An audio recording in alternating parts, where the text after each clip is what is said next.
An automated announcement echoed through the train car, passengers headed for Satang, attention, please. The train, bound for Satang station, was delayed. A subsequent announcement explained that due to an accident on the station platform, train 9158 would no longer be in operation. All passengers were instructed to disembark at the current station and find alternative transportation. One young woman, already stressed about being late for work, muttered, "Huh? What's going on?" As doors hissed open and a fellow passenger commented, "Didn't the train hit a bump earlier? Is that why?" The young woman, already late and now facing transportation issues, felt a growing sense of frustration. She stepped off the train, muttering to herself, "I'm late again today." A station worker called out, "Over here," guiding her towards an apparent emergency exit. Emergency responders examined the body of a young woman at a subway station. It appeared she had died instantly. Meanwhile, another young woman, seemingly unaware of the tragedy nearby, rode an escalator and exited the station, her backpack slightly askew. A rumbling sound emanated from her stomach. The young woman, oblivious to the growing unease, felt a pang of hunger. A nearby man noticed her hunger, beckoning her closer. "Yes, you. Your stomach sounds like thunder. Are you hungry?" he asked. A young woman, still unaware of the recent death, exited the subway station, her hunger gnawing at her. A man, observing her plight from a distance, approached and offered directions to a nearby diner. He instructed her to follow the road and turn left, then to go past the second traffic light on the right. Finally directing her to turn into an alley to find the establishment quickly. The young woman, following his instructions, walked towards the daily diner, a beacon of warmth and sustenance in the darkening cityscape. She arrived at the daily diner, its warm light inviting her in. The promise of food eased her hunger pangs. Standing before the daily diner, the young woman contemplated entering, her hunger a powerful motivator. A young woman, hungry and alone, peered through the diner window, the word reached subtly overlaid on the glass. Her gaze lingering on the warm, inviting light within. The sound of a bell, jingle, marked her entrance. The bustling sounds of the diner, bustle, filled the air as the young woman entered. A sign advertised 2 soft tofu jjigae over here, and a customer inquired about the spicy clams. A waiter, blonde and cheerful, approached her, chatter echoing around them. He stated he needed more time to choose for other customers, so he would serve her first. He greeted her warmly, noting that he hadn't seen her around before. He then efficiently took her order and seated her, the sounds of sizzling food, sizzle, adding to the lively atmosphere. A diner's menu is showcased, featuring various Korean dishes, including stews, side dishes, and grilled fish. The words boil, bubble, and simmer are artistically incorporated into the image, suggesting the cooking process. In the kitchen, a waiter expertly cooks a fried egg, the sound effect tchhh illustrating the sizzle. He then speaks to a colleague, saying he'll take care of table 2, asking the other to handle the remaining tables. 2 male diners enjoy their meal, one laughing heartily as he eats. One says, "So then." A young woman sits at a table, having just received her food. She exclaims, "Waiter!" The young woman savors her meal, declaring, "The food is amazing." She then requests another bottle of soju, her stomach rumbling audibly. A waiter approaches the young woman's table, placing a fresh bottle of soju down with a clack. He asks, "Have you decided on an order yet?" A young woman, having been told by others to eat due to her hunger, sat in a restaurant. She explained her predicament: she had no money.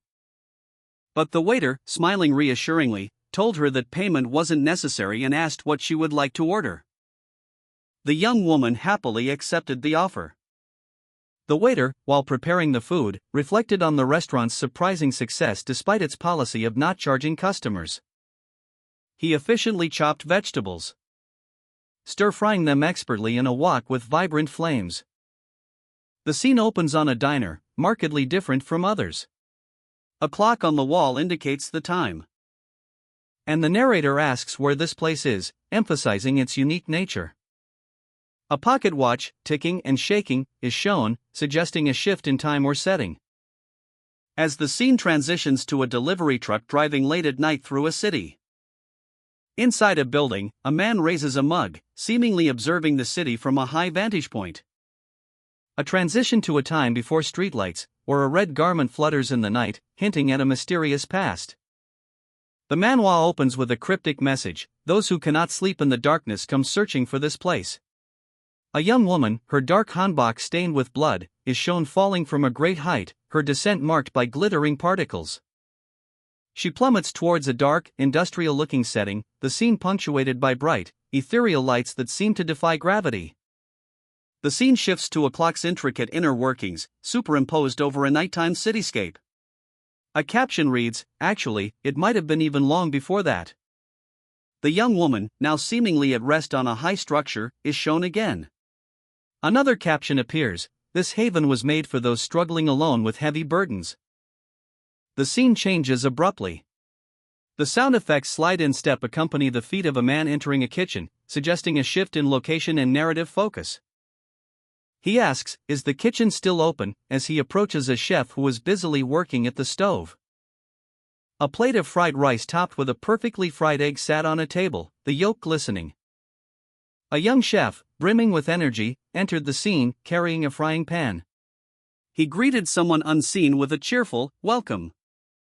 His smile was wide and genuine, radiating warmth. The text on the panel read, "This place is the..." Lee Kong-jin, a 28-year-old man, struggled under the weight of several boxes, his sweat dripping onto the floor. The midday sun beat down relentlessly on him as he navigated the construction site. He muttered to himself about the heat and his physical exertion.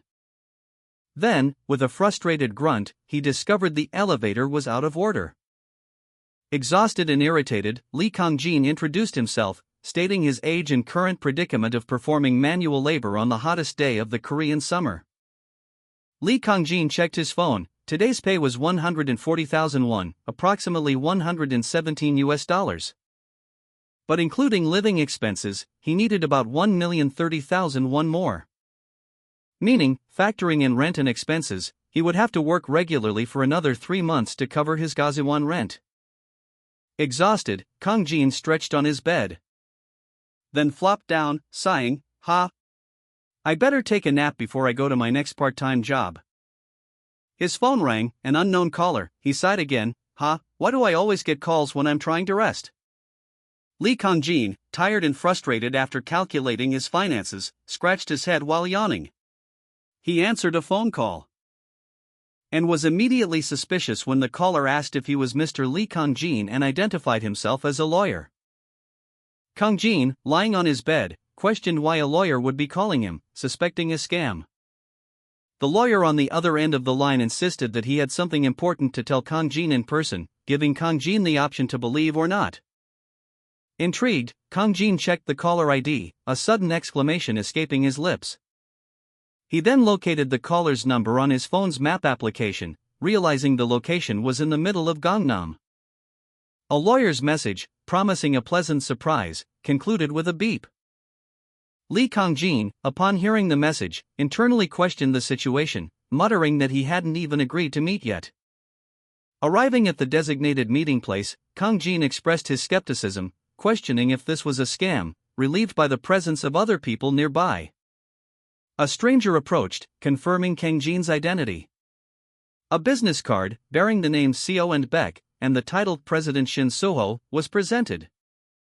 Shin Soho, the lawyer who had called earlier, introduced himself, stating it was a pleasure to meet.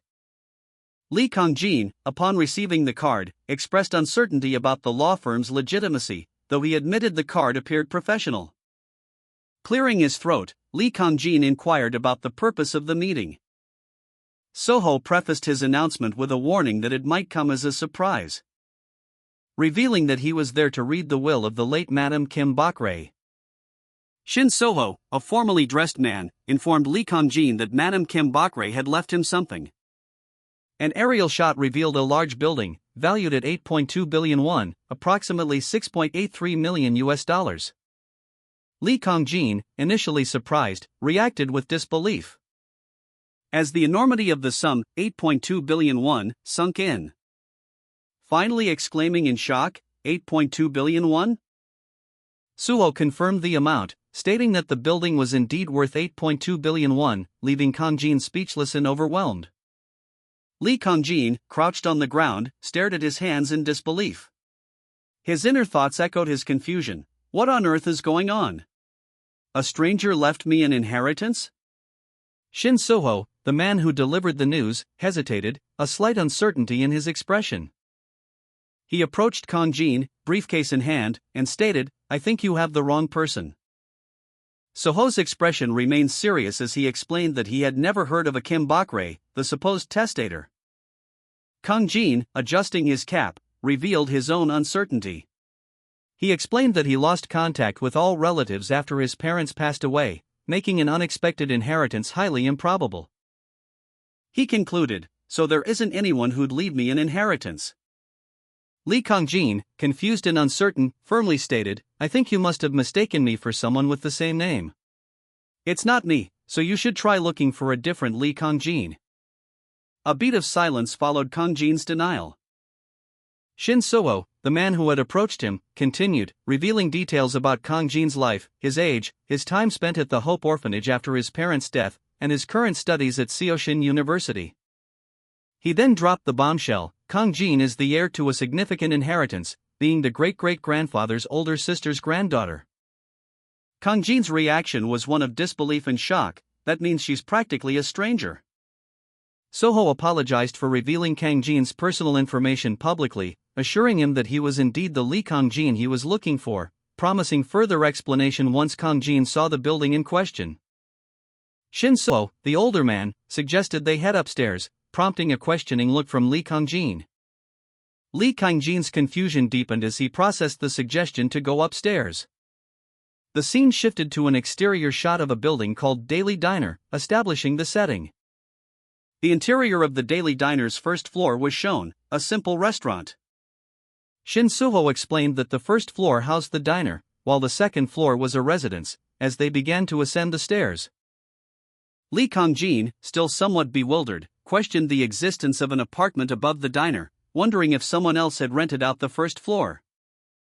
Kang Jin received news that the second floor of a building was vacant and he could move in immediately. The property would officially transfer to his name in 5 years.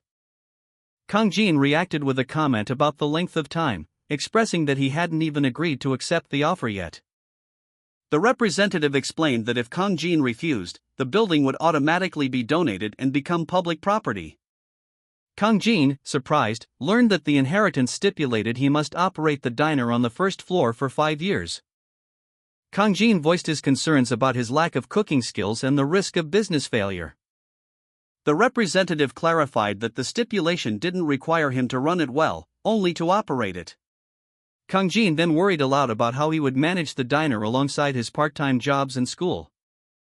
Shin Suho presented Kang Jin with the inheritance contract, explaining that upon acceptance and signature, all costs associated with managing the diner, living expenses, and tuition would be sponsored by the company.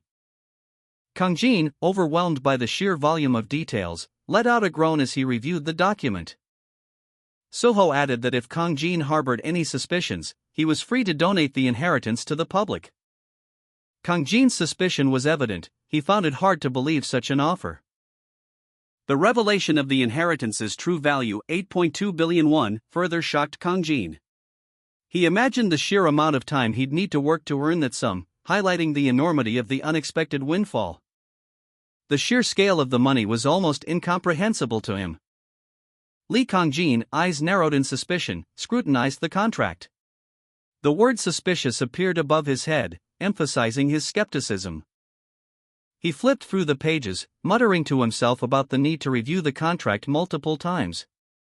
He questioned if there were any special conditions. Shin Suho leaned in, pointing out a few conditions regarding the diner's operation that required Kang Jin's attention.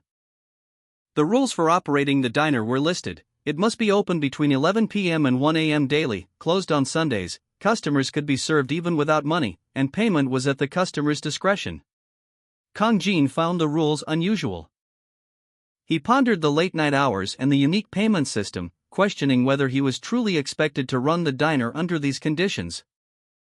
Overwhelmed by the unusual terms, Kang Jin let out a groan as Shin Soho stood nearby, observing his reaction. Lee Kang Jin carefully reviewed the documents, muttering, "I'll give it a try." He squeezed the papers, then patted them on the table. Shin Soho instructed him, "Then please sign here and open the diner tomorrow." Kang Jin, scrutinizing the contract, thought, "I guess it's not a scam since there's a proper contract. And who cares if it's a scam?" With a shrug, Kang Jin signed his name, Lee Kang Jin, adding, "I don't have anything to lose anyway." Shin Soho's expression turned serious as he revealed a crucial clause, "Mr. Lee Kang Jin, you must open the diner during the agreed hours. Should you break the rules written in the contract 3 times, you shall forfeit your right to the inheritance." Kang Jin shuddered at the weight of this condition. Shin Soho, a man of imposing presence, informed Lee Kang Jin that he would be checking in on him from time to time. Kang Jin, somewhat overwhelmed, mumbled an agreement. Lee Kang Jin, now alone, walked through a building, the sound of his footsteps echoing. A heavy silence followed him as he continued. His shoulders slumped as he let out a heavy sigh. The weight of his new responsibility settled upon him. A city skyline appeared, a single building highlighted. Kang Jin realized that this place would be his home for the next 5 years. Lee Kang Jin, upon inspecting the diner's refrigerator, exclaimed, "Oh! The ingredients are already stocked." He then questioned, "They open until yesterday?" Taking stock of the situation, Kang Jin reflected, "Everything's perfectly ready, except me." The panel shows Lee Kang Jin's profile, with his age, 28, and specialty, can't cook, displayed. He worried, "I can't just serve instant noodles and fried eggs to the customers." A cookbook falls to the floor with a clunk and drop sound effect. Kang Jin notices the tattered cookbook, questioning, "Where did this drop from?" Lee Kang Jin examined the cookbook, questioning if it was the previous owner's recipe journal. He noted the abundance of recipes within, and considered trying some for practice, his stomach rumbling at the thought of the various dishes like garlic fried rice, garlic pork stir-fry, and spicy pork rice bowl. Kang Jin opened the cookbook to a recipe for kimchi pork, noting the ingredients. He felt a bit drowsy, and the letters in the book seemed to move slightly. Deciding to try the garlic pork stir-fry recipe, Lee Kang Jin, intrigued by the cookbook, decided to make garlic pork stir-fry. He announced his intentions. A culinary vision seemingly manifesting around him in a burst of magical energy. Following the recipe's instructions, he began by seasoning the pork with salt and pepper. Then added oil to a wok, and once the garlic was fragrant, added the seasoned pork. Finally, he squeezed a wedge of lime into the sauce and stir-fried everything together. With a final flourish, the dish was complete, a delicious garlic pork stir-fry with a dash of fresh lime. Lee Kang Jin sampled his creation, a look of surprise dawning on his face. His hands had moved almost on their own, guided by an unseen force as he followed the recipe. He picked up his chopsticks, a hopeful expression on his face as he prepared to taste the garlic pork stir-fry. Taking a bite, his eyes widened in astonishment. A wave of pure deliciousness washed over him, leaving him speechless. He continued to eat, lost in thought as he pondered the unexpected quality of his dish. Lee Kang Jin, clenching his fist, gripped the spatula with determination. A clock chimed 11, startling him. "It's 11. When did it get so late?" he wondered, momentarily flustered. Quickly dismissing his worry, he declared, "No, never mind, we're open," and began to put on his apron. He confidently declared, "All right. Don't be nervous," as he finished preparing himself. Ready to greet his first customer, he took a step forward. A nervous but welcoming smile spreading across his face as he uttered a quiet, "Welcome." A woman in a hanbok gracefully entered the restaurant, her movements fluid and silent. Her elegant attire catching the eye of the owner, Lee Kang Jin, who was momentarily stunned by her appearance. Kang Jin, still slightly dazed, welcomed the woman, hesitantly asking if she would be dining alone. The woman simply replied, "You." She then instructed Kang Jin to bring her a bottle of soju. A mysterious woman, elegantly dressed in a hanbok, sat at a table. In a calm voice, she requested, "Fetch me a bottle of soju." Lee Kang-jin, the restaurant owner, was visibly startled by the request, his expression a mixture of surprise and confusion. He muttered to himself, "Huh?" The woman, unfazed by his reaction, repeated her order with a hint of impatience, "Did you not hear me? Bring me some soju." She sat calmly, her red hanbok a stark contrast to the simple restaurant setting. The sound of her settling into her seat was described as a soft plop. Kang-jin, still slightly dazed, internally questioned the situation. He thought, no matter how you look at it, she's clearly a high schooler, but she's boldly ordering alcohol? How old is she anyway? She speaks like she's from the part-timer world. Despite his reservations, Kang-jin proceeded to fetch the soju, muttering coming as he went. After serving the alcohol, he reflected on his actions, troubled by the fact that he had served alcohol to a customer without checking their ID. Lee Kang-jin recounted a past incident where teenagers, possibly seeking a free meal, reported a restaurant to the police, resulting in its closure for a month. A memory that fueled his resolve. He vowed, "I won't make the same mistake twice." Lee Kang-jin approached a female customer, politely asking, "Excuse me, miss?" He continued, internally reminding himself to ask for ID without offending her. He then asked, "I'm so sorry, but may I check your ID card?" The woman responded curtly, "I do not have that." Despite her willingness to pay, Lee Kang-jin, sweating slightly, explained, "Even if you're willing to pay, I'm afraid we can't serve you alcohol without a proper form of identification." A young woman in traditional Korean attire sat at a table, impatiently addressing the waiter, Lee Kang-jin. She demanded soju, dismissing concerns about payment with a dismissive wave of her hand. Her words laced with an air of entitlement. Lee Kang-jin, however, remained outwardly calm. Internally, though, Lee Kang-jin was taken aback by her blatant disregard for the rules and norms of his establishment. He'd never encountered such entitled behavior before. A silent question mark hanging in the air as he considered his next move.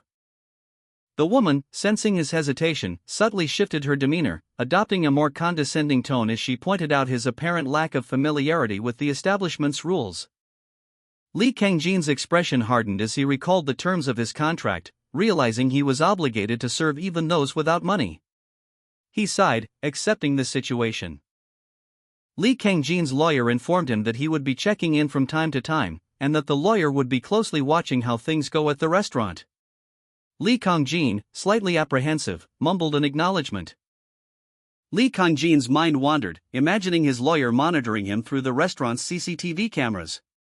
He dismissed this as mere imagination.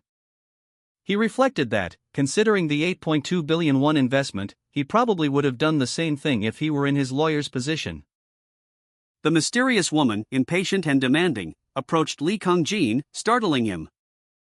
Lee Kang-jin, attempting to appease her, suggested a garlic pork stir-fry instead of alcohol, highlighting that it was a particularly good dish he'd prepared that day. The woman remained unimpressed. She insisted on soju, and when Lee Kang-jin hesitated, she threatened that he wouldn't have to pay if he simply told her what he was thinking. Lee Kang-jin, resigned, began to prepare the soju. Lee Kang-jin's eyes, wide and filled with apprehension, reflected the harsh fluorescent lights of the kitchen. He stared at his reflection in the refrigerator door, a silent battle raging within him. As he prepared the food, his movements betraying a mixture of resentment and forced compliance. He placed the finished garlic fried rice and a bottle of soju on a tray, a frown etched on his face. A sense of unease growing as he noticed the mysterious woman's casual disregard for the restaurant's rules. The woman, without a second thought, grabbed a bottle of soju and began to drink, her actions causing Lee Kang-jin to exclaim in protest, "You can't just take the soju by yourself." Lee Kang-jin stared in disbelief at the empty soju bottles, muttering to himself, "How many bottles is this?" He was already overwhelmed by the realization that the mysterious woman had consumed far too much alcohol. His anxiety escalated as he imagined the potential consequences. "Oh no! What if I'm reported to the police?" he cried, his face contorted in a mixture of fear and despair. Kang-jin's mind raced, desperately searching for a solution. He knew he had to act quickly. I have to send her home before I'm reported, he resolved, his eyes fixed on the inebriated woman. Meanwhile, the mysterious woman remained oblivious to Kang Jin's distress, continuing to enjoy her soju. A subtle smirk played on her lips as she casually stated, "I live." Kang Jin's eyes widened in surprise and concern as he watched her. He was clearly unsure of how to proceed. The mysterious woman continued to drink, seemingly unfazed by Kang Jin's internal turmoil. Her actions only served to heighten his anxiety. Lee Kang-jin, the Daily Diner's owner, was approached by a customer. The customer questioned Kang Jin's identity, prompting Kang Jin to defensively ask why such a question was necessary. A new customer entered the diner, causing Kang Jin to internally lament the interruption as he was still dealing with the previous, intoxicated customer. A well-dressed man, Kang Du-chi from JS Financial Group, introduced himself, explaining that he had heard about the change in ownership at the Daily Diner and wished to discuss Kang Jin's account. Kang Du-chi smiled warmly, expressing his intention to visit and discuss Kang Jin's account. Kang Jin expressed his unfamiliarity with JS Financial Group. Kang Du-chi entered the bar, his eyes immediately drawn to the mysterious woman. He exclaimed, "Lady So-hee. I didn't see you there." Lee Kang-jin, startled, responded with a nervous, "Huh?" Kang Jin's gaze lingered on the woman, his thoughts revealing his internal conflict, but she really looks like a high school student. Duchi, noticing Kang Jin's apprehension, reassured him, "She may look young, but she's actually quite older than that." Kang Jin visibly relaxed, muttering, "That's a relief. I was worried I'd get shut down for serving alcohol to a teenager." Duchi continued, questioning Kang Jin's understanding of the situation, "So you don't know who she is? Didn't you receive a proper explanation?" Kang Jin admitted, "Well, I was told a few rules and the operating hours." Duchi shook his head, sighing, "That's really not enough." Kang Jin, sensing his mistake, nervously replied, "Huh?" Duchi concluded, "It looks like I'm here a bit too early, then." He then handed Kang Jin his business card, stating, "Here's my business card. I'll be back shortly to give you a proper explanation." Kang Jin, visibly distressed, received a wad of cash from a sharply dressed man. The man's words, a hushed whisper, served as a cryptic warning, "Don't believe everything you see." Later, at what appeared to be a restaurant, a heated discussion unfolded between the restaurant's owner and a woman, identified as Lady So-hee. So-hee, irritated by the lack of customers, blamed the restaurant's weakness, a sentiment the owner readily agreed with. The owner, however, remained optimistic, assuring So-hee that the restaurant's delicious food would soon draw in a crowd. He attributed the current lull to the absence of customers, not any inherent flaw in the establishment. He mentioned that Madame Kim Bakre, the previous owner, was known for her exceptional culinary skills. Lee Kang-jin, still somewhat bewildered by the recent events, questioned Kang Du-chi about the previous owner of the restaurant. He wanted to know what kind of person she was. Kang Du-chi responded that she was a good person, a comforting presence for everyone. But added, with a hint of melancholy, that this was only true for a time. A customer entered, placing an order for a buckwheat jelly dish and braised pork for a company dinner the following day. Kang Jin, pleased by the prospect of a company dinner order, expressed his excitement. As the customer left, Kang Jin bowed and said goodbye, only to pause, a look of confusion dawning on his face. Lee Kang Jin looked out at the city street below, a puzzled expression on his face. Muttering to himself, "They're gone already? How did they go so quickly?" Later, inside his nearly empty restaurant, Kang Jin leaned against a table, lost in thought. Observing the quiet emptiness. It's late, a Friday night, yet the usual bustle is absent. He wondered aloud, it's been a while since the customer wearing the financial group employee uniform left, so why aren't there any customers here? The restaurant remained conspicuously empty. Lee Kang-jin, owner of a small diner, stared out at the near-empty restaurant, a frown etching itself onto his face. He mused to himself, is it because the diner is old? Suddenly, the sound of approaching footsteps broke the silence. Two young women, accompanied by a third, entered the diner. One of them remarked, "Hey, I smell garlic." The women approached the counter. One of them asked, you're open, right? Her companion added, we'll take 3 garlic dishes, please, and surprise us with anything. Kang Jin, visibly relieved, greeted them enthusiastically. Yes, welcome. Right away. Please sit wherever you'd like. The women settled into a booth, their chatter filling the previously quiet space. One commented, smells yummy. In the kitchen, Kang Jin began preparing their order, the sizzle of garlic in the pan a welcome sound in the revitalized diner. The sound of sizzling garlic filled the air. A woman inquired about the change in ownership of the diner, to which Lee Kang Jin, the new owner, replied that he had just taken over. The woman smirked, predicting a challenging time ahead for Kang Jin, hinting at many surprises. Kang Jin, slightly bewildered, questioned the meaning behind her ominous words, wondering if such pronouncements were a current trend. He pondered the cryptic comment, wondering why there would be surprises. Meanwhile, the mysterious woman, observing from a distance, revealed that those who frequent this diner are not ordinary people. Kang Jin continued his work, seemingly oblivious to the implications of the woman's words. Lee Kang Jin, the new diner owner, smiled, a bead of sweat trickling down his temple. He mused to himself, does that mean they're ghosts or something? 3 women, their faces obscured by shadow, smirked, a chilling hee echoing in the silence. Their smiles widening into unsettling grins, eyes glowing with an unnatural red light. Kang Jin's expression shifted to one of unease. He thought, what's with the strange laughing? Don't tell me. The 3 women giggled, one of them saying, hey, stop teasing the owner. Let's just drink before the sun rises. Another woman commented, did you see his face? While a third added, they were joking. True ha ha. Okay. Lee Kang Jin, slightly unnerved by the women's earlier cryptic joke, served them their 3 garlic dishes. He noted their bright and fun demeanor despite his unease. Placing the plates before them with a quiet clack, the women eagerly began to eat. One woman exclaimed about the delicious garlic flavor, while another agreed it was quite good, and the third simply stated it was not bad. They finished their meal, leaving behind empty plates and a slightly messy table. One of the women declared it delicious before suddenly dashing out of the restaurant, leaving Lee Kang Jin staring after them in bewilderment. Lee Kang Jin, with a wide, almost manic grin, enthusiastically urged his customers, smile. Here. One of the women, her expression a mixture of amusement and slight annoyance, responded, we don't have any money. The 2 women stood close together, their casual attire hinting at a carefree attitude. Kang Jin's smile faltered slightly as he registered their statement, a question mark forming on his face. Ha? Again? The 2 women, seemingly unconcerned, prepared to leave.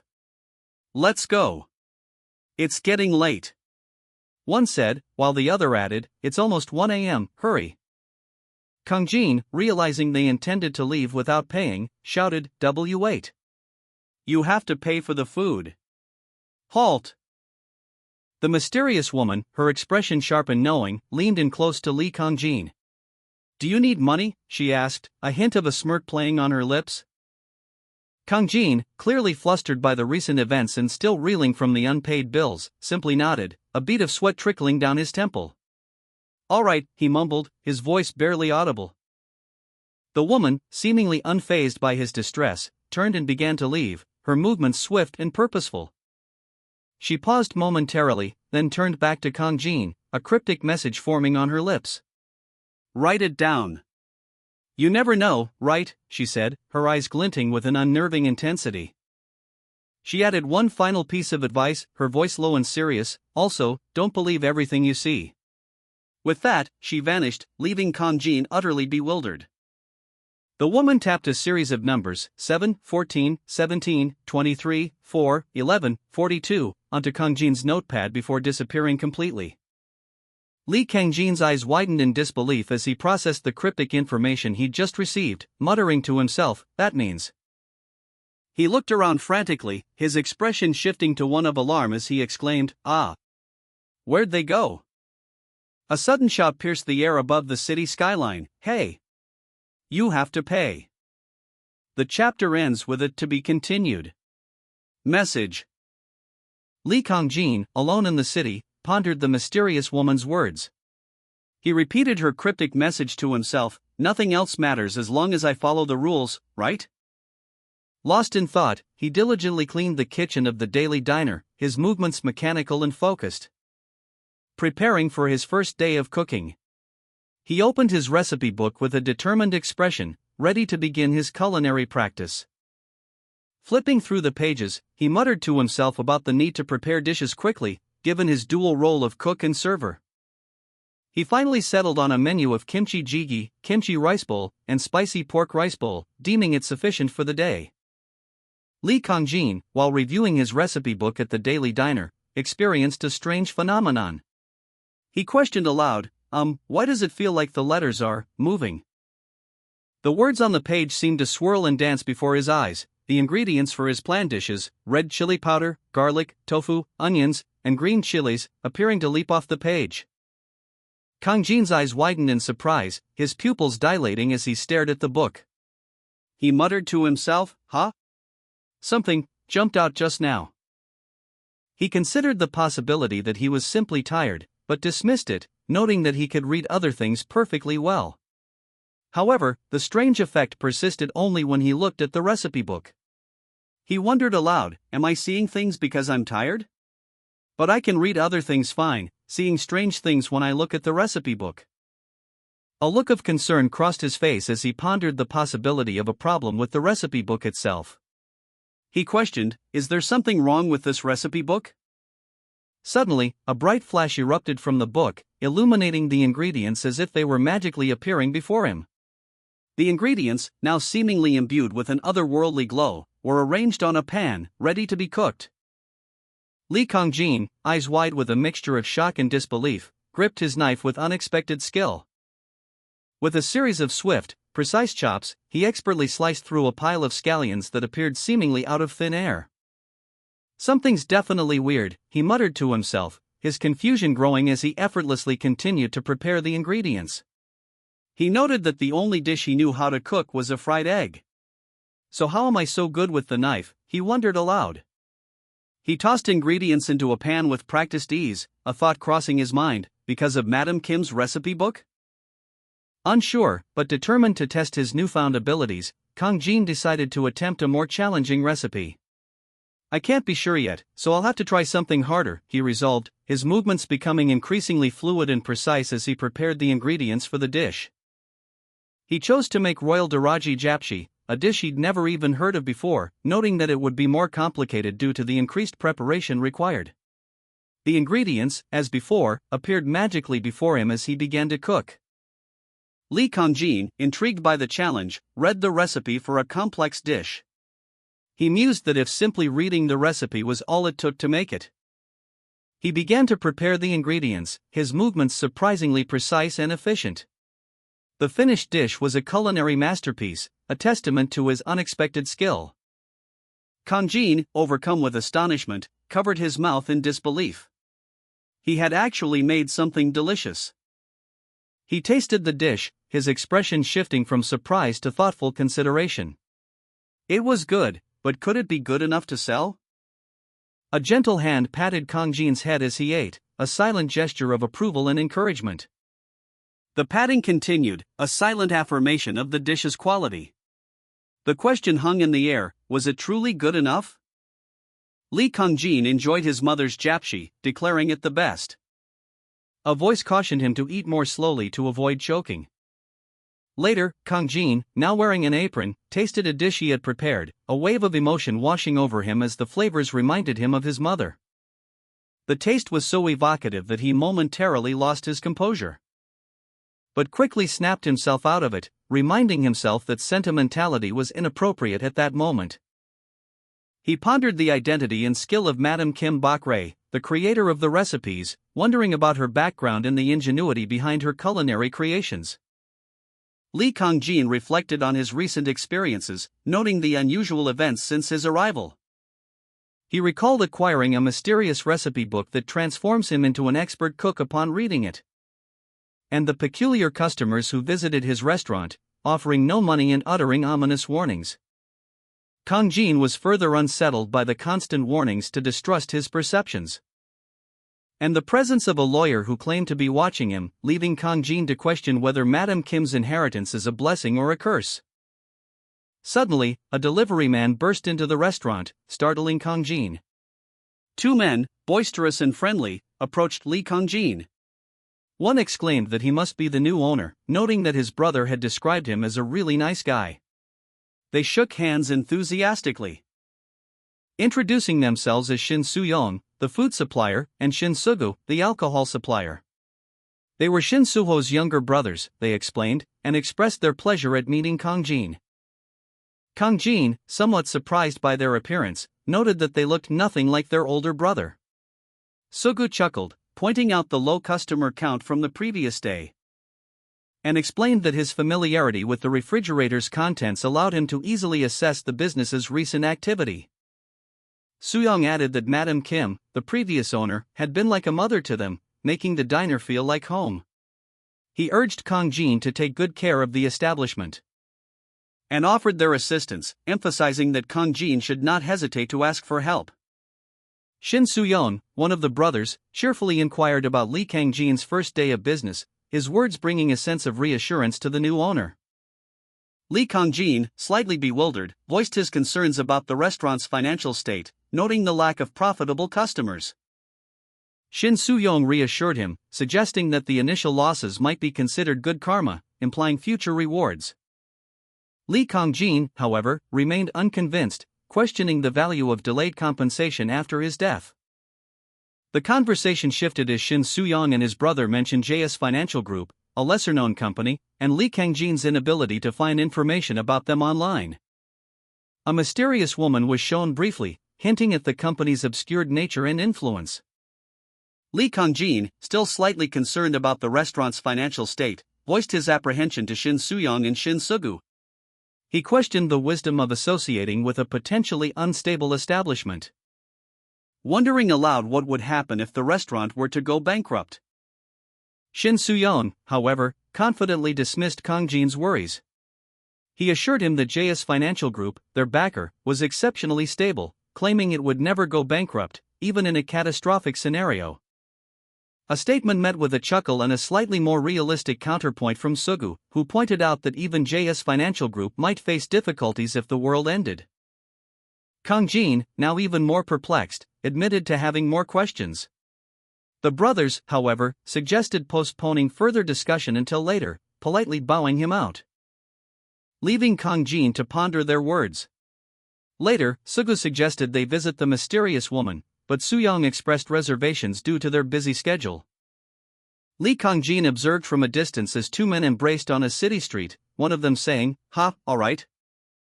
Kang Jin's thoughts drifted to the mysterious woman, pondering, they must be visiting her grave. Maybe I should ask them where it is and pay her a visit too. However, a sudden realization struck him, but, come to think of it, those two didn't answer a single one of my questions. The two men sped away in a small truck, leaving Kang Jin with unanswered questions. Kang Jin, despite being promised payment for ingredients, living expenses, and tuition, worried about potential eviction and resolved to save money. He explained his reasoning for opening his restaurant earlier and creating a new menu. His new restaurant sat empty, a stark contrast to the bustling establishments next door, leading Kang Jin to frustratedly question the lack of customers, despite the nearby success of other businesses. He then devised a plan to attract customers using the enticing aroma of his cooking. Kang Jin confidently prepared his dishes, believing the smell alone would draw in a crowd. The clock ticked, and the food sizzled, promising a delicious outcome. The clock ticked past 11. Kang Jin's restaurant bell jingled, announcing his first customer of the night. A wide smile spread across his face as he exclaimed, "Oh, welcome. Finally, a customer." A young boy, seemingly alone, slid into a seat. Kang Jin's smile faltered slightly. Kang Jin watched the boy, a question forming in his mind, "Huh? Is this kid on his own? Where are his parents at this hour?" The boy, without hesitation, ordered, "Excuse me, can I have a spicy pork rice bowl?" Kang Jin, concerned, asked, "Hey, buddy. So, are you here alone? The boy simply nodded. Kang Jin thought, he's alone in the middle of Gangnam at this time of night? Well, I don't know what the deal is, but... Lee Kang Jin expertly prepared a meal, the sounds of sizzling and clattering filling the small kitchen. Coming right up, he muttered to himself, a small smile playing on his lips. The finished dish, a vibrant spicy pork rice bowl and rolled omelette. The aroma was mouth-watering. He served the food to a young boy who sat quietly at the table, seemingly alone. Kang Jin pulled out a chair for him with a gentle gesture. The boy, clearly hungry, immediately began to eat, his eyes widening with each bite. Devouring the meal with gusto. Kang Jin watched him, a quiet satisfaction settling over him. He must have been really hungry, he thought. Kang Jin quickly prepared another plate of the spicy pork, the sounds of cooking once again filling the small kitchen. Lee Kang Jin, a restaurant owner, served a young boy a plate of spicy pork stir-fry. He offered more pork, saying, "Here's some more pork, so take your time." Observing the boy's enjoyment, Kang Jin commented, "You look like you're enjoying that. You must really like spicy pork stir-fry." Kang Jin reminisced, "This was my favorite dish when I was a kid too. Eating that together with my mom's fried egg and a bowl of rice was the best." The boy, engrossed in his meal, simply responded with an implied agreement. Kang Jin chuckled, thinking, I would have been happy to eat that same thing all day. Later, the boy complimented Kang Jin's cooking, stating, "Your stir-fried pork tastes just like my mom's. I really think I can eat it all day too." The boy continued to enjoy his meal, savoring each bite. A young boy, tears welling in his eyes, sat alone at a table, a half-eaten meal before him. He sniffled, wiping his nose with the back of his hand. His expression a mixture of sadness and hunger. He looked up, startled, as a single tear rolled down his cheek. Lee Kang Jin, the restaurant owner, approached cautiously, concern etched on his face. Buddy," he asked softly. The boy continued to cry, unable to speak at first. More tears streamed down his face as he ate, the sounds of dripping water punctuating the silence. Lee Kang Jin watched, his expression softening. "Why are you crying?" he inquired gently. The boy finally managed a choked response, "Mom. Mom. I miss you." Lee Kang Jin offered comfort. "Well, I'll be right here, okay? Come over whenever you want something to eat." The young boy, still distraught, shook his head violently, his face obscured by his bangs. He anxiously questioned, "Where is she?" With a determined step, the boy moved towards a shimmering portal, murmuring, "Thanks to you, where I need to be now." He plunged into the water, creating ripples as he disappeared into the portal. Emerging on the other side, overcome with relief and gratitude, he exclaimed, "Thank you, mister." A bright flash of light erupted from the portal, signaling the boy's successful passage. A 1,000,000 won bill fluttered down from the sky, landing with a soft thud in front of Lee Kang Jin, who worked at a nearby cafe. He looked up, confused, and noticed the boy who had just used the portal was gone. The kid disappeared, he muttered to himself. The bill landed on his face, startling him. He slapped it away. Picking it up, he examined the large sum. "What is this?" 1,000,000 won, he exclaimed, his eyes widening in disbelief. Lee Kang Jin trembled, overwhelmed by the sudden event. A 1,000,000 won note just fell from the sky? What on earth is going on here?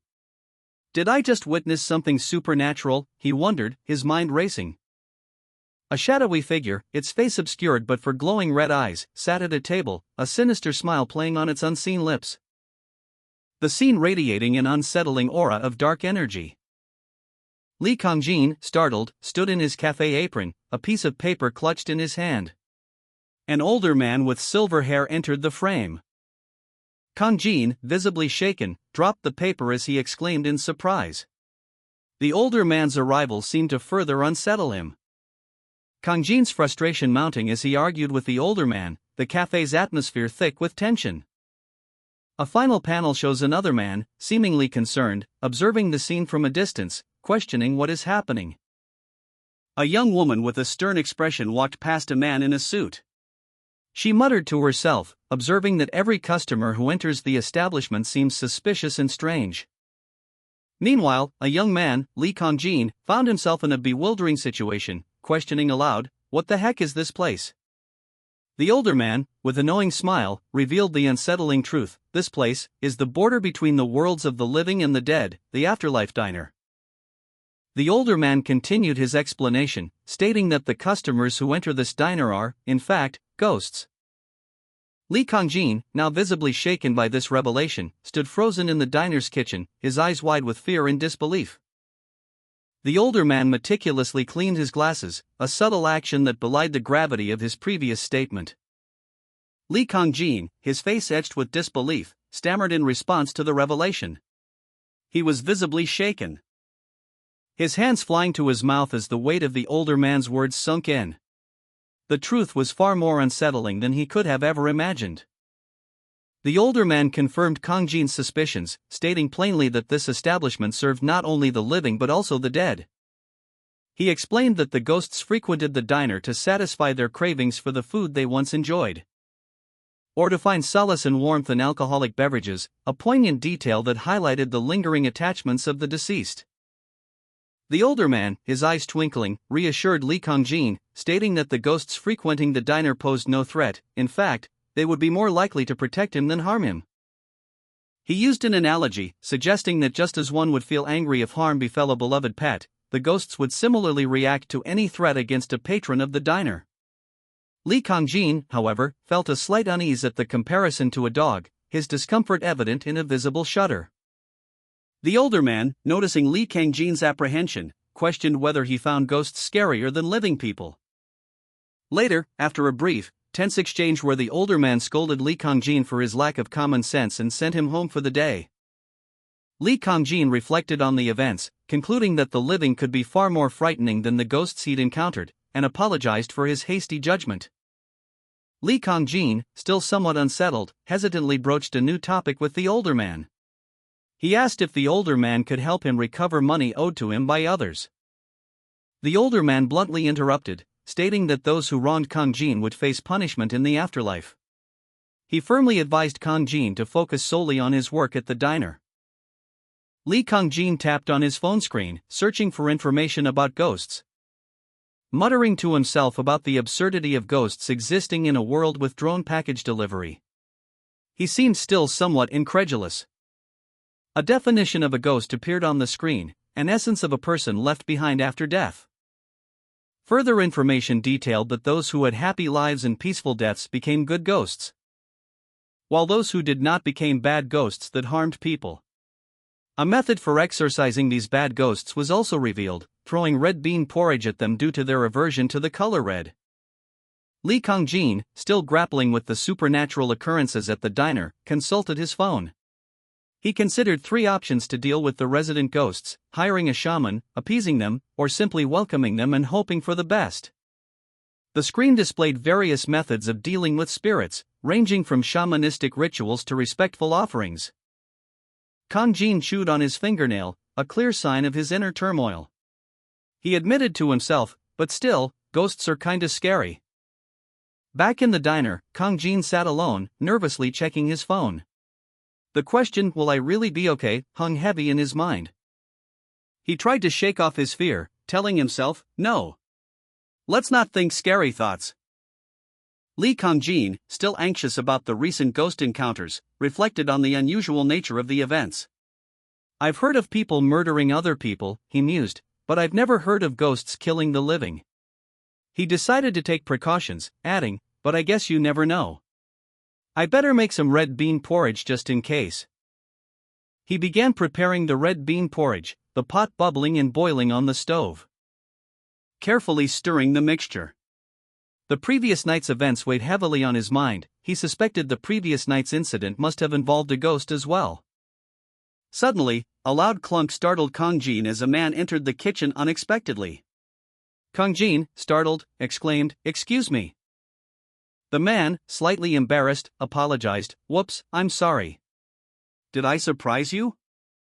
Kang Jin, recovering his composure, replied, "And not at all.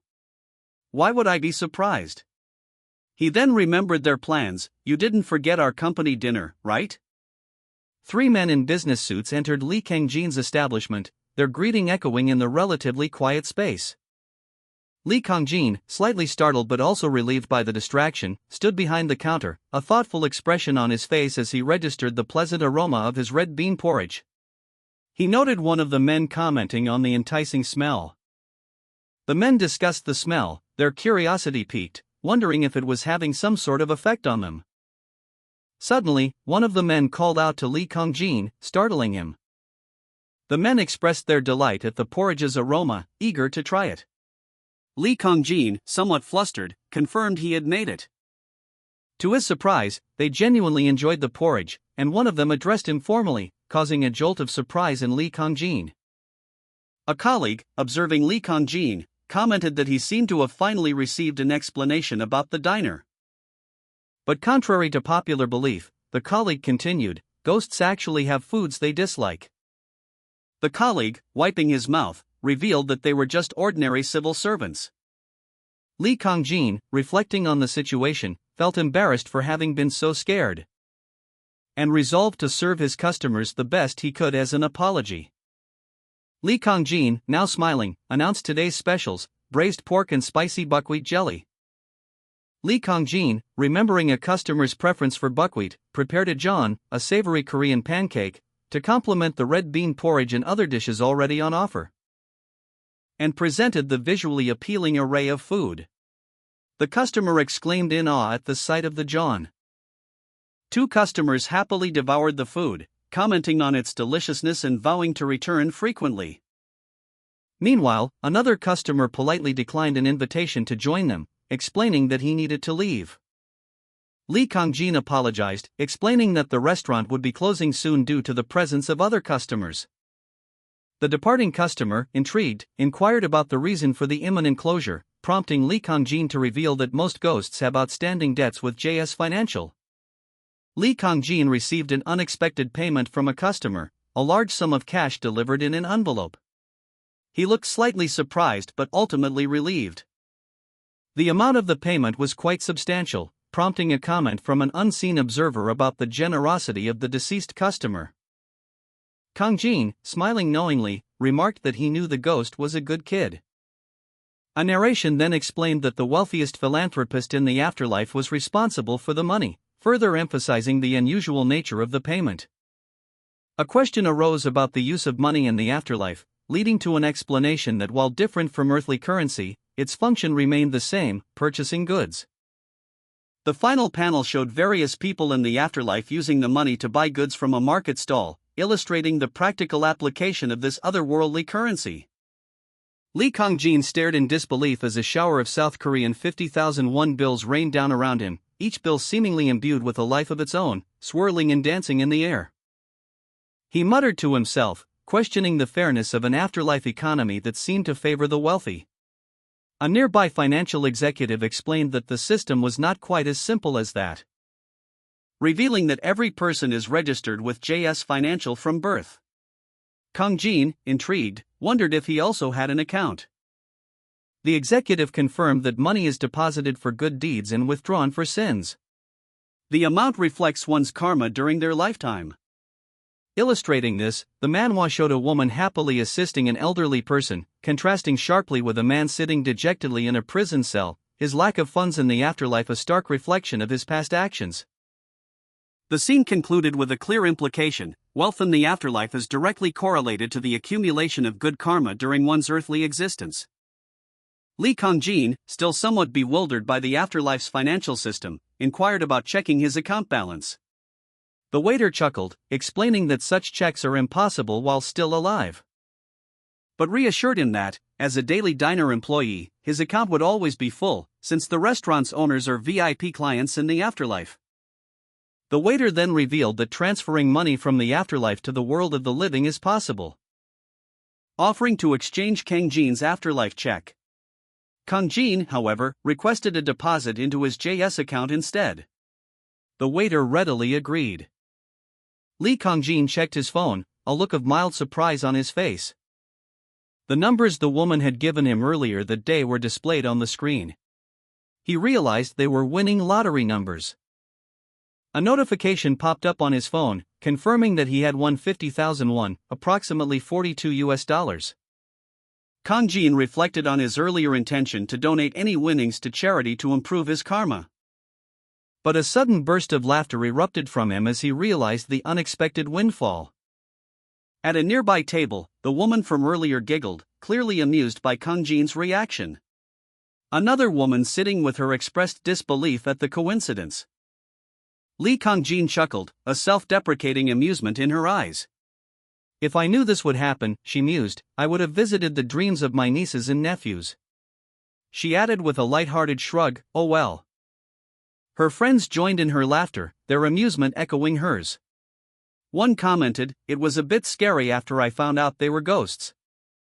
But added quickly, but they seem pretty human as long as I don't think about it too much.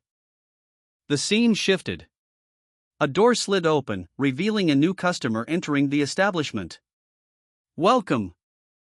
A young man, startled, recognized the woman in traditional hanbok. Long time, no see. Oh, it's the hanbok-wearing customer that came last time, she tied her hair up today. The woman in the hanbok, without missing a beat, commanded, don't just stand there. Hurry up and fetch me some soju. Lee Kang Jin, flustered, responded hesitantly to the hanbok-wearing customer's inquiry. Lee Kang Jin pondered the customer's appearance, noting the traditional attire and speculating on the customer's age based on her attire and speech. The hanbok-wearing customer returned, apologizing for a previous interaction and requesting soju. Lee Kang Jin, showing leniency, served the customer, who seemed pleased. The customer inquired about Lee Kang Jin's name, to which Lee Kang Jin responded politely. The customer, Kim So-hee, expressed curiosity about which Lee family Lee Kang Jin belonged to. Kim So-hee revealed her identity and explained her connection to the Dechen Lees, expressing gratitude to Lee Kang Jin's family. Lee Kang Jin, polite and curious, inquired about the length of time the hanbok-wearing customer had been away. A question that triggered a sudden jolt of realization in Kang Jin. The customer revealed a chilling truth: deep resentment ties ghosts to the mortal realm, preventing them from passing on. She warned Kang Jin to never inquire about their pasts. The hanbok-wearing customer's chilling words hung in the air: deep resentment ties ghosts to the mortal realm, preventing them from crossing over. She continued, her voice somber, so remember to never inquire about their pasts. Lee Kang Jin, startled by the revelation, reacted with a mixture of guilt and apology. Ah. I'm so sorry. That was incredibly rude of me. The hanbok-wearing woman then explained, the ghosts that dine here are those that have not received offerings of food from their kin. Nothing good will come out of reminding them of their past. However, she softened her tone slightly, adding, but you are very kind to provide warm meals to these pitiful souls. That is why I offer you this sincere piece of advice. Lee Kang Jin wiped down the counter, a faint image of a young man lingering on the surface. His gaze drifting to the mostly empty cafe. He mused, shouldn't this place be bustling with customers, both living and dead? Why are they all going somewhere else? His thoughts turned to the hanbok-wearing woman's warning. Wondering if she had been trying to mislead him. A customer approached, hesitantly asking, excuse me? Kang Jin, startled, replied, yes? The customer, a ghost, inquired, have the maiden ghosts all left? Kang Jin confirmed, yes, they left just a moment ago. Please have a seat anywhere you'd like. A group of ghosts appeared, muttering, don't mind if we do, and swarmed the cafe, shouting FOOD. A wave of ghostly customers crashed into the cafe, their feet a blur in a chaotic stampede. Lee Kang Jin, caught completely off guard, recoiled at the sudden rush and pungent smell emanating from the spectral crowd. He exclaimed, where did you all come from? The ghosts, undeterred, began shouting their orders simultaneously: kimchi jjigae, short ribs, rolled omelets with cheese, omurice, and multiple bowls of rice and soup. Kang Jin, overwhelmed by the sheer volume of requests, felt a surge of panic. His hands flew up to his head in despair. He stammered an apology, explaining that the day's menu was limited to garlic pork stir-fry and rice. A disgruntled ghost complained, lamenting the previous owner's superior culinary skills and Kang Jin's inability to match them. Lee Kang-jin, overwhelmed by the rush of ghost customers, confessed his inexperience, muttering, "It hasn't been long since I've been doing this, so." A particularly impatient ghost customer impatiently urged him on, complaining, "Come on. I'm starving." Kang-jin, flustered, tried to maintain order, reminding the impatient ghost, "You can't go into the kitchen without permission." A ghost customer, seemingly understanding Kang-jin's plight, offered to help, stating, "I'll help you." The ghost proceeded to swiftly gather ingredients, potatoes, onions, and radishes, preparing to assist in the cooking process. Kang Jin, energized by the unexpected assistance, enthusiastically called out, "All right. Call out what you want, everyone," as he began to efficiently chop vegetables. A ghost customer, appearing unexpectedly in Kang Jin's restaurant kitchen, apologized for his sudden entrance, explaining that he often helped out when Kang Jin's mother was still alive. Offering to prepare the pork stir-fry while Kang Jin focused on the other dishes. Kang Jin, though initially hesitant about letting a stranger into the kitchen, questioned if the ghost was referring to Madame Kim Bok-rae, and ultimately conceded, muttering about the practicality of the situation. With surprising speed and skill, the ghost customer prepared a kimchi fried rice, a spicy pork stir-fry, and 2 fried eggs, displaying his culinary expertise. The finished dishes were presented neatly, showcasing the ghost's efficiency. The ghost customer, with a self-satisfied smirk, declared one of the dishes his own, highlighting his casual confidence. Meanwhile, Kang Jin, still slightly bewildered but relieved by the unexpected help, watched as the ghost efficiently prepared a simple kimchi jjigae. Lee Kang Jin, exhausted from the unexpectedly large rush of customers, collapsed onto a table. A ghost customer, noticing his distress, offered help, saying, "You're a lifesaver," to which Kang Jin replied, "No biggie."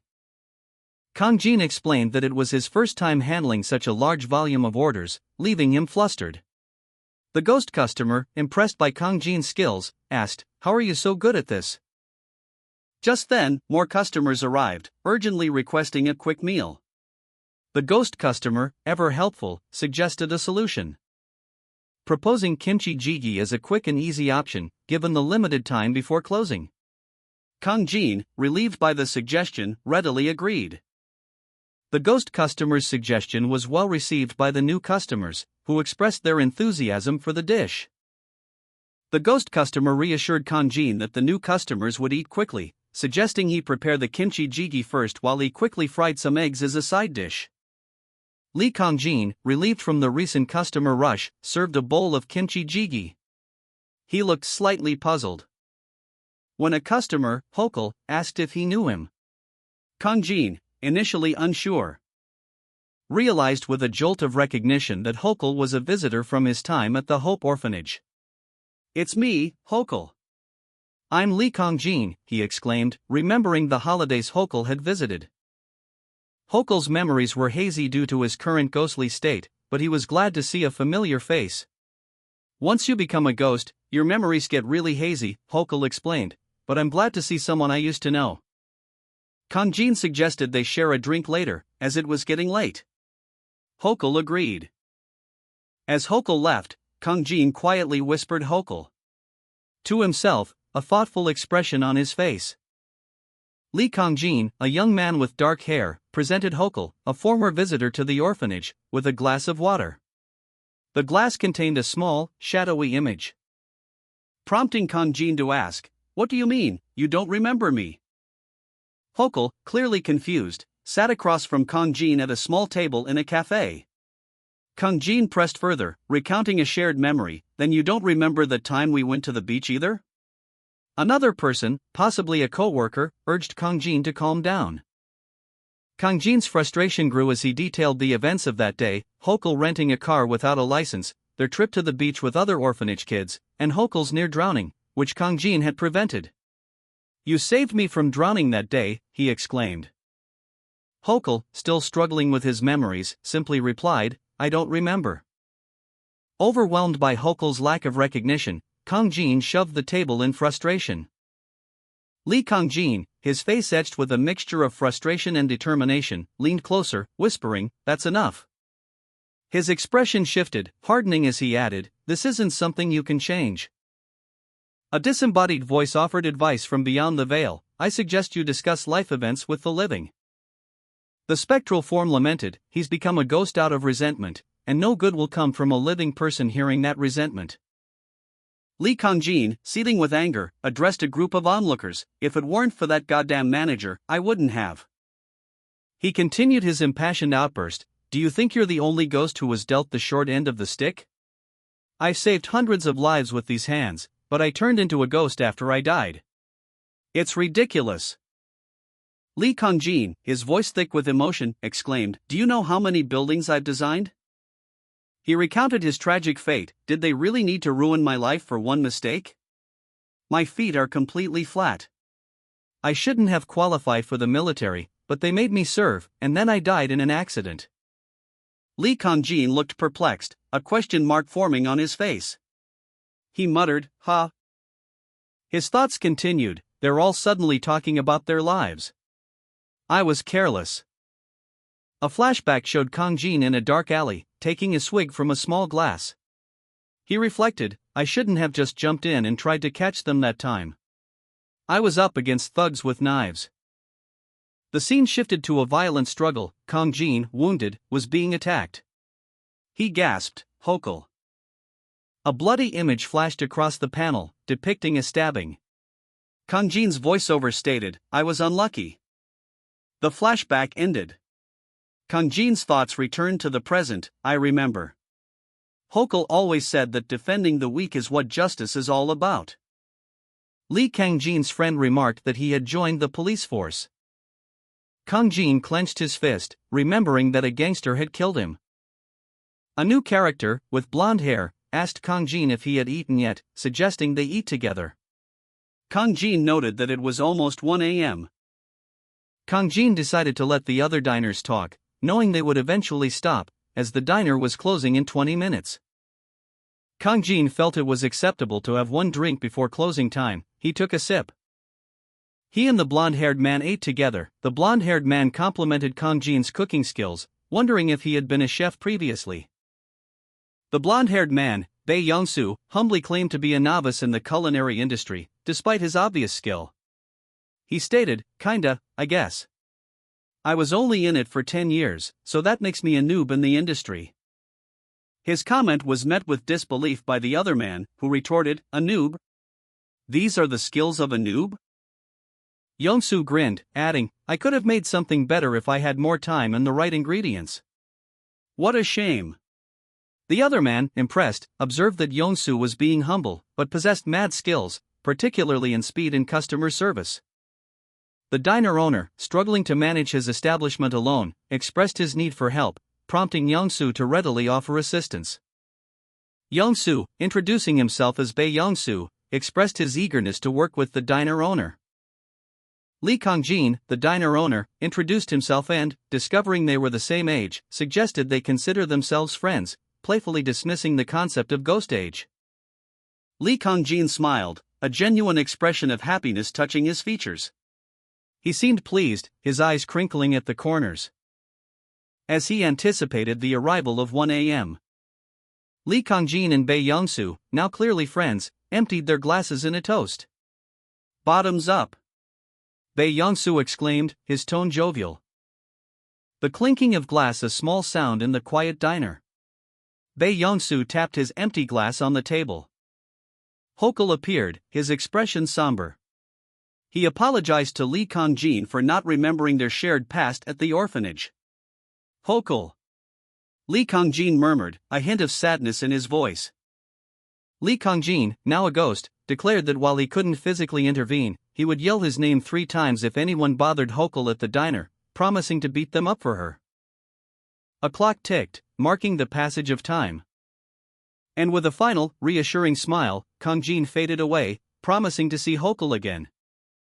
Hokul, alone in the diner, looked around in alarm as he called out her name. Realizing with growing horror that everyone around him was disappearing. A single, lingering shot of Hokul's worried face, seen through a glass, ended the scene. A hand reached out, its fingers brushing lightly against a smooth surface. The word touch appeared in bold letters above the hand. A young man stood hunched over a table, his shoulders slumped in despair. His inner thoughts echoed, I still can't believe Hokel is dead. His expression shifted, a faint smile touching his lips as tears welled in his eyes. He murmured, but now that I've met you here, I'll make you whatever you want to eat, Hokel. He stood in a restaurant, his back to the viewer, seemingly lost in thought. The sound of a bell jingled softly in the background. Two men, slightly unsteady on their feet, staggered into the restaurant. One of them asked, Excuse me. You're still open, right? The two men, clearly intoxicated, insisted, Just one serving. Just one serving of soju, please. No more, no less. Just one serving. Can we still order? Lee Kong-jin, still grieving, entered a restaurant. A server, amused, asked him how many shots constituted a single serving, clarifying that if he drank it all himself, it was still just one serving. He then questioned the limited menu, observing that if customers were present after 1 a.m., they must be living people. The server, sheepishly admitting he'd forgotten to update the menu, offered a spicy pork stir-fry. Two customers ordered the stir-fry and 2 bottles of soju. The server readily agreed, stating he would bring their order right away. After completing the order, Lee Kong-jin reflected on how smoothly he'd handled the interaction, realizing that living customers could indeed come in after 1 a.m. He presented the spicy pork stir-fry to his customers, who thanked him. An older man with glasses, Lee Kong-jin, savored a delicious meal, his expression one of quiet contentment. A younger man, the restaurant owner, watched him with a smile, pleased by his patron's enjoyment. Wow, this is delicious, did you marinate it yourself? The older man asked. Yes, that's right, the owner replied.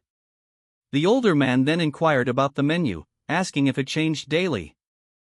I haven't decided yet, but if you request something, I can make it for you, the owner responded. Lee Kong-jin then made a reservation for seaweed soup the following day. After finishing his meal, Lee Kong-jin left a generous tip on the table before departing. I'm satisfied now, so it's time to go home, he declared to himself as he left the restaurant. Thanks for the meal, he called back to the owner. Night fell over the city, birds chirping and tweeting as the day transitioned into evening. A cityscape of tall buildings and bustling streets came into view. Inside a restaurant kitchen, the chef looked at his recipe book, muttering to himself. He flipped through the pages, studying the recipe for seaweed soup. He noted that Hokel also likes seaweed soup. So this is how you make seaweed soup, he thought. Deciding to prepare enough for both the reservation and Hokel, he declared, let's do this, and began cooking. Following Granny Kim Bokri's recipe, the restaurant owner began preparing the beef seaweed soup. First, he cooked the beef in a pot without oil, using a rice paddle to separate the strands. Then, questioning a step in the recipe, he stirred and mashed the beef, before deglazing the pot. And finally stirred in some sesame oil. He then used fresh water and rice water to adjust the soup's thickness, adding salt to taste. Completing Granny Kim Bokri's beef seaweed soup. A customer arrived, announcing they had a reservation. A woman, her face flushed, exclaimed, "It's so hot," as she stood beside a man in a suit. He had his arm around her protectively. The scene concluded with a "to be continued" message, indicating the story's continuation in a subsequent chapter. A woman in heels entered a building, the sound of her shoes echoing with a jingle. She and an older man, arm in arm, approached the reception, announcing, "Hello. We have a reservation." Entering the cool interior, the woman exclaimed, "Ooh. It's nice and cool inside." The man added, he must have turned the AC on in advance. A young man, the restaurant owner, appeared surprised. "That's weird. I didn't turn on the AC." He welcomed the couple, suggesting, "Let's sit over here, honey."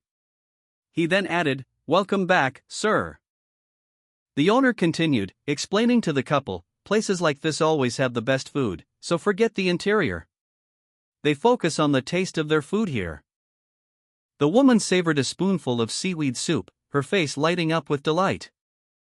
Her husband, meanwhile, took a more measured sip, a thoughtful expression on his face. He then politely inquired about the recipe's origin. The woman, beaming, explained that the recipe hailed from Onong in Gyeonggi-do, a place she associated with fond memories of her pregnancy and her mother's cooking. The man commented on the coincidence, impressed by the soup's quality and the woman's culinary skills. Offering to take some soup home, the woman squealed with delight at the generous offer. Turning to her husband, the woman expressed her gratitude for bringing her to this wonderful place, while he complimented her ability to always find delicious food. A customer requested seaweed soup, a dish not on the menu. The restaurant owner, a jovial man, explained that they didn't have set prices and customers could pay as they wished.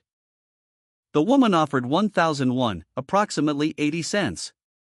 The owner, however, protested, stating that only cheapskates would underpay for such a delicious meal. The young man running the restaurant internally agreed with the owner's assessment but knew that breaking his rule of accepting whatever the customer offered would force him back into his tiny apartment. The woman and her companion, a man in a suit, suggested that setting prices would make things easier for the restaurant and its customers. They then offered a significantly larger sum of 50,000 won.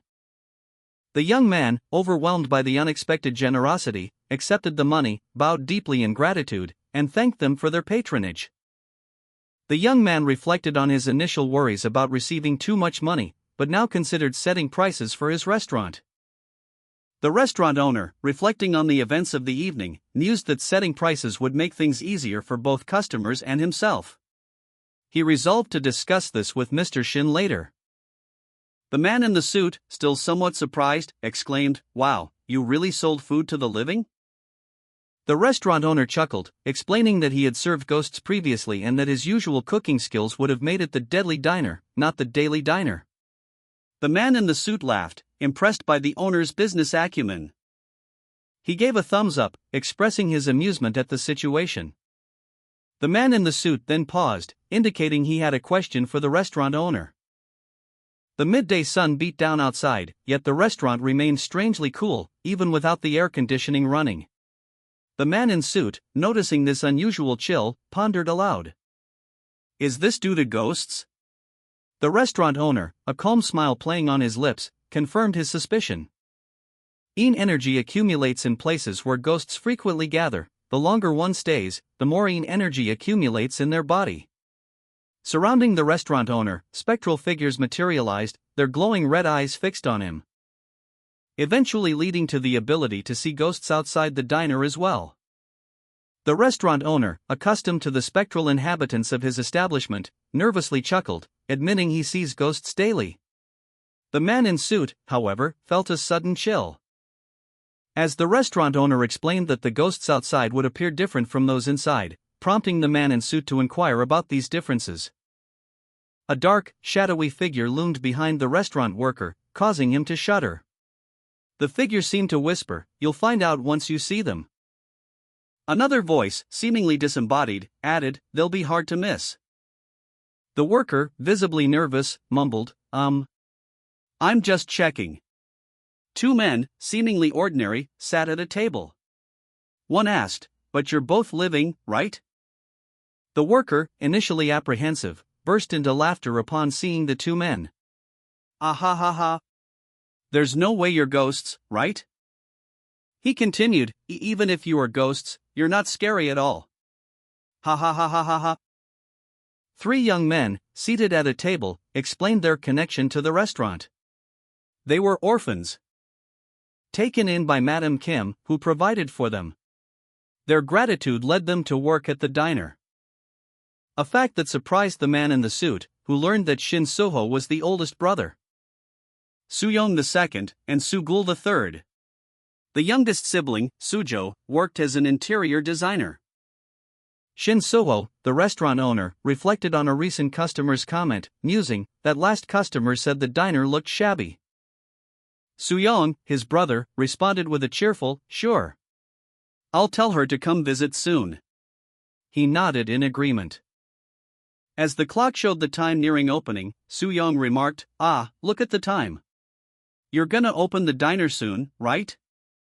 The brothers exchanged pleasantries as they prepared to leave, with Soo-young saying, "We'll leave now, then. Have a good day," and Soho replying, "Oh, thanks." Suho, alone now, contemplated his family's establishment, thinking, then is the daily diner. A place that both the living and the dead can visit. Shin Soho smiled, a subtle grin playing on his lips. His thoughts drifting to the implications of Mr. Shin's statement, the border between the worlds of the living and the dead was now open to everyone. The next day, Soo-young, seemingly concerned, contacted Shin Suho. He expressed his worry about living customers inquiring about prices at the restaurant, and the lack of any clause in the contract addressing the rules for living customers. The restaurant owner listened thoughtfully, a contemplative expression on his face. Soo-young, appearing anxious, sat across from Shin Soho in a cafe. He voiced his concerns about the influx of living customers and the implications for their contract. Suho, calmly, explained that regardless of whether customers paid or not, the money would still be deposited into their account. Soo-young pressed further, questioning the need to set prices given the unique circumstances. Shin Soho contemplated Soo-young's worry, internally questioning if he was inadvertently leading customers to commit sins.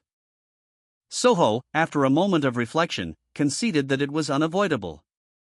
He then stated that since there were no afterlife laws regarding this matter, he would seek advice from Madam Kim. Shin Soho, still contemplating his options, dialed a number on his phone, surprised to find that Madam Kim was still alive. He had assumed she had passed away. A thought that was quickly replaced by a wave of relief as he connected with her. Soho learned from Madam Kim that she could contact the afterlife because she was an afterlife lawyer. He expressed his surprise and concern. Soho, having understood the situation, agreed to proceed with Madam Kim's assistance. After the call ended, Soho anxiously awaited Madam Kim's response, and finally received her message. The chapter concludes with a close-up of Madam Kim, her expression unreadable behind her spectacles, hinting at the complexities of the legal issues surrounding Suho's predicament. Madam Kim's stern gaze filled the panel, her expression unreadable. She had spoken. That Shin Soho could decide for himself, a statement that seemed to surprise him. Soho, seated across from her, looked perplexed, muttering what? Madam Kim continued, explaining that all Suho needed to do was abide by the original rules. Soho's internal monologue revealed his unease. He thought this man, the lawyer, had made things unnecessarily serious. Later, Suho, back at his restaurant, efficiently updated the menu board, adding prices for his dishes. He seemed confident in his pricing, muttering, "This should be good enough." Shin Soho, pleased with his progress, thought to himself that even if the inheritance didn't come through, he would still make enough money to pay for college tuition. His phone buzzed, indicating an incoming call from his school's department office. He answered, only to be informed that his tuition payment hadn't gone through. Confused, he listened as the caller explained the situation. Soho's eyes widened in shock as he learned that he had been accepted for an internship at Taekwang Trading Company. The scene opens with a view of a university building, specifically the psychology department's administrative office. An announcement is made: the internship pays 1.9 million won per month from September to December. The offer is explained to Shin Soho. It's a good opportunity to add to his resume and earn money while he's still in school. Suho considers the offer, internally questioning how he will manage his diner responsibilities if he accepts the internship. He politely declines the internship offer, explaining that he is currently managing a diner due to personal circumstances and lacks the time to commit to an internship. The person offering the internship is surprised to hear that Suho is managing a business, but Soho clarifies that he was only asked to run it for 5 years. Soho admits that he hasn't yet thought about what he will do after the 5 years are up. An internship opportunity was presented to Shin Soho. The advisor emphasized its importance for his final semester, stating that such chances become scarce after graduation. Soho acknowledged the advisor's point, considering the wisdom of seizing such an opportunity. But then reflected on the demanding schedule of his diner job, operating from 11 p.m. to 1 a.m. daily. He mused that even with the internship, he'd likely finish earlier than 11 p.m., making it potentially manageable. However, the reality of his chaotic diner life quickly intruded on his thoughts as he was suddenly overwhelmed by the sounds of chattering and clamor. Amidst the hectic atmosphere, Soho served a customer, his mind still racing with the internship decision, recalling a traumatic event from his past while serving the customer. The scene opens with Shin Soho and a friend at the diner. Soho observes that, as usual, everyone is more focused on their own conversations than on each other. His friend notices Soho's pensive expression and offers him a drink, asking if something is wrong. Soho reveals that he received an internship offer from a trading company. His friend expresses surprise and concern, questioning the impact on Soho's diner responsibilities, and the other patrons react with alarm at the prospect of the diner closing. Soho attempts to reassure everyone, trying to calm the sudden outburst. Ultimately, Soho's relief at the diner's importance to his friends and customers solidifies his decision to forego the internship for now. He doesn't want to imagine his life without the daily diner. The restaurant owner inquired about Shin Soho's plans to work at a trading company, prompting Soho to confirm his internship. Park Chung-man, a founding member of Kong International, boasted about his past in the trading business. Soho's co-worker emphasized the importance of English and margin rates in the trading industry, while Soho listened attentively. Chung-man continued to explain the complexities of cost calculations in the trading business, including sample costs and production facility expansion. Chung-man's explanation continued, focusing on the need for accurate cost calculations from product defect inspection. Soho admitted to only partially understanding. Shin Soho sat alone in the diner, a slight frown furrowing his brow as he contemplated the trading advice he'd just received. A family entered, their quiet demeanor contrasting with the bustling atmosphere. They approached the counter, politely asking if they could be seated. Their young daughter, however, seemed to fix her gaze intently on something unseen, her expression unreadable. The restaurant owner, noticing the family's arrival, gestured to a nearby waiter, impatiently urging him to seat the newcomers. The waiter, however, was visibly startled, his eyes wide with a mixture of fear and disbelief as he exclaimed, "Ghosts! They're real ghosts!" Soho, seemingly unfazed, calmly remarked, "So what? I'm a ghost too." The waiter, still visibly shaken, pointed out that the ghosts were see-through, emphasizing the horror of the situation. A waiter, eyes wide with terror, exclaimed to Shin Soho, "Relax. That's because they just died recently." Soho listened as the waiter explained that when people die, their souls remain connected to their bodies for about 3 days, making them semi-transparent during that time.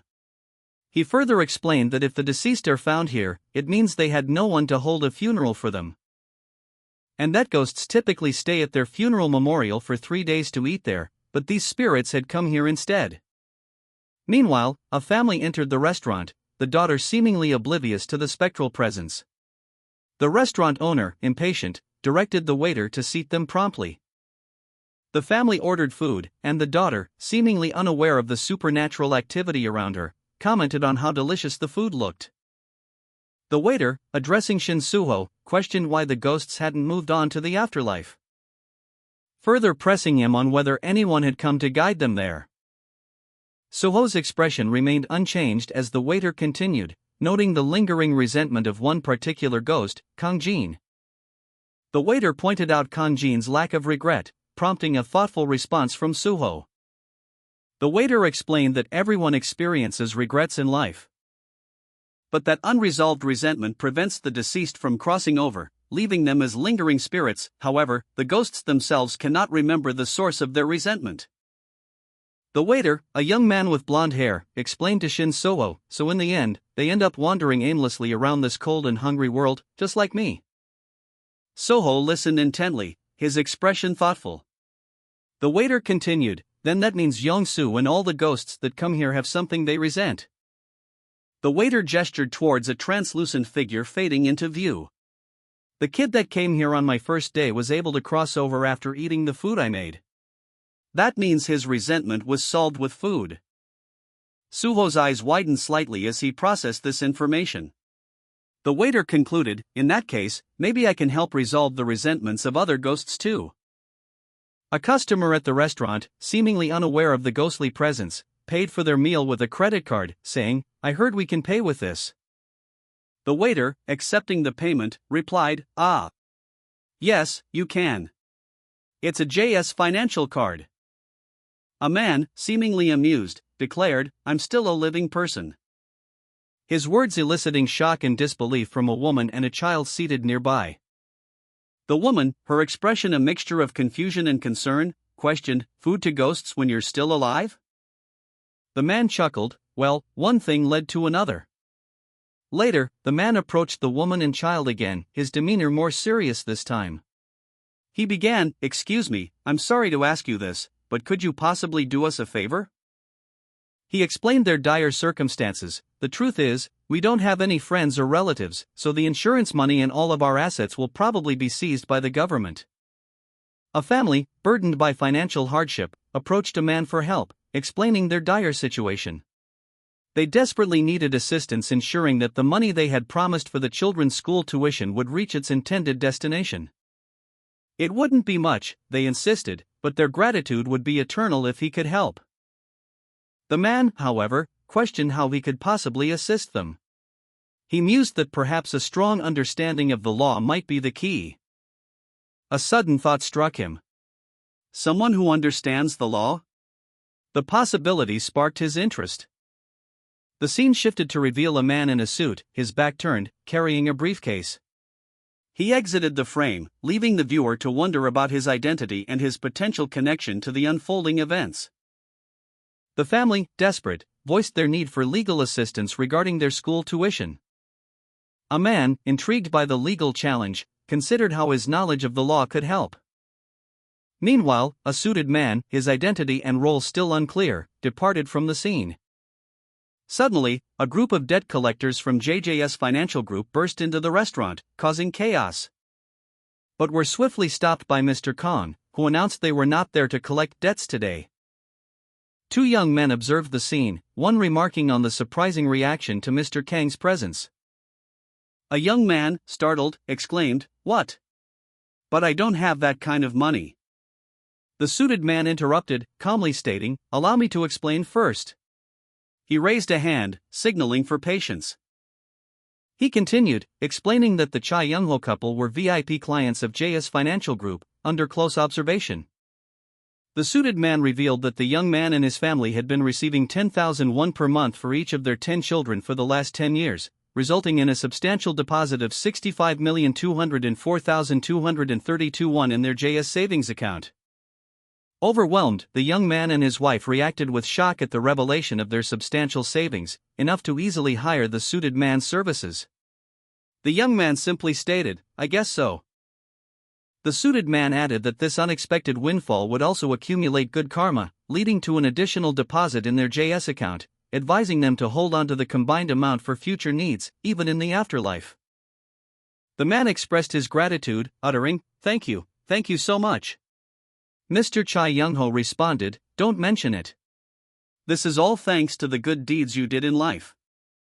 He reflected on the family's newfound fortune, a testament to the karmic rewards of kindness. Even if good deeds happen late, they always come back to benefit you, he mused, a smile gracing his lips as he observed the family's happiness. "I'm so happy for them." Meanwhile, back at the diner, another employee called out, "Hey, what are you doing? It's almost 1 a.m. The employee sighed, "It's sad that they passed away." The man tossed a garbage bag into a bin, muttering to himself, "I don't have to work part-time on days like this anymore. What a relief." He then deposited another bag, exclaiming, "Bye-bye, food waste." Finishing his recycling, he commented, "Now all I need to do is flatten the cardboard boxes, and I'll be done." As he walked, the man paused, a look of confusion crossing his face. "Ha!" He heard footsteps approaching, and a horrifying sight met his eyes, a grotesque figure with a gaping maw and dark smoke swirling around it. More figures emerged from the shadows, their faces skeletal and terrifying. The man found himself surrounded by the undead. A man stumbled, his foot catching on a broken step. His eyes widening in terror as he stammered, "GG ghosts." The sheer shock of seeing the undead creatures caused him to fall to the ground, landing with a heavy thud. From a distance, unseen by the man, two spectral figures observed. One commenting, "Well, it's about time he can see us." The other added, "I knew he'd be surprised, but I didn't think he'd faint." Are you gonna slap him? Don't do that. Someone stated that pressing down on a specific meridian would wake the unconscious man up. Another voice instructed them to step aside. As they pressed on the indicated point, the man's eyes flickered open. The man awoke with a start, exclaiming, "Ha!" His friends looked on, one commenting, "Ooh. Leave it to the professional." The man, still shaken, recounted his experience. There were ghosts outside. They weren't see-through, and I could see their bones. They really looked like the ones from horror movies. His friends, however, revealed the truth: that was us. Confused, the man questioned their statement, pointing out that none of them had any scars. He reiterated, "The ones I saw."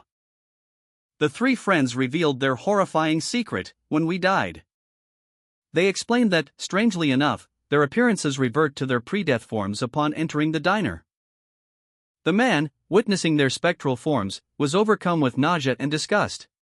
He wondered, what could have happened to them for their bodies to look like that? His friends urged him to hurry to the restroom, concerned about his sudden illness. Later, as the man used the restroom, one of his friends questioned his late-night presence there. The man, still shaken by the encounter, was left pondering their strange behavior and their cryptic statement about where they would go next. Two young men, one with blonde hair, explained to the other, a brunette, that they had been watching him from their usual spot while waiting for the diner to open. They were invisible to him until now. The blonde continued, assuring the brunette that their ghostly nature didn't grant them free access to his room, they needed permission to enter. A doctor, Hyo Yeonwook, examined the brunette's condition, revealing that his health wasn't ideal for his age, particularly his stomach, liver, and knees. Hyo Yeonwook boasted about his impressive medical credentials, claiming he would have won a Nobel Prize if he'd lived a few more years. The doctor instructed the brunette to press a specific point on his body to calm himself when his heart raced, explaining that his easy startling was due to a weak heart. The brunette tried the technique, reporting that he felt more relaxed, though uncertain. Instructions appeared, advising to press on the Shinsu meridian for an aching back, and the Gakshin meridian for knee pain. A soft, glowing light emanated from the hands performing the pressure. The man felt immediate relief. His friends exclaimed that he looked much better, his expression reflecting amazement. One friend, observing the man's relaxed state, suggested bush clover as a beneficial herb for his body, noting its jiggly appearance. The doctor explained that bush clover is known to treat gastritis, benefit kidneys and blood vessels, reduce inflammation, and prevent STDs, particularly beneficial for men. The man, initially hesitant, agreed to try it. The doctor, enthusiastic, suggested they go to the market immediately to purchase some. A friend suggested a trip, but the man, preoccupied with preparing his diner, initially declined, stating he was busy. His friend playfully teased him, pointing out the absurdity of a ghost being unable to appreciate herbs. The man, realizing the truth in this, relented. As they left, the man's friend, Hokul, was instructed to rest while Young-soo would look after the diner. At the market, the man reflected on the difficulty of obtaining certain herbs in the past, contrasting it with the current ease of access. His friend expressed happiness at his improved mood. The man checked his notes, confirming the doctor's recommendation of bush clover. The man, on his way to procure bush clover, was suddenly startled by a loud cry, "Aagh." A cry that seemed to emanate from a distressed woman nearby. A nearby man exclaimed, "My baby, please help my baby." The man, initially confused, noticed the woman's distressed state and the growing unease of those around him. Another bystander whispered, "That lady is a ghost." Suddenly, a nearby man clutched his chest, his face contorting in pain. "This is a seizure," someone shouted. The man rushed to the man's side, kneeling beside him as the seizure intensified. The man's body trembled violently. As the seizure subsided, the man looked up, his eyes wide with shock. A ghostly figure emerged, its eyes fixed on him. "You can see me, can't you?" she asked, her voice barely a whisper. A woman suddenly twitched violently, her eyes rolling back into her head. Her features contorted into a grotesque mask as her eyes glowed an unnatural red. "You can see me," she shrieked. Then collapsed to the ground with a pained cry. A ghostly woman appeared before a man, her voice echoing, "You can see me, can't you?" The woman's form flickered, her eyes glowing red as she contorted in a sudden, violent spasm, her features sharpening into a terrifying visage. "You can see me," she shrieked, reaching out with spectral hands. The man, eyes wide with terror, stumbled back, gasping in fear. The ghostly woman collapsed, whispering, "Please save my baby." The man, still shaken, fretted as he called for an ambulance, the woman's form fading as he spoke. A young woman, witnessing a man collapse, expresses fear, stating that it looks like a seizure and that such events are fatal. She admits to never having seen one before. Meanwhile, another young man frantically calls for help, shouting for someone to hear him. He urges the stricken man to hang in there, assuring him that an ambulance is on its way.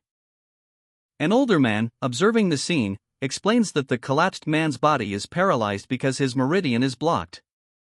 He warns that this blockage could leave the man permanently unable to move. The young man, distressed, asks what he should do. A ghostly woman, appearing beside the older man, desperately pleads with him to possess the stricken man and save her baby.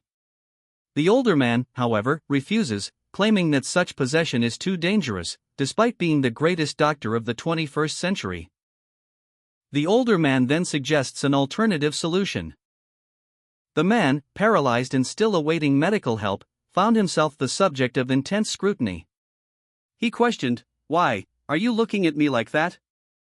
His mind raced, overwhelmed by uncertainty. He stammered to himself, "So, what am I supposed to do again?"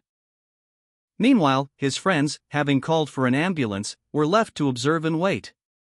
A friend, recalling a suggestion from the doctor, explained he bought an acupuncture kit nearby.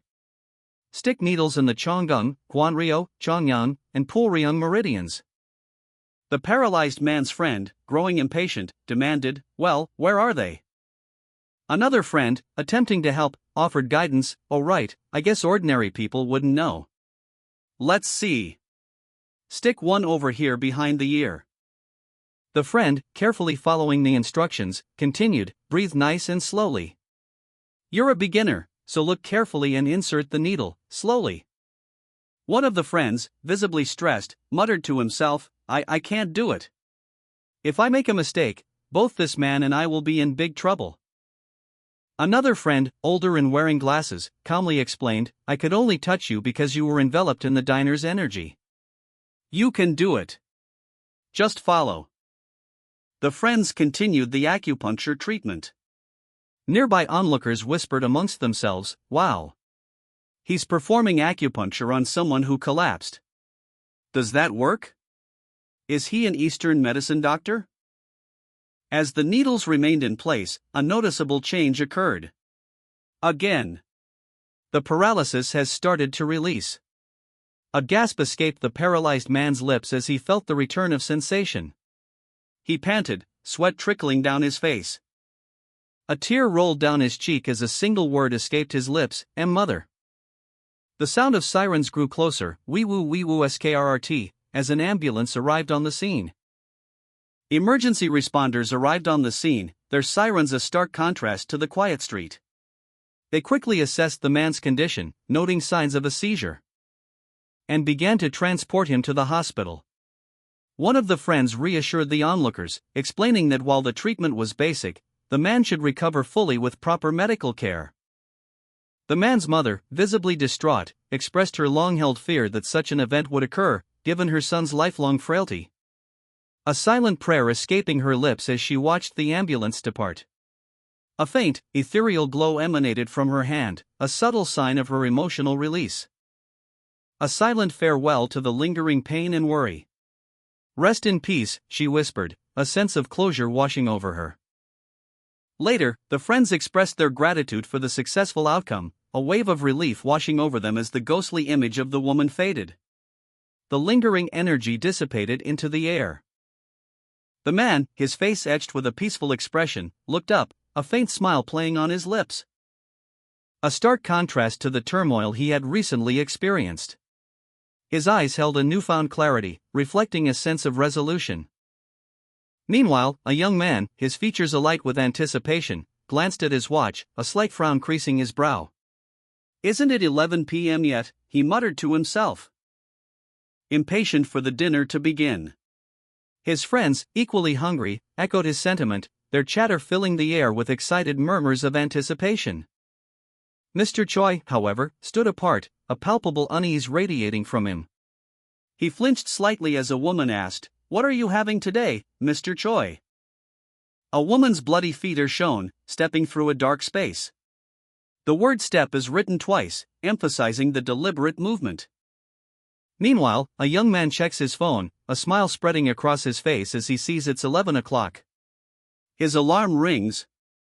He cheerfully slides open the door to his restaurant, inviting his friends inside with a welcoming gesture. But as they enter, they notice something amiss, their expressions shifting to confusion as they see the man standing awkwardly. One friend points out the obvious: the woman from earlier is here, causing a sudden rush and scattering of the group. A bloody knife is shown, dripping with blood, the word "Xing" indicating a sharp, metallic sound. A man walks through the city at night, his thoughts preoccupied. He wonders, who does he mean by she? A young woman staggers through the darkness, swaying and bleeding profusely. The onomatopoeia emphasizes her unsteady movements. The man, now inside his restaurant, sees the injured woman and exclaims, "Lady Sohee? Is that you?" Sohee, her face bloodied, weakly asks, Can you see me?" Another man, seemingly a friend, nervously replies, "Why yes. I started seeing ghosts a few days ago. Please come in.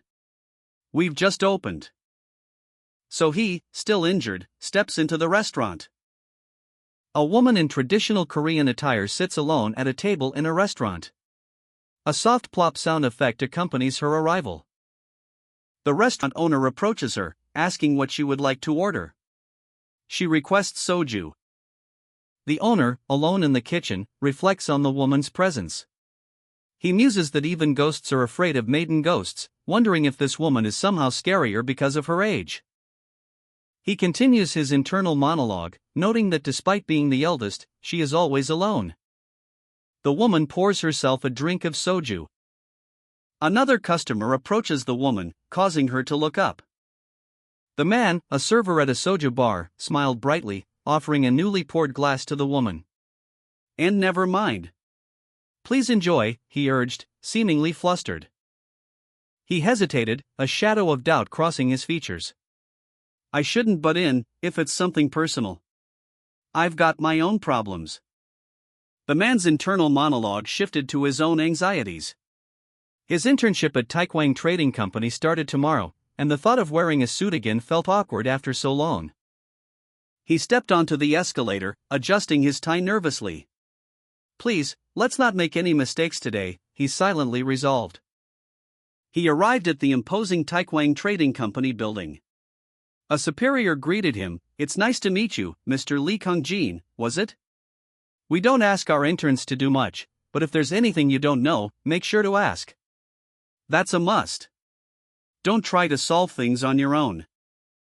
A man in a suit, Kung-jin, is shown to his new desk at Taekwang Trading Company. His supervisor gestures towards the chair, saying, "This is your seat, Kung-jin. If you wait here, someone will come to show you the ropes."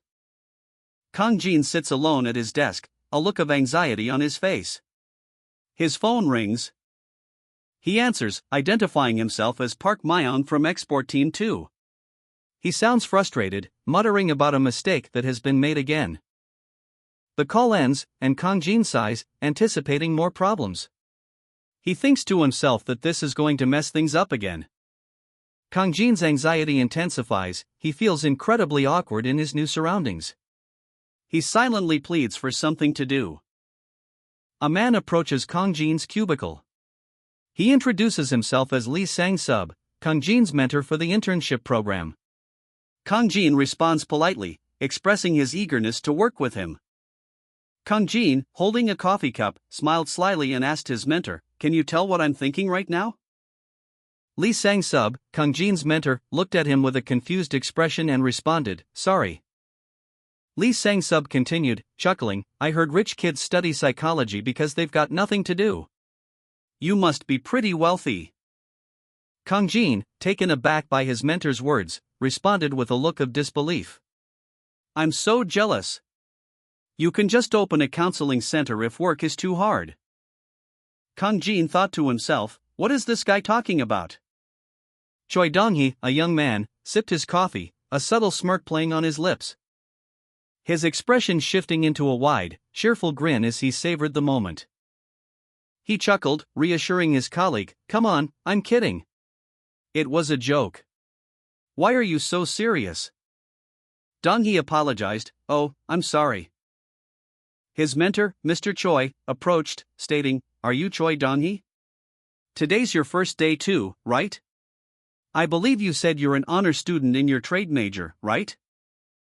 Dong-hee responded affirmatively, "Yes, sir." Mr. Choi continued, "I was an honor student too. It's pretty easy to transition to a full-time position at our company, so give it your best.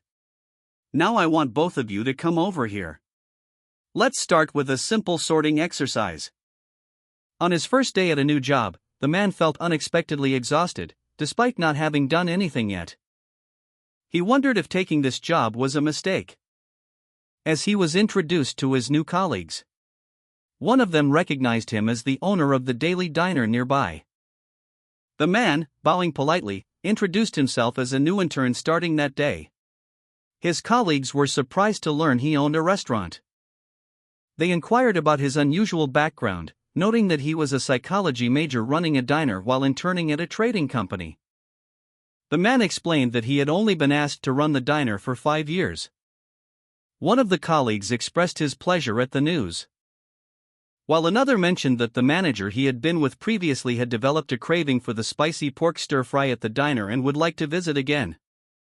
A man in a suit placed several neatly organized files on a desk with a thud, explaining that they contained warehouse inventory lists, status-checked inventory, and trade invoices. Kang Jin, the new intern, received praise for his excellent work. "Good work, Kang Jin. You did great," his supervisor said.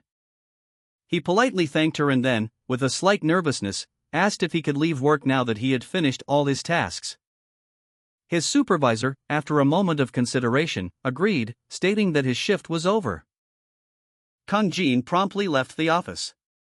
His supervisor and a colleague, Sang-sub, then discussed his early departure. "He already left? Is this what new interns are like nowadays?" the supervisor remarked, reminiscing about her own internship days. Sang-sub agreed that they couldn't keep him if he had finished his work, but continued to express his surprise at the intern's efficiency. The supervisor, however, revealed that she had initially been worried about Kang Jin due to his unusual background, but was pleasantly surprised by his diligence. Kang Jin, meanwhile, was already leaving the building, seemingly unaware of the conversation behind him. Dong-hee, pleased with his work, reflected on how following Mr. Park's instructions had made organizing his tasks easier than he anticipated. Meanwhile, his supervisor, Lee Sang-sub, questioned Dong-hee's progress on making copies, surprised that the task wasn't yet complete. Lee Sang-sub, despite Dong-hee being an honor student, privately noted his slow pace and tendency to make small mistakes. He concluded that their expectations for Dong-hee might have been too high. After work, Dong-hee headed to his favorite hangover soup restaurant. Pleased to find it bustling with customers, a familiar and comforting sight. The man, still processing his workday, found himself staring at a wall adorned with photographs of numerous celebrities. A stark reminder of the life he'd left behind. "Oh dear," he muttered to himself, a hint of apprehension in his tone. He pondered the mystery of a woman's passing, questioning why she had become a ghost. Meanwhile, at his favorite restaurant, the man placed an unusually large order, 5 hangover soups, prompting a comment from a fellow diner about his rudeness. He then quietly gathered his water and side dishes, the sounds of clatter and tap filling the brief silence. The server wished him and his companions a pleasant meal. The man and his companions began their meal, their expressions a mixture of curiosity and quiet contemplation. The man tasted his food with a disappointed expression, thinking, "It's bad, but it isn't something I would line up for to eat." His companion commented, "Ah, this isn't the taste I remember. I wonder if the owner changed." The older man agreed, "I know, right? I remember it being much tastier." The man apologized, "I'm sorry I brought everyone here. I thought it'd be better than this." The older man replied, "No, sir.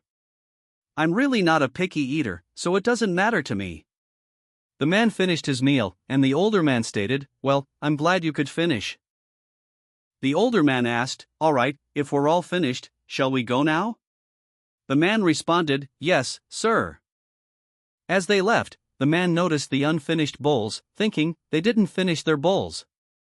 Later, the man questioned his companion, "Hey, are you sure this place is famous?" His companion replied, "It's worse than microwave soup." An older man lamented, "The old lady who was the original owner passed away," his face etched with worry. A younger man listened, quietly observing, and added somberly, "And apparently, it got steadily worse after that." The older man sighed, muttering, "Oh dear, oh dear." Later, the younger man inquired of a colleague, "Ah, you mean Madame Oh Soon-young? I know her well." His colleague responded, "How's her place doing? I heard her son took over." Continuing, he explained, "There were a lot of customers, but the taste wasn't that special." A young man, his blonde hair slightly tousled, explained to a friend, "The broth is the foundation of hangover soup. I don't know why they would order that from somewhere else." His friend responded, "Well, she didn't pass away suddenly. I'm sure she had the time to give him the recipe." The blonde man added, "I don't get it." Later, the young man, now alone, slid open the door to a small restaurant. He observed, "Hey, it looks like I'm the first customer today." An older man greeted him warmly, "I'm back. Ah, Mr. Park. Welcome. I'm doing well at the company thanks to you." The young man replied, "Don't mention it. I'm glad I could help." The young man gave a thumbs up and ordered, "I'll have a chili pepper doenjang sauce together with a hot bowl of rice." The restaurant owner, a young man with a cheerful disposition, flipped through his recipe book, a smile playing on his lips as he announced, "One chili pepper doenjang sauce coming right up." He diligently searched through the book, muttering to himself, "There should be a recipe in here somewhere." But his expression shifted to one of confusion and alarm as he exclaimed, "Huh? What? It's not here. There's nothing even similar to it." A customer, concerned, inquired, "What's wrong?" The owner explained, He ordered something I don't have a recipe for. I can't make anything that isn't in here." But then, a solution presented itself. The owner, eyes widening, offered to teach the customer how to make it himself. The customer, relieved, exclaimed, "Really? You're a lifesaver." The owner guided the customer through the process, instructing him to roughly chop washed chilies into chunks, add some doenjang, garlic, chili paste, and sesame oil, and mix it all together. The result was a simple, yet delicious-looking chili pepper doenjang sauce. The man tasted the chili pepper doenjang sauce, his eyes widening in surprise. A satisfied sigh escaping his lips as he savored the flavor. "Nothing beats a bowl of this," he mused, remembering even the hardest days at work were made better by such a dish. He expressed his gratitude to Kong Jin, the chef, exclaiming, "It's delicious." Kong Jin, seeing the man's delight, suggested, "Why don't I teach you how to cook other things while we're at it?" The man, intrigued by the offer, readily agreed. The man requested a recipe for pickled garlic, a dish not found in his cookbook. Kong Jin initially hesitated. Revealing a mysterious truth, making garlic dishes attracts unwanted entities, referred to only as they who must not be named. A group of women, their expressions ranging from serene to mischievous, stood against a dark, starlit backdrop. One woman, dressed in traditional Korean attire, held a particularly enigmatic air. Meanwhile, inside the restaurant, a tense conversation unfolded between two men. One, visibly apprehensive, exclaimed, "Eek! Don't even mention them." His companion, seemingly unfazed, pressed further, questioning his fear. He stated, "I don't know why. But you'll probably get it if you become a ghost too." The apprehensive man's fear was revealed to stem from the maiden ghosts and Kang Jin. His companion retorted, calling him a coward because of his debt. A question arose regarding how ghosts could earn more money when already dead. The explanation revealed that if ghosts cannot pay their debts, JS Financial Group will come for them. The scene shifted to show a group of men from JS Financial Group pursuing a terrified individual with a large net. The man's companion was caught in the net. The man anxiously explained his predicament. To avoid being caught, he had to submit documents to the bank teller and request an extension, but the line was incredibly long and slow, and the documents weren't guaranteed approval in one go. Further compounding his stress, he learned that rejection during the evaluation process meant a definitive stamp of disapproval. The image showed a hand stamping a document, symbolizing the finality of rejection. A stark declaration appeared, "You're extinguished." A subsequent panel clarified the nuance between dying and being extinguished, explaining that while they sound similar, they represent distinct concepts. Death, it was revealed, is not the end, but rather a new beginning. The final panel showcased a vibrant, almost otherworldly scene, reinforcing the idea of transformation and rebirth. One man, his face etched with worry, explained to another that his debt was disappearing, a process he described as getting extinguished. The second man, listening intently, seemed equally shocked by this revelation. The implication was clear: the debt wasn't just being forgiven, it was ceasing to exist entirely. "It's the end," he stated, the gravity of the situation weighing heavily on his words. The blond man's expression darkened, his worry deepening into a more profound unease. The sudden, inexplicable vanishing of his debt left him feeling unsettled and apprehensive. The Manhwa panel displays a thought bubble containing the statement, "But getting extinguished is literally disappearing. It's the end." A man, his expression a mixture of concern and weariness, is shown. He asks, "Then don't you have to resolve your resentment as soon as possible?" The scene shifts to show the man and another individual, a blond man. The blond man responds, "But ghosts don't know what they resent." The blond man continues, "It's the same for all of us." The man replies, "Sorry. I wish there was more I could do." The other man says, "That's okay. I didn't bring it up to ask you for a solution." The blond man leaves, the sound of a bell jingling as he exits. The man watches him go. The man, unsure of the future, reflected on the recent lack of customers since Mr. Park's departure. However, he quickly reassured himself, concluding that things would likely be all right. Kang Jin, the chef, urgently called for another kimchi jjigae, while simultaneously preparing braised pork and spicy pork stir-fry. His assistant responded promptly, confirming the dishes were almost ready. Overcome with emotion, Kang Jin wept openly, expressing his remorse to Young-soo and pleading for his return. Meanwhile, outside, a blond man and an older gentleman were surprised by the unexpected number of customers. Kang Jin rushed into the restaurant, breathlessly apologizing to Young-soo for his absence.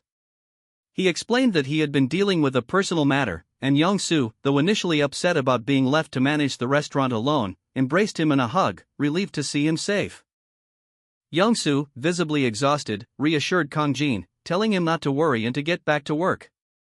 A customer arrived, and Kang Jin quickly attended to her, seating her at a table. Taking her order and promptly relaying it to the kitchen. The older woman at the table observed the two young men working diligently, commenting on their hard work ethic, expressing her admiration for their dedication. Later, after the rush subsided, Young-soo thanked Kang Jin for his help, noting his worried expression earlier, and urged him to eat something nice while he was there. Kang Jin nodded, relieved and grateful for Young-soo's understanding. Kang Jin returned to work, sheepishly admitting, "Oh dear, did you see me over there? Now I'm embarrassed." The older man chuckled, "Oh ho ho." The older man then requested, "In that case, I'd like some seonji hangover soup." Kang Jin replied that it would take a while to prepare. Young-soo interjected, "You don't need to make it. Yeongsu produced a gift certificate for original granny stew, instructing Kang Jin, "Here, buy me a bowl from my restaurant." The camera panned to the exterior of the restaurant at night, showcasing its sign. Yeongsu then offered a credit card, stating, "You can pay with this." Kang Jin was awestruck, muttering, "Oh my god." Kang Jin examined his JS Finance VVIP card, realizing it wouldn't work in the afterlife. He worried about disappointing his recipient, and that the food wouldn't taste the same without it. The blonde man, however, explained that she wanted to see for herself how bad the food actually was, as evidenced by the steaming container of food. Kang Jin felt nervous, while the blonde man empathized with his feelings as a fellow cook. Kang Jin then recounted a recent encounter with a rude customer, and mentioned another person was in the kitchen, but he didn't recognize them as being from Madame O's family. He hadn't seen anyone who could have been her son. An older man tasted a spoonful of something, his expression sour. He commented that it was no surprise the dish tasted so bad. A woman grimaced and chewed something with visible distress. She continued to eat, her expression one of profound discomfort. Observing her, Yeongsu noted her distress.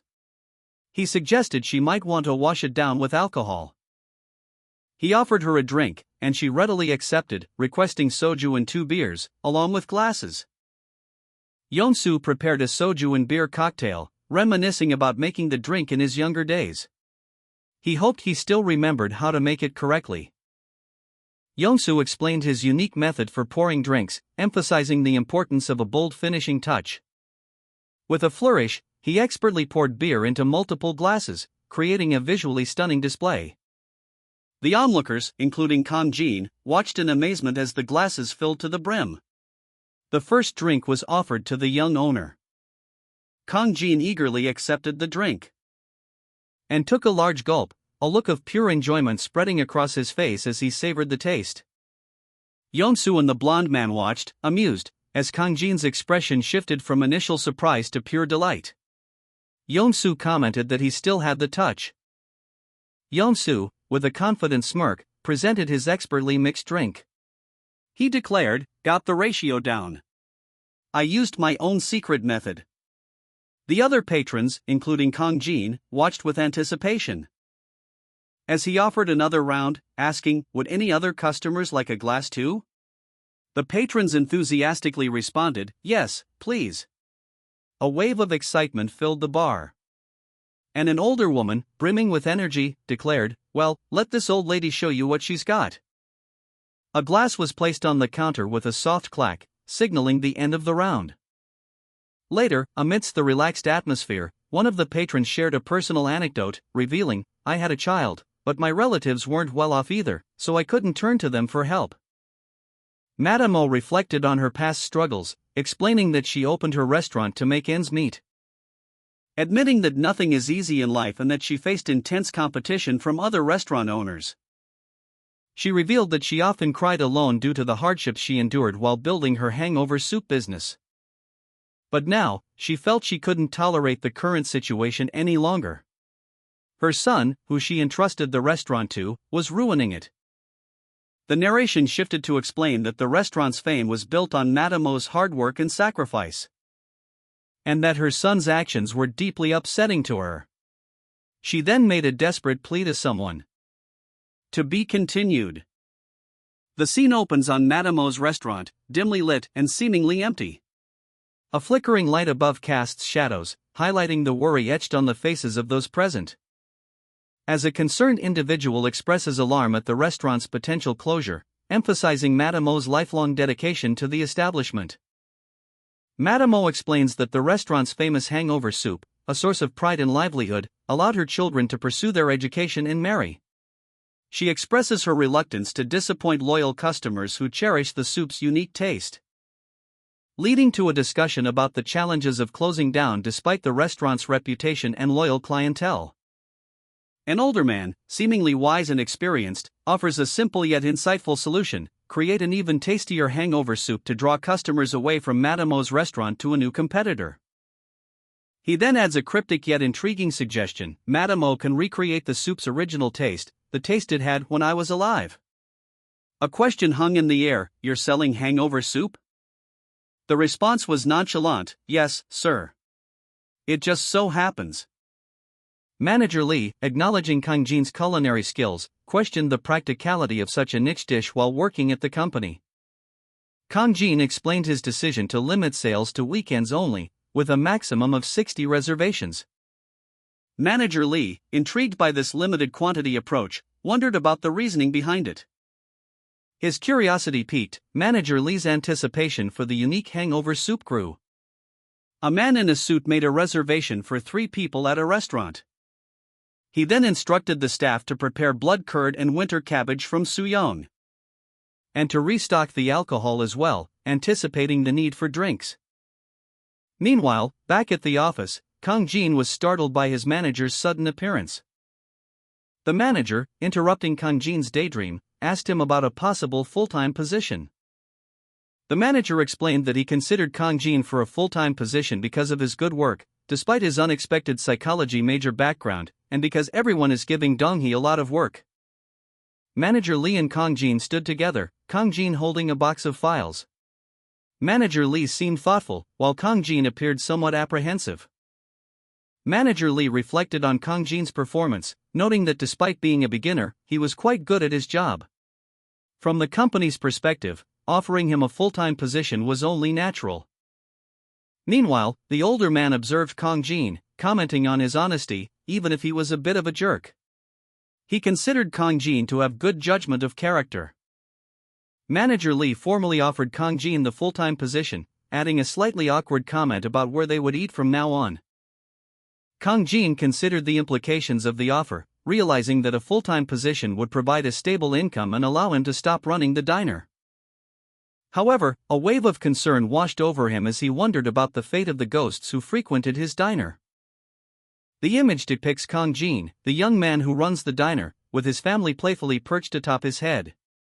Their joyful expressions contrast sharply with Kang Jin's more serious demeanor. As the scene shifts to reveal a darker, more mysterious aspect of his workplace. A caption reveals that this location is the border between the worlds of the living and the dead.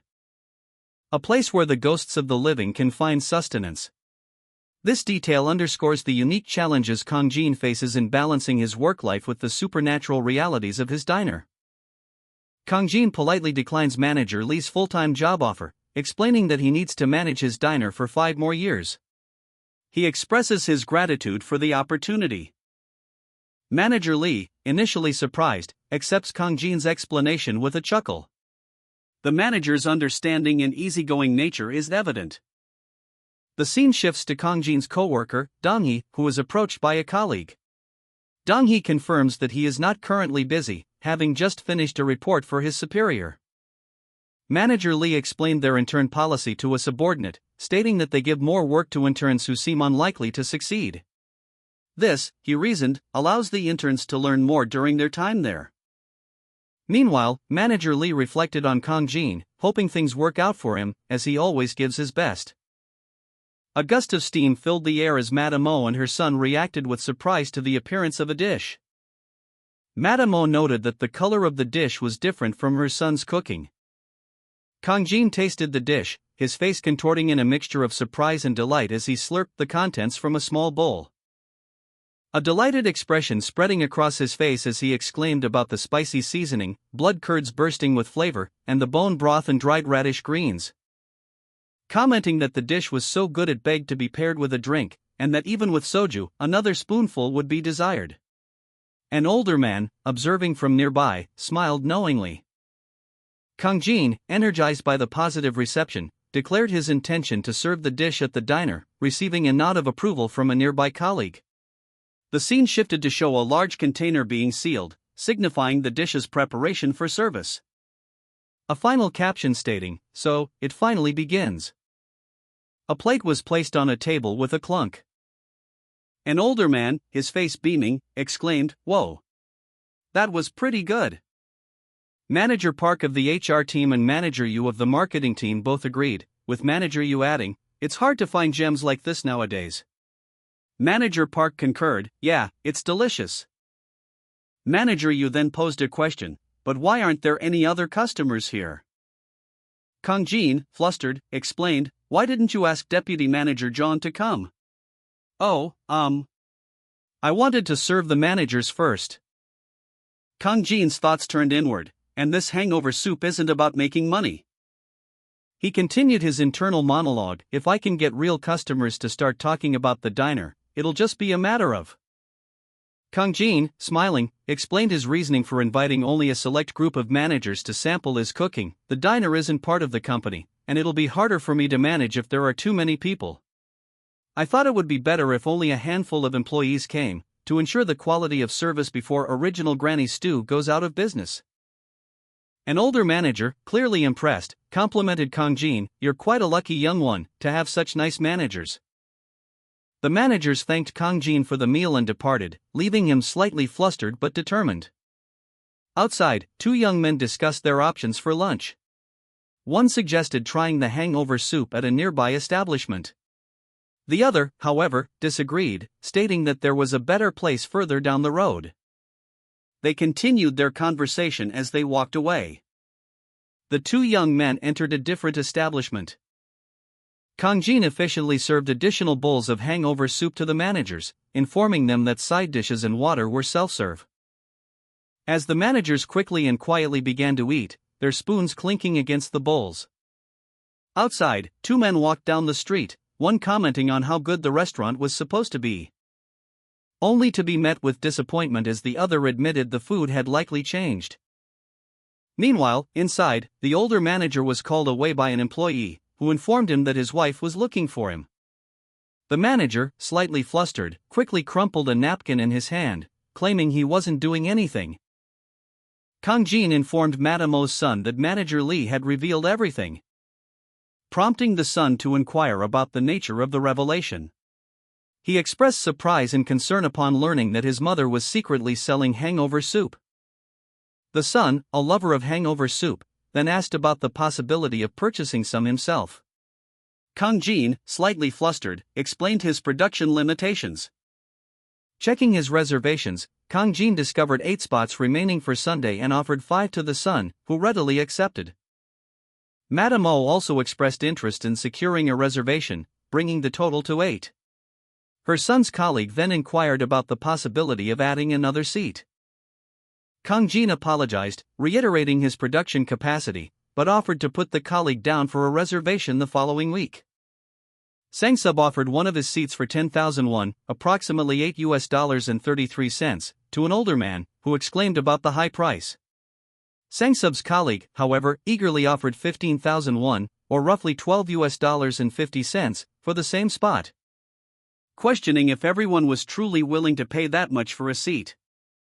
As another colleague, Dong-hee, explained that it was a rare opportunity to eat the hangover soup, and reserved the spot for the following weekend. Kang Jin, slightly flustered by the sudden demand, readily agreed, while making plans to copy documents for the upcoming meeting. Dong-hee was reminded not to flip the documents upside down, as he had done previously, and another colleague offered to help with the copying. Dong-hee was then asked to provide details about the reservations later, as he and Kang Jin rushed off to complete their tasks, acknowledging the workload. A younger man, smiling broadly, approached another man, who muttered "but out" under his breath. The second man, clearly irritated, shouted, "You're not even serious about your internship. So don't think your shallow trick is gonna work on me." He then grabbed his notebook and stormed off. The younger man watched him go, a smug expression on his face. He thought, "You must be feeling good about yourself because you got the manager's attention with your stupid diner." But he added, "But don't get it twisted. We'll find out who's really better at the job at our final evaluations." The younger man, now looking concerned, was told to stop being annoying. Dong-hee observed the office from the periphery, his gaze sharp and assessing as a female colleague gestured towards him. He reflected on Mr. Park's assistance, clarifying that he didn't intend to work full-time. He mused that his nonchalant demeanor might have bothered some employees, but ultimately concluded that competence wasn't a bad thing. An older man, observing Dong-hee's departure, appeared thoughtful. Dong-hee, despite acknowledging the discomfort, continued on his way. The following panel is blank. The scene shifts to a bustling restaurant. Chatter and excited conversation fill the air as two individuals discuss their hangover soup reservations. A young woman savors a spoonful of soup, exclaiming, "Wow, the flavor is so rich." An older man, tasting the same soup, comments, "It reminds me of blood curd, but I have to admit this tastes good."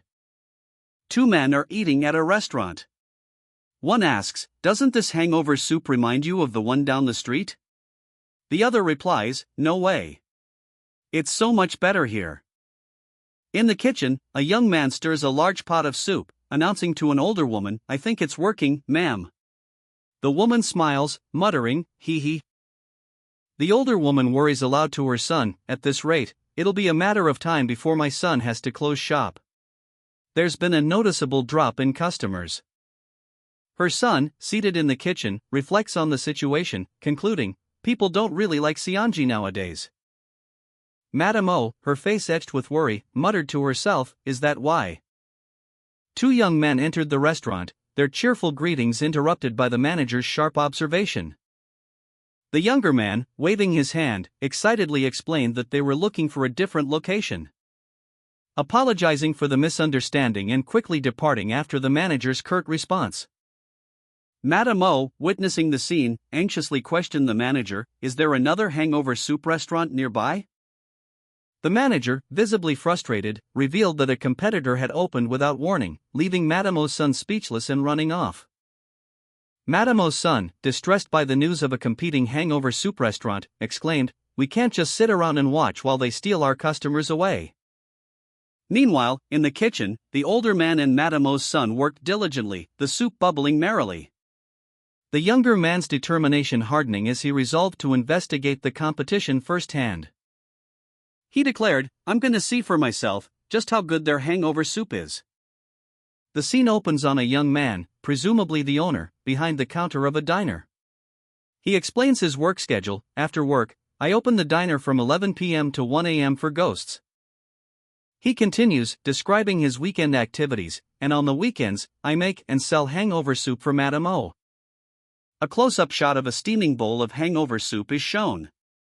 The young man reflects, "I've done manual labor plenty of times before, but this is killing me." The young man, clearly exhausted, speaks to a blonde-haired co-worker, "Mom. Dad. I'll see you both soon." The co-worker responds, "That look on your face tells me I'm gonna have another ghost friend soon." The young man, now alone, sniffles and sobs, then smiles, saying, "So I'm considering hiring a part-timer for the weekends. What do you think?" Dong-hee listened intently as someone explained that prolonged exposure to the restaurant's environment leads to an accumulation of energy, increasing the likelihood of encountering ghosts.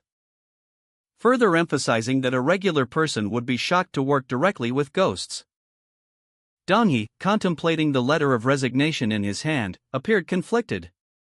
His expression shifting between worry and contemplation as he considered the implications. With a resounding slam, Dong-hee slammed a bottle onto the counter. An older man exclaimed, "Ah! Now that hits the spot." He then requested, "One soju over here, please." Dong-hee, reacting quickly, said, "Coming. 1 second." He then approached the refrigerator. And, after a brief exchange with the older man about his soju preference, he retrieved the correct bottle. The older man, pleased with the correct soju, commented on his soup, noting that the convenience store owner likes black pepper, and suggested adding more to his soup. Dong-hee, while serving the man, reflected on Madame O's long history running the restaurant and her uncanny ability to remember customer preferences, even after death. A flashback depicted Madame O, her face etched with the weariness of years, carrying a steaming pot of hangover soup. The caption read, "Her hangover soup restaurant must have been her entire life." In the present, a customer approached Dong-hee, asking for Seonji hangover soup. Dong-hee explained that this particular soup required pre-ordering. Dong-hee's expression shifted as he recognized the customer, exclaiming, "H. Hensu." The customer, Hensu, responded with a frustrated, "Oh dear, you darn ingrate." A new scene showed Madame O's son and daughter-in-law arriving at the restaurant. Dong-hee, observing them, internally noted, "So this man is Madame O's son. Dong-hee, visibly relieved, muttered, "They're finally here," as he gripped a tray of dishes. He rushed towards them, announcing with a relieved smile, "Luckily, I think we have exactly 2 extra bowls today." Dong-hee, anticipating the arrival of Madame O's family, confided to himself, "I knew this day would come, so I made a little more each time I made a batch." He continued, explaining that the extra effort was for the seonji hangover soup that comes with it. An older man, whom Dong-hee recognized, questioned if the extra sweetness wouldn't be excessive. Dong-hee chuckled, replying, "Hee. I raised that brat, so I know what he likes." A server carried a tray containing a bowl of seonji hangover soup and side dishes to the older man, saying, "Here's the seonji hangover soup you ordered." The older man and a woman, presumably his wife, looked at the soup with expressions of anticipation. The older man, with a satisfied expression, tasted the soup, the sounds of clack and scoop accompanying his actions. The older man, Hensu, savored the spoonful of soup, his expression shifting from initial curiosity to quiet enjoyment. A subtle smile playing on his lips as he carefully chewed the tofu. He continued eating with gusto, the sounds of munch, chew, and slurp filling the air as he devoured the seonji hangover soup. He then abruptly stood up, exclaiming, "Honey?" With a loud slam, Hensu slammed his bowl down on the table, the force of the action causing a small tremor. Dong-hee, anticipating the older man's reaction, prepared another bowl of soup with practiced ease. His movements precise and confident as he carefully ladled the steaming broth into the bowl. He then approached Hensu, politely asking, "Excuse me, do you happen to know my mother?" Dong-hee, confident and attentive to Hensu's reaction, held his hands. He wanted Hensu to remember the taste of the soup. Hensu, the older man, revealed a poignant memory. He explained that his mother had owned a hangover soup restaurant, and that she had passed away a few years ago. He acknowledged knowing Dong-hee's mother, suggesting a drink to commemorate the shared connection. Dong-hee, understanding and empathetic, prepared the drinks. Dong-hee, while mixing drinks, was confronted by Hensu, who remarked that he knew Dong-hee's mother. Dong-hee explained that he learned to make Madame O's hangover soup and radish kimchi from her, leading to Madame O's outburst questioning his conscience for selling the same food near her restaurant. Dong-hee, seemingly unfazed, calmly took a sip of his drink. Madame O, enraged, slammed a tray on the table, accusing Dong-hee of using her mother's recipe. She pointed out the existence of another restaurant already using the recipe in the area. But Hensu flinched, revealing that the hangover soup Dong-hee was selling did not actually use Madame O's recipe. Hensu reacted with shock and disbelief at this revelation. Madame O's son urged his wife to calm down, stating that Dong-hee was not wrong. Hensu, however, countered that while Dong-hee might not be intentionally deceptive, the effort involved in preparing the seonji was immense. He emphasized the difficulty of the process, noting that Dong-hee's recipe was not as simple as it seemed. Hensu described the laborious process, highlighting the constant monitoring of the broth throughout the night, the meticulous preparation of the vegetables, and the time-consuming boiling of the seonji itself. His words painted a picture of tireless effort and dedication, emphasizing the sheer amount of work involved in creating the dish. He concluded that the entire night before the restaurant opened was dedicated to this single dish. Hensu explained the arduous process behind Dong-hee's seemingly simple hangover soup recipe, revealing that it requires daily preparation and a rest period during the day to ensure the broth is made correctly. He admitted that he might have made the same choice as Dong-hee if faced with the daily grind. The conversation shifted to Madame O, prompting Hensu to question Dong-hee about his mother's dedication to her craft for over 50 years. Dong-hee, in response, questioned whether Madame O's decades of hard work were solely due to her refusal to use pre-made broth and seonji. His expression hardened as he contemplated the implications of his mother's unwavering commitment. Hensu concluded his reflections by mentioning the words he read at the entrance of Dong-hee's restaurant. Dong-hee glanced at a photograph, a fleeting image of his mother and another man. The photo was accompanied by a caption, "Delicious hangover soup is made with good ingredients and sincerity." More photos of his mother flashed before his eyes, each a testament to her dedication. A lifetime of work reflected in her smiling face. He contemplated her unwavering commitment to her craft. Donghee's older brother, Hensu, reflected on his mother's unwavering dedication to her restaurant, revealing a long-held resentment. He recalled her words, explaining her commitment to her customers and the resulting sacrifices. A realization of his past resentment towards her for never spending weekends with him solidified in his mind.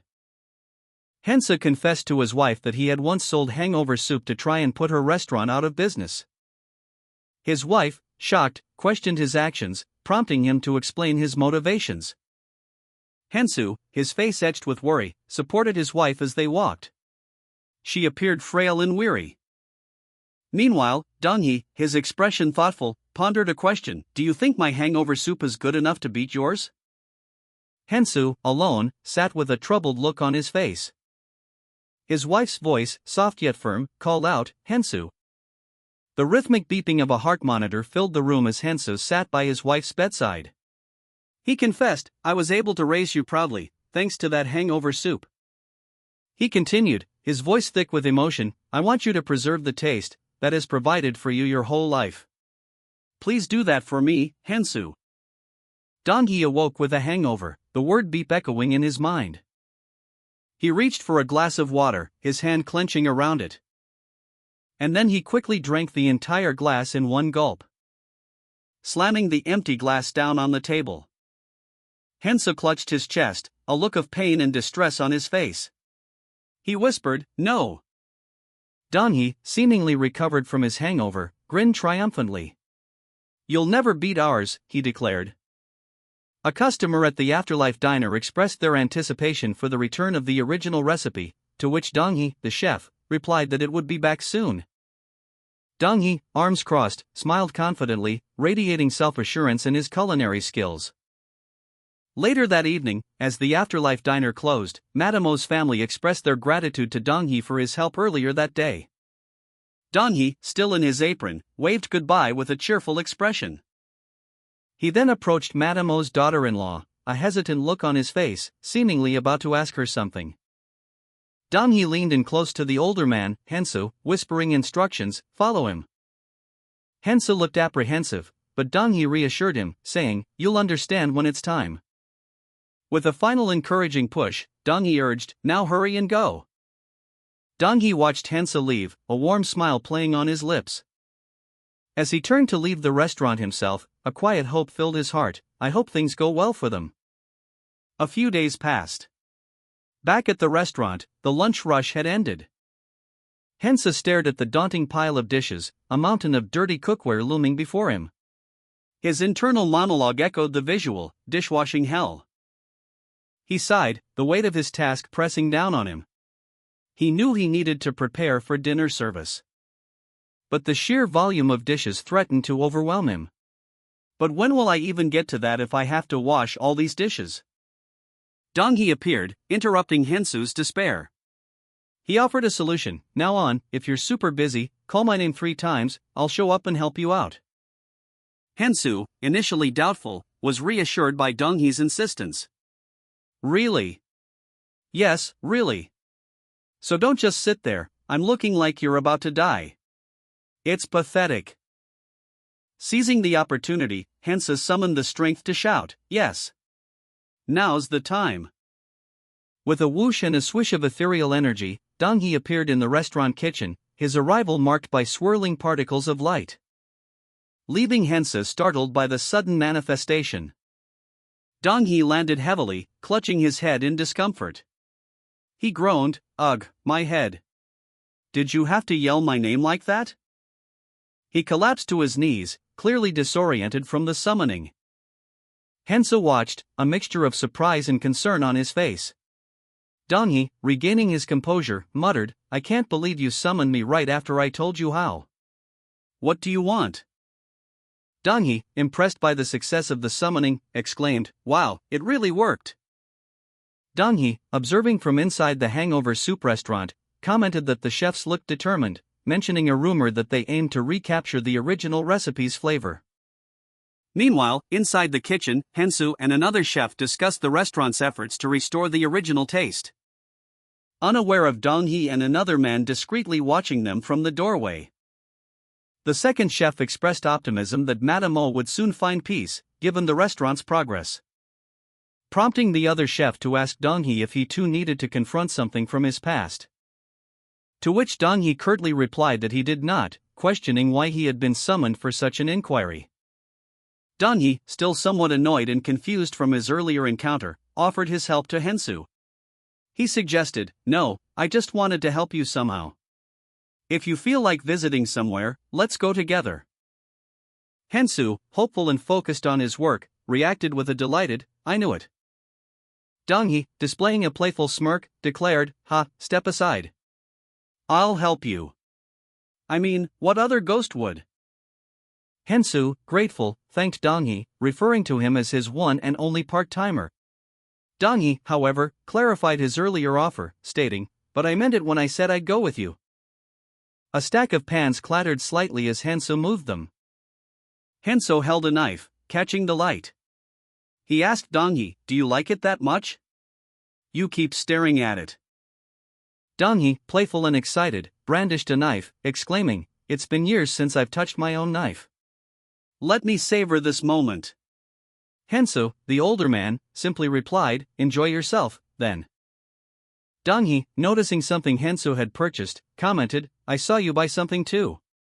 But why won't you show it to me? What is it?" Hensu, startled, responded defensively, It's nothing. Forget about it." Dong-hee, remembering Hensu's earlier work at the Hangover Soup restaurant, said, "Oh, you said you were watching the Hangover Soup restaurant, right? You must be dying to know what's going on. You should hurry on over." He then playfully shoved Hensu, urging him to leave. Hensu, explaining that he was no longer selling hangover soup, assured Dong-hee, "I'm not selling hangover soup anymore, so I'll be fine. Go keep Madame O company." A small, pink item was visible in his apron pocket. Hensu diligently chopped vegetables, onions, garlic, potatoes, preparing ingredients for his cooking. He tossed the ingredients into a pan, continuing his cooking preparations. With a series of metallic clacks and clanks, Hensu expertly arranged 3 finished dishes on serving platters, a rich stew, savory pasta, and a sizzling pan-fried meat dish. He surveyed his work with a satisfied expression. A sigh of relief escaping his lips as he declared, "This should be enough." He straightened up, wiping his hands on his apron. Suddenly, a frantic voice echoed through the restaurant, "Kim So-hee! Kim So-hee! Kim So-hee!" Hensu, startled, looked around in confusion, his earlier calm replaced by a look of mild alarm. A slight smirk playing on his lips as he peered through his fingers, silently observing. He then covered his mouth in surprise, muttering anxiously, "Kim So-hee, Kim So-hee." A young man, slightly embarrassed, mused that not all ghosts appear when their names are called 3 times. He shrugged, questioning if he could even do that. A ghostly figure of a woman, seemingly doomed, materialized before him, causing a sense of dread. Her glare was intense, filled with resentment. She questioned why he bothered her so much, her voice laced with frustration. Dong-hee, a young man in a cafe apron, shrugged, a question hanging in the air, "Can I?" He then muttered a single word, "You." The word seemed to crack the air, as a spectral figure materialized before him, a chilling doom echoing the sudden appearance of Kim So-hee, her face stained with blood, her eyes filled with anger. She glared at him, her voice laced with resentment, "Why do you bother me so?" Dong-hee, startled, could only stammer, Hello, Lady So-hee." So he responded with a chillingly calm retort, "Why are you surprised when it is you who summoned me?" He cried out, Who wouldn't be surprised if they saw you appear like that? I wanted to serve you some food."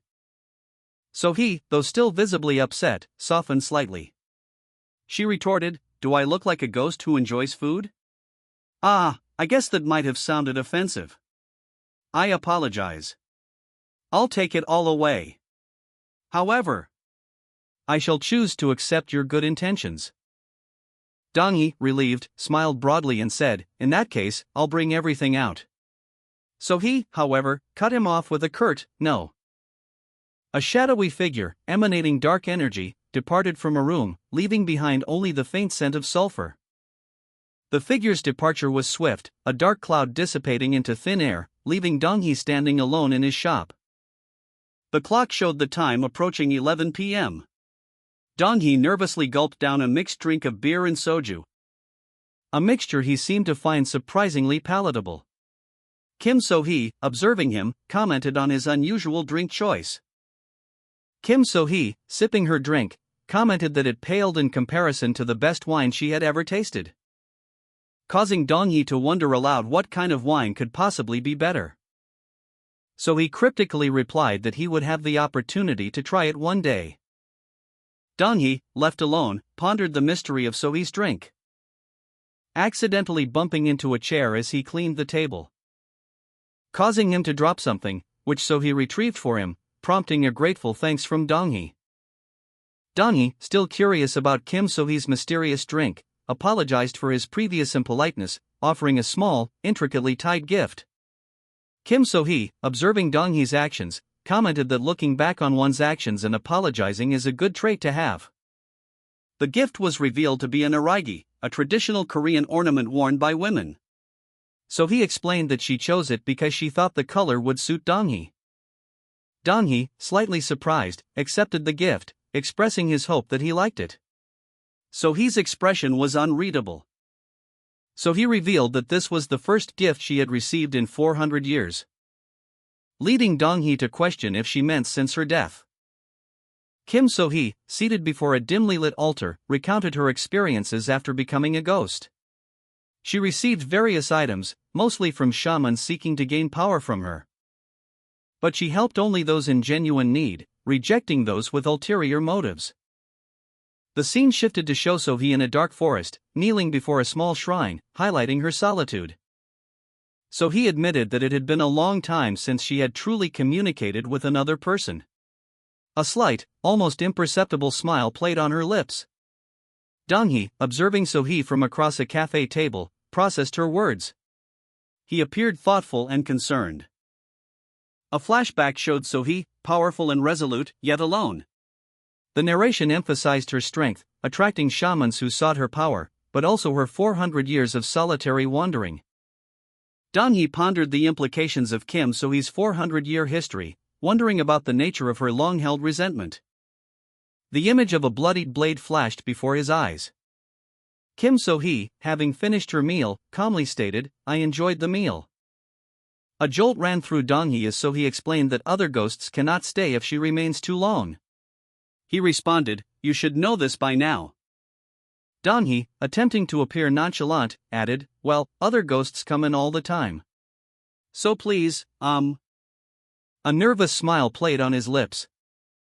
Kim So-hee, her traditional hanbok flowing behind her, departed from the restaurant. She moved with a quiet grace. Meanwhile, inside, Dong-hee stood near a heavy chain, a slight startle evident on his face. A swishing sound accompanied the movement of the chain. So-hee, from a distance, looked back and stated that she would visit again when he was not busy. Other ghosts, unable to resist the aroma of garlic, discussed their inability to simply enter the restaurant due to So-hee's presence. The scene shifted to show Dong-hee in the kitchen, seemingly unaware of the ghostly patron's predicament. Dong-hee, while cooking, mused to himself, "It's basic instinct. That's why. Even if a lion is behind a cage, a dog can't just walk by it." He then questioned, "Then is Lady So-hee the lion?" A voice responded, "That's right. Not all ghosts are the same, you know." The voice continued, explaining, "Ghosts really have a lot of rules they have to follow." Dong-hee, seemingly unaware of the ghostly patron's difficulties, welcomed a new customer with a cheerful, "Welcome. Please have a seat wherever you'd like." A customer stumbled and fell, causing a chair to topple over. A young man with spiky orange hair muttered to himself, "Oh, that's embarrassing." His face was flushed, and he repeatedly whispered the word wife, his hands clasped together in distress. As a woman with short, gray hair confronted him. "Hell is your problem?" she demanded, her tone sharp and unfriendly. The orange-haired man laughed nervously, "Ew, spicy. Don't play too hard to get," he teased, oblivious to the growing tension. As the woman retorted, "Are you asking for a fist in your face?" A nearby waiter, startled by the escalating argument, looked on in concern. He commented, "Oh, Mr. Kong. When did you get here? It looks like he passed out recently. The woman explained, he did. I brought him here right away even though he's still drunk. The orange-haired man, still oblivious, complained, what's with you? You think that crap color looks cool?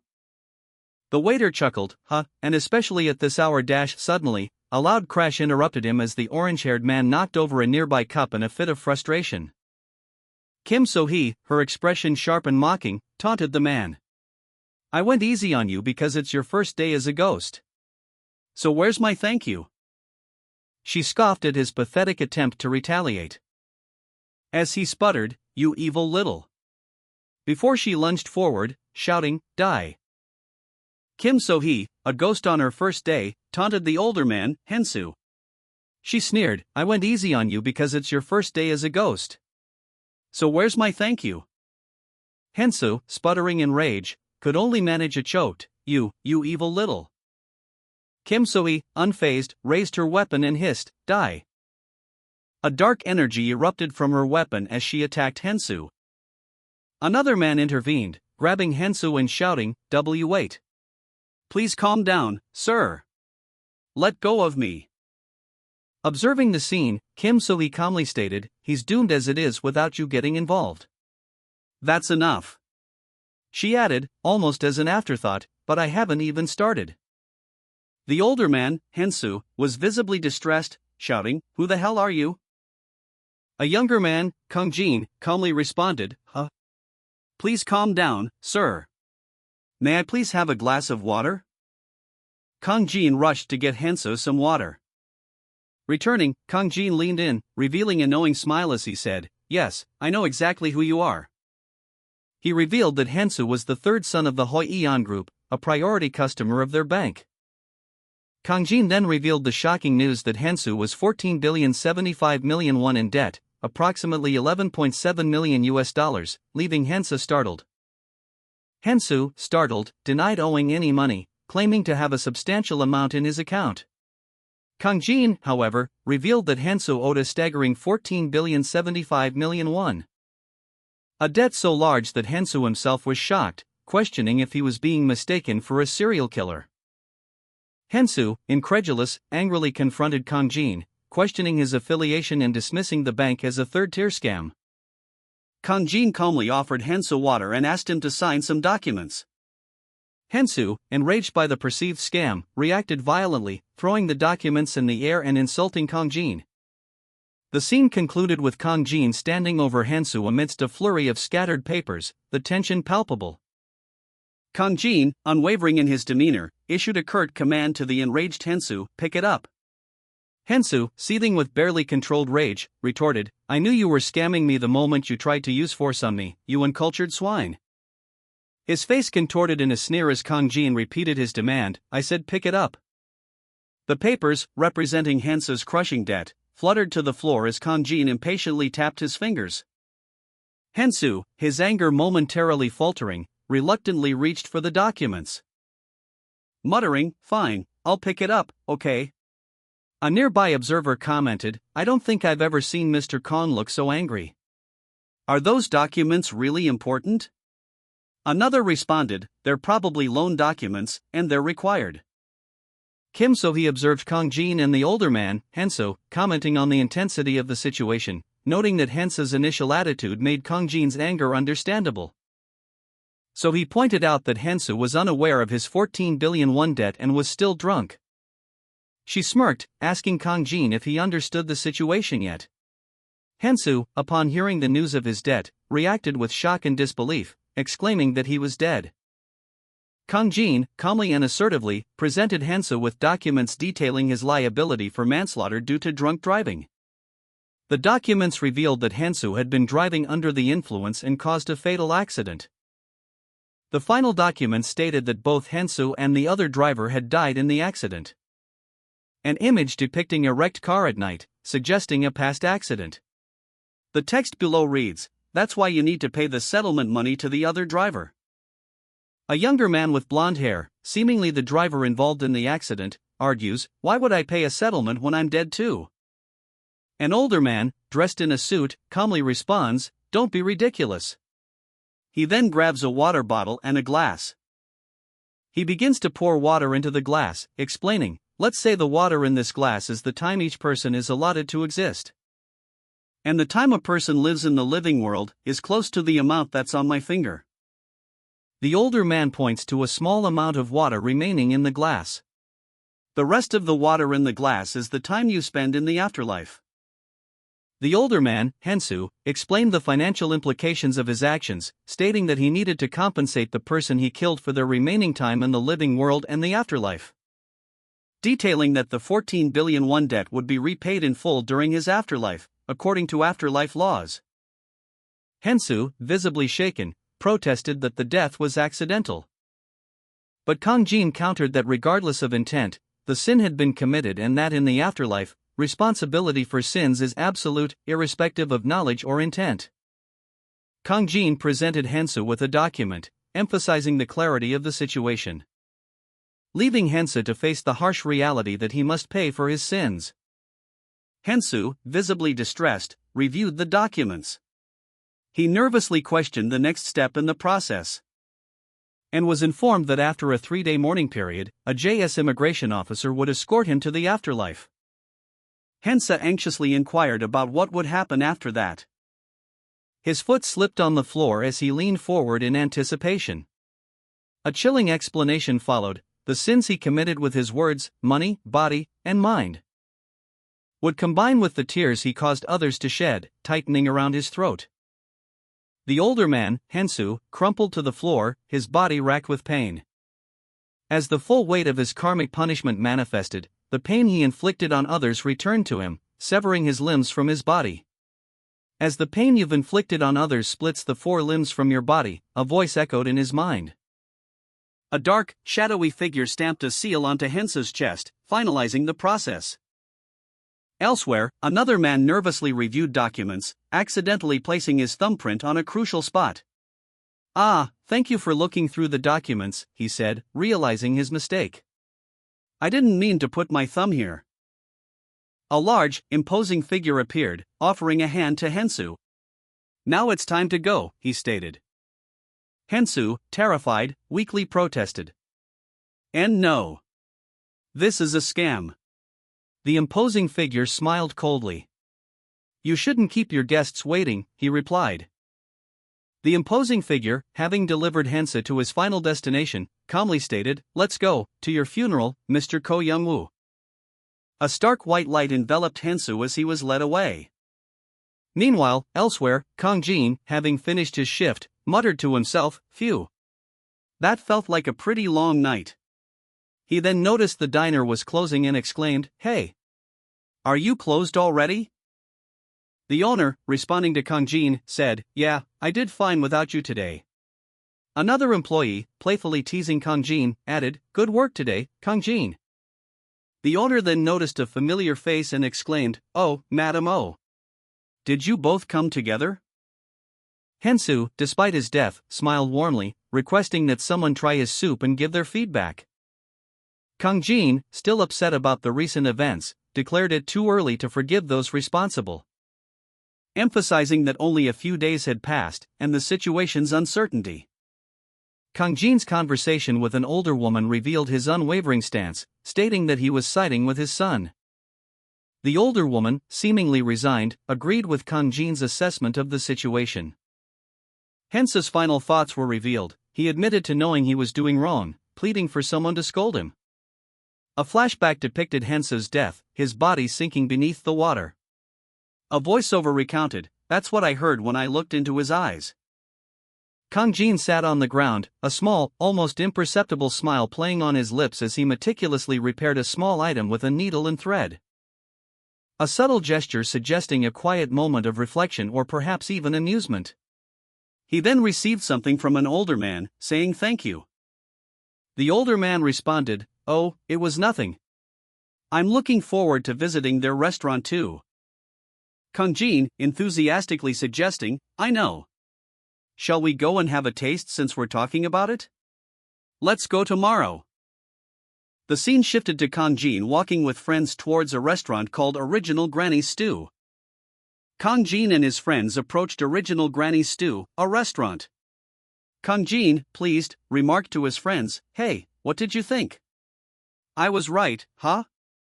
One friend replied, "Yeah, it was much better than that first time we came." Another added, "I guess you were right about this place." Kang Jin boasted, "I told you so. Since when have I ever joked around about food?" He continued, observing the restaurant. The young new owner must have finally come to his senses. "It's been a while since I've had a hangover soup this rich and filling." One friend, looking at the menu, commented, "I haven't tried it yet, but I think we can tell how it is already."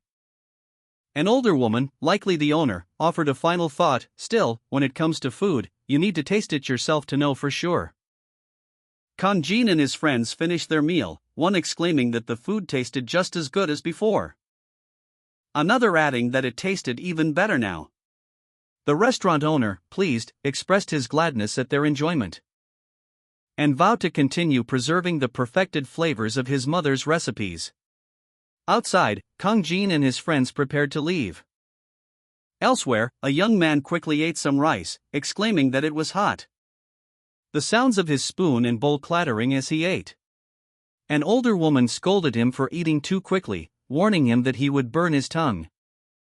The restaurant owner carefully prepared a dish, tearing apart a piece of fish with practiced ease, placing it delicately onto a bed of rice. He seemed pleased with his handiwork. A young man, clearly hungover, devoured the soup with gusto, exclaiming, "Your hangover soup is the best in the world, Mom." He continued to eat, a wide, happy smile spreading across his face as he repeated, "My mother's hangover soup is the best in the world."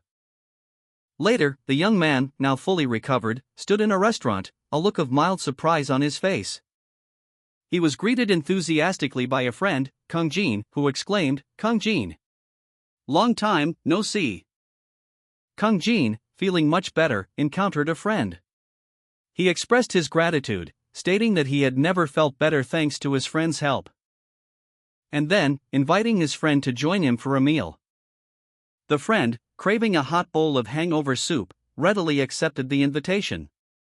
The restaurant owner, upon hearing the order, immediately began preparing a special bowl of seonji soup, adding extra blood curd as requested. Observing his friend's happiness, Kang Jin felt a sense of contentment. The friend expressed his thanks to Kang Jin for teaching him the precious hangover soup recipe, and admitted uncertainty about how to repay his kindness. The young man expressed his gratitude, saying, "But thank you so much." The older woman, overcome with emotion, wept, exclaiming, "Oh dear. I shouldn't cry so easily at this age." She continued, promising, "I'll come visit your son often.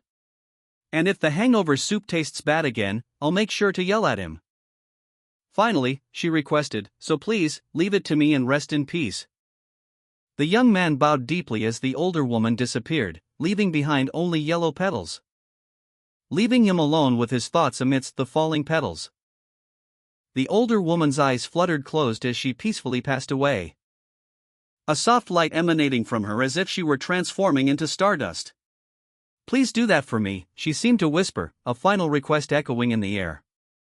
The young man, overcome with emotion, felt a sudden flash of understanding. A weight lifted from his shoulders. "I'll leave it to you, Kang Jin," he thought, accepting the responsibility. He stood alone on the street, the falling petals a poignant reminder of the woman's passing. A check fluttered from his hand, a testament to her final act of generosity, landing on the sidewalk below. The image shows a close-up of a pair of sneakers, with text indicating an approximate value of $8,300. The young man examines a financial check for 10 million won. He reflects that, considering the older woman's value, this seems like a small amount. The young man bids farewell to the deceased woman, expressing his gratitude for everything she did. He sets off, saying he'll be right there. The restaurant owner informs the young man that his food will be ready soon, teasing him about the delicious smell of the broth he prepared. The young man replies with laughter, relieved that the bland taste from before is gone. The young man laughs, looking forward to the improved meal. Kang Jin received a review of his work. He was told that he did pretty well, with only minor formatting errors. He initially decided to return to his desk, but then reconsidered and decided to ask a question. Kang Jin observed his co-workers engaging in unusual on-the-job exercise routines. He noted that the office felt different than usual. The entire management support team was exercising at their desks. It seemed more like a gym than an office. As Kang Jin left, a co-worker called out to him. Kang Jin was approached by a restaurant owner who asked to reserve 6 bowls of hangover soup for the weekend. Kang Jin responded that he had removed the hangover soup from the menu the previous week. The owner then cheerfully informed Kang Jin that Granny Stew, a nearby restaurant, had resumed serving their original recipe and recommended that Kang Jin try it. Kang Jin thanked the owner and left. The owner wished him a good day. Back at the office, Kang Jin encountered a co-worker who seemed agitated. The co-worker muttered about seeing ghosts and asked Kang Jin to move out of the way. Kang Jin apologized, but noted that the office felt strangely off today. His co-worker simply asked if he'd ever looked at the office notice board. The panel shows Kang Jin looking surprised and slightly bewildered as the chapter ends. Kang Jin stared at a notice board in his office, muttering to himself, "This wasn't here yesterday." He read the notice, which detailed a company athletic event schedule at the Gyeonggi-do Training Center, starting Friday at 6 p.m. and lasting until Saturday at 10 a.m. If it starts from Friday and lasts till Saturday, it's an overnight event? Kang Jin worried aloud, "What do I do about the diner?" His co-worker, looking agitated, responded with a dismissive TSK. Kang Jin's internal monologue reflected his concern. The event? Is that even an option? I'm just an intern. How do I get out of it? He continued his internal monologue, realizing the gravity of the situation. But if I can't run the diner, I'll lose the building. Kang Jin, looking increasingly stressed, checked his phone. Kang Jin, stressed and conflicted, sat on the stairs, tapping his phone. He mused to himself that worrying alone wouldn't help. He received a call and answered, his expression shifting to one of concern as he listened. The caller informing him that he needed to leave the diner for 2 days. Kang Jin confirmed this, expressing uncertainty about how to handle the situation. The caller, seemingly his superior, leaned back in his chair with a sigh, the sound echoing through the phone. Kang Jin's worry eased slightly as his superior promised to send a replacement for Friday night. Sitting back down on the stairs, Kang Jin reflected on the situation, realizing that a normal person would be shocked by the events unfolding. Kang Jin, slightly less stressed after resolving a work conflict, made a phone call. He stated, "That's okay. I'll be sending our youngest sibling over." The recipient of the call responded, "Ah, the one who's an interior designer." Kang Jin continued the conversation, requesting, "Then could you ask them about renovating the diner?" The person on the other end of the line replied, "I'm not sure if she'll be available, but I'll still ask her." Kang Jin, descending a staircase, was asked if he had any more requests. He replied, "No, that was it." As he walked, Kang Jin was startled by a co-worker who shouted, "Oh! Freeze!" A co-worker, struggling with a heavy box, muttered about the demands of her job, noting that she often finds herself bowing to customers over the phone. Another co-worker offered to help, but she declined, explaining that she needed the exercise to train for an upcoming athletic competition. Carrying the boxes with practiced ease. The first co-worker commented on how everyone in the office seemed to be intensely focused on training, and asked if the other co-worker was also excited. He responded that he found it surprising. Confused, he questioned why his co-worker found the widespread training surprising. She explained that there was a segment in the athletic competition where employees were voted on for popularity, and the winning intern would be offered a permanent position. Kang Jin reacted with shock at this revelation. His co-worker reminded him that he should also prepare for the competition. Kang Jin, now understanding the reason for everyone's intense training, looked thoughtful. Kang Jin stood with a determined expression, his hands clasped behind his back. He considered his position. Observing his fellow interns. He overheard a conversation about the athletic competition and its popularity contest aspect, a detail that surprised him. A frown creased his brow as he processed this new information. Kang Jin pondered the implications of this revelation. He began to strategize, his steps measured and deliberate. A slight smile played on his lips as a plan formed in his mind. A new determination hardened his gaze. The ache in his muscles was a small price to pay. Kang Jin's phone buzzed on the table, interrupting his breakfast. He looked down at the device, a question mark forming on his face as he read the incoming message. Who's texting me this early in the morning, he wondered. A notification popped up on his screen. It was a message from Shin Sujo. The message read, "Hello, Kang Jin. This is Shin Sujo. I'll be taking care of the diner over the weekend." Kang Jin replied, expressing his gratitude for the help. He recognized the name. It was Mr. Shin's youngest sibling. Another message arrived from Shin Sujo, and another thing. I heard you wanted to talk to me about renovating the diner. Kang Jin received a message regarding the diner renovation proposal. He quickly read through it and replied, inquiring about Shin Sujo's availability and schedule. The message indicated a need to confirm if his schedule would allow for the work. Shin Sujo responded that his schedule was open and he had specific ideas for the renovation. He had already written down a few things. The sound of typing could be heard as he worked on the proposal. A few minutes later, Shin Sujo reviewed his plan, concluding that he could complete the renovation over the weekend, and sent the completed proposal to Kang Jin, confident it would be finished before Kang Jin's return. Kang Jin was delighted with the news. A notification popped up on Kang Jin's screen, asking, "Would you like to go ahead with it?" Kang Jin, overwhelmed, slumped to his knees, a sound of defeat echoing as he muttered, "May I pay in installments?" Sad face. He confessed his financial constraints, lamenting, "I can't afford to pay it all at once." Shin Sujo, diligently working at his computer, was suddenly interrupted. A colleague, noticing Shin Sujo's reaction, exclaimed, "Ah! It's him." Two colleagues discussed Kang Jin, noting that he was interning while running a diner in Gangnam. One colleague speculated that he was likely there to attract customers. Kang Jin stood up from his desk, preparing to leave for the day. He gathered his belongings and headed for the elevator, silently wishing for a good night. However, as he left, a voice called out, accusing him of not being serious about his internship and implying that his actions were a mere trick. Despite trying to ignore the comments, Kang Jin was aware of the gossip surrounding him as he walked away. Kang Jin, reflecting on his internship, acknowledged the validity of the gossip surrounding his departure.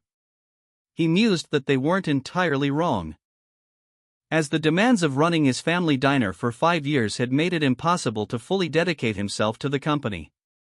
He rushed through the office hallway, nearly colliding with a colleague. His thoughts turned inward, questioning his reasons for continuing the internship. Wondering if it was solely to avoid disappointing the professor who had recommended him. He felt exhausted and questioned his true motivations. He had completed the necessary document checks, but was his real goal to simply check his emails? Or was it to build a loyal customer base for his diner? Regardless of his reasons, Kang Jin, his face etched with uncertainty, left the office building. He was surrounded by the bustling energy of the city, yet felt profoundly alone. A heavy sigh escaping his lips as he walked away. The setting sun cast long shadows, mirroring the turmoil within him. He continued his solitary walk, the city lights blurring into an indistinguishable haze as his thoughts swirled. He questioned his decision, wondering if he'd made a mistake. Elsewhere, a scene of vibrant energy unfolded. A group of colleagues cheered each other on, their voices filled with excitement and support. Their shouts of encouragement echoing through the air. "Come on! You can do it," one yelled, the spirit of competition palpable. A fierce table tennis rally unfolded, the ball a blur as two players fiercely competed, one player's triumphant yell, "What?" echoed through the room. The sharp clack of paddle on ball punctuating each exchange. The intensity of the match was palpable, as onlookers cheered, one exclaiming, "You can win this," while another observed, everyone's really passionate about this. Suddenly, one player stumbled, his surprised exclamation, "Ha!" hanging in the air as he lost his balance. From a distance, a spectator watched the match, their internal thought, "Those kids," trailing off as they observed the players. Their observation continued, "Don't look like they're alive," a stark contrast to the enthusiasm of the other spectators, one of whom exclaimed, "Whoa! They're so good!" Three figures, their faces etched with worry, stood silently against a stark, gray backdrop. The question, "Where did they come from?" hung heavy in the air. One of them, Kang Jin, was addressed by a companion. "Yeah?" "What, Kang Jin?" the companion asked. Kang Jin responded, "Ah. You should have aimed for the corner." Another person, observing the scene, wondered aloud, "Did an accident happen in this gymnasium?" A man, seemingly recalling a past event, responded, "An accident? Oh yeah. Something like that happened a while ago." He continued, explaining, "The parking lot is underground now, but back then it was in front of this building. I heard it was a car accident." A narrative recounting a past accident unfolds. Some were injured, some died. Yet, despite the severity, the driver was acquitted. Kang Jin, reacting with disbelief, questioned how such an outcome was possible. The explanation followed. Dashcams from nearby parked cars captured the accident, clearly showing the brake lights were on at the moment of impact, indicating the driver attempted to brake, despite the collision. But this also meant that even though the driver hit the brakes, the accident still occurred. The scene depicted a horrific accident. It was too late to save the victims, who lay lifeless on the ground amidst a pool of blood. Despite the release of the accident footage, public outrage remained intense. The driver, after being charged and brought to trial, was ultimately acquitted. But the outcome didn't matter, because the driver was a teacher, and his victims were his own students. The horrifying reality of the situation sunk in. The driver's legs, stained with the blood of his students, were shown. Kang Jin, horrified by the injustice he witnessed, grappled with a question: how could the driver live with a clear conscience after such a devastating accident? His sudden curiosity about the accident prompted a question from a nearby man, who seemed flustered by Kang Jin's intense line of questioning. Kang Jin, his eyes welling up, explained that he believed he had just seen the ghost of the children who died in the accident. A whole roasted pig, glistening and brown to perfection, rotated slowly on a rotisserie. The sizzling and crackling sounds filled the air. Two young women, peering through a window, watched in amazement. "Whoa," one of them exclaimed. Their eyes widened further as they took in the sight of the enormous, perfectly cooked meat. "Whoa," the other whispered, mesmerized. Inside, two other individuals observed the scene. One commented on the pork's appearance, while the other, less impressed, urged them to stop wasting time looking at it, as it was inedible anyway. One of the women at the window sighed, expressing her disappointment but still captivated by the sight. A creak of the door announced the arrival of a new customer. The other employees whispered amongst themselves, noting Kang Jin's solitary meal. "So why is he all the way over here? Doesn't he have friends?" one asked, while another groaned. A third added, "Maybe he's hiding because he wants to eat all of that on his own." Kang Jin, seemingly oblivious to their speculation, approached the group of three employees. "I brought this here for you guys to eat," he announced. The three employees were startled. "Who is he talking to?" one whispered. Another replied, "I don't think anyone's behind him. That's creepy." Kang Jin smiled faintly, his expression calm and unperturbed by their reactions. "Eat, you three." The three employees were overwhelmed with shock. "Oh my god. That guy just talked to us. No freaking way." Kang Jin, slightly annoyed, responded to their astonishment. "See, can you stop calling me mister? Just get over here and eat." Kang Jin, slightly annoyed by the employees' lack of awareness, hesitated before offering them food. He placed the chopsticks near the food. A blue flame briefly flared as the young woman and man eagerly accepted the offering and began to eat. One of the employees wondered aloud if they were only eating the food's aura. While another employee commented on how good the food was, though admitting it was just filling. A female employee, having heard that ghosts can only taste the aura of food outside the diner, tried the food and concluded that the aura tasted like nothing. 3 young people, 2 women and a man, stood in a locker room, looking surprised as Kang Jin spoke. He questioned the existence of a place like the one they were in, prompting one of the women to hesitantly respond that other ghosts hadn't informed them about it. She explained that they couldn't leave because they were bound to that location. The man reacted with confusion. The young woman then asked Kang Jin how he could see them, and another exclaimed, "Are you a shaman?" Kang Jin, slightly flustered, explained that his job was to provide food to ghosts. The group reacted with disbelief.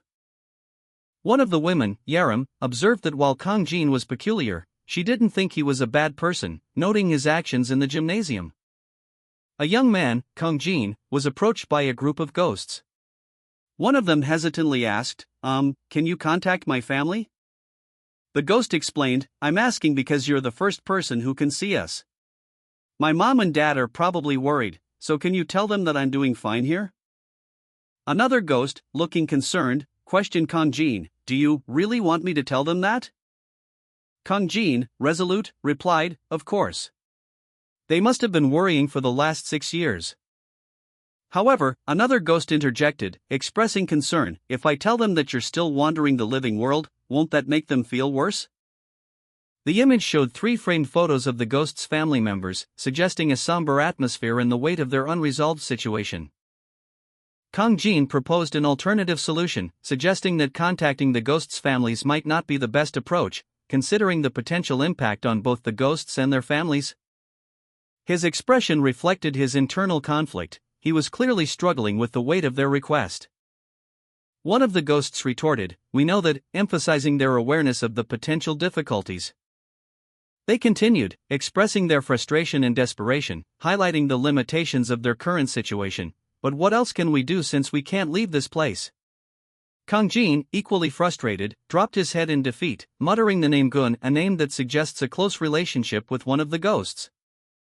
Another ghost, overcome with emotion, sobbed, "So what do you want us to do?" their voice laced with despair and a hint of accusation.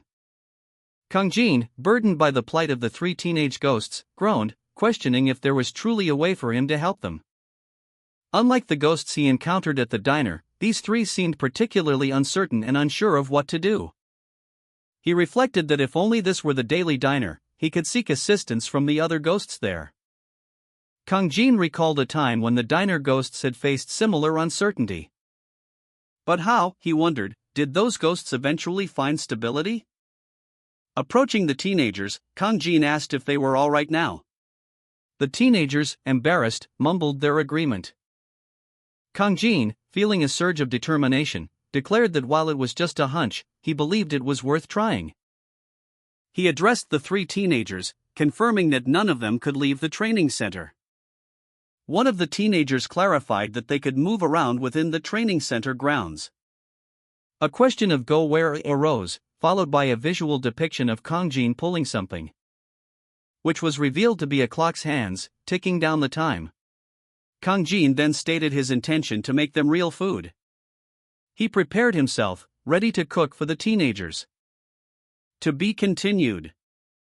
The clock on the wall showed the time passing, a silent observer to the events unfolding. Kang Jin's simple meal brought unexpected joy to the trapped teenagers. They ate with gusto, their hunger momentarily forgotten in the warmth of shared food, savoring each bite with a gratefulness that transcended mere sustenance. It had been so long since they'd tasted anything. One of the young women urged the others to finish their bowls, reminding them of the uncertainty of their situation and the preciousness of this moment. Kang Jin, meanwhile, quietly washed the dishes, a thoughtful expression on his face. He reflected on his inability to contact their families, but found solace in having provided this small comfort. One of the teenagers, emboldened by the kindness shown, asked Kang Jin if, given his apparent ability to provide food even to those in their spectral state, he might know a way for them to escape this place.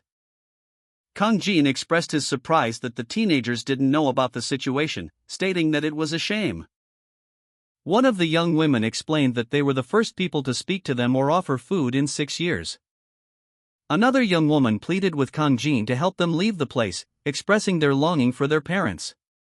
The teenagers agreed that being able to go to different places would make them feel better.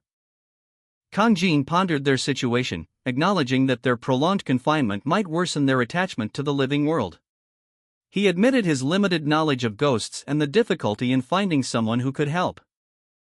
Kang Jin reflected on the fact that he'd never seen these kids before, recognizing one of them as a founding member of Kang International. He considered seeking help from Mr. Park Chung-man, but anticipated it would take time. He also doubted Yongsu's ability to help. Kang Jin, while washing dishes, is startled by a sudden noise. The three teenagers, their faces etched with worry, excitedly whisper amongst themselves, their words barely audible above the clatter of dishes. One of them asks if Kang Jin knows someone who could help them escape their predicament. And Kang Jin, after a moment of contemplation, hesitantly suggests a person who might be able to assist them. Kang Jin points towards a picture, a knowing smile playing on his lips. He explains that the person in question is a significant senior figure. The two young women react with surprise and uncertainty upon hearing that their potential savior is a big senior. Choi Gun and Lee Yaram, two young women, expressed their gratitude to Kang Jin, a helpful young man who had offered assistance. They politely asked for his name, introducing themselves and thanking him for his help. They also mentioned that the man with them was named Young-soo. Kang Jin, smiling warmly, introduced himself as Lee Kang Jin, giving permission to be called simply Kang Jin. Kang Jin explained that he would be seeking help from the strongest ghost he knew, reminding the young women to be polite. The women, slightly apprehensive, questioned the concept of ghosts having varying strengths. Kang Jin chuckled, assuring them that they would understand once they met this ghost. Kang Jin cleared his throat, a subtle hint of nervousness in his demeanor. The name Kim So-hee appeared 3 times, written in elegant script against a backdrop of swirling, crimson smoke. A powerful gust of wind swept through the scene, the sound echoing the word whoosh. Kang Jin stumbled, a wave of disorientation washing over him as he fell to the ground. The two young women and the man watched in alarm as Kang Jin's body trembled violently, his face contorting in discomfort. A single drop of blood fell into a pool of crimson liquid, creating widening ripples. From the depths of the pool, a woman with long, dark hair and piercing red eyes emerged, wielding a sword. "This isn't your diner," she stated, her voice sharp and cold. A powerful, spectral presence manifested, its crimson energy swirling around Kang Jin's feet. Kim So-hee, a ghost, descended from above, her arrival causing Kang Jin to visibly flinch.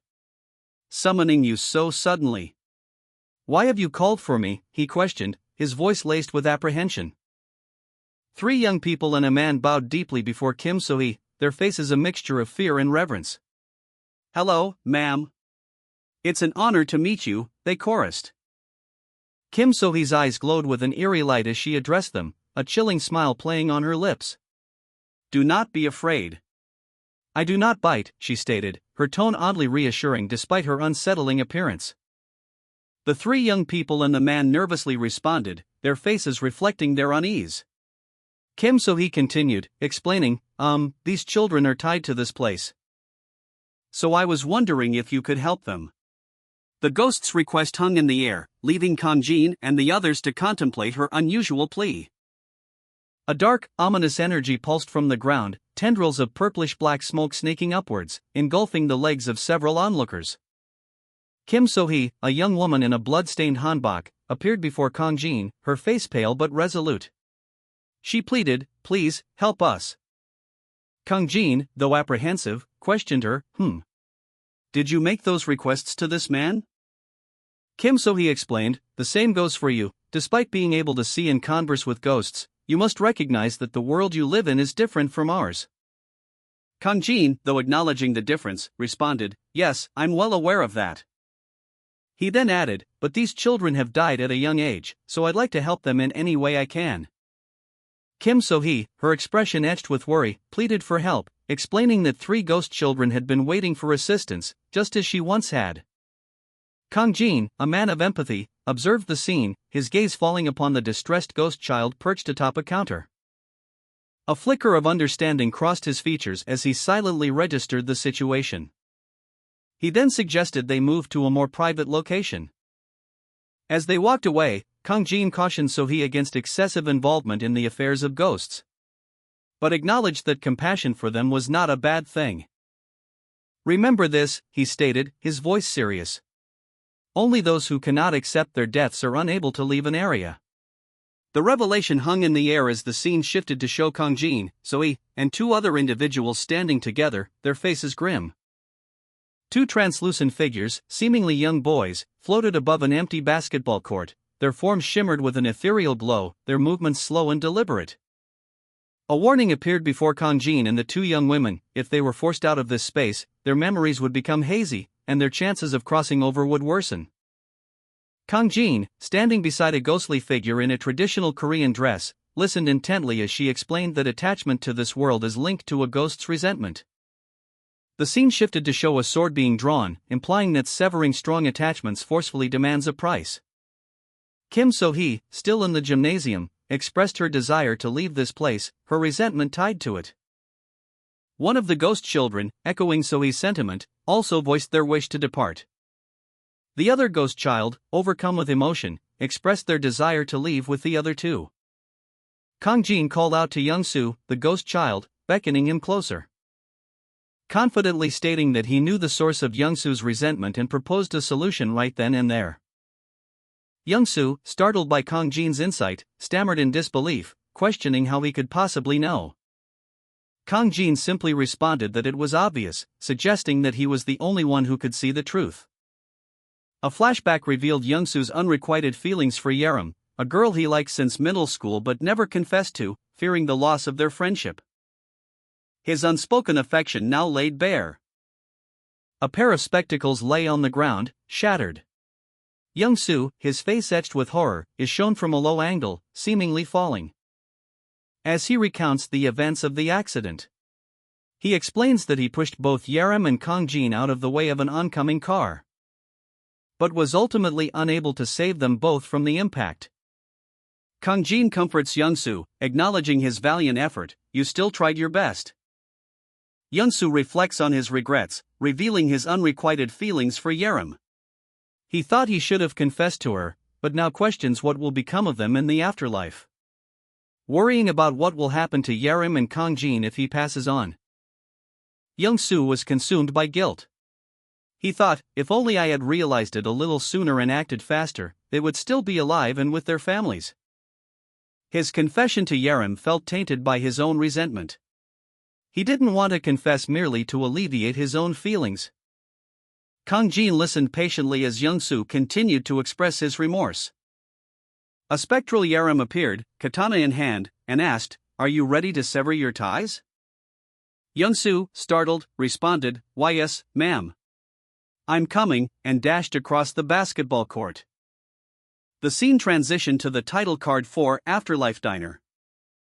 Instructions appeared, guiding Yerim through a ritual. When ties to this land are released, one will feel as if their body is floating. However, it is crucial to remain conscious, focusing on a single spot and imagining that the body is heavy.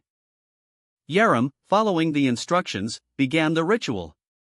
Kang Jin, Young-soo, and another individual watched from a distance, their expressions a mixture of concern and anticipation. As Yerim's body began to glow with an ethereal light, she appeared to struggle slightly, her face contorted in effort. Yerim, having completed the ritual, looked at the others with a questioning expression. Her uncertainty was evident. One of the observers responded with concern, stating, "I don't know." This lack of reassurance caused Yerim to frown, her expression hardening into one of frustration. Despite Yerim's apprehension, Kang Jin attempted to rally the group, urging them to remain focused and vigilant. Kang Jin, concerned about the possibility of separation, proposed a meeting plan: "If we happen to split up, let's agree to meet at the local park we always went to at 6 p.m. Young-soo, anxious, simply responded, "Okay. The park at 6. He nodded, emphasizing the importance of remembering their meeting place. Yerim, drawing her sword with a sharp clack, prepared herself for action. With swift movements, she unsheathed her blade. A blur of motion as she slashed through the air with deadly precision. With a resounding slam, Yaram's powerful foot connected with her target, unleashing a surge of bright blue energy. The impact creating a swirling vortex of light and power, marked by the kanji character for release. As the force propelled a cloaked figure high into the air, causing 3 nearby men to cry out in pain and recoil from the blast. The blue energy continued to surge and crackle, engulfing the falling figure as it swept across the ground, impacting another man. Young-soo, his eyes wide with alarm, watched the unfolding events with growing apprehension.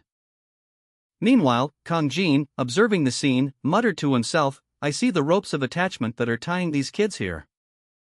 Yaram channeled her power, her dark hair whipping around her as she unleashed a devastating energy attack. A brilliant golden arc slicing through the air with the force of a celestial body. Sending a shockwave that sent Young-soo and others flying backward, their faces etched with alarm. "Oh," one of them exclaimed. Yaram, eyes blazing with determination, shouted, "Now," as she focused her energy. Meanwhile, Young-soo's glasses flew off as he was thrown back by the force of the attack, the word drift appearing above his falling spectacles. Young-soo, caught off guard, tumbled through the air, his expression a mixture of surprise and apprehension. Young-soo, disoriented and falling, reached out a hand, desperately grasping for support. His fingers slipping from Yaram's grasp as a powerful energy surge propelled him downwards. Yaram, watching Young-soo plummet, extended her hand in a last-ditch effort to save him. Kang Jin, witnessing the scene unfold, cried out, "Yaram," as Young-soo landed hard on the ground. Meanwhile, a surge of energy erupted from Young-soo's hand as he braced for impact. Elsewhere, Kang Jin and 2 others dashed away, shouting, "Oh no! No," as a powerful energy wave washed over the area.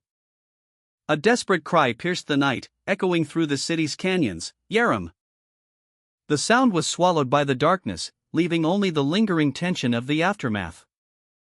The scene opens with a wide shot of a building at night, the name Lee Yaram prominently displayed. Young-soo frantically calls out for Yaram, his face contorted in worry and frustration.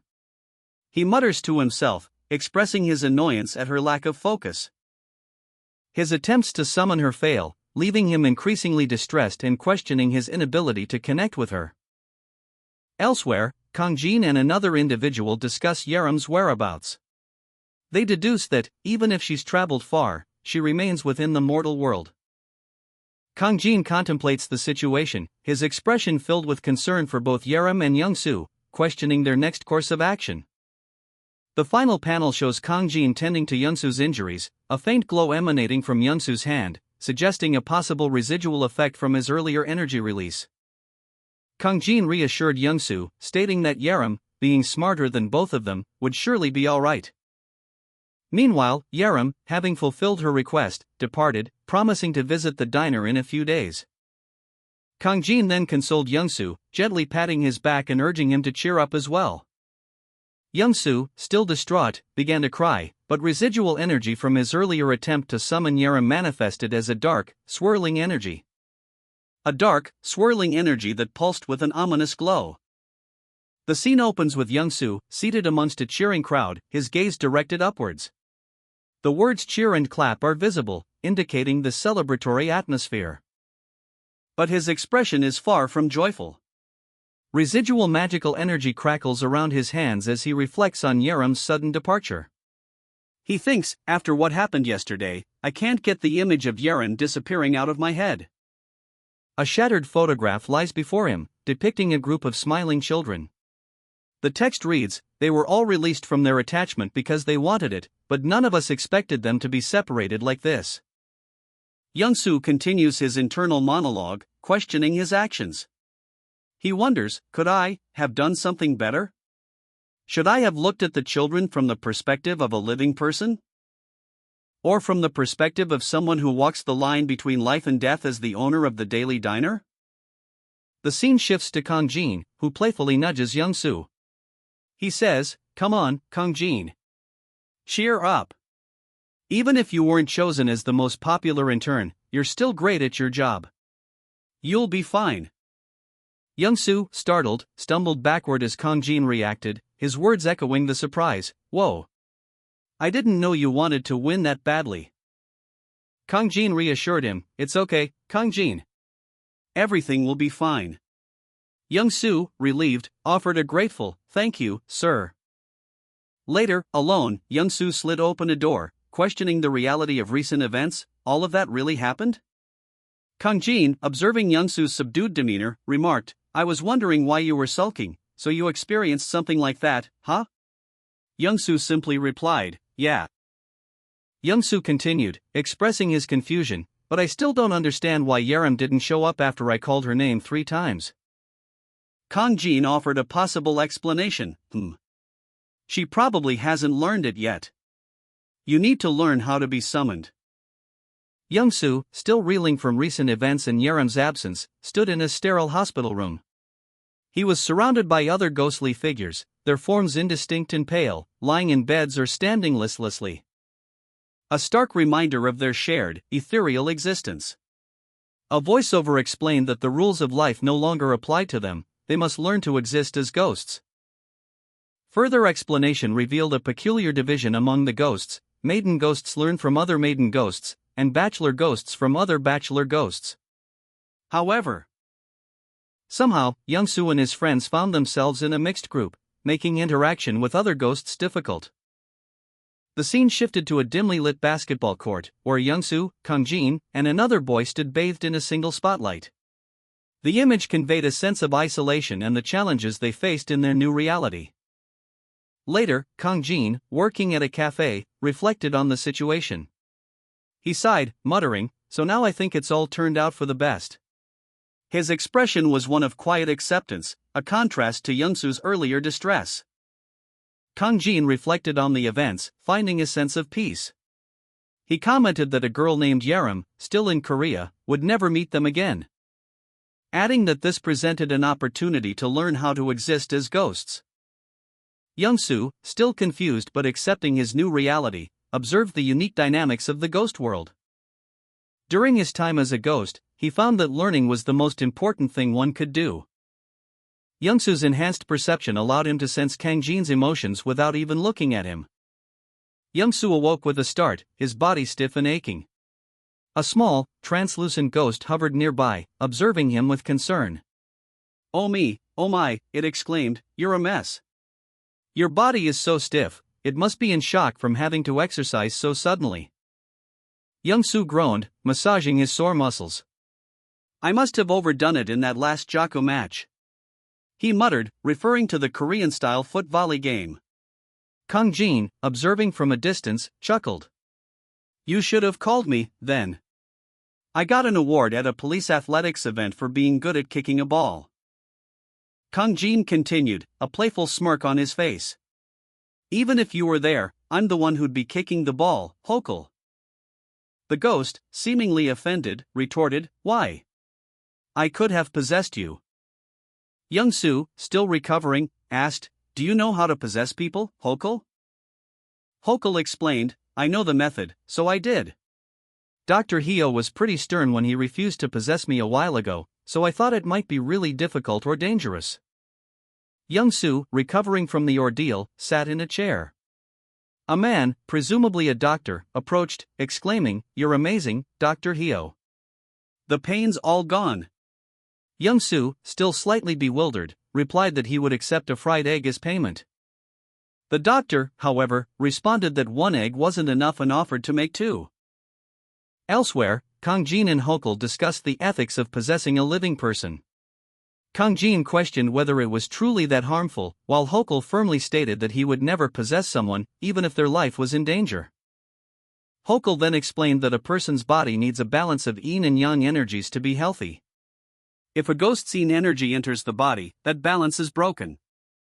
He illustrated this with a visual representation of the disruption caused by a ghost's energy. The image showed a violent, fiery explosion. Hokul then cracked an egg, revealing a small, damaged skull inside, further emphasizing the harmful effects of possession. Young-soo, still recovering from the possession experience, cooked an egg. He winced slightly as he moved his injured hand, the pain a lingering reminder of the ordeal. His internal monologue reflected on the irony of his situation, benefiting financially from the possession while acknowledging the inherent risks and ethical concerns. He concluded that maintaining a clear separation between the living and the dead was best, despite acknowledging unavoidable exceptions. A young man, distraught, cried out, "Mr. Why Yaram is gone." He clutched at another person's arm, his voice choked with grief. His companion, equally distressed, whispered, "Right, Mr." A spectral figure, with long dark hair and a tattered white robe, materialized amidst swirling purple energy. The caption read, "They are no different from any other ghost." Later, Young-soo sat alone, a single tap echoing in the quiet room. His expression was one of profound unease. His face was etched with worry and a hint of lingering fear. In a bustling kitchen, one chef tossed ingredients in the air with practiced ease. Another chef, Young-soo, approached him, requesting his time on Saturday. His colleague, curious, asked what the matter was. The first chef explained that he wanted to visit a specific place together. Young-soo, initially assuming it was another nice shopping trip to the traditional market, protested. But then Young-soo's expression shifted as he pondered the name of the restaurant where he used to work when he was alive. The first chef, seemingly sensing Young-soo's hesitation, mentioned that the head chef of that restaurant wasn't feeling well. Young-soo, a young man with blonde hair, chuckled nervously to himself, questioning whether his worries were excessive. His colleague, however, dismissed his concerns, stating that worry was understandable, but questioned the need for Young-soo's involvement. The colleague revealed his plan to invite Dr. Hyo to join them, explaining that this was necessary to give the head chef a full checkup. Young-soo, feeling like a mere tool in this plan, reacted with a mix of surprise and resignation as the scene shifted to show the three of them in a restaurant. Suddenly, a chilling presence filled the room, causing Young-soo to flinch and experience a wave of goosebumps. Overwhelmed by this unsettling energy, Young-soo urged his colleague to leave immediately, expressing his unease and concern about the unknown location. Young-soo, laughing, reminded his blonde-haired colleague that he had forgotten something important. He then added, "Listen, bub. Tell us that kind of stuff in advance." The colleague, seemingly unfazed, responded with a casual "Yeah, okay," as he dashed away, leaving Young-soo alone amidst a sudden, unsettling scene. Several figures, appearing pale and gaunt, fled in disarray down the street. Young-soo watched them go, a bead of sweat trickling down his temple. He muttered to himself, "No matter how many times I see it, I still think it's weird that they all run away like that." A dark, shadowy presence suddenly enveloped Young-soo's restaurant, causing him to exclaim, "Huh?" Startled, Young-soo quickly slid open the door to his restaurant and peered outside. A woman in a traditional red hanbok appeared, calmly asking, "Do you welcome customers at the door now?" "Ha ha ha. It's just a coincidence. What would you like to eat today?" A young woman in traditional Korean attire entered a restaurant and requested stir-fried chicken feet, a dish made by Madam Kim. The chef, a young man, pondered the recipe's page number while the woman waited patiently. He reflected that his knowledge was limited to the external aspects of the recipe. The chef presented the stir-fried chicken feet, explaining that he used a torch to enhance the smoky flavor, deviating slightly from Madam Kim's original recipe. The woman tasted the dish and approved, commenting that it tasted better than before. She enjoyed the meal, addressing the chef as young man while she ate and drank. A woman in a hanbok, her traditional Korean dress rustling softly, posed a question to the chef, Young-soo. "Are you still thinking about the children you met at the gymnasium?" Young-soo, visibly uncomfortable, hesitated. He mumbled, "Oh, well." He reached for a glass, lifting it slightly. The woman in the hanbok gracefully offered him a drink. Young-soo accepted the drink, offering a quiet, "Oh, okay. Thank you." The woman in the hanbok sat quietly, nursing her own drink. Young-soo, still visibly anxious, watched her. He then stated, "The truth is." Young-soo, still haunted by the events at the gymnasium, confessed, "I still feel bad about what happened." The woman in the hanbok responded calmly, "Well, considering your good intentions, that is understandable. However," she continued, pouring him a drink, "guilt is not an emotion you must have for those like us. She explained, even though you are working to help those like us. She concluded, her words sharp, you are still looking at us with the emotions of those like you. A surge of dark energy erupted around Young-soo, taking the form of numerous eyes, reflecting his inner turmoil and the stark contrast between his intentions and the reality of his actions. Young-soo clenched his fist, his knuckles white, as he walked away from the diner. He was troubled. His thoughts drifting back to the diner's opening. When he first decided to run the establishment, the mere thought of dealing with ghosts had terrified him. But then he realized that all the ghosts he'd encountered were once people, making it difficult to view the two worlds as separate entities. The woman in hanbok, Lee Kong-jin, reminded him of this, urging him to listen carefully to her words. A close-up on Kong-jin's face revealed a stern expression. Her words carried a warning. She spoke of the dangers of deep affection causing a narrow worldview. The weight of her words hung heavy in the air. The woman in hanbok, Lady Sohee, sternly addressed Young-soo, stating that his current state of mind mirrors the very thing that slows down the spirits he encounters. She questioned whether he truly believed her purpose was merely to scold him for his compassion. Young-soo flinched as Lady Sohee pointed out his narrow focus. Lady Sohee explained that if he fails to maintain balance, he will be the one to suffer misfortune. This is why the borders between worlds are blurred. The scene shifts to the exterior of the Anamjeon Korean restaurant, a traditional building bathed in sunlight. Birds chirp in the background. Inside, Young-soo sits alone in the plum blossom room, a look of anxiety etched on his face. He mutters to himself, crap. Young-soo nervously explains his situation. He's here to meet the head chef at the behest of his friend, Kong-jin, and feels overwhelmed by the upscale atmosphere. He bows deeply, apologizing for his early arrival, attributing it to nerves. He reflects on the awkwardness of the situation, but finds a small measure of relief in the fact that he will soon meet the head chef. However, he suspects that his presence has already been noticed by others in the restaurant. Another man, seemingly a VIP guest, enters the plum blossom room. He comments on Young-soo's presence, surprised by his unexpected arrival in such a prestigious room. Young-soo, somewhat defensively, explains that he didn't know the room's status. A VIP guest, noticing Young-soo's pensive expression, asked, "Why the long face? Is something wrong?" Young-soo sat alone, lost in thought. He reflected on the strangeness of visiting his workplace when he wasn't feeling particularly alive. He approached the head chef's office, his steps measured and deliberate. And was greeted by Kim Bong-nam, the head chef, who stated, "I heard you wished to see me."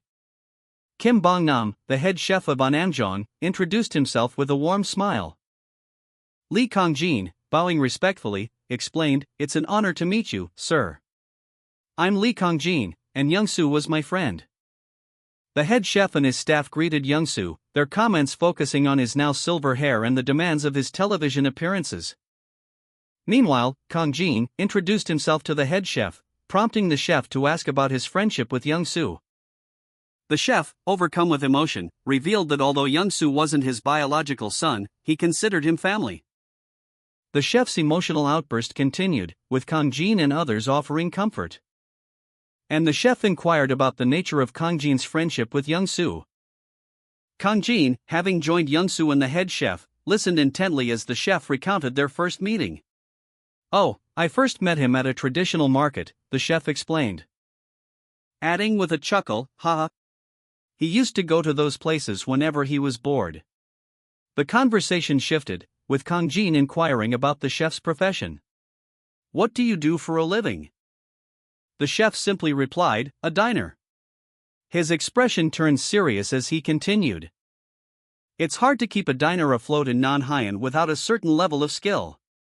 He took a sip of tea, a thoughtful expression on his face. Kong-jin, understanding the chef's implication, nodded. Young-soo, observing the exchange, quietly added, "And I'm trying my best to thank him." Kong-jin, showing his understanding, simply replied, "I see." Kong-jin, observing from a distance, noted Young-soo's wide grin as he approached the chef. He commented to himself, "Hear that?" Kong-jin continued his internal commentary, noting Young-soo's almost childlike glee, "I know. He's grinning from ear to ear. Young-soo, brimming with excitement, addressed the chef. I actually asked you to meet me today for a reason, sir. The chef, a picture of calm patience, simply replied, go on, then. Tell me. The chef, concerned about Young-soo's well-being, instructed him, checking his pulse is the fastest way to check how he is. See if you can hold his hand somehow. Young-soo, though hesitant, understood the chef's concern.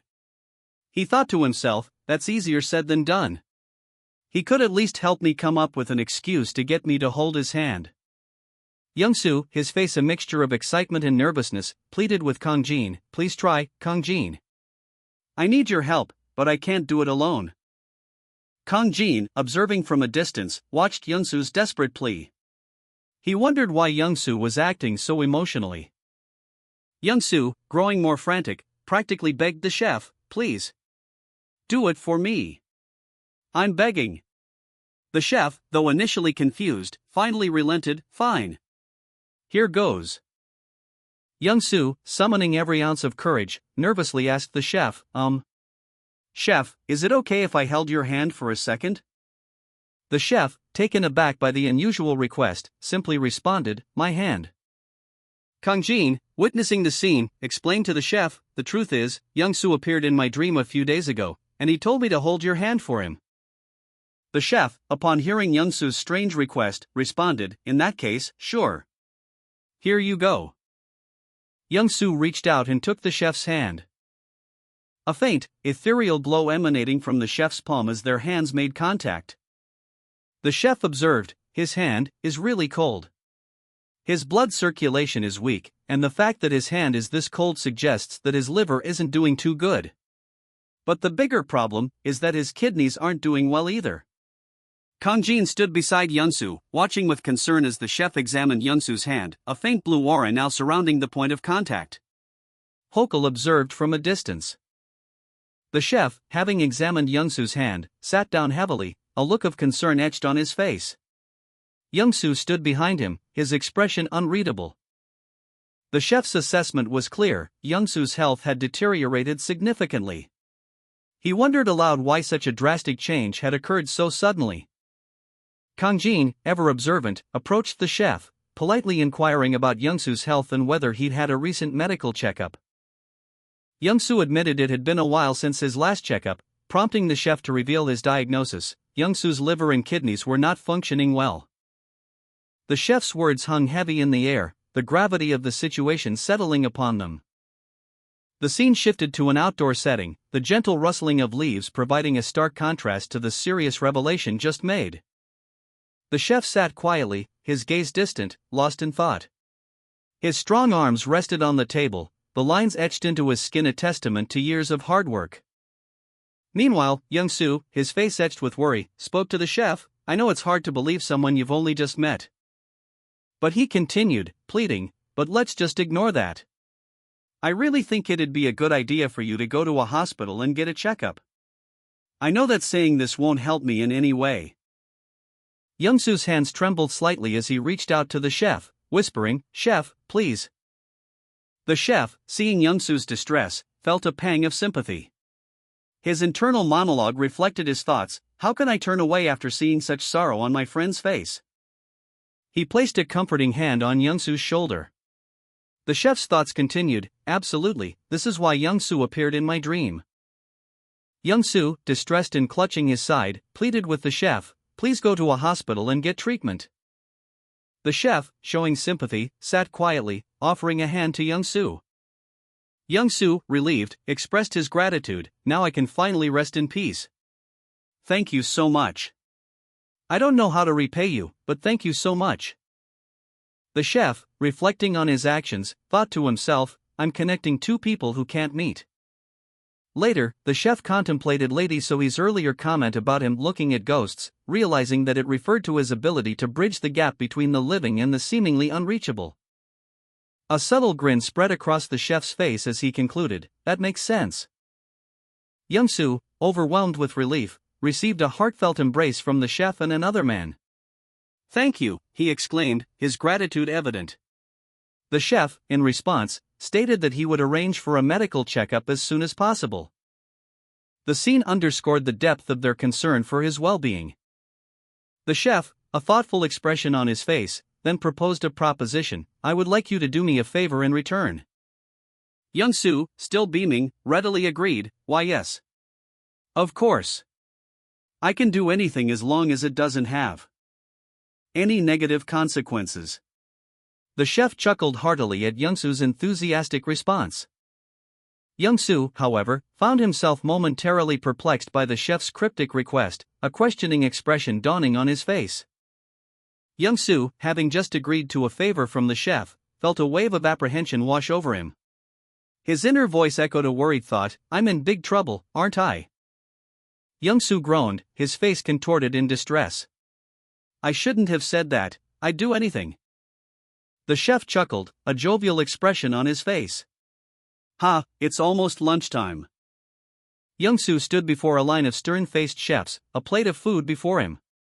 A palpable tension filled the air, his nervous laughter echoing in the silent kitchen, as chefs watched him with a mixture of apprehension and disdain. The chef, still smiling, addressed Young-soo, referring to the kitchen as his friend's home. He urged Young-soo to relax, noting that his friend's assessment of the situation wasn't entirely wrong. Another young man, presumably the friend, smirked, adding that Young-soo had never properly cooked outside of the diner. Young-soo, still anxious, gripped his arm, a visible manifestation of his stress. He was mentally preparing himself for the culinary challenge ahead. Instead of focusing on the pressure of the Annamjang serving, he chose to reframe the situation, imagining he was cooking for a close friend's father. He recalled past successes, remembering simple yet challenging dishes he'd made before, like a hangover soup, bolstering his confidence. With all that experience, he thought, "I've got nothing to fear." The task at hand was gimbap, and Young-soo methodically began the process. He started by washing his hands, then carefully rinsed and prepared the rice, adding dried kelp to enhance its flavor. The sounds of the rice cooker filled the kitchen. Checking the freshness of his ingredients, Young-soo noted with satisfaction that everything was top quality. He proceeded to prepare the vegetables. Young-soo meticulously prepared the ingredients for the gimbap, adding each one with precision, methodically arranging them before carefully rolling them tightly in seaweed. With a final flourish, he presented a neatly arranged platter of perfectly formed gimbap. Gimbap complete. Despite his success, Young-soo felt a surge of nervousness. He had made the gimbap as Chef Kim requested. But the pressure of the situation, the many watchful eyes in the kitchen, and the fact that it was his first attempt weighed heavily on him. Young-soo's friend anxiously asked where he was, emphasizing the urgency of the situation. As Young-soo, despite his nervousness, finished preparing a perfect gimbap. The chef, upon receiving the gimbap, took a bite, his expression shifting from anticipation to satisfied appreciation, savoring the flavors with a contented sigh. Announcing lunch to the kitchen staff, the chef's words brought a mix of relief and apprehension to Young-soo's face. 2 perfectly crafted pieces of gimbap were presented, ready to be served. Young-soo, his heart pounding in his chest, carefully presented his meticulously crafted gimbap to the chef. He held his breath. Meanwhile, Young-soo's friend anxiously awaited news, his hands clenched tight, his heart thumping with worry. "This is so nerve-wracking," he thought. The chef and his sous chef examined the gimbap with discerning eyes. "This gimbap," the chef began, his expression thoughtful. "Tastes great," the chef declared, a smile spreading across his face. "The ingredients are seasoned properly, and the rice grains have the perfect texture and consistency," he added, impressed. The sous chef enthusiastically agreed, noting the neat arrangement of ingredients. Relieved, Young-soo let out a sigh of relief as the chefs continued to praise his work. The other kitchen staff murmured their approval. "Congrats," the chef announced, "you passed the test." Young-soo's friend, startled by his sudden appearance, exclaimed, "Ah! You scared me. What test?" The narrative begins with an explanation of gimbap, a seemingly simple dish, but one that embodies the fundamentals of Korean cuisine. It demands precision and a delicate touch in its preparation. requiring different levels of heat and seasoning for each ingredient. A chef meticulously prepares the carrots, demonstrating the necessary skill and attention to detail. The final product is a visually appealing array of perfectly formed gimbap rolls, highlighting the importance of aesthetics in the dish. The text explains that this is the head chef's test for new recruits. Young-soo, a new recruit, questions why he is being tested with gimbap. His friend expresses curiosity. The scene shifts to Young-soo skillfully preparing janchi noodles, a different dish entirely. The sound effect splash accompanies the action. He offers some to his senior, Kang-jin, who accepts the offer with a smile. The two will eat together. The chef and Young-soo sat opposite each other, both enjoying bowls of janchi noodles. The chef slurped his noodles with gusto, while Young-soo, eyes wide, made sounds of delight. Young-soo finished his noodles, exclaiming, "It's delicious." He made it quickly, but the taste was exceptional. Young-soo, beaming, presented his empty bowl to the chef, who nodded in approval. Young-soo added, "It's more than not bad, sir, it's amazing." The chef smiled, saying, "Kang-jin, I'm sure you were taken aback when I asked you to cook out of the blue." Young-soo chuckled, replying, "Just a little." The chef explained, "You're Young-soo's friend, but I didn't know about you, so I wanted to test your skills because you said you also cooked." The chef, observing Young-soo's work, remarked that Young-soo's independent diner reminded him of his younger days, prompting him to offer some guidance. Further explaining that Young-soo was a friend of someone he considered a son, and as a token of his mentorship, he offered a photograph. A photo of the renowned Umjong's head chef, Kim Bong-nae, which Young-soo excitedly recognized as a way to attract customers to his diner. The chef agreed, adding that it would be a great advertisement. But after tasting Young-soo's gimbap, the chef changed his mind. Taking a bite, the chef savored the flavors. And while acknowledging it wasn't perfect, he praised Young-soo's dedication and experimentation in honing his culinary skills. The renowned chef stood in his immaculate kitchen, a picture of culinary expertise. He mused, trivial help can actually be poison to someone who's already searching for their own path. The chef's hand, bearing a bandage, rested on the counter. He continued his silent observation of Young-soo. He turned, his expression thoughtful. Young-soo, lost in thought, contemplated the chef's words. The chef smiled warmly, offering a final piece of advice: "If you ever feel lost with your cooking, come to me." The chef called out to Young-soo, "Young-soo." Young-soo, slightly startled, responded, "Yeah?" The chef beamed, proudly exclaiming, "Of course he is. He's my mentor." Meanwhile, Young-soo's friend chuckled, a slight cough escaping his lips. Suddenly, a forceful impact echoed as the friend was pushed back, exclaiming, "Arg." The chef explained, "I thought you were an apprentice because the chef asked you to make some gimbap, but you were just his guest." A black car speeds along a bumpy, overgrown mountain trail. The car jolts, causing Young-soo, who was asleep in the passenger seat, to jerk awake with a gasp. He apologizes for falling asleep, while his friend laughs, commenting on the bumpy road. Young-soo, still drowsy, recalls promising to go for a drive after eating and talking with Amjong. Confused, Young-soo questions why they are suddenly on a mountain trail.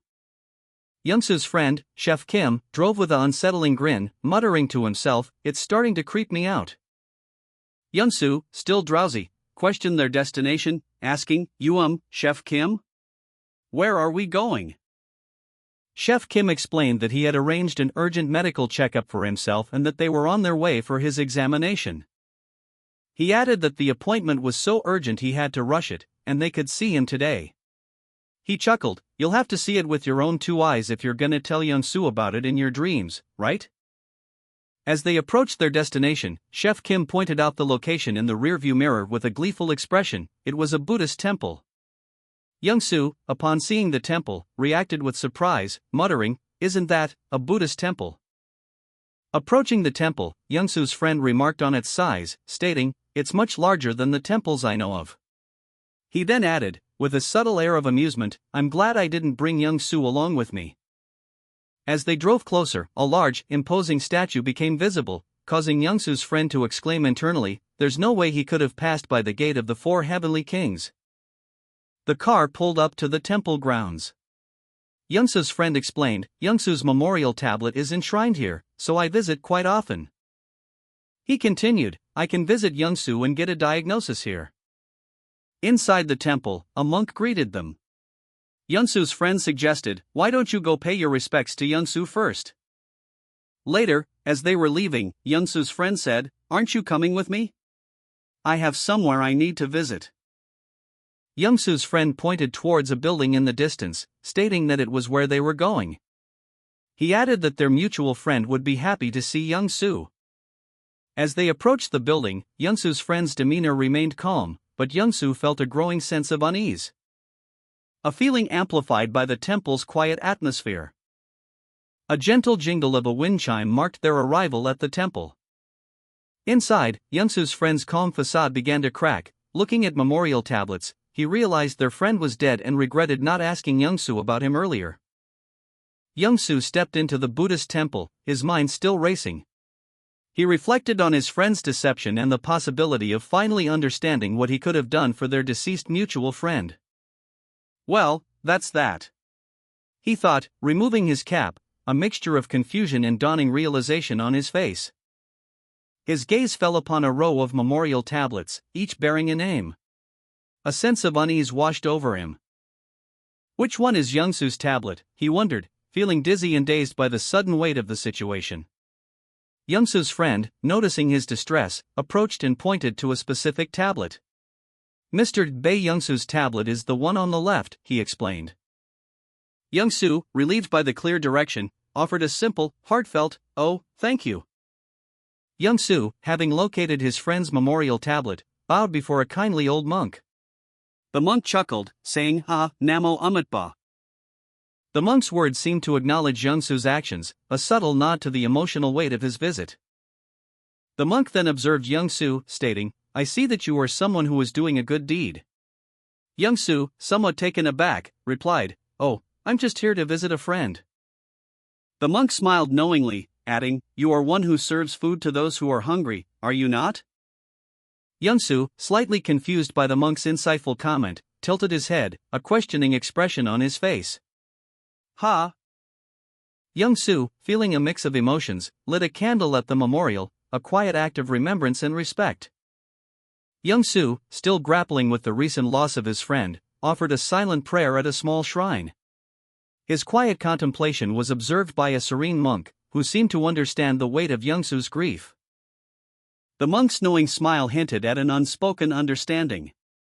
A subtle acknowledgement of Youngsu's unique profession. The monk's words confirmed Youngsu's suspicions. He knew about the afterlife diner. Standing before a large Buddha statue, the monk and Youngsu exchanged a final, meaningful glance, a silent understanding passing between them. The monk, seemingly sensing Youngsu's unspoken question, offered a cryptic yet reassuring statement, it seems some ties are simply meant to be. Youngsu arrived at the temple, where he was greeted warmly by the head monk. Dayan, a man accompanying the monk, introduced the head monk as an influential figure in Korean traditional medicine. The head monk greeted Youngsu with a peaceful Namo Amitba. It's a pleasure to meet you. Dayan inquired about the reason for Youngsu's visit to the remote temple, prompting Youngsu to express surprise at the question. Dayan explained to the monk that she had come to pay her respects to Youngsu, whom she had not been able to say goodbye to before his passing. The monk, upon hearing this, simply nodded in understanding. Dayan apologized for interrupting the monk's private moment, but the monk reassured her that Youngsu was a good friend and that he had already finished paying his respects. The monk then politely excused himself, suggesting that Dayan and Youngsu continue their conversation without him. Dayan, noticing that Mr. Kim Bongnam was present due to his usual health problems, chuckled. The monk then invited both Dayan and Youngsu to join him for a cup of tea. The monk smiled serenely, his eyes closed in peaceful contentment. He then stated that he believed there was much to discuss with Dayan and Youngsu. The scene shifted to a tranquil bamboo forest, sunlight dappling through the leaves, leading to a traditional tea house, where the sounds of tea preparation could be heard. Youngsu, sitting on the steps outside, scratched his pet dog. He then peeked inside, curiosity evident on his face. The monk, a kind and weathered figure, considered Youngsu's question about the afterlife diner. I guess it's possible, he mused, there's nothing strange about that. But Youngsu remained unconvinced. But, it is strange that he knows about the afterlife diner, he thought, his brow furrowed in contemplation. He pondered the implications, a possible explanation forming in his mind. Maybe his spiritual powers are so strong that he can see things that others can't normally see. Like a supernatural power, he realized. Meanwhile, the monk examined Youngsu, his expression turning serious. Your liver and kidneys are in poor condition, he stated, but especially your kidneys. Youngsu, surprised by the diagnosis, exclaimed, I told you, sir. He then added with a chuckle, I was wondering why I was feeling so tired recently. The monk, seemingly unsurprised, simply sighed and said, oh dear. It's your body asking for treatment. The monk delivered Youngsu's diagnosis, he would need continuous treatment twice a week. Youngsu, surprised, exclaimed that it wasn't much, but the monk emphasized the importance of the continuous aspect. Dian, observing the exchange, quietly admitted to pretending not to hear that part of the diagnosis. The monk instructed Youngsu to return twice a week for treatment. He also specified that acupuncture would continue until the monk deemed him fully recovered. As the monk prepared the acupuncture needle, Dian expressed concern about the length of the needle being used. Youngsu winced, his face contorted in pain as a sharp, sudden pain shot through him. Yikes! I'm sorry, Chef Kim, he apologized, his voice laced with discomfort. The monk swiftly moved, his hand a blur as he precisely inserted an acupuncture needle into Youngsu's back. Poke, a sound effect echoed the action. Youngsu gasped, a sharp cry escaping his lips as a wave of intense sensation washed over him. Arg, he groaned, his body reacting to the treatment. A moment of quiet followed, the only sound the gentle rustling of leaves in the bamboo forest surrounding them. Then, the monk spoke, his voice calm and reassuring. This is for your own good. A phone call woke Mr. Lee Kang-jin from his afternoon nap. He answered groggily. The caller identifying herself as Yoon Soo-hong from Human Resources. She apologized for the interruption and explained that Manager Choi had been praising Kang-jin's restaurant non-stop. So-hong's request was urgent, a reservation for 4 people this Saturday. Kang-jin, initially surprised, readily agreed to the reservation. Soo-hong thanked him profusely and added a final request, to consider the menu, as most of the guests were Chinese. Kang-jin confirmed the details and ended the call, petting his dogs before returning to his day. A young man, carrying a small dog, arrived at a traditional-style building. He commented on something exciting that had just happened, then inquired about Chef Kim's well-being. Inside, an older man was found sleeping soundly. The young man placed his dog down gently and sat down to wait, his mind preoccupied with questions about the afterlife diner. The older man offered him water, which he gratefully accepted. Finally, the young man mustered the courage to ask the older man how he knew about the afterlife diner.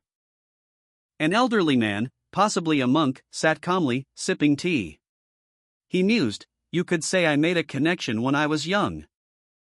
A young man, holding a disposable cup, inquired, oh, have you been to our diner before? Were you a customer of Madam Kim? He added with a chuckle, I doubt we ever met. The afterlife diner I went to was in another region. The young man's expression shifted to shock as he exclaimed, there are more afterlife diners other than the one in Seoul? The older man explained, there are more afterlife diners than you think that serve those who've passed on. There are 9 diners that I know of in each of the 8 Korean provinces and one on Jeju Island. And I heard you were running the branch in Seoul. The young man, looking pensive, confirmed, that's right. I guess that makes sense. There's no way I could handle all the ghosts in Korea on my own. The older man concluded, from what I hear, there are similar places abroad as well.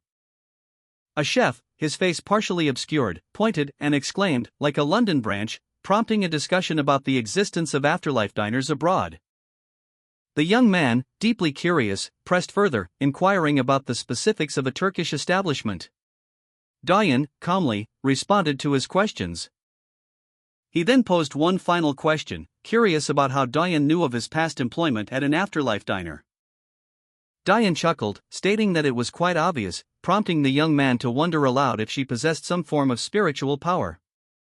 Dayan cryptically referred to it as a trade secret, piquing the young man's curiosity even further. The young man's fascination with the existence of afterlife diners outside of Korea was evident, as he expressed his desire to learn more, leaving him with a sense of wonder and the knowledge that there was still much he didn't know. The young man navigated the bustling city streets in a taxi. Arriving at a restaurant where a delicious meal was already laid out, the sounds of cutlery against plates filled the air. The waiter explained that all the other restaurants in the area were fully booked, a fact that amused the young man. But then his attention was drawn to another diner, a ghost, whose presence caused a stir among the other patrons. A young man approached the waiter, asking for a moment of his time. The waiter, happy to oblige, asked if he needed anything. Two men, one older and one younger, thanked the waiter for his great service. The older man poured a drink for the younger man. The waiter, visibly disturbed, confided to a nearby patron that a ghost was present and unsettling him. He noted that the ghost wasn't eating anything, despite appearing hungry. Mr. Yoon, an older gentleman, sat across from a young man. The young man thanked him profusely as Mr. Yoon stated he would make more food to avoid running out. Meanwhile, a waiter, carrying a tray, was suddenly stopped in his tracks by an unseen force. The word halt appeared above his foot. A young man with blonde hair approached the waiter, saying, "Excuse me." The waiter, slightly unnerved, murmured as the blonde young man whispered a request for him to follow. The waiter, seemingly hesitant, started walking away. The blonde young man and the waiter arrived in the kitchen. The blonde young man complimented the stir-fried pork and chili peppers. Lee Kongjin, the owner of the Afterlife Diner, poured water for his customer, a blonde young man. He remarked that the young man likely didn't speak Korean, and urged him to eat. The blonde young man stared intently at his glass of water. Kongjin, surprised, noted that he could understand the young man's Chinese. He mused about the unique abilities of his diner. The blonde young man, introducing himself as Wang Kongjun, bowed politely. Kongjin, in turn, introduced himself and expressed his surprise at meeting a ghost from China, commenting on the unusual nature of the situation. Wang Kongjun explained that he followed a specific individual and had traveled far to do so. Elsewhere in the diner, Mr. Yoon, Dayan, and the young man sat at a table, seemingly unaware of the supernatural interaction unfolding nearby. The blonde young man questioned the older man, "You follow him? Oh, are you Elder Wang's guardian spirit?" The blonde young man continued, "I'm not sure if I'm a guardian spirit, but he is my little brother." The younger man's words prompted a reaction from the other man, "Huh? You're Elder Wang's older brother? But he looks too young to be older than him. Exactly how long has he been a ghost?" A flashback sequence showed Elder Wang, over 50 years old, walking hand in hand with his younger brother. Even though he's always nearby, his little brother can't see him or talk to him. So he must be so lonely. The waiter, observing the blonde young man, asked, "Then are you still here because you're worried about your brother?" To which the blonde young man simply replied, "Probably." The blonde young man, still worried, used chopsticks to eat, his expression pensive. He murmured to himself, "Probably." He continued, "I'm not certain, but that's probably the reason. Even the Heibai Wuchang have told me I cannot cross over because of the burden of my attachments." The blonde young man's worries were the reason he couldn't move on, the text explained. He added, "And I think that's because I am worried about my brother." The waiter, a young man with dark hair, spoke, "But your worries have kept you here for so long. Do you remember anything else other than that?" The blonde young man sighed, "That even the memories I have now are getting hazier, and it feels like I'm just wandering around." The waiter listened intently, then commented, "That's similar to Yerim and her friends." The blonde young man, still worried and uncertain, offered a small, polite smile as he received a sample of food. He stated, "Thank you, but this is more than enough." His hand slammed down on the counter, a sharp, sudden movement that betrayed his inner turmoil. The waiter, observing the young man's distress, asked, "I want to know if there's anything you'd really like to taste again." The young man, his expression tight with a mixture of distress and contemplation, stood in the kitchen, a single bead of sweat tracing a path down his temple. Meanwhile, the blond young man, still visibly upset, silently prepared a plate of food, his movements slow and deliberate. He paused, a thought crossing his mind, to eat egg noodles. A caption box revealed that the food the Wang brothers ate during their childhood was egg noodles. Another caption box detailed that the ingredients and recipe Mr. Wang Kongjun shared were simpler than expected. The image showed a carton of eggs and a package of noodles, the ingredients for the dish. The blond young man, still distressed, began preparing a simple meal. He meticulously chopped green onions, then added the noodles to boiling water, the sound of the splash echoing in the otherwise quiet kitchen. Carefully setting them aside after lightly boiling them. The young man's movements were precise and deliberate, reflecting his calm focus amidst his inner turmoil. He continued preparing the dish, his mind still occupied by the earlier events. He stirred the ingredients in a pan when Mr. Yoon entered the kitchen. "Oh. Hello, sir," the young man greeted him, surprised but polite. Mr. Yoon immediately recognized the dish in progress. "I heard you like noodles, so I'm preparing a simple recipe," the young man explained, a hint of a smile playing on his lips as he presented the almost finished dish. Mr. Yoon, observing the blond young man, asked if he knew how to speak Chinese. The young man replied that he used a translation app.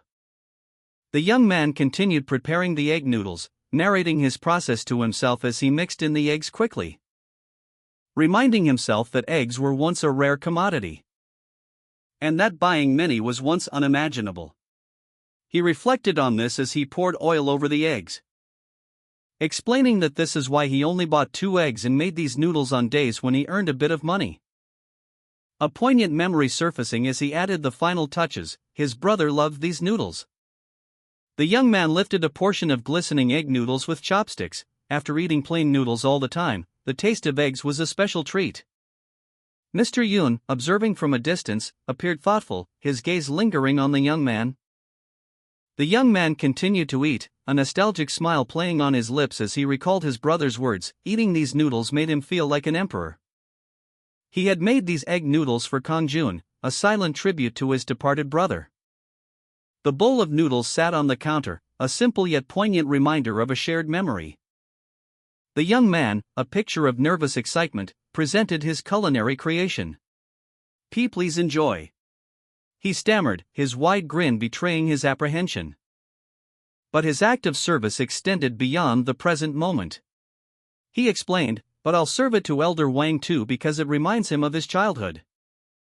Elder Wang, his eyes glistening with unshed tears, accepted the bowl of noodles with quiet gratitude. "Thank you," he murmured. With a contented sigh, Elder Wang began to eat, the slurping sound a testament to the dish's deliciousness. Observing the scene, a nearby figure offered an explanation. When ghosts eat something from their past, they sometimes relive their memories. The young man, having finished his own bowl, reflected on the experience. It seemed the egg noodles hadn't quite had the same effect on Kongjun. The blond young man, Kongjin, asked the young man serving noodles if he could have some raw garlic to eat with his noodles. The young man replied that his little brother enjoyed eating the noodles with raw garlic. Elder Wang, having just taken a bite of the noodles, commented that raw garlic pairs perfectly with them, complimenting the young man's culinary skill. Mr. Yoon, observing the scene, asked Elder Wang if Imperial Noodles was the name of the dish. Elder Wang confirmed the name, explaining that it was a dish his older brother used to make, and that it was not famous. In fact, he had never seen anyone else eat it before. Elder Wang reflected on the unique way Kongjin ate the noodles, noting that he had never met anyone else who ate them with raw garlic like his brother used to. Mr. Yoon, savoring his noodles, declared, "This would be perfect with some liquor." A waiter, hearing Mr. Yoon's comment, immediately offered to fetch him some. Mr. Yoon then reflected on his past, revealing that he lost his parents at a young age and was raised by his brother. He recalled his brother's kindness and reliability, despite the memories being hazy after so many years. The waiter poured a drink for Mr. Yoon. Mr. Yoon continued to remember his brother fondly. A bowl of noodles sits on a table, chopsticks resting beside it. A separate small dish contains what appears to be cubed tofu. Meanwhile, a young blonde man sits, his back to the viewer, eating a similar bowl of noodles. The blonde man reflects, but I do resent him for leaving me at such a young age. A young man with dark hair, seemingly a waiter, looks on with a concerned expression. He asks, what does that mean? The blonde man remains silent, his expression pensive. A flashback shows a younger version of the blonde man, his parents having perished in a war. His older brother tells him, "Our parents were killed during a war. Take good care of the house, Kong Sin. I'll be back soon." The blonde young man recounted a past memory. Returning home one day, he felt dizzy and wobbly, deciding to take a quick rest at a bus stop. But then, inexplicably, he was surrounded by crows. And after that, he remembered nothing. Overwhelmed by a flock of crows, the young man sat, his face obscured by the shadows of the birds. He realized that must have been the moment he died, leaving behind a starving younger brother who waited for his return. The blonde young man pondered, it must have been a sudden death. He recalled a past incident. I've seen a few incidents like that back when I worked in construction. Some of my co-workers collapsed from exhaustion. A vivid memory of a bloody hand emerging from rubble. The blonde young man continued his story to Mr. Yoon. I waited for him for over a week, but he never came back. He explained, but then I started to get angry after a week passed. Mr. Yoon, taking a swig from his drink, asked, was it because you were too worried? The blonde young man recounted his past, stating that the pain of starvation was unbearable, even more so than his worry for his brother. He clenched his fists, remembering that at that point, he left home to avoid starving to death. It was a crushing experience, he reflected, as he pictured himself eating a simple meal. He had considered running away countless times. And there were even times when he thought dying would be better. That's when a realization struck him. It was hard enough to feed himself, but it must have been harder for his brother to feed them both. He figured that was why his brother abandoned him. But then, a voice contradicted him, but that's not true. The blonde young man, startled, watched as Mr. Yoon, seemingly oblivious, continued to eat his noodles. He asked Mr. Yoon why he had shouted so suddenly. But Mr. Yoon insisted that whatever the blonde young man thought had happened, it definitely hadn't. The blonde young man then revealed that his brother had used his daily wages to make imperial noodles for him, expressing disbelief that his brother would have abandoned him without a good reason. However, Mr. Yoon countered that his brother must have abandoned him. The blonde young man looked shocked and confused by this statement.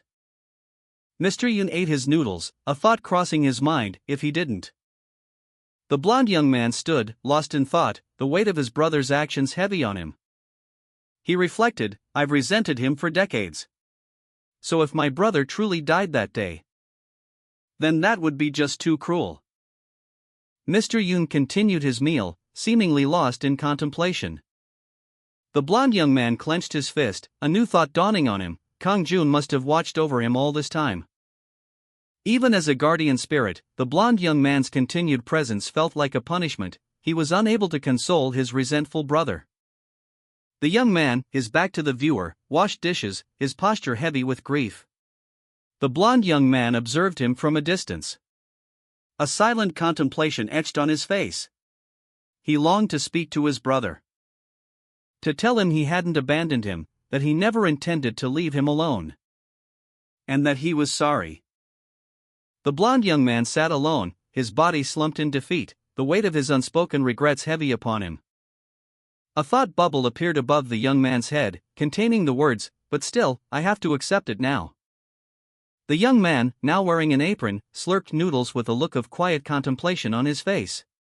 He seemed lost in thought, his expression a mixture of sadness and acceptance.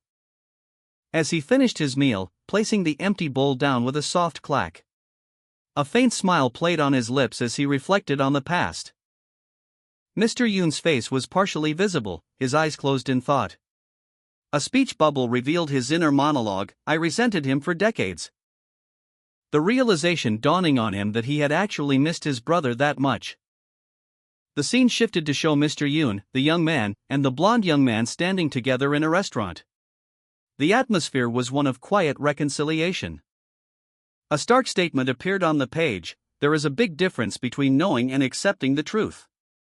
The statement continued, revealing a poignant backstory. It took Elder Wang decades to build up the courage to finally accept it.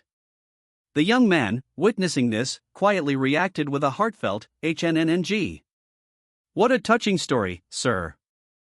Overcome with emotion, the young man quietly sobbed, wiping away tears as he continued his work behind the counter. A sharp clap broke the silence. Mr. Yoon, having reflected on his past, commented, such a heavy story has no place on this joyous occasion. He continued, sharing a memory. My brother once said we would drink for an entire day after I became an adult. The young man and the blonde young man stood in the kitchen, the latter stating that they were acquaintances who had shared a drink together. The blonde young man then proposed, shall we drink more? Mr. Yoon, reflecting on a past promise, thought to himself, my brother once said we would drink for an entire day after I became an adult. The waiter, preparing 2 empty glasses, seemed to anticipate their request. Mr. Yoon, nursing a drink, reflected on his past. He truly resented his brother for the first 10 years after his death. But after a decade, his memories began to fade, and he found himself missing those lost recollections. A flashback showed Mr. Yoon as a child, his family gathered around a table. His mother held a young girl, and his brother smiled warmly. Big brother. The young girl yawned, stating she didn't remember her uncle's face well anymore. Back in the present, Mr. Yoon continued his reminiscing. He explained that after eating a certain type of noodle, he could recall the sound of his brother's laughter and his voice, urging him to eat more. Mr. Yoon, lost in thought, recalled a past moment. His brother, sharing a drink with him, giving him his portion of the inheritance. A single word escaped his lips. Kong. Then, a full name, a sudden realization, Wang Kongsin. The blonde young man, Wang Kongsin, was confronted, his anger evident in his sharp question, what did you just say to me? He then broke down, uttering a single, heartbroken apology, I'm sorry. The young man, kneeling before Kongsin, sobbed, his words barely audible above his tears. Kongsin pressed him, what are you sorry about? He continued to cry, hiccuping and gasping for air as he tried to explain. Finally confessing, I'm sorry, for saying I hate you, for not doing anything for me. The blonde young man, his face etched with a mixture of anger and disappointment, confronted the young man with a pointed question, are you going to act like this again? The young man, his body tense, remained silent, his guilt palpable. The blonde young man's expression shifted slightly as he observed the young man's remorseful posture. He seemed to be considering the sincerity of the apology. The young man, his voice choked with emotion, confessed, but it's true that you never play with me. A single tear traced a path down his cheek as he continued his confession. He continued, you always promise to come home early, but you never do. And you said you'd play with me on the weekends, but all you do is work. The blonde young man reflected on his busy schedule, admitting to himself, but I have to work to put food on the table. I guess I have been pretty busy lately, though. A younger man, seemingly his brother, interrupted his thoughts, complaining, but when you say something so upsetting as soon as I come home, I. The younger brother grabbed his older brother's clothes, whining, big brother, I'm hungry. His stomach rumbled audibly. The older brother, startled, exclaimed, I haven't eaten all day so I could eat with you. A relieved smile spread across the older brother's face as he chuckled, pohaha. He suggested, all right, let's eat. I bought some eggs today, so why don't we treat ourselves to some egg noodles? Oh, right. And let's eat it with garlic. 2 bowls of noodles sat on a table, one noticeably fuller than the other. Garlic cloves and a small white bowl were also present. The younger brother, eyeing his sibling's noodles, exclaimed, big brother, what's that? Why won't you give me any? It's something tasty, isn't it? The older brother, calmly, responded, No. You can't have any of this until you're an adult. The younger brother, clearly displeased, retorted, Humph. You're just hogging something tasty for yourself. You're really stubborn, you know that? A smile touched the older brother's lips as he offered a compromise. If you really want to try it, let's drink it together after you become an adult. We can drink it all day. The blond young man questioned his brother, Are you not going to keep your promise again? The brother, while eating, seemed to ignore the question.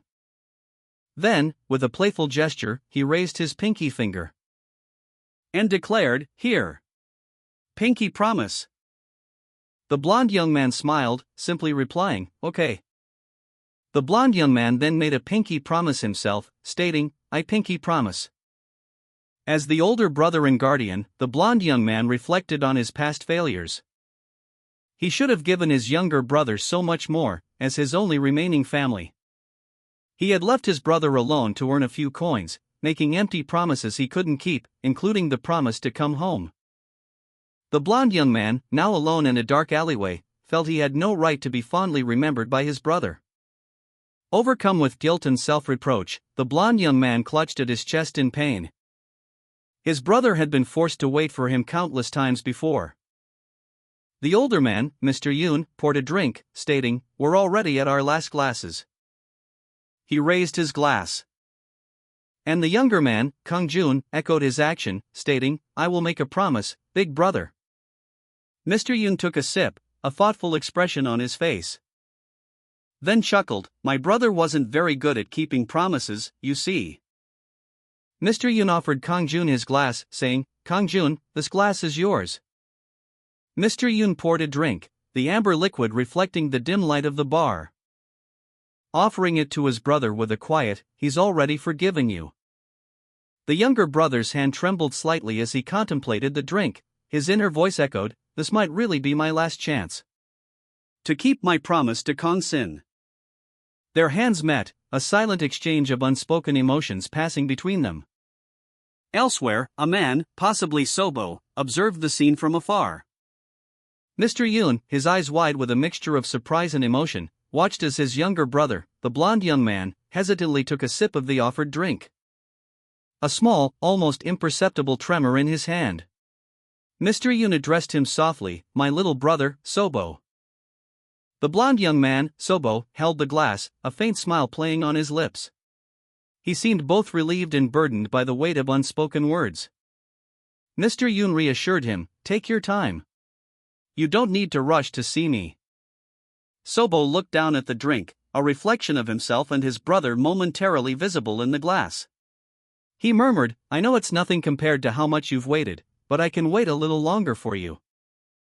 The image in the glass seemed to tremble, mirroring the emotions swirling within the brothers. Mr. Yoon, his face partially obscured, seemed to be on the verge of tears. Overcome with emotion, Mr. Yoon wept silently, tears streaming down his face. His younger brother's words, a heartfelt apology for breaking their promise to drink together, echoing in his mind. The weight of unspoken years finally breaking through the surface. Their hands clasped together, a silent promise of reconciliation forming between them. A glimmer of warmth and understanding shone in the younger brother's eyes as he playfully teased, You're still a crybaby. The brothers' bond, strengthened by shared sorrow and forgiveness. For decades, Wang Kongjun had not forgotten his promise to his younger brother.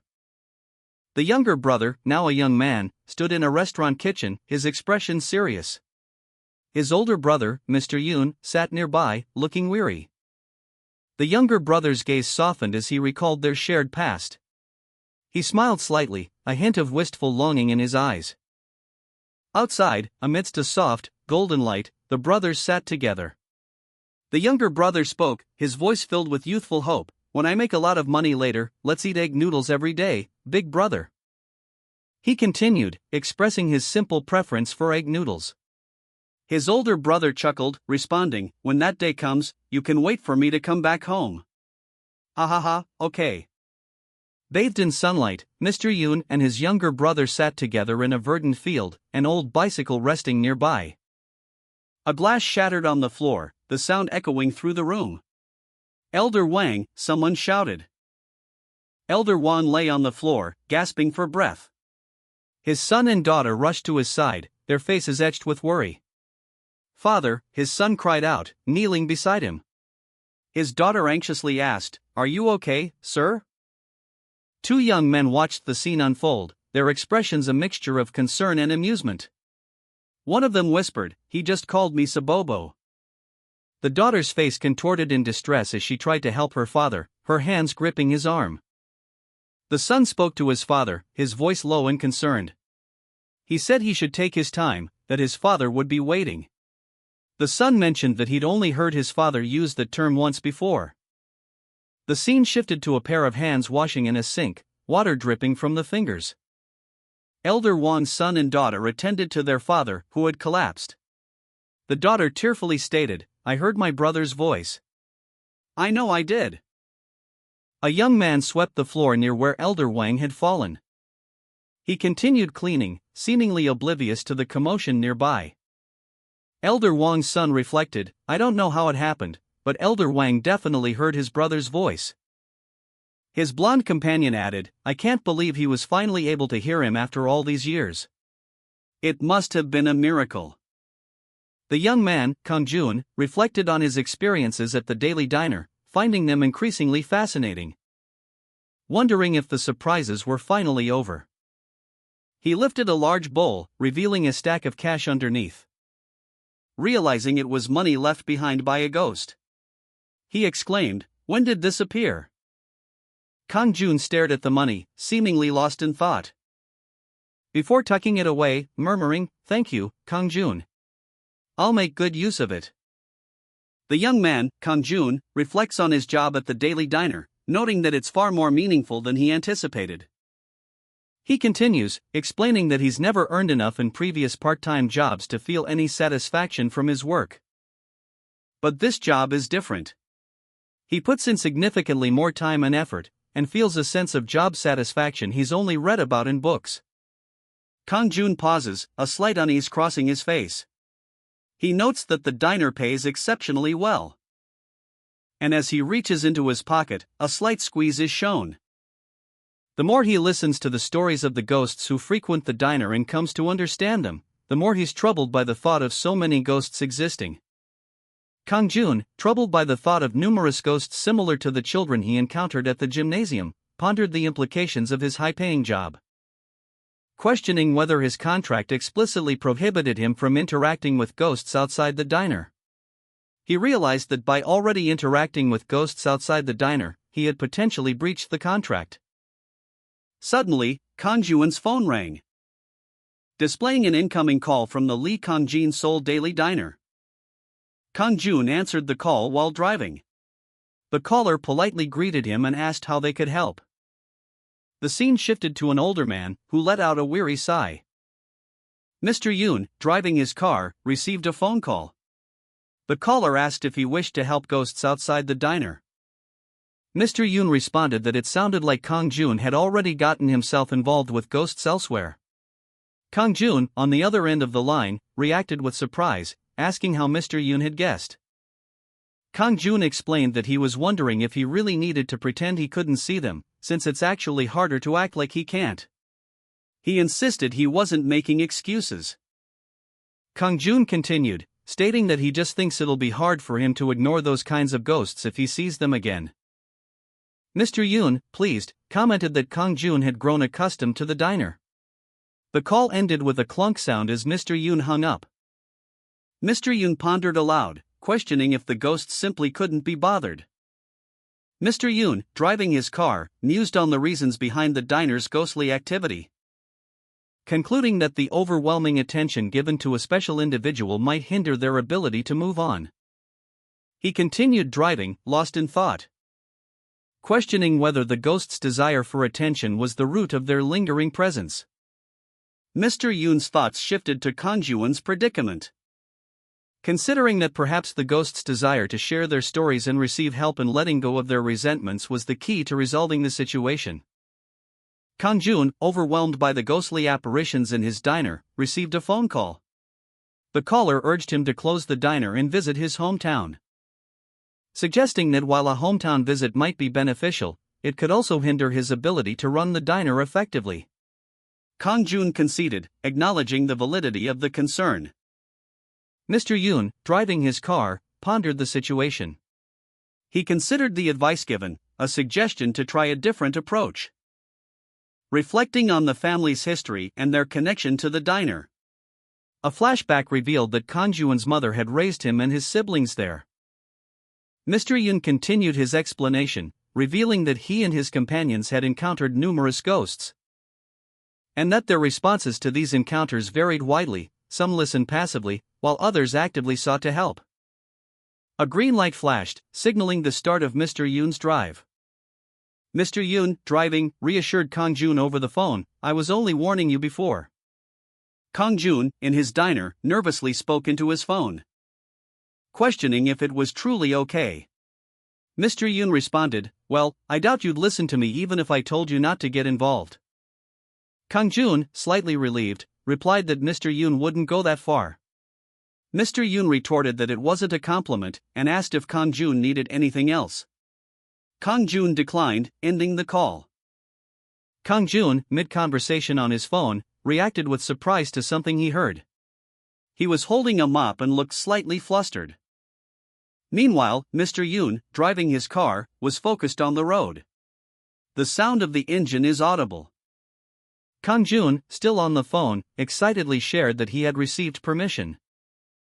Mr. Yoon, through the phone, offered a piece of crucial advice, to remember that he wasn't dealing with ordinary people, but with ghosts. Kang Jun, reflecting on Mr. Yoon's words, realized the importance of remembering that he was interacting with ghosts. He needed to understand their stories and feelings while interacting with them. Kang Jun, having just ended a call with Mr. Yoon, smiled faintly, a sense of relief washing over him as he reflected on the advice he'd received. He felt a renewed resolve, a quiet determination settling in his heart as he tapped his phone screen, preparing to take action. Kang Jun, the owner of the daily diner, stood in his kitchen, a thoughtful expression on his face as he considered his next steps. "Okay," he murmured to himself, "let's give this a try." He clenched his fist, a surge of confidence coursing through him as he prepared to face whatever challenges lay ahead. Kang Jun's self-assurance grew as he reaffirmed his position, "I'm the owner of the daily diner after all." A quiet confidence settled over Kang Jun as he thought, "Even if I make a mistake, I'm sure Mr. Shin will have my back since he gave me his permission." He nodded slightly, a subtle affirmation of his resolve. The scene opens in Nanhyeondong, Gangnam-gu, Seoul, at 7:10 p.m. The day is winding down. Lee Kang Jun, 28, thinks to himself as he walks down the street, if he prepares the vegetables and cleans the dining area now, the timing for his shift will be perfect. He checks his phone. Kang Jun arrives at the daily diner, noticing someone is already inside. He pauses, surprised. Inside, Elder Wang, the owner, peers out cautiously, wondering if Kang Jun came early because he's hungry. He recognizes Kang Jun from the back, finding his presence familiar. Kang Jun arrived early at work, surprising Chef Bong Nam, who exclaimed, "Oh, Kang Jun, you're finally here." Chef Bong Nam questioned Kang Jun's presence, stating, "What are you doing here?" "No, more importantly, it couldn't have been easy to find the diner, so how?" "The daily diner is for ghosts who wander the world of the living. Because of that, I'm told there are measures in place that prevent humans and ghosts from encountering each other. That's why when there are ghost customers, living people get lost and can't find their way to the diner. So since we always have 4 ghosts who stay here, it can't have been easy for him to find the place. Exactly how did he manage to get here? How is your health, sir? Why would I struggle to find it when it's right on the main road?" Elder Wang welcomed Kang Jun into the restaurant, stating, "Why, you're right. Well, come on in." Kang Jun entered, noticing the lights were still on and apologized, mentioning he must have forgotten to turn them off the previous day. Kang Jun poured himself a cup of tea, wondering where his former head chef, Young-soo, had gone. A blond young man rushed in, exclaiming, "Chef, Kang Jun, slightly startled, responded that he didn't have any tea for him. Elder Wang, observing the interaction, explained that he would have informed Kang Jun of his arrival had he known Kang Jun was coming earlier. Kang Jun, unconcerned, stated he was only there to eat and didn't need a heads up. Elder Wang then pointed to a simple menu board, commenting on its unusual nature. Kang Jun explained that he wasn't sure what customers would want, so he wrote a simple menu. Elder Wang, the owner of the diner, spoke to Kang Jun, his young employee, about rebuilding the restaurant from scratch. Kang Jun explained that he had limited hours due to his internship at a nearby company, and that the manageable workload was suitable given the diner's low customer traffic. He confirmed he was interning at the Taikwang Trading Company. Elder Wang questioned Kang Jun's decision to intern while running a diner in Nanhaian, prompting a nervous sweat from the young man. Kang Jun chuckled, explaining that due to various personal circumstances, he ended up working 2 jobs. He initially started the diner to follow his heart, but then took on the internship. He found the situation humorous. A metaphorical image depicted Kang Jun crushed under the weight of 2 large rocks labeled intern and diner, illustrating the burden of his dual responsibilities. Elder Wang, seemingly unconcerned by Kang Jun's earlier explanation of his dual employment, offered a reassuring comment, "When I was your age, I tried out a lot of things too." Kang Jun, slightly relieved, simply nodded in agreement. Kang Jun inwardly breathed a sigh of relief, thankful that his excuse had been accepted. Elder Wang then asked, "So what will you cook for me today?" Kang Jun, eager to please, responded, "What would you like to eat?" "I can make whatever you like." Elder Wang, after a moment of playful consideration, declared, "Give me the best thing you can make right now." Kang Jun, feeling a surge of pressure, but also determination, replied, "I'll try my best, sir," and dashed off to prepare the dish. Kang Jun, the chef, was suddenly reminded of an incident at Annamjeong. He wondered aloud if Yong-soo was present, but upon checking, found that Yong-soo was not there. He was concerned, as Yong-soo hadn't informed him of his departure, and wondered where he had gone. A ghostly hand reached out, grabbing Kang Jun's shoulder. The blond young man, startled, asked if the head chef had arrived at the diner, revealing himself to be Yong-soo. Kang Jun, relieved, expressed his surprise and relief. He then questioned the absence of the other ghosts, leaving Yong-soo to ponder their whereabouts. Kang Jun, relieved to have found Yong-soo, questioned the absence of the other ghosts. Yong-soo, slightly mischievous, explained that he had kicked them all out, adding that he couldn't have head chef Bong Nam wandering around lost. A statement that prompted Kang Jun to realize why Yong-soo was there. Kang Jun, frustrated, demanded to know why Yong-soo hadn't come sooner. Yong-soo, confused, simply replied, "Huh?" Kang Jun explained that having a ghost near him might be bad for his health. Yong-soo, playfully, retorted, "Hey, what about my health?" Yong-soo, feeling mistreated, angrily asked Kang Jun why he was being treated so badly. Kang Jun, muttering to himself about Yong-soo's disrespect, was interrupted by Yong-soo's playful comment, "Hey, it's just a joke. Come on, stop sulking." Yong-soo, alone in the restaurant kitchen, contemplates the head chef's upcoming dinner reservation, muttering to himself, "A joke, huh? The head chef says he'll have dinner here, so help me figure out what would be good for him." A customer's arrival is announced by a cheerful jingle as the door opens, and Yong-soo greets them with a wide, welcoming smile, exclaiming, "Welcome." Yong-soo's smile falters slightly as he observes the late-night diner, thinking to himself, "It's unusual to see another living customer at this hour." Elder Wang, having entered the restaurant, looks around quizzically, muttering, "Huh?" Elder Wang approaches the counter, announcing his presence with a confident, "Elder Wang, are you open for dinner?" Yong-soo, startled but pleased, immediately responds, "Of course. Did you come alone?" and rushes to attend to him. Elder Wang's daughter excitedly explained that she had business to attend to, while his son-in-law happily held their child. Meanwhile, Elder Wang, having arrived at a restaurant alone, was greeted by Yong-soo, who offered him a seat and inquired about his order. Elder Wang, using a translation app, simply requested whatever the waiter recommended. The panel shows a brief interlude indicating an awkward moment. Elder Wang and his son-in-law sat down at a table in the restaurant, both appearing somewhat reserved. Yongsu approached Elder Wang and his son-in-law, offering to let them sit together.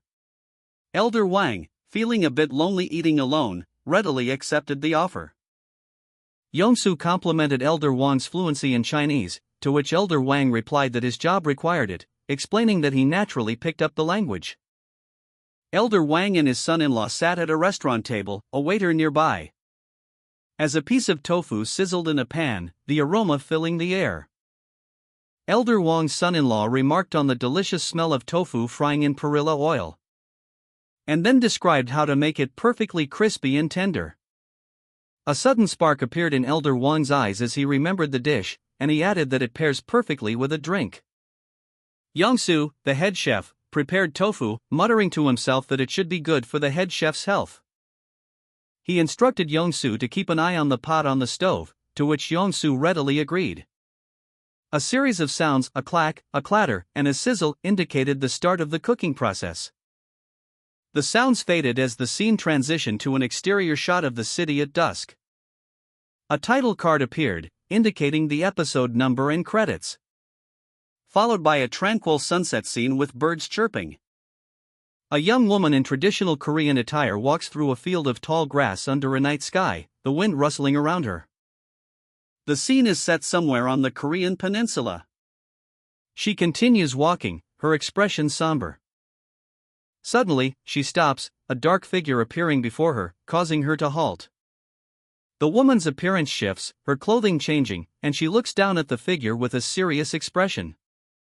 A mysterious, ethereal hand reached out from a swirling vortex of light and shadow, gently patting Diane's shoulder as she flinched slightly at the unexpected touch.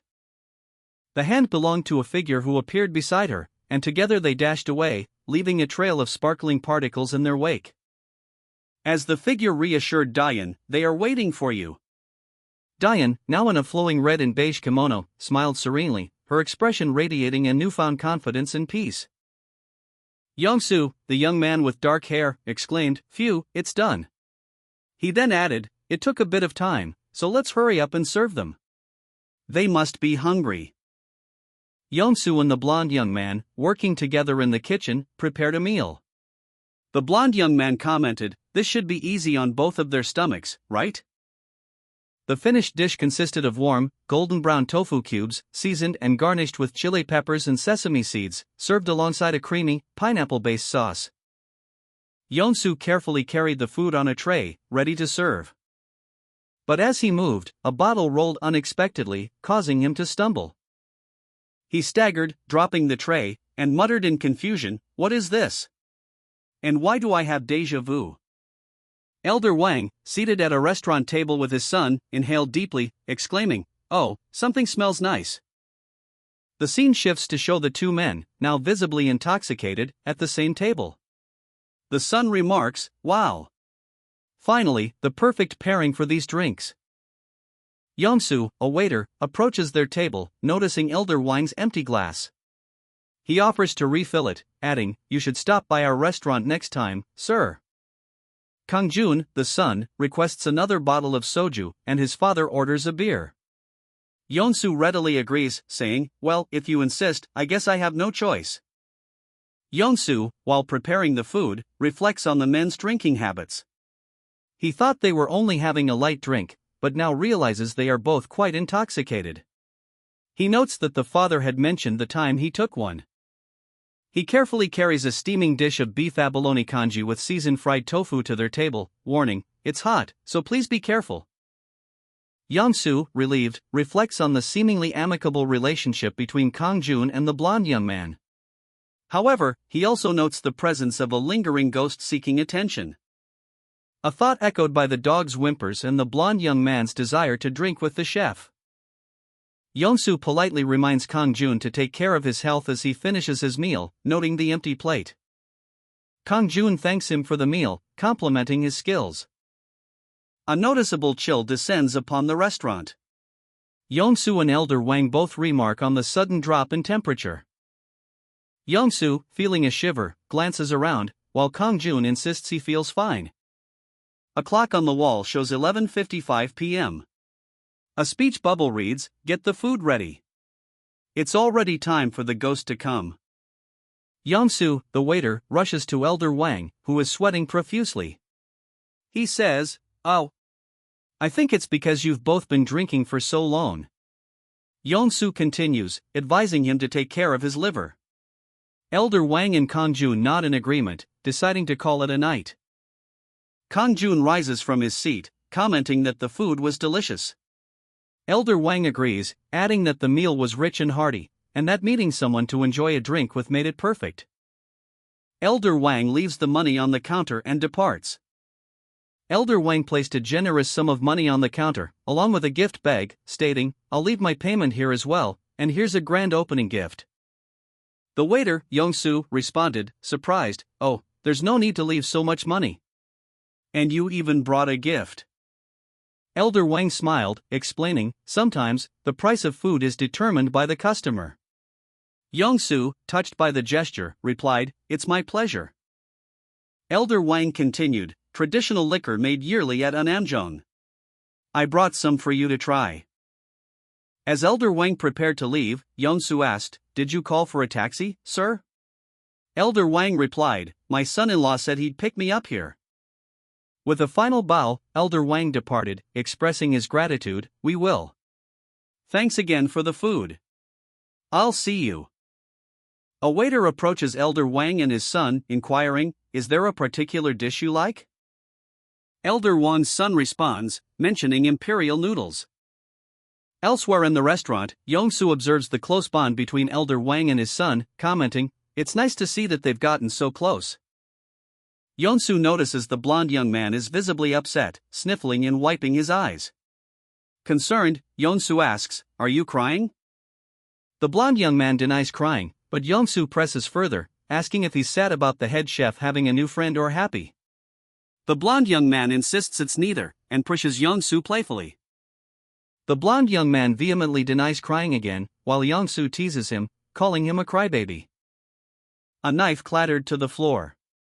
The sound echoed in the otherwise silent space, causing a blonde young man to react with alarm. He exclaimed, "She's here." His anxiety was palpable as he nervously repeated, "She's coming." A waiter, observing the young man's distress, inquired, "Oh, are you freaking out because of Lady Sohee?"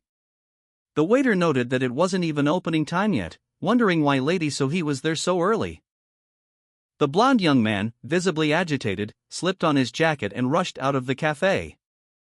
The young waiter, wiping down the counter, muttered to himself, "Ha, he makes such a fuss every single day." He finished his task and turned to leave the kitchen area, when a jingling sound caught his attention. He paused, tilting his head. Then he heard footsteps approaching from outside. "Ha?" he questioned, noticing the sound of more than one person. The waiter, startled, peeked around the corner to investigate. Meanwhile, outside, a young man with glasses and a young woman in traditional Korean clothing exchanged a brief, quiet moment. She said, "It's been forever, mister." Someone called out, "Yerim?" Two waiters, startled, gasped as a young man rushed into the cafe. He cried out, "I was just so worried about you." The young man, overwhelmed with relief, sobbed, "You got lost, so how can I not cry?"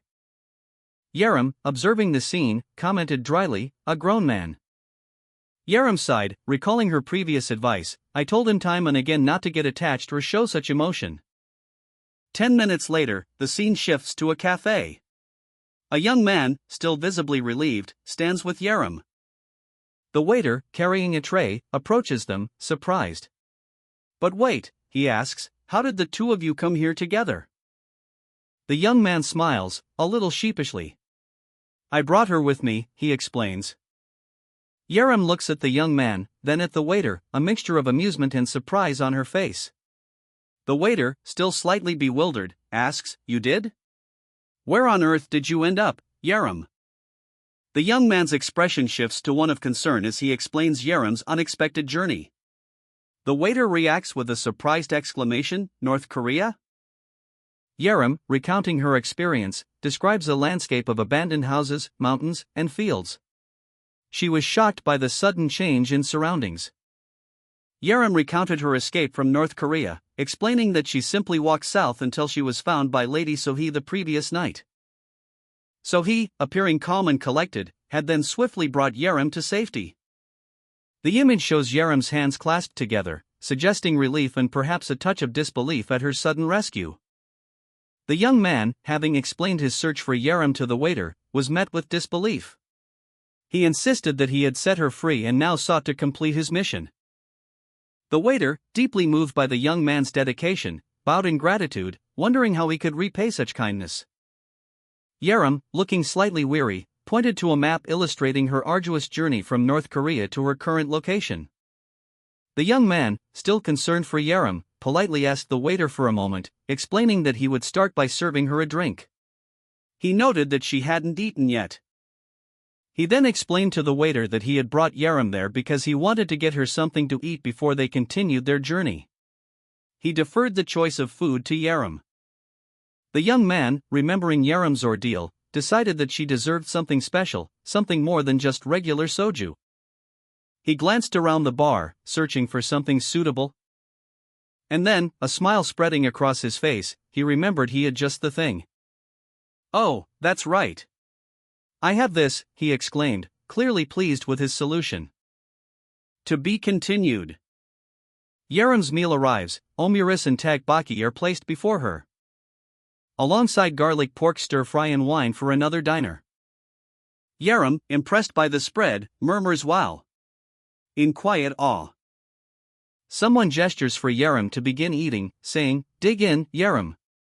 She replies, "Okay," and starts her meal. Meanwhile, another person elegantly sips their wine. Observing this, a man chuckles, commenting, "Haha, looks like Lady Sohee gave her etiquette lessons on the way here." Yerim continues eating. Yerim took a sip of the drink, her expression shifting slightly as she noted its unique flavor.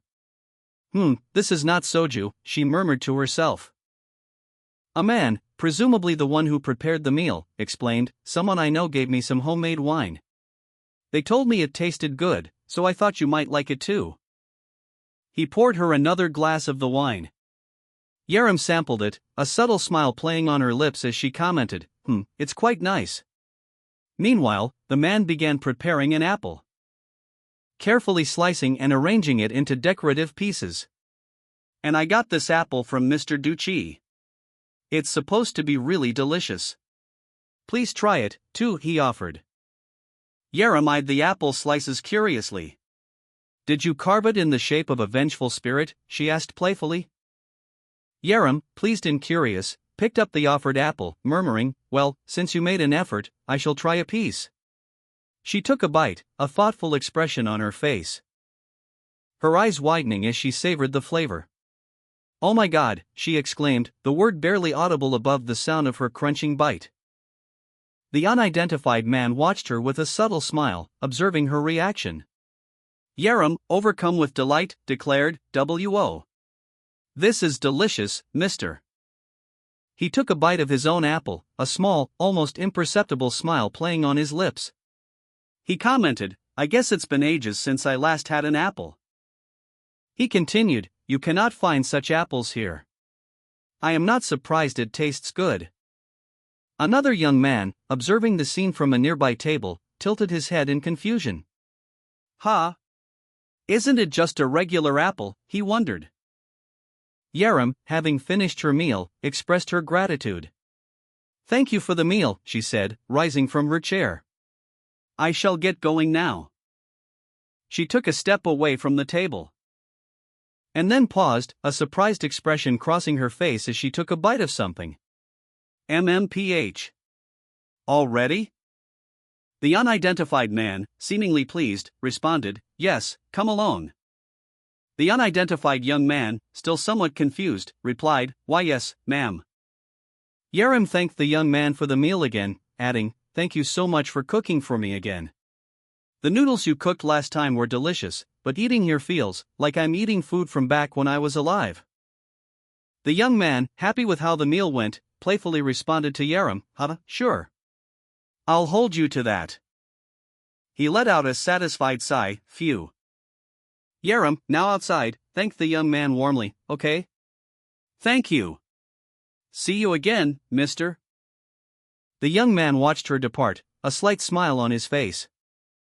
As Yerim disappeared down the street, the young man returned to his restaurant, a sense of contentment washing over him. He closed his eyes, savoring the quiet moment. The restaurant bustled with activity. A waiter cheerfully served a customer, exclaiming, "Here's your food. Enjoy." He then efficiently added, "Extra rice here," in response to another request. A customer, seemingly satisfied, asked for another bowl of rice, prompting the waiter to immediately respond, "Right up." Meanwhile, another customer impatiently inquired, "Where's the food I ordered?"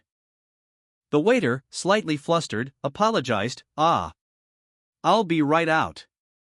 He quickly scanned the orders and prepared another rolled omelet. In the midst of a busy lunch rush, one of the restaurant's cooks, a young man with dark hair, fumbled with an omelet order, causing a minor mishap. His blonde-haired colleague chided him gently for the delay, pointing out the restaurant's full occupancy.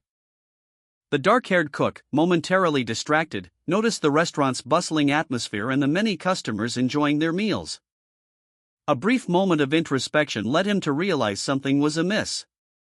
He silently noted the absence of a particular individual, Choi Hokul, from the restaurant's usual scene. His thoughts lingered on Choi Hokul's absence, a subtle concern growing within him. The scene opens with Choi Hokul's frantic whisper, "Hokul." His hands are clasped to his face, a look of distress etched on his features. As he searches for someone, the word "silent" appears prominently below him, emphasizing the lack of response to his calls. On a rooftop above, two figures observe him from a distance. One expresses concern, muttering, "He's not showing up." One of the observers, a blonde-haired man, leans back in his chair, unconcerned. He questions, "Do ghosts even have things to do?" His companion, the dark-haired man, counters, "Of course. Ghosts are the busiest beings in the world." The blonde-haired man scoffs, "Busy with what? Do they have jobs or something?" He continues, "So basically, you're saying they're not busy at all." Choi Hokul, his face etched with worry, muttered to himself, "That's true." He continued his internal monologue, reflecting that in the past, he would have panicked at Hokul's absence, but now, something felt different. A whoosh of wind passed him by. A stern voice echoed in his mind, instructing him to differentiate between the living and the dead, reminding him that he was dealing with the deceased. He winced, acknowledging the validity of the advice. Despite the warning, a wave of unease washed over him. He clutched his chest, muttering about the need to stay calm. He reasoned that even if something bad happened to him, being a ghost wasn't the worst outcome. However, a lingering doubt remained: what if he truly ascended?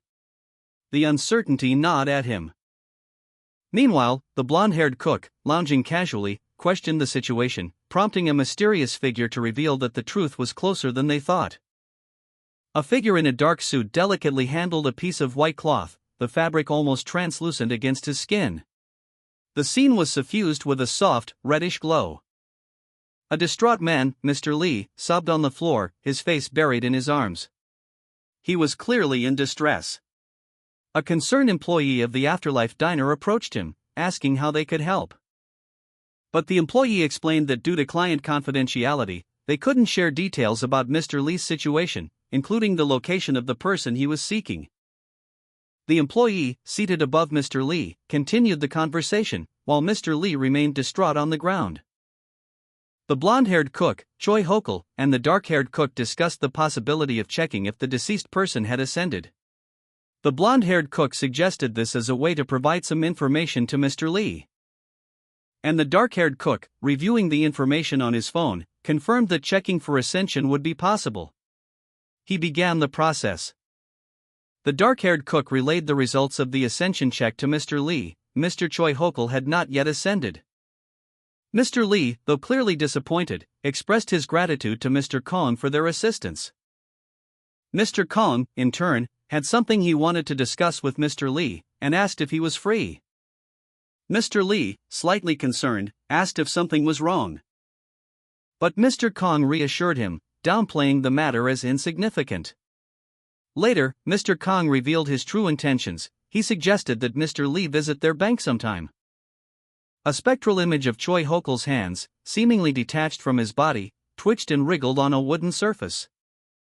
As Mr. Lee, his mind racing, pondered the cryptic message on his phone. The text mentioned JS Bank and a peculiar image of what appeared to be Kang Jin's interpretation of the gate to the afterlife. He wondered if Mr. Kong was inviting him to visit the afterlife itself. Mr. Kang's reassuring words, "Coming doesn't mean you'll die," followed by a sudden jolt as Mr. Lee processed the information, eased his initial apprehension. Mr. Kong explained that since Mr. Lee had already interacted with the afterlife by taking on the role of a diner, a visit might be beneficial. Mr. Kong further elaborated, stating that there was something he wanted to give Mr. Lee, adding another layer of intrigue to the proposition. A blurry image of a bustling city street showed a spectral figure of a woman among the crowd, suggesting the presence of otherworldly entities in the human world. A man on the phone seemed oblivious to the ethereal presence.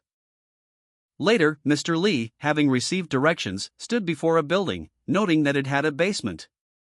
He was informed that there was a specific way to access the basement, adding a layer of mystery to the situation.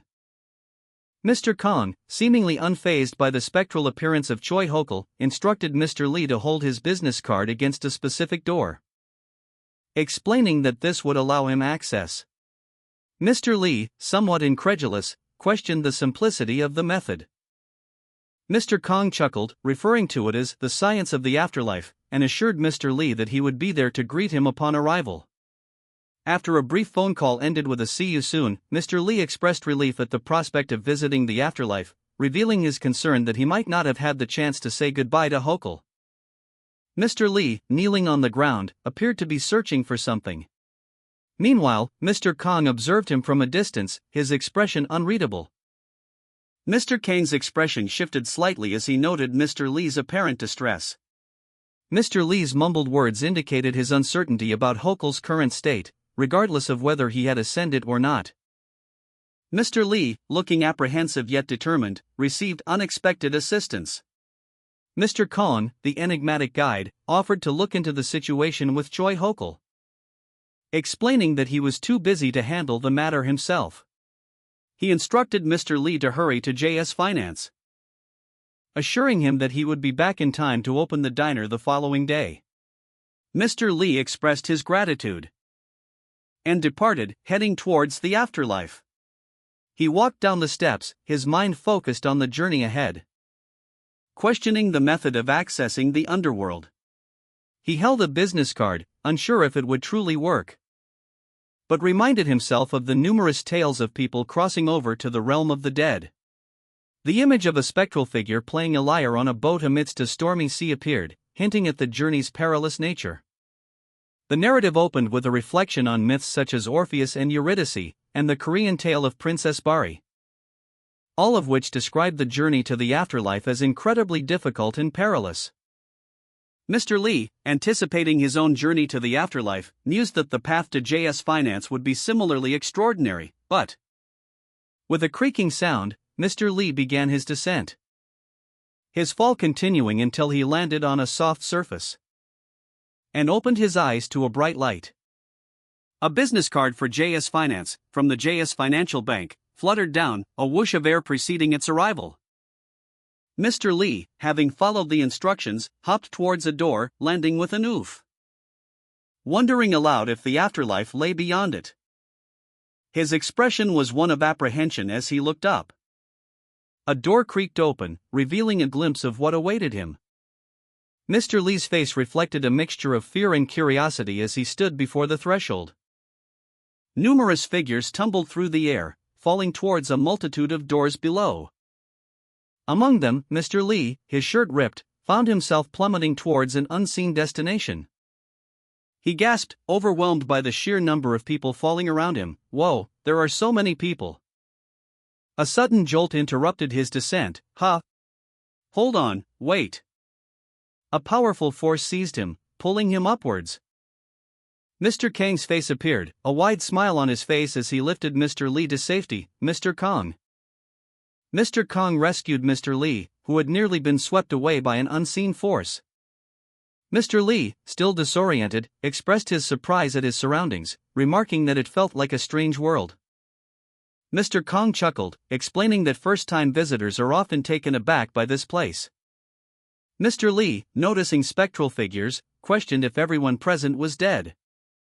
Mr. Kong clarified that not everyone was deceased, many were simply workers in this afterlife society. He further explained that even the afterlife requires people to function as a society. Mr. Lee, escorted by Mr. Kong, reflected on his experience, realizing that death was not the absolute end.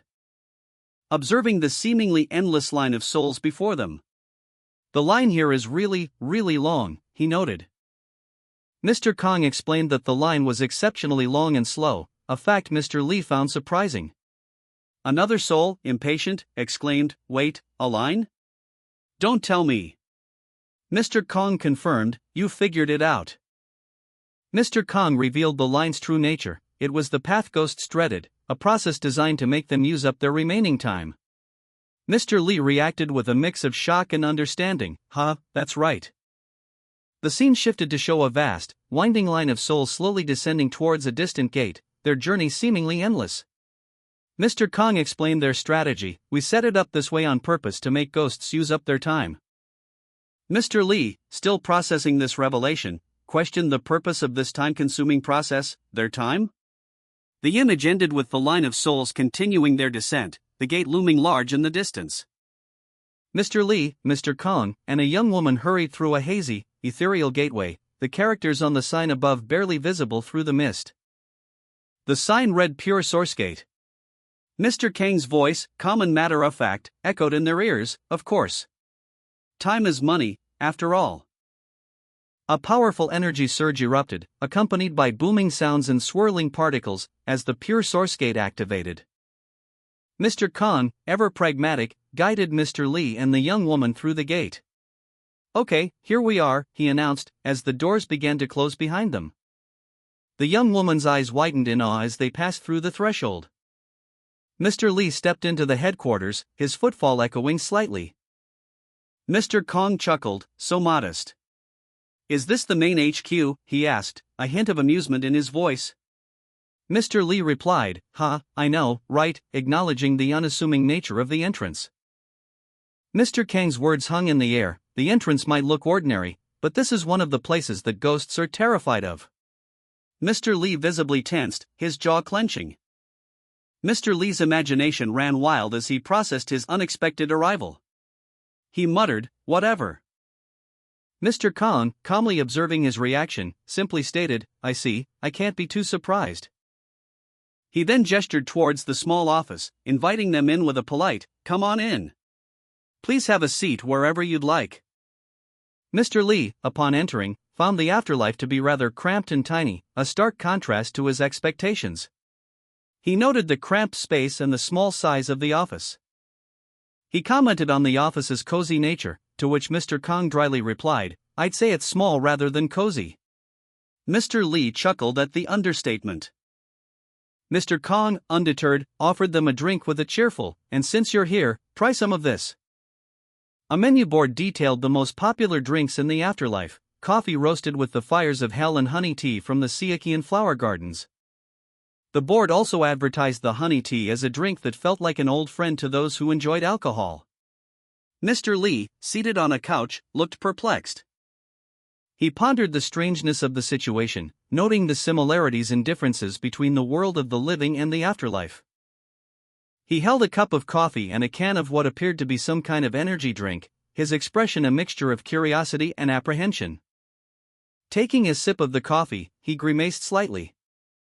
He then proceeded to pour the coffee out, finding it too bitter for his taste. Mr. Lee coughed, a questioning look on his face as he asked if the bitter coffee was what had been promised to him. The unseen individual chuckled, stating that it certainly wasn't, explaining that such a drink is typically only used after death. But that Mr. Lee had formed a connection with the afterlife while still alive. A debit card was then presented, described as being linked directly to his afterlife account. Later, Mr. Lee sat on his couch, looking surprised as he examined the card. He ultimately decided it was better not to know what the card was for. Mr. Lee, contemplating his afterlife debit card, mused aloud, if I have a lot of money, I might get greedy. And if I don't have much, I just endlessly worry about it. His companion chuckled, that's a wise decision. Mr. Lee, emboldened, continued. Asking, by the way, I have a question, can I use this card to buy these kinds of things? His companion, smiling broadly, replied, I knew you'd like the drinks. Of course you can. He then explained, actually, our customers stop by a shop in this building before heading back to the afterlife. Let's check it out together. A shopping cart filled with various items appeared, prompting Mr. Lee to ask, a shop? Is it like a supermarket? His companion clarified, it's more like a convenience store. Mr. Kong, brimming with enthusiasm, presented a poster advertising JS44's top-selling items. He proudly declared himself the model. Mr. Lee, observing the poster, chuckled, noting the similarity between this afterlife convenience store and those in the living world. Mr. Kong cheerfully encouraged Mr. Lee to browse and asked him not to hesitate to ask any questions. Mr. Lee, now browsing the store's offerings, listed the typical items he expected to find: cup noodles, lunchboxes, and pork slices. However, his surprise grew as he noticed the unusual items for sale, including underwear, ointments, and even kitchen knives. He exclaimed in disbelief about the unexpected variety. Mr. Lee, still somewhat bewildered by his surroundings, questioned the nature of the establishment. Mr. Kong, however, simply chuckled, explaining that it was, in fact, a convenience store. A convenience store with a rather unusual inventory, he clarified, adding that such items were bestsellers in the afterlife. Mr. Kong enthusiastically presented the store's top seller, Inferno thermal underwear, claiming its warmth was so intense that even traversing the frozen parts of hell would result in heatstroke instead of hypothermia. Mr. Lee expressed skepticism, questioning the exaggeration. Next, Mr. Kong showcased a special ointment, a must-have for navigating the blade-filled sections of hell, promising rapid regrowth of severed limbs. Mr. Lee, increasingly uncomfortable, politely asked Mr. Kong to calm down. Finally, Mr. Kong revealed his personal favorite, a kitchen knife forged from the blades of hell, requiring careful maintenance. He even licked the blade to demonstrate its quality.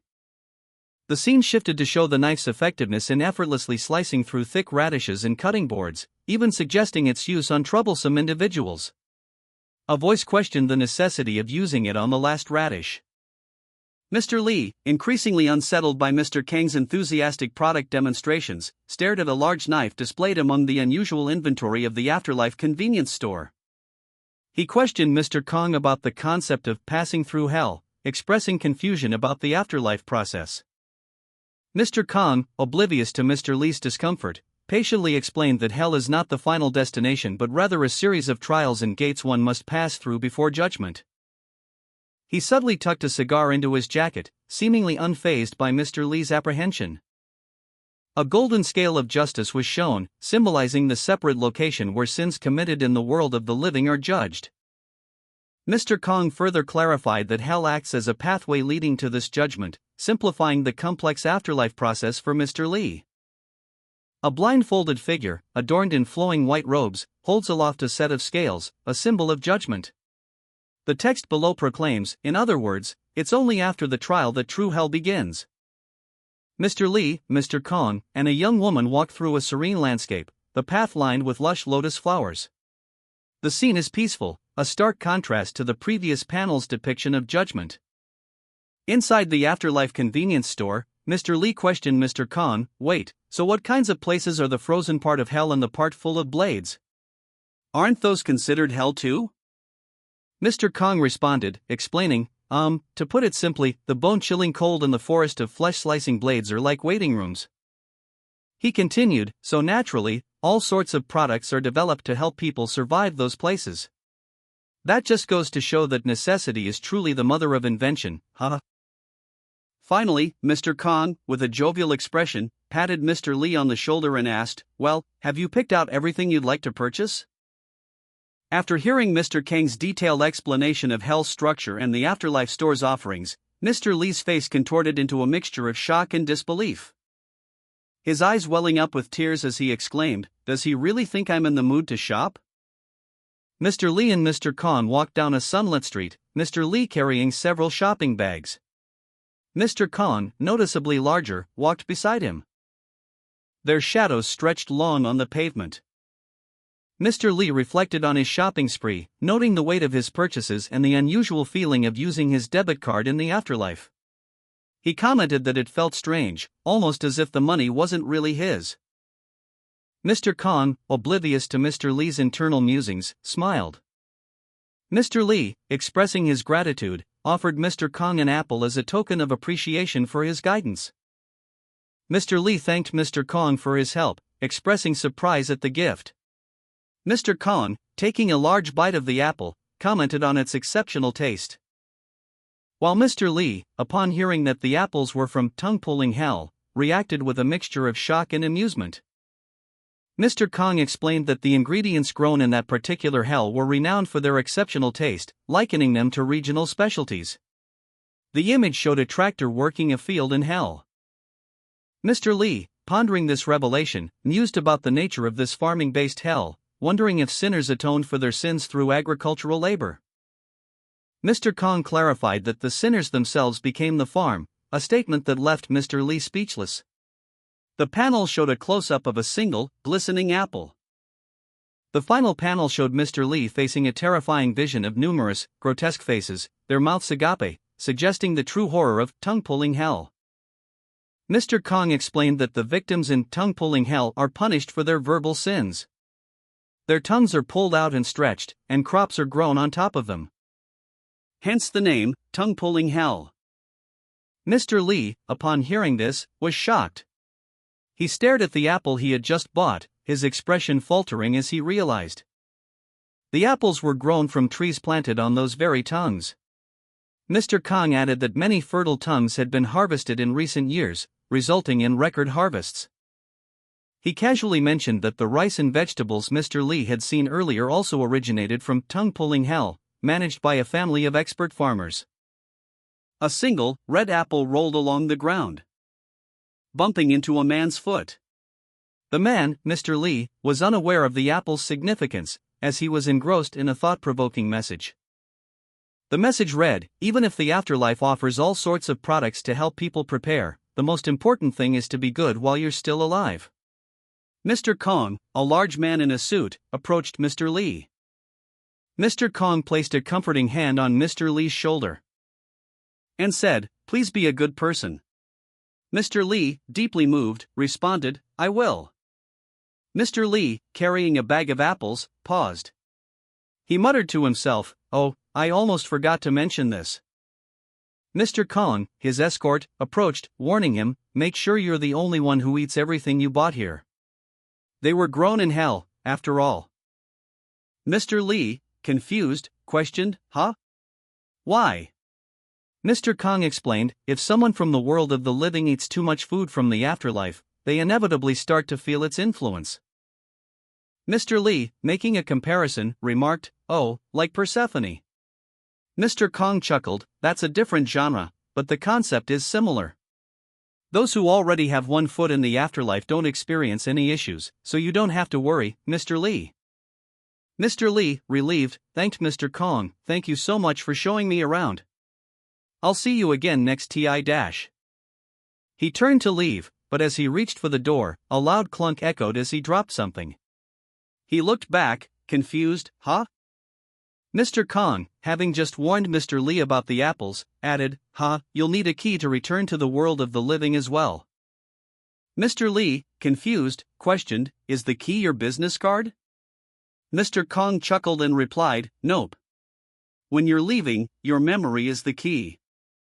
He continued, explaining, "If you imagine any door, it will open for you, and connect you to a place that won't reject you." Mr. Lee, still puzzled, muttered, "A place that won't reject me? What does that mean?" Mr. Kong elaborated, showing a vision of a city bound by chains. "It means you can only go to a place where you are welcome to enter.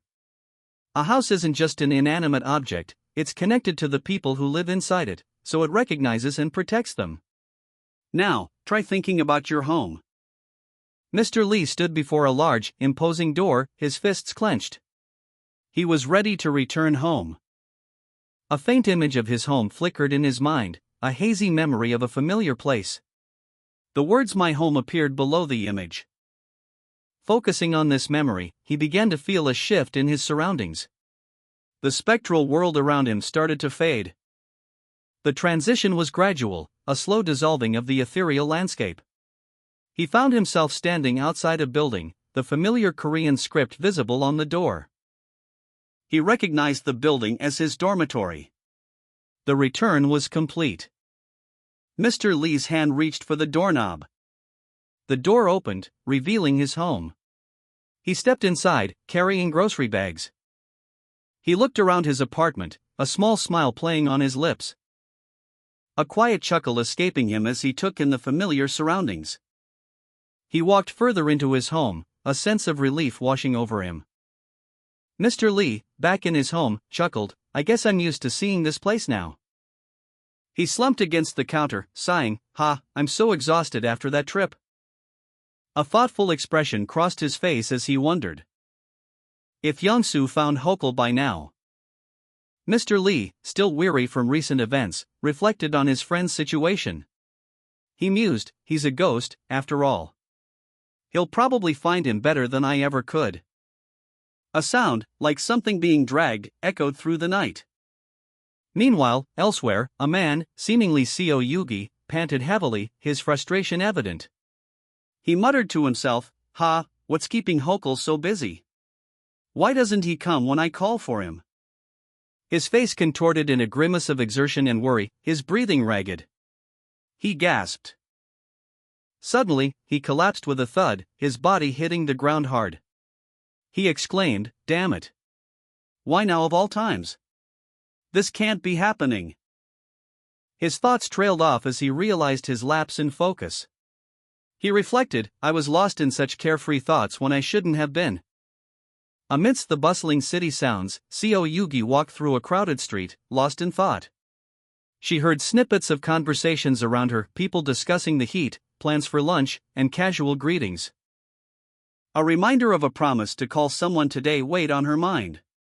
The heat intensified, and she felt a sudden chill despite the summer temperature. A growing unease overwhelmed her as she realized she was late. An apology escaped her lips, barely audible above the city's clamor. But then, a horrifying transformation began. Her face contorted, revealing a grotesque, skull-like visage and a gaping maw. Seo Yugi collapsed. Seo Yugi, his body grotesquely contorted, collapsed to the ground, a desperate plea escaping his lips, "Help me." Two men stood on a city street corner, one of them expressing frustration. "Where the heck is he?" he demanded. A blond young man, perched atop a lamppost, muttered to himself, "I searched every corner of Gangnam, but I can't find that annoying face anywhere." He hopped down from the lamppost, sighing, "Ugh, today's a bus too, huh?" As he walked, he noticed something out of the ordinary, a strange swishing sound caught his attention. A dark, shadowy figure emerged from the alleyway, its long, dark hair obscuring its face. A chilling presence filled the air. A shadowy figure, its long black hair billowing like smoke, appeared, causing a palpable sense of unease. The blond young man, witnessing this spectral display, reacted with a mixture of intrigue and apprehension. He muttered to himself, questioning the nature of the life that could attract such spectral companions and lamenting the state of the world. Suddenly, he felt a presence behind him, causing him to flinch.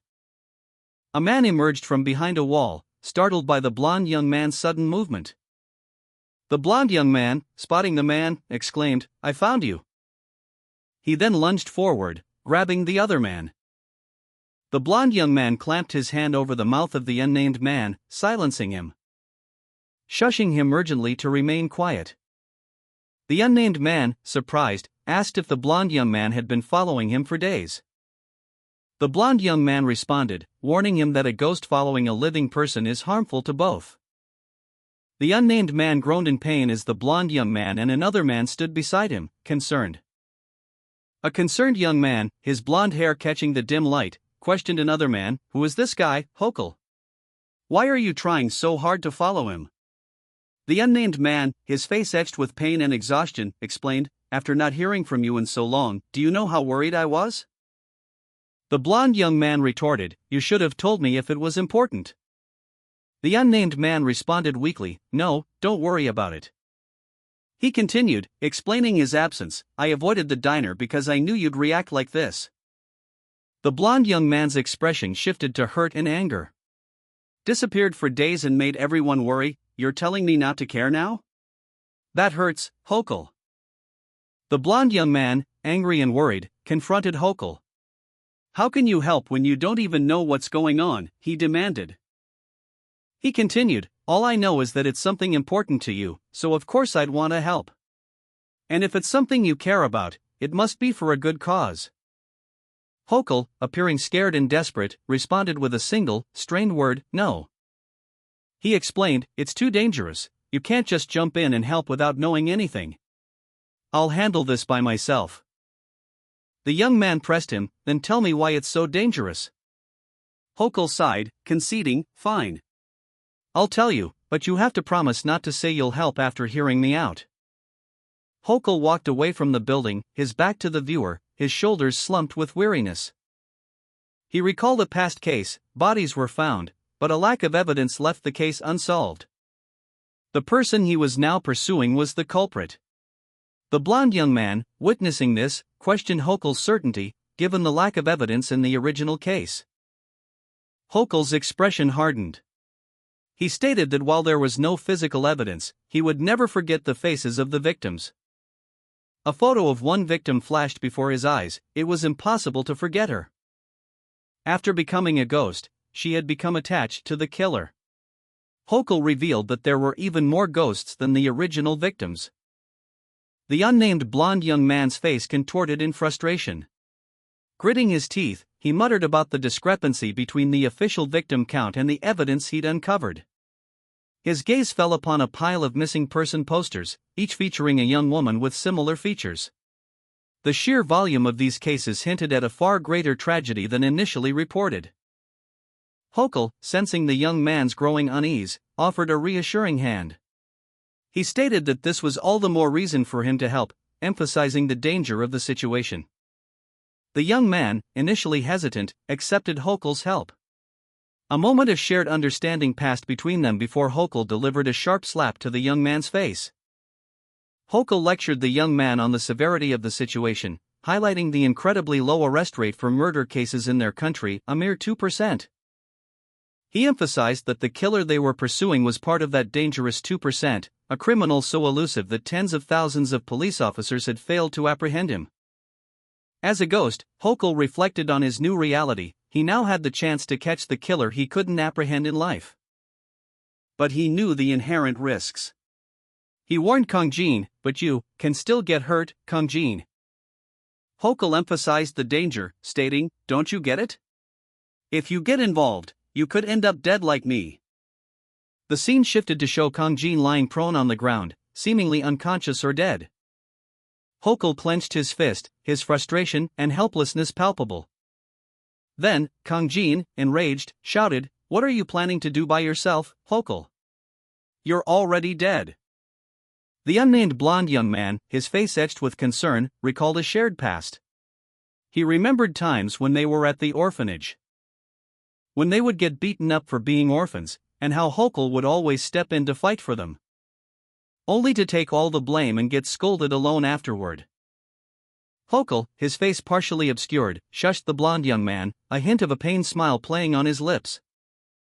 The blond young man, his anger flaring, retorted that Hokel was the one being stubborn, refusing to let others help him handle things alone. The blond young man, deciding to intervene directly, declared that since Hokel wouldn't speak for himself, he would relay Hokel's message. The blond young man, chuckling, explained the severe repercussions of a ghost directly interfering in the lives of the living. It's a major crime in the afterlife. He warned that if Hokel isn't careful, he could be dragged into JS Finance and erased from existence. Meanwhile, Hokel's friend angrily confronted him, demanding to know why he had revealed Hokel's situation. The friend continued, emphasizing that even if evidence is gathered, only Kong Jin can report it to the police. He then suggested a safer alternative, trusting Kang Jin and seeking his help instead of taking reckless actions that could lead to Hokul's erasure. The blond young man patted Hokul on the shoulder, suggesting that this approach would ensure Hokul has no reason to stop him, creating a win-win situation for both of them. The two friends stood together, their earlier conflict seemingly resolved, ready to face whatever challenges lie ahead. Hokul, eyes glistening with unshed tears, clasped his hands together, a picture of quiet desperation. His friend, a man with a scarred face, watched him with a mixture of concern and impatience. He uttered a single, world-weary ugh. The scene shifted to a bustling city street at night, the vibrant neon signs reflecting in the wet pavement. A word bubble above the scene simply read yes. The next few panels showed a series of step captions, indicating a progression of movement. A figure, presumably Hokul, was shown walking, his head down, seemingly lost in thought. He walked past overflowing trash bins, the sounds of the city fading into a dull hum in the background. A close-up revealed a man in a hooded jacket, his face partially obscured, but a sly smile playing on his lips. The word step appeared again, suggesting continued movement. Finally, the blond young man and Hokul's friend were seen peeking from behind a building, observing Hokul from a distance. The blond young man spoke, but Hokul, indicating a concern for his friend's actions. The blond young man questioned Hokul's friend, voicing his concern about their plan. Is your plan to just blindly follow him around until you see evidence? Hokul's friend, observing Hokul from a distance, responded, confirming his suspicion, oh, it's that guy? I had a feeling it was him. Hokul, meanwhile, continued his trek through the city, seemingly unaware of being watched.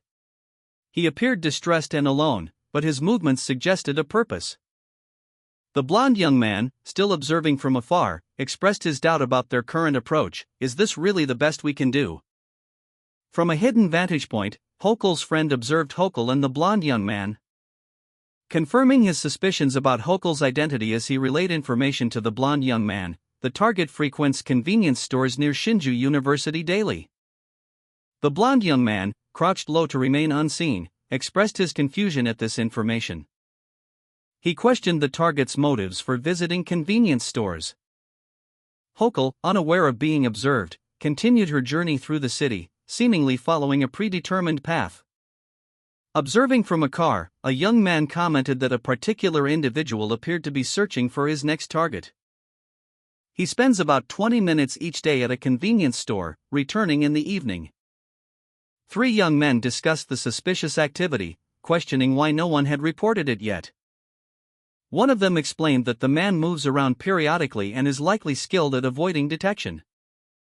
They resolved to uncover his trail and stop him before more victims emerge. A young man, seemingly unconnected to the previous scene, reacted to a sound. A young man, alerted by a commotion, shouted, "Someone's coming out." An older man, clearly frustrated, complained to a younger, blond man, "You can't just spring this on me. Did you think if you just called and said you wanted to quit, I'd be like, oh, okay, sure? We've got deliveries coming in this afternoon, and no one to help. What am I supposed to do?" The older man sighed, looking at his phone. The screen showed a message from someone named Lee Dongwak. He muttered to himself, "How do I find someone to fill in now?" The young man from the first panel, along with his dark-haired friend, spotted the suspicious individual leaving the building. The young man exclaimed, Hey! The guy just came out." The older man, energized by a renewed sense of purpose, urged his younger companions forward, shouting, "Let's follow him. Come on. Let's go." The blond young man hesitated, noticing a manhole cover slightly askew near the curb. He muttered, The older man, his face etched with worry, addressed the younger man, a hint of urgency in his voice. The younger man questioned, before the older man continued, "I just came up with a pretty good plan. Do you want to hear it?" Inside a convenience store, the older man spoke on the phone, his expression serious. He mentioned Mr. Park. The younger man, having arrived at the store, listened intently as the older man relayed information about someone named Lee Kangjin. The older man described Lee Kangjin's identity, adding details about his past. The older man revealed that Lee Kangjin was a former king of part-time jobs, highlighting his past achievements and positive reputation. The younger man's expression showed surprise and a hint of admiration. The blond young man, having secured a position at the convenience store, concluded his conversation with a casual, "Let's grab a meal together sometime." "Okay, bye." An older man with gray hair, seemingly in charge, received a phone call. He allowed the young man's employment, stating, "Mr. Park vouched for you, so I'll allow it, but it's a bit surprising that you showed up like this." The older man gave further instructions to the blond young man and the dark-haired young man, emphasizing, "If anything happens, make sure you contact me. The uniform vest is next to the counter, so make sure you put it on." The older man continued his instructions, adding, "And don't slack off just because it's a one-day gig, alright? Work hard." The older man called out to the two young men, "Hokul. Young-soo. Come on in." The blond young man expressed his surprise and satisfaction at the success of their plan, exclaiming, "I wasn't sure if this plan to infiltrate the convenience store as an employee would work, but it actually did." The dark-haired young man agreed, adding, "Good timing and your connections made it happen." The older man with gray hair chuckled, "Ha ha ha. Thanks to Young-soo, we can keep an even closer watch on that guy now." The blond young man smirked, "You're smarter than I thought." The older man retorted, "TSK. Did you think I was dumb?" The dark-haired young man, having infiltrated the convenience store, subtly adjusted his clothing. The blond young man asked him, "What did you bring back with you when you went to the diner earlier?" The dark-haired young man replied, "Oh, it's something that'll teach that guy a lesson." The older man with gray hair observed the two young men, a blonde and a dark-haired one, with a mixture of curiosity and amusement. The dark-haired young man's expression was serious and secretive as he contemplated his plan. A close-up revealed a Korean beef burger lunchbox, the text indicating its spicy nature.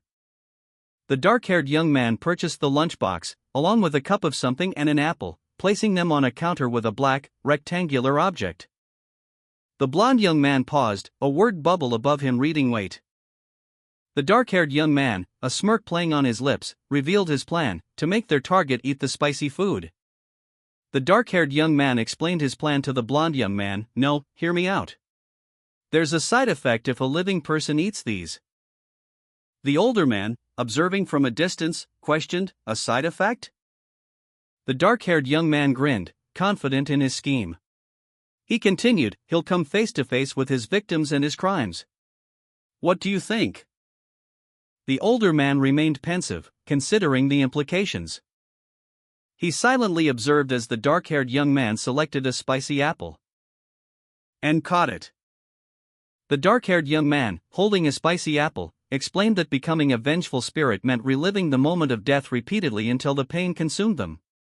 The blond young man looked apprehensive. Meanwhile, an older man with gray hair observed them from across the convenience store, his expression thoughtful and observant. The older man, addressing the dark-haired young man, stated that he'd dealt with similar situations during his time in the police force, expressing understanding of their concerns. The dark-haired young man, relieved, admitted he should have considered that. The older man offered to teach the young man how to communicate with ghosts discreetly, advising him to try talking to the vengeful spirits if given the opportunity. 3 hours later, the dark-haired young man walked away from the convenience store, seemingly ready to put his plan into action. The blond young man and the older man watched from inside a convenience store as the dark-haired young man hurried past outside. He dashed inside, his eyes scanning the shelves with determination, quickly grabbing a pre-packaged meal deal. The dark-haired young man examined his purchase, a satisfied smirk spreading across his face. He chuckled, pleased with the bargain he'd found. A plan forming in his mind as he left the store, a confident stride in his step. The dark-haired young man gulped, his eyes wide with apprehension, as a sinister, shadowy figure loomed before him. An older man, seemingly unconcerned, spoke into his phone, assuring someone, "Don't worry, okay? I'll see you again." The older man's casual demeanor contrasted sharply with the unsettling aura emanating from the darkness, described as deeply unpleasant and intense. The shadowy figure finally revealed itself, and a chilling declaration echoed, "We finally meet." A shadowy figure loomed over a young, dark-haired man working behind a convenience store counter, the figure's words a chilling promise. That's right. Enjoy your freedom while you can. You'll be in handcuffs before long. Meanwhile, an older man with gray hair, seemingly oblivious to the tension, browsed the shelves, muttering about a discount for a whole set of instant noodles. He selected a lunchbox and a set of instant noodles, the young man ringing up the purchase. The older man paused, noticing that the barcode hadn't been scanned yet, prompting a brief exchange about paying in cash. The transaction completed, the young man gave the customer his change, offering a cheerful, "Enjoy your meal." But the older man's parting words carried a sinister undertone. "Enjoy it while you can, because your world is about to turn upside down." The young man's eyes widened, a stark expression of apprehension replacing his previous cheerfulness. A shadowy figure, unseen but powerfully felt, issued a chilling command: "Halt." The young man, apprehensive, felt a sudden chill as he turned away. His mind raced, questioning if the communication method taught to him by Yongsoo and Hokel was functioning correctly. A moment of intense focus, a silent prayer for success. A low, ominous sound resonated, a confirmation of the connection. With a surge of relief, the young man realized the method worked perfectly. The young man, his expression a mixture of relief and apprehension, spoke quietly. He explained that he had given the shadowy figure food that would allow him to see ghosts after eating it. The shadowy figure, its presence still felt more than seen, responded that soon, the young man would be able to see all of them. The young man, worried about the potential consequences, expressed his hope that this wouldn't cause trouble for anyone. The shadowy figure continued, stating that the young man could let things run their course, potentially leading to a mental hospital stay, or reveal themselves. The choice was entirely his. A sound, like a stomach rumbling, echoed in the silence. The young man, now visibly distressed, muttered a curse under his breath as the shadowy figure loomed closer, its presence a palpable threat. The young man, eyes wide with apprehension, watched as the shadowy figure loomed before him. A question hung in the air, unspoken yet palpable: "Will see us?" The shadowy figure's long, dark hair swished and swooshed, a silent, unsettling dance. Revealing a glimpse of its face, contorted in a chilling, almost predatory grin. A low, guttural chuckle escaped its lips: "Hee hee hee. Hee hee hee." Culminating in a burst of maniacal laughter: "Ah ha ha ha ha." The young man recoiled, fear gripping his heart. The shadowy figure receded, leaving the young man alone in the dimly lit hallway, a half-eaten lunch tray abandoned nearby. A young man clutched his head, a sharp pain throbbing behind his eyes. He gasped, "What's going on all of a sudden?" He was disoriented, his memory fragmented. He recalled eating at a convenience store moments before, but now, he found himself in an unfamiliar, dark place. He muttered, "I was eating at the convenience store just a moment ago. Where the hell am I?" Alone and utterly lost, the young man sat in the darkness, a growing sense of dread washing over him. The only sound was the slow, deliberate steps approaching him from the unseen depths. The young man's journey continued, his footsteps echoing in the oppressive darkness. He muttered to himself, his vision obscured by the impenetrable gloom. "Damn, I can't see a thing." Suddenly, a glimmer of light caught his eye. It was his phone, lying on the ground. "My phone! I was wondering where it went," he exclaimed, relief washing over his features as he picked it up. He brushed off the dirt, only to notice something strange. The lock screen displayed an unsettling image, a photograph he didn't recognize. "What is this? When did my lock screen change?" The picture depicted a dark, foreboding forest path, with a shadowy figure standing in the distance. A wave of unease washed over him. "I never took this kind of photo. What the hell?" He tried to delete the image, but a system message appeared on the screen: "The file cannot be deleted. Please try again." His confusion deepened. "Huh? What's wrong with my phone?" A young, dark-haired man stood alone in the darkness, his phone emitting a series of notification pings. He checked his phone, a strange photo on the lock screen refusing to be deleted. Frustration etched itself onto his face as he muttered a curse. The system message, "The file cannot be deleted. Please try again," appeared repeatedly, each time met with growing alarm. The photo, a shadowy figure in a dark forest, seemed to writhe and shift slightly on the screen, even as he tried to delete it. A sense of dread washed over him as the image seemed to pulse with a malevolent energy, the dark hair of the figure seeming to reach out from the screen. The young man's eyes widened in terror as a monstrous face, filled with multiple eyes, emerged from the darkness behind the phone's screen, freezing him in place. A young man, his face contorted in terror, screamed, "Arg," as a dark, shadowy entity erupted from his phone screen. The entity's inky tendrils snaked out, wrapping around him with surprising speed. He gasped, "Sh*T, what the hell is that?" The shadowy figure tightened its grip, the young man's body contorting under the immense pressure as a series of cracking and snapping sounds echoed around him. With a final, sickening snap, the phone shattered, and the young man let out another agonized scream, "Arg." The young man, now pale and trembling, collapsed onto the floor of a convenience store, gasping for breath. His body racked with exhaustion. He whispered, "Was that a dream?" The young man, eyes wide with a mixture of terror and disbelief, clutched his head, muttering, "Sh*T. What kind of dream was that?" He blinked, his vision blurring slightly as a lingering image of the monstrous entity flickered behind his eyelids. A wave of nausea washed over him, his breath hitching in his throat as he gasped, "Ha! Ha!"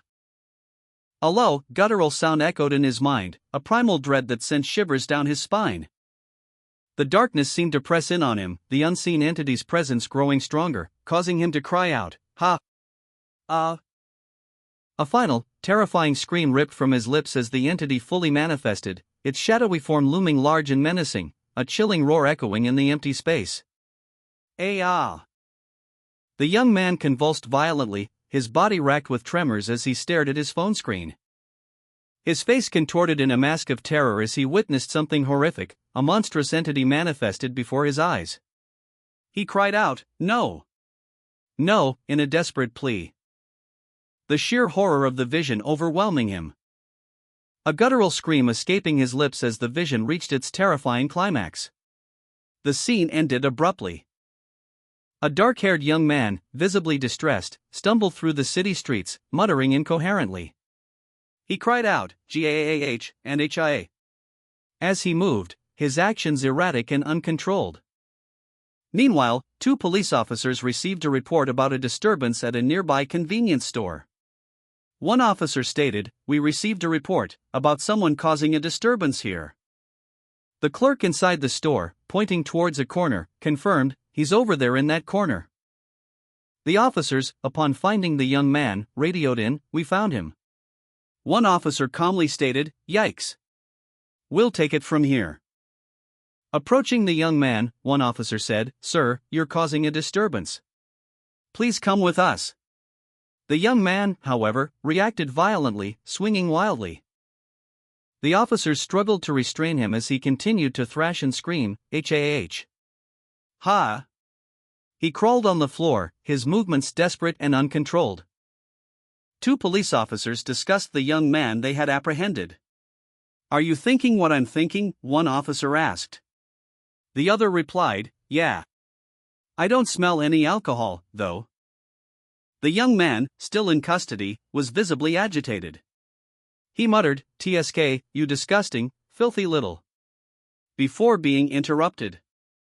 Meanwhile, inside the convenience store, a chaotic scene unfolded. The young man yelled, "F***ck off. I'm telling you to get away from me," as he struggled against the officers. The officers quickly subdued him and escorted him outside. One officer said, "Hey, hurry up and get him in the car." The convenience store incident was resolved. Once inside the police car, the young man chuckled to himself, "Hee. They can't follow me anymore, right?" His laughter quickly turned to a nervous breakdown as he realized his hallucination had ended. He whispered, "Haha. I was just hallucinating." A wave of intense chills washed over him as he let out a blood-curdling scream. A young man with dark hair, in a purple shirt, walked away from the scene of a disturbance, a police car speeding away in the background. His mind racing with questions about the strange events he'd just experienced. He wondered if his recent overreading had triggered some kind of side effect. and whether the ghostly apparitions he'd seen would continue to haunt him. He spoke to his friend Kang Jin, explaining his intention to follow the police car. Kang Jin, slightly annoyed, agreed to wait, checking his phone, noting the late hour and an unread message. Kang Jin expressed concern about his friend's lateness, suggesting they head to the police station to monitor the situation. A notification appeared on Kang Jin's phone. A woman, Shin Sujo, the youngest of the 4 Shin siblings, clapped her hands, a reassuring smile on her face. She addressed someone off-panel, her words appearing as text bubbles, "Open for you just in case. Don't worry about the diner and finish what you have to do first." 3 young men reacted with surprise to a message on a phone. One exclaimed, "Whoa! She really opened for me." The dark-haired young man, relieved, checked his phone and muttered, "Anyway, I'm so relieved, thanks to Sujo, I won't be late." One of his friends urged him to hurry. Then I'm going, okay? Wrap things up here and go to the diner." The dark-haired young man hesitated, showing signs of internal conflict, before finally agreeing, "Oh, okay. Got it." However, as he started to leave, another friend called out urgently, "You have to come back and stop following people around." The unnamed dark-haired young man bowed deeply, expressing his apologies for the trouble he caused.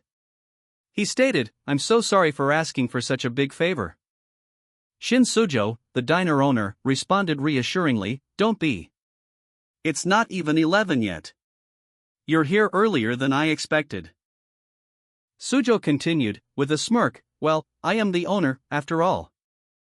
The young man, feeling grateful, tried to minimize the inconvenience, saying, "And I'm sure you were busy, Sujo. I'll try not to cause you any more trouble."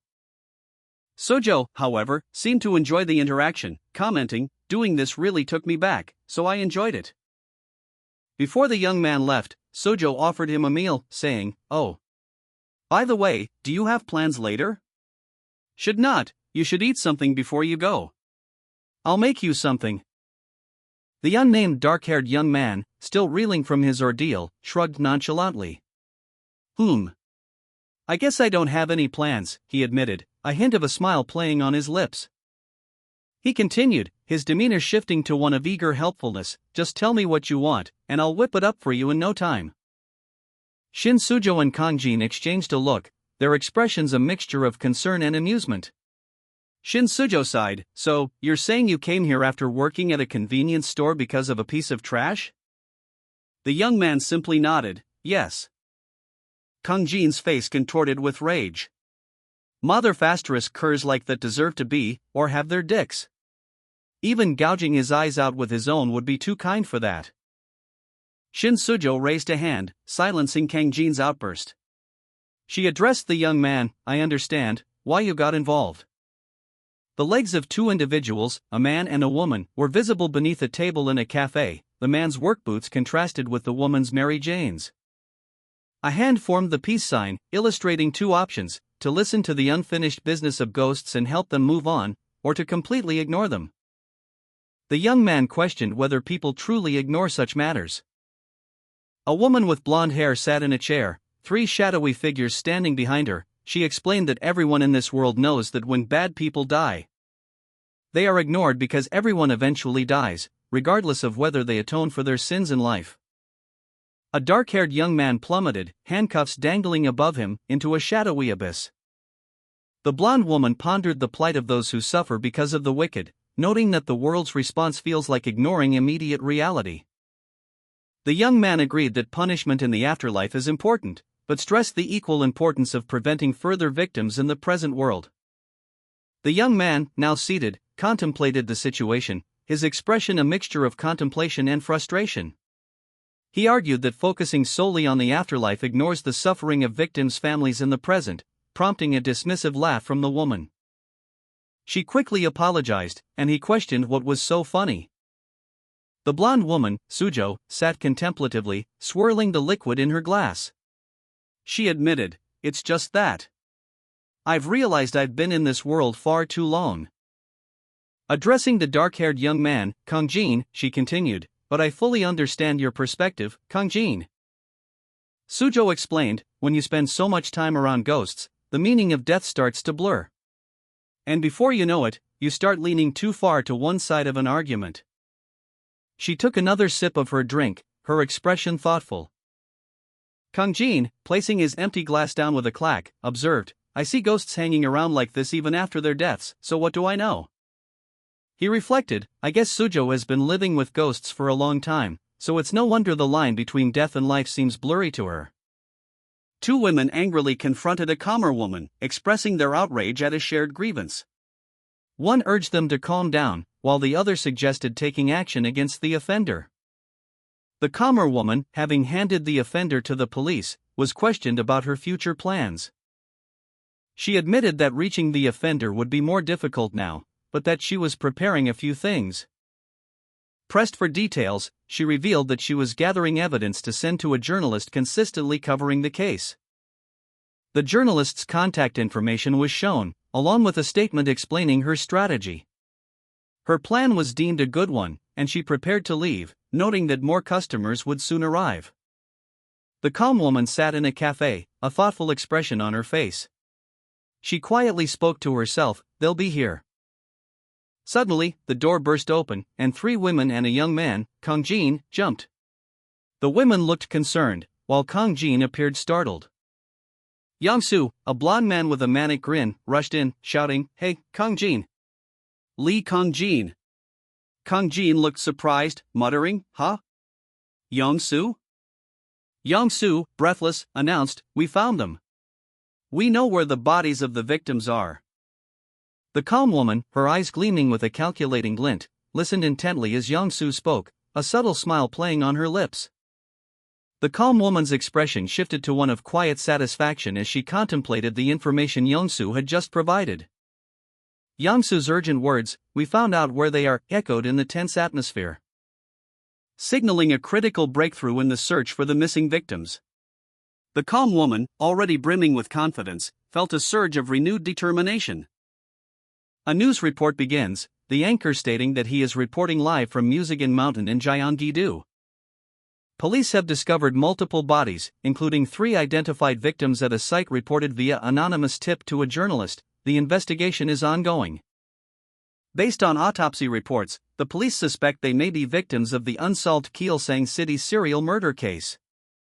In related news, a drunken man who claims to see ghosts and causing a disturbance is arrested. It was revealed that he had previously been a suspect in the Gyeongsang City serial murder case before being cleared of all charges. Following the news report about the bodies being found, Kangjin comments that he guesses he did his job well. And although it's still unstable, the woman with purple hair has regained her original form. A man, seemingly a detective, questioned the women's intense involvement in the case, stating, Aren't we just a passing headline on the evening news to you people? He further pressed them, asking, Why are you all so invested in this? One of the women responded, explaining their motivation, because it's the right thing to do. We genuinely want that man to receive every punishment he deserves while he's alive. She continued, emphasizing the broader implications of their actions, aside from protecting future victims. We did it for the sake of you and your families as well. The detective, understanding their perspective, concluded, That's why we need solid evidence against him. If you remember or know anything that might help, please let us know. A young man, his face etched with weariness, sat hunched over, muttering to himself, I never thought I'd have to recall all of this again. Meanwhile, 2 women, their expressions resolute, spoke to a man with short, graying hair. One stated, We'll tell you everything we've seen, while the other added, But make sure that scumbag rots. The woman's words hung heavy in the air as she clutched her head, clearly burdened by the memories she was about to recount. The weight of the past pressing down on her. Elsewhere, a young man, Yongsu, bounded down a staircase, exclaiming, Ha! I slept so well. Yongsu, having woken up refreshed, was at a cafe, waiting for his ingredients to arrive. He muttered to himself, the ingredients were supposed to arrive this morning. When Kangjin arrived, startling him, Kangjin asked, Hokal, when did you get here? Did it all go well at the police station? Yongsu replied, Yeah, pretty much. How are the ghosts doing? Is the investigation on the culprit going well? He continued, since they found the bodies, they're reviewing the case again. But the bastard clammed up, he's pretending he doesn't know anything. I knew it. We need more solid evidence. Kang Jin hesitated, then said, yep, and that's why. I found something. There's important evidence in the motel he lives in. Young-soo, energized by this news, exclaimed, let's go. Kang Jin revealed to Young-soo that he had discovered something crucial that could help with their current situation. Apparently, the man they were investigating had a disturbing habit of collecting hair, hiding it in a small space between his sink and wall. However, Kang Jin admitted that retrieving it himself would be difficult. Young-soo, upon hearing this, explained that he had come to the cafe to clear his head, but reassured Kang Jin that he would handle the situation. Young-soo, with a chuckle, insisted he was simply there to collect his thoughts.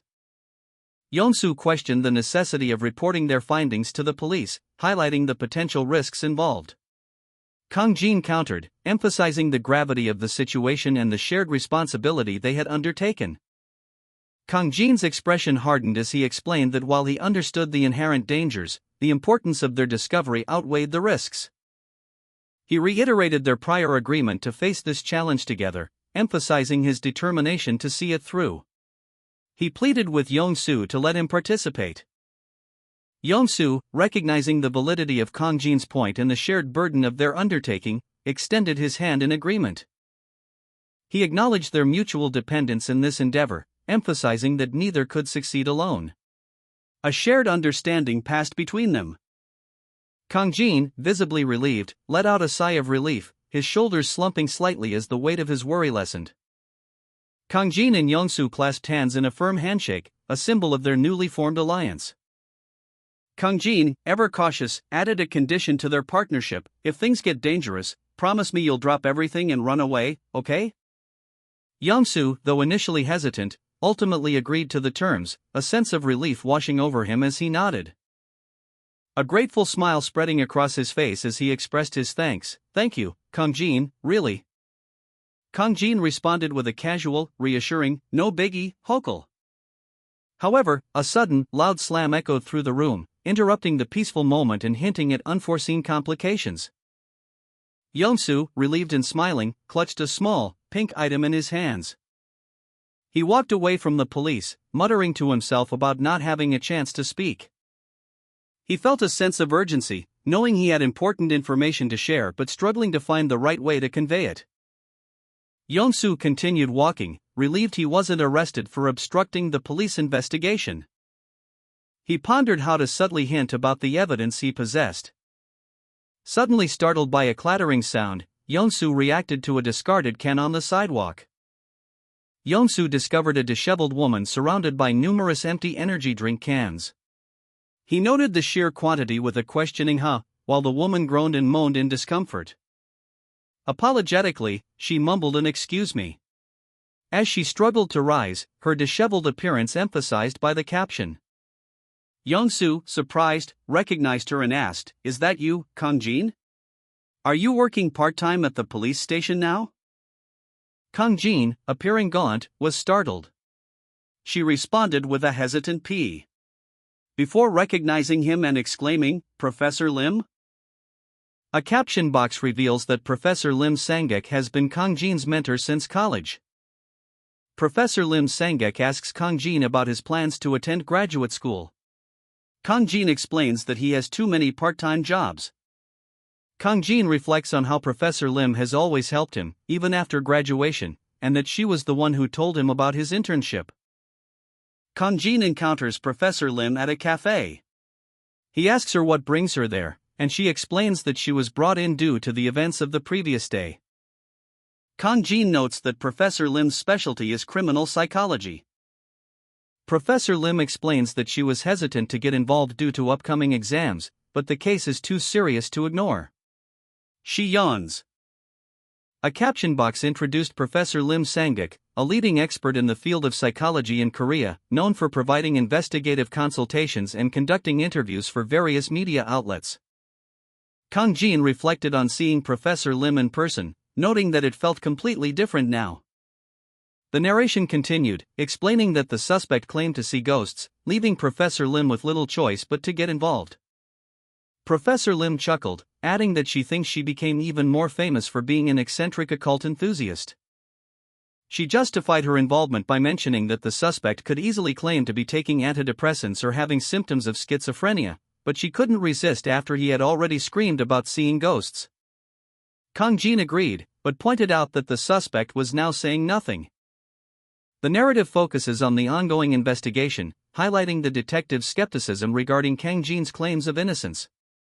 Despite Kang Jin's insistence that he was cleared of any past connection to the crime, the detective remains unconvinced, noting that security footage clearly shows Kang Jin with the victim he claims to have never seen. Kang Jin's defense is that he wasn't in his right mind when he made the statement in the security footage. However, the detective theorizes that this was a subconscious reaction to a traumatic experience. This leads the detective to conclude that a deeper understanding of Kang Jin is crucial to solving the case. Meanwhile, the professor, exhausted from the investigation's dead ends, expresses frustration at her inability to get help from the so-called ghosts. She sighs, slumping in defeat as she contemplates the challenges ahead. A young man, Kang Jin, approached a woman with a hopeful expression, stating, "I think I might be able to help." The woman, initially skeptical, responded with a questioning "huh?" She then clarified, "I mean, you mentioned getting help from ghosts, and I can actually see them, so I might be able to communicate dash." Suddenly, several cans fell from the table with a loud slam and clatter, interrupting the conversation. The woman exclaimed, "Kang Jin." Startled by the sudden noise, the woman looked around, suspicion growing in her eyes. She questioned Kang Jin, "Are you pulling my leg?" Kang Jin, seemingly unfazed, chuckled and admitted, "I know, right? It's definitely a weird thing to say, isn't it?" He nervously adjusted his shirt, his expression shifting from playful to anxious. The calm woman, eyes wide with disbelief, exclaimed, "How could you not tell me that sooner? You can see ghosts? And not only see them, but communicate with them as well." She pressed further, questioning if the ghosts could also communicate with Kang Jin. Kang Jin, increasingly uncomfortable under her intense scrutiny, nervously questioned if she believed him too much. The calm woman continued her line of questioning, pressing Kang Jin on when he first developed this ability, noting that it was since he was a student. She also asked about the nature of the ghosts, whether they were present at that moment, and if he could sense them from afar. She even wondered if insects had spirits too. Visibly shaken by the relentless questioning, Kang Jin pleaded with the woman to let go of him, his nervousness escalating. His anxiety reached a peak as he questioned his decision to reveal his secret, culminating in a moment of physical discomfort. Kang Jin, clutching a package of drinks, explained that he had found a crucial clue for the police investigation, but hesitated, admitting his inability to pass it on effectively due to his unusual ability. He confessed to the calm woman that he could communicate with ghosts. The calm woman, intrigued and slightly skeptical, proposed a solution. Kang Jin could pursue graduate school, focusing on the emotional similarities between spiritual experiences and real-life events, thereby providing a framework for understanding his abilities. Kang Jin, however, vehemently rejected the idea, stating that he couldn't possibly go to graduate school. The calm woman pressed him further, questioning the certainty of his clue's evidentiary value, to which Kang Jin responded defensively, asserting his honesty. Kang Jin walked away, lost in thought. The gravity of the situation weighed heavily on him. Those people were murdered, and he felt it would be disrespectful to them to not pursue the truth. The calm woman, however, had a different perspective. She suggested that to make his testimony more credible, Kang Jin should focus on improving his presentation. She proposed graduate school as a way to refine his abilities and lend more weight to his claims. Kang Jin, however, remained unconvinced, nervously admitting he still couldn't think of a good way to explain his unique gift. The calm woman, undeterred, offered a playful suggestion: smile. Her unexpected advice caught Kang Jin off guard. Kang Jin, startled by her sudden action, reacted with a mix of surprise and apprehension as the calm woman reached out to him. He stammered, Professor, wait a moment," as he hurried away, leaving the calm woman behind. Kang Jin, carrying a bag of energy drinks, burst through a door, his anxious question echoing in the hallway, "Where are we going?" He found himself in a bustling office area, where two detectives looked up in surprise. One of them exclaiming, who are you? This area is off limits." Just then, Professor Lim Sangek appeared, calmly greeting the detectives and introducing Kang Jin as one of his students. The detectives' expressions shifted to confusion and suspicion as they recognized Kang Jin from a previous encounter. One muttered, "What? It's that lunatic." Professor Lim explained that Kang Jin claimed to possess a crucial clue to the case, prompting her to bring him along to assist with the investigation. Two detectives reacted with shock and disbelief as Professor Lim and Kang Jin entered the precinct. Their arrival causing a commotion as Kang Jin's energy drink spilled, creating a clattering sound. Kang Jin, anxious, questioned Professor Lim about the potential trouble this visit might cause the detectives. While Professor Lim, calmly and reassuringly, responded to Kang Jin's concerns. Professor Lim expressed her belief in Kang Jin's story, pointing out that if his information proves true, it would also validate his ability to see ghosts, a fact beneficial to her research. Kang Jin, his face etched with worry, voiced his apprehension. He hoped his revelations wouldn't worsen the situation. A warning card appeared, advising reader discretion due to depictions of fictional crimes and sensitive topics. A chair rolled across the floor, as a detective explained that they couldn't involve an unverified, unprofessional civilian in the investigation. Another detective countered that, while they had plenty of circumstantial evidence, the suspect hadn't slipped up once, even after hours of interrogation. A skeptical detective questioned whether an ordinary civilian could crack the case. The detective confirmed that the civilian in question was the first person to hear the suspect's claims about ghosts. A female detective reviewed Kang Jin's case file.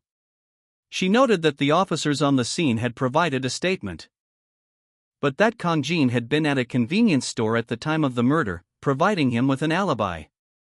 The situation had changed, however, necessitating a shift in investigative strategy. The detectives discussed the possibility of using Kang Jin to disrupt the suspect's plans. If they let the suspect stall and slip away, they might not get another chance.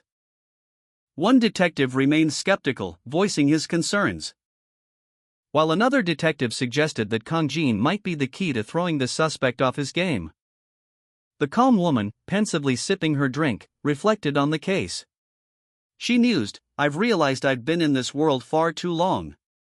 Even if they don't pay for their sins here, everyone dies eventually. But that doesn't mean their pain will simply vanish."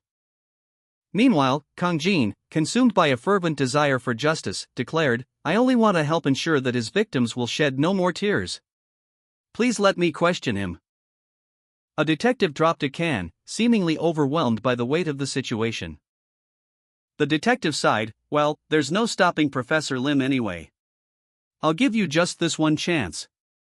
Professor Lim Sangek, confident in his plan, chuckled, See?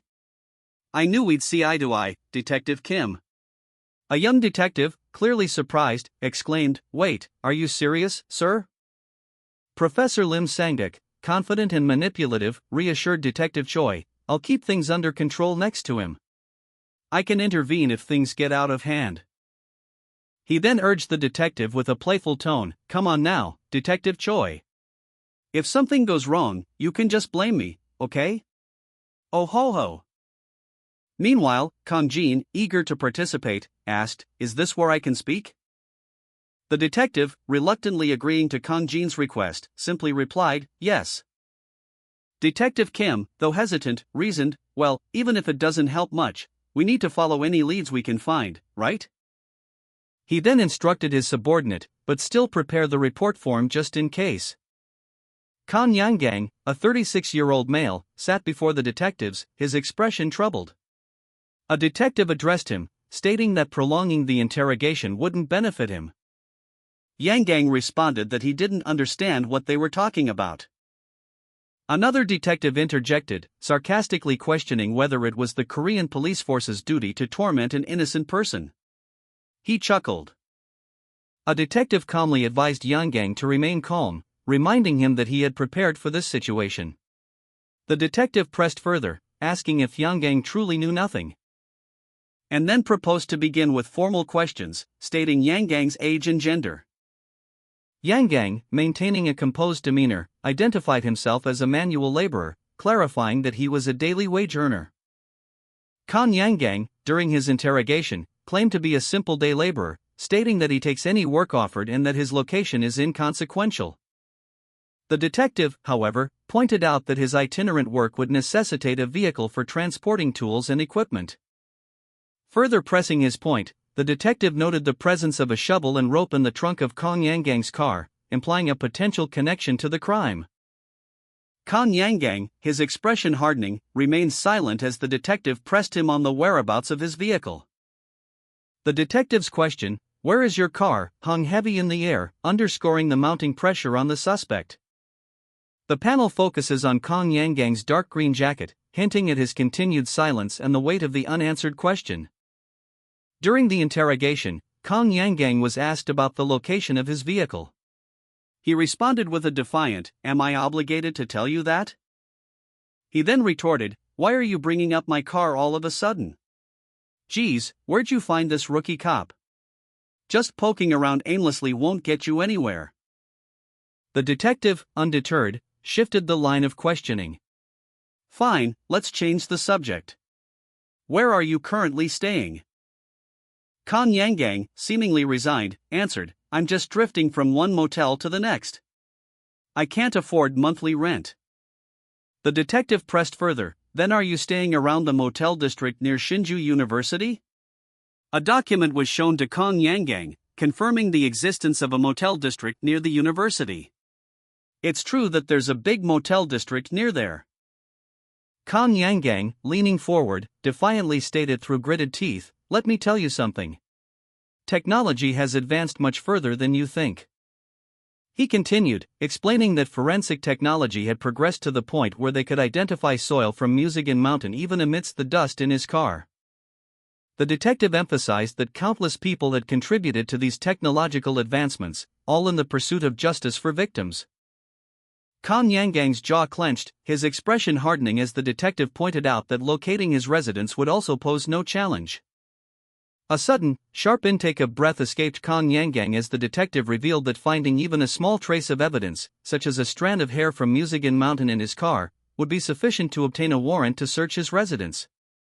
The detective concluded that if any further evidence linking him to the case were found, it would be game over for Yang Gang.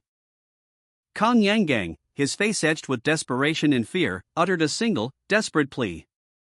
A barely audible whisper lost in the oppressive atmosphere of the interrogation room, "A lawyer, you bastards." Meanwhile, outside the interrogation room, the detective barked orders into his radio, dispatching officers to search every vehicle in the motel district behind Shinju University, and requesting information on vehicles purchased under the name Yang Gang. The urgency in his voice hinted at a rapidly closing net. In a separate location, a woman with long, dark purple hair appeared, her form shimmering with an ethereal quality. The purple-haired woman's face was contorted in a mixture of determination and sorrow. Tears streamed down her face as she silently vowed to do everything in her power to help. Because a profound realization washed over her, even ghosts, she now knew, were capable of expressing a wide range of complex emotions. A police car sped away, its siren wailing, "Whew! Vroom!" Jin stood on the sidewalk, watching the car depart, a thoughtful expression on his face. Professor Lim Sangek approached Jin, saying, "Well done, Jin." Jin responded humbly, "Oh. Thank you, Professor. Your testimony and interrogation helped so much." Professor Lim Sangek smiled, "There may still be a long way to go before we can put that bastard away for good, but I think this was a meaningful step forward." Professor Lim Sangek approached Jin, who was drinking from a can, and spoke to him, suggesting that his ability to see ghosts could be valuable to the investigation team, asking if he'd ever considered helping them.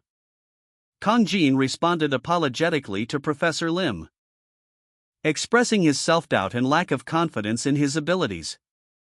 He further explained that despite his ability, he currently identifies as an ordinary diner owner. Professor Lim and Kong Jin walked away, leaving the scene. Two individuals engaged in light-hearted banter. "Ha, if you say so. You're probably the least ordinary diner owner in the world," one of them remarked. The other responded with a chuckle, "Ha ha ha, do you think so?" Breaking news flashed across the screen. The trial for the Gyeongsang City's serial murder case concluded today, with the culprit confessing. Further details emerged. Hair belonging to a victim was discovered at a residence, leading to the arrest of Mr. K 2 weeks prior. A news report announced that the court sentenced a culprit to life in prison. A man, seemingly reflecting on the news, noted the criticism surrounding the police investigation's length. He sighed, acknowledging that the investigation had indeed taken a long time. And then looked at a clock on the wall.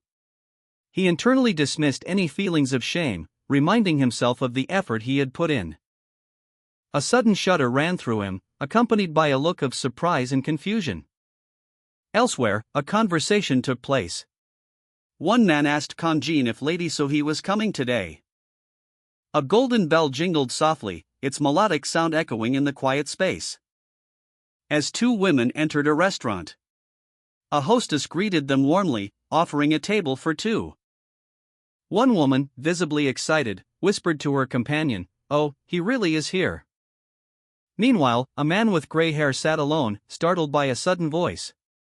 He flinched, questioning, "Huh? Me? Are you talking to me?" The two women approached, one of them playfully pushing her hair back, saying, "Come on, don't you recognize us?" Their appearance shifted, revealing themselves as the ghostly figures from a previous encounter. The man's eyes widened in shock as he exclaimed, "Ha! You were those ghosts." A woman with dark hair, seated at a table, was asked if she had finally broken free from a monster. She replied that she was embarrassed but relieved. Another woman, with brown hair, smiled broadly, a look of pure joy on her face. The dark-haired woman explained that the oldest of their group had vowed not to leave a certain man until she saw him dead, but the other two had left quickly. She continued, describing how she visited her mother for the first time in ages and saw her little brother, finally feeling free. A gray-haired man at the table asked if her family had seen the news. She confirmed they had, expressing relief at being able to properly visit them now, as they were previously unable to see their families while tied to vengeful spirits. The dark-haired woman, still exhilarated from her recent ordeal, vehemently declared, "He deserves every punishment possible in this world, and then pay for his sins in the afterlife too." The brown-haired woman, ever supportive, gently suggested, I think the conversation will go on longer, so why don't you have something to eat? You probably haven't eaten properly in ages." The dark-haired woman admitted, I am kind of hungry." She then ordered, "Then I'd like a rolled omelette with palak roe." The brown-haired woman added, "And spicy beef brisket doenjang stew for me." Turning to the gray-haired man, she asked, "You, Hokul?" He replied, "Oh, me too?" The brown-haired woman smiled and said, "Of course. Everything tastes best when you eat together." The three friends enjoyed their meal together, the sounds of simmering stew and happy chatter filling the air. The dark-haired woman murmured contentedly, It's so good." A table laden with a delicious Korean spread was the centerpiece of the scene. Various dishes, including doenjang, omelets, and other side dishes, were artfully arranged. The dark-haired woman exclaimed, "This is delicious. The doenjang just hits the spot." The brown-haired woman, eyes sparkling with delight, happily agreed, urging her companions to try the soft omelet. The gray-haired man, a gentle smile on his face, calmly advised them to slow down their enthusiastic eating. One of the women enthusiastically ate, making sounds of enjoyment, while the other expressed her appreciation for the meal with a surprised expression. The dark-haired man leaned back, a contented expression on his face, lost in thought. As the meal concluded, expressions of gratitude were exchanged. "Thank you for the meal," one said, followed by another, "Thank you so much." The host responded warmly, "It was nothing. I'm glad you enjoyed the food." The dark-haired woman, however, added, "It's not just the food, though. Thank you for everything you did to help us. The dark-haired woman, her voice laced with a hint of despair, confided in her companion, I was starting to think no one was going to help us. She continued, her words painting a bleak picture of their predicament, I thought that he was gonna bury us in an unmarked spot, and that we'd slowly disappear along with our growing resentment. A sudden whoosh of air and a dramatic visual effect emphasized the unexpected arrival of help. The dark-haired woman's perspective shifted, her tone now filled with relief as she expressed, but you didn't give up on us. The image shifted to show the two men who had helped them, their expressions conveying a sense of quiet satisfaction. The dark-haired woman expressed her gratitude, thank you for caring. Her companion echoed her sentiment, adding, now that we know there's someone on our side, we won't fall into despair anymore. The dark-haired woman and the brown-haired woman floated peacefully in the water, their hands clasped together, relief washing over them. A flash of light momentarily obscuring their forms. As the scene shifted to a young man with dark hair, a gentle smile playing on his lips as he prepared a meal. He carefully placed the food on a tray, delivering it to a gray-haired man who received it with a content expression. The dark-haired man expressed his relief that the women were safe, I'm really glad they were able to pass on peacefully. The other man replied, right, Hokel? A single banknote fluttered to the floor, a subtle detail hinting at a financial transaction, as the scene concluded. The dark-haired man, wearing a green apron, carried a tray of food through a cafe, his expression content. He approached a table where the gray-haired man sat alone. The gray-haired man looked down, a troubled expression on his face. A nighttime cityscape was shown, with the gray-haired man's internal monologue stating, I'm so happy for them. The dark-haired man rummaged through a container, muttering to himself, huh? Is there none left? He found a small amount remaining, exclaiming, still a bit left. Oh, there's here. But acknowledged, but this won't last very long. He lifted a container of kimchi, prompting the thought, when did I even use so much of it? Leading him to decide, I guess it's time to place another order with Mr. Shin. He sighed, commenting, kimchi really does go into many dishes. The phone rang. Kang Jin, a dark-haired man, contacted Mr. Shin, inquiring about kimchi delivery, only to be met with silence. He then received a call from Su Yong, who apologized for the inconvenience. Kang Jin, surprised, asked for clarification. The news that he would have to make his own kimchi left him speechless. His expression shifted to one of disbelief and mild annoyance. The call ended with Kang Jin contemplating his kimchi-less future. Kang Jin, his face etched with frustration, spoke on the phone, his voice tight with annoyance. Receiving the unwelcome news that his kimchi order had been cancelled due to a supplier shortage. He had expected a delivery, as he'd run low on his supply. A look of disbelief and mild annoyance crossed his face as he learned that the kimchi tasted so good because his mother made it herself. He muttered to himself, noting the superior quality. Kang Jin continued his phone call, discovering he was also low on fermented sauces. He learned that his mother made those as well, prompting a sigh of resignation. Su Yong, speaking from his car, advised Kang Jin that he would eventually need to learn to make his own kimchi and sauces, as they require significant fermentation time to develop their full flavor. Kang Jin read a message detailing the high-quality kimchi he'd been using. It was 3-year-old Korean kimchi. Su Yong explained that their mother made kimchi annually, storing it in a mountain cave. And that the existing supply of kimchi and sauces should last for 2 years. Kang Jin, contemplating the 2-year supply, considered delaying kimchi production. Su Yong, however, advised against this, stating that if he only planned to run the diner for 2 years, he shouldn't make any more kimchi. Kang Jin, realizing the impracticality of this, asked Su Yong how much kimchi he should make. He was then reminded that their mother used to make kimchi using 1,000 heads of cabbage at a time. Kang Jin reacted with shock to the sheer scale of his mother's kimchi production. Su Yong then clarified that making enough kimchi to last a year would require approximately 100 heads of cabbage. Su Yong, driving his car, informed Kang Jin that he would need to make even more kimchi than initially planned, as he serves both people and ghosts. Kang Jin, upon hearing this, struggled to determine the appropriate amount of kimchi to prepare, finding it difficult to estimate the necessary quantity. After some deliberation, Kang Jin decided to make 3,000 portions of kimchi. Soo-young agreed with Kang Jin's decision, suggesting that having extra kimchi is always beneficial. Kang Jin, however, recognized the impossibility of completing such a large task alone. Soo-young reassured Kang Jin, mentioning the availability of helpful aunties who could assist with the kimchi making process. He then proceeded to text them, inquiring about their availability on Sunday.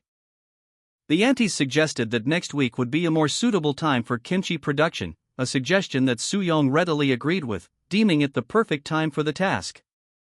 Kang Jin received confirmation of his kimchi order, a total of 3,000 portions.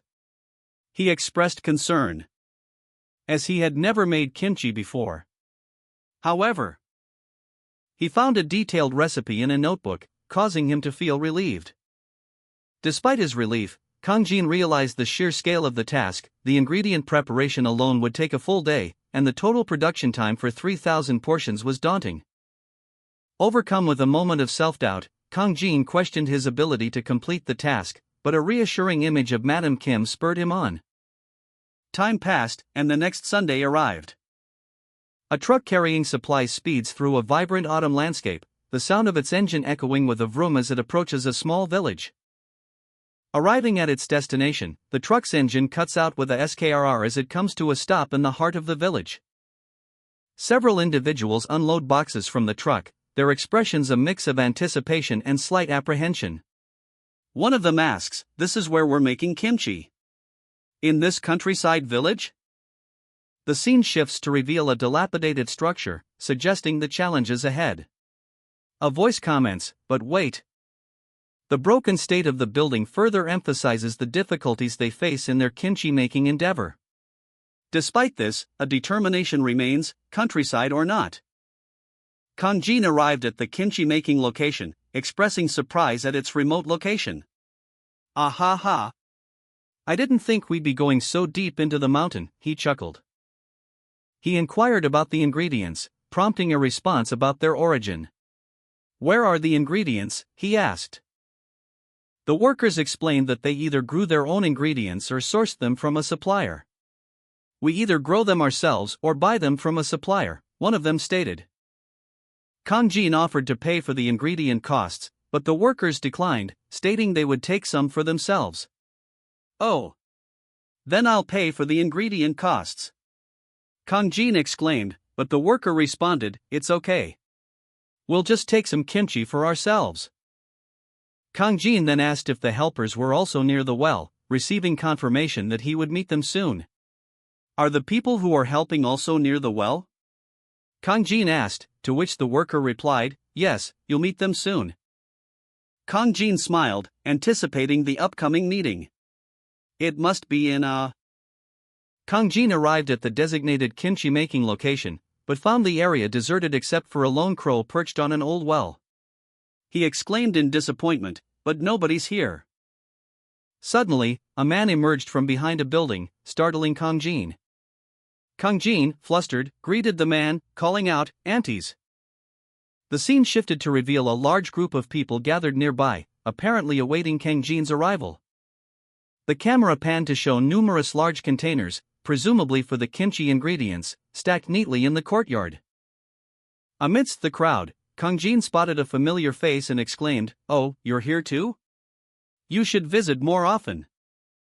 It was rare for anyone to gather at this particular location, except for special occasions like this one. Kang Jin arrived, greeted by a chorus of hellos and chatter, and was immediately met with compliments on his appearance. One person remarked on how much more handsome Soho looked now, while another expressed surprise at seeing Mr. Shin smile so openly. Sujo, curious, inquired if the women present were the aunts who would be assisting with the kimchi making. He received confirmation. And then a young woman excitedly showed off the gifts she had brought, expressing her surprise and delight. Sujo chuckled, admitting that while he appreciated their help, he felt uneasy about asking them to work for him.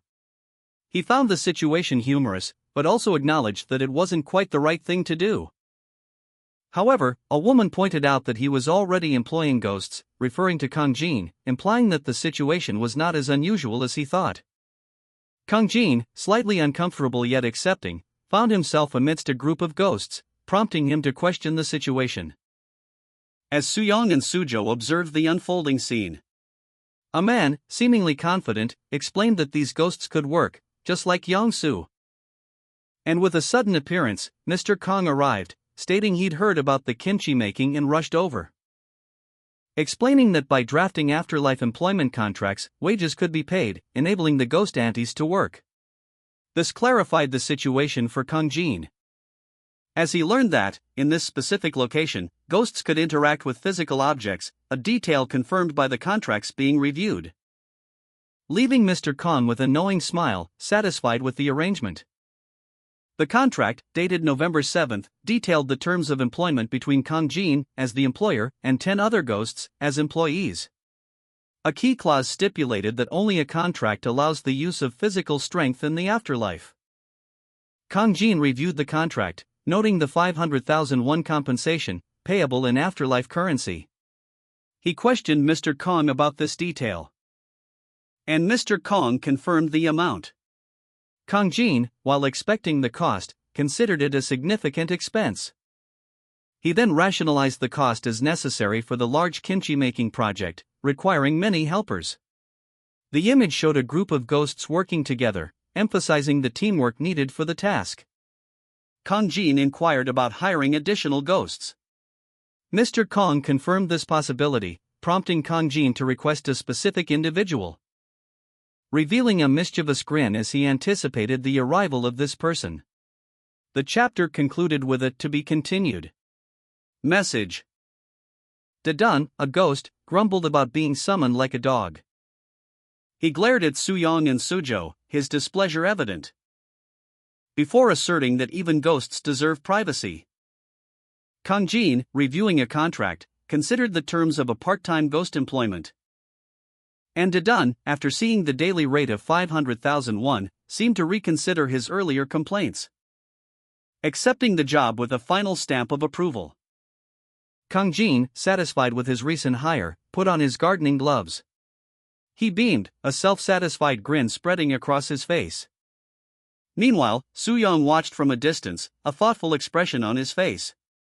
He held a piece of paper, a contract, in his hands. "Now it's my turn," he murmured, a determined glint in his eyes. Soo-young stamped the contract, a decisive action that sealed the deal. And with a whoosh of golden light, Dedun, the ghost, was summoned. He appeared alongside several other spectral figures, all seemingly pleased with the outcome. Dedun's arrival was swift and ethereal, a gentle hand reaching out to Kang Jin. Kang Jin, completely unfazed by the spectral arrival, accepted the cabbage offered by Dedun. "My, these cabbages are so nice and fresh," he exclaimed, already planning his next culinary adventure. "Where can I prep the veggies?" Dedun, the newly hired part-time employee, carefully transported a large crate of cabbages.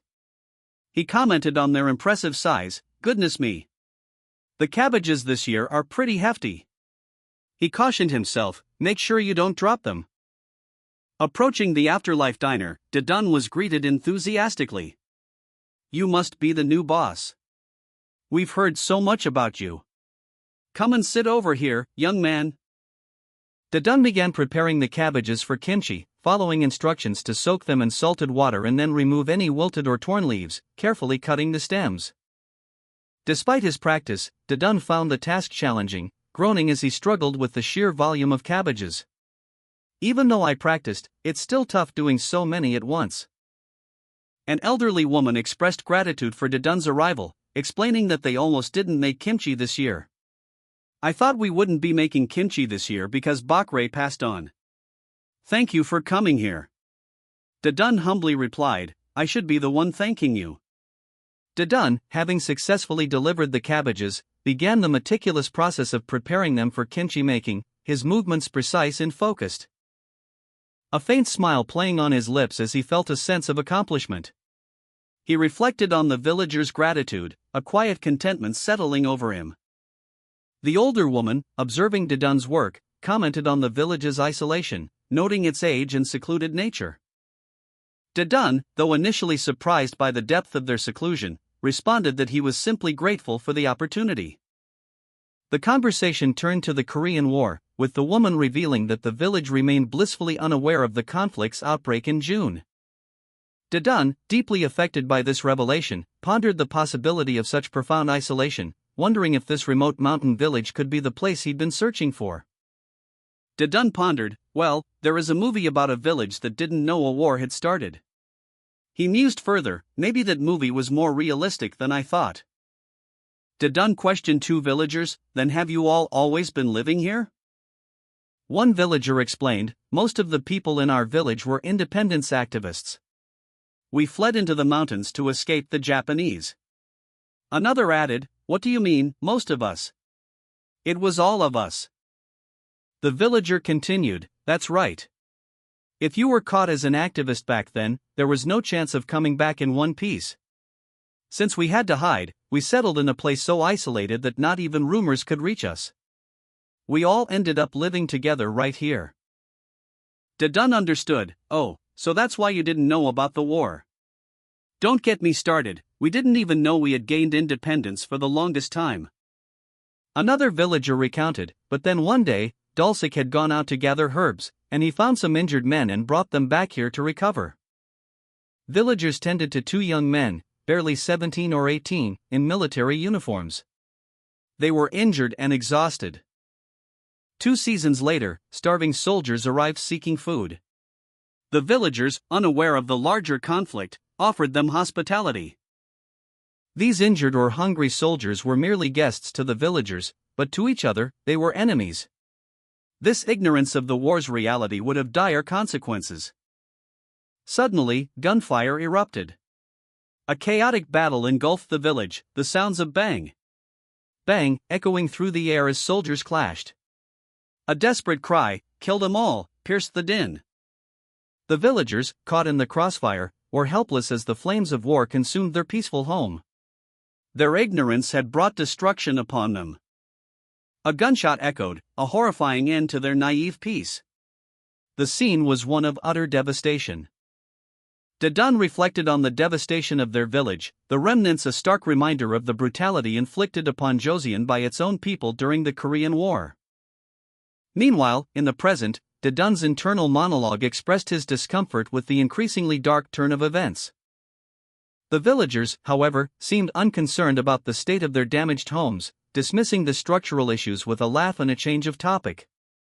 Dedun, seizing the opportunity, offered to help repair their homes, a gesture met with gratitude.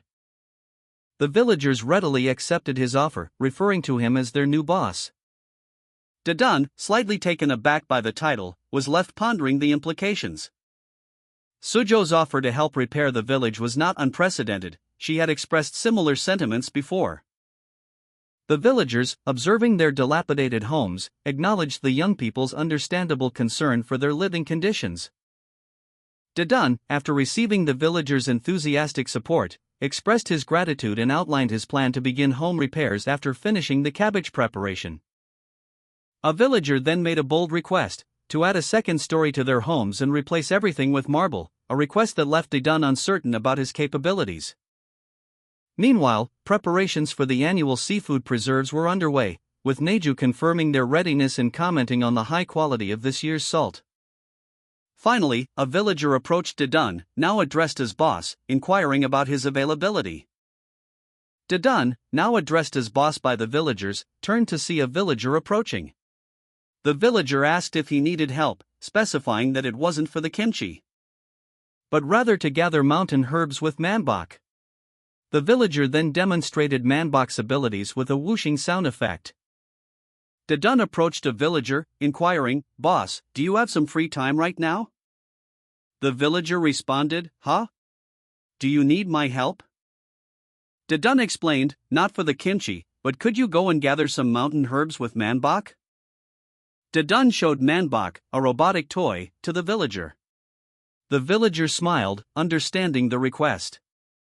Dedun's eyes widened in surprise at the mention of herbs.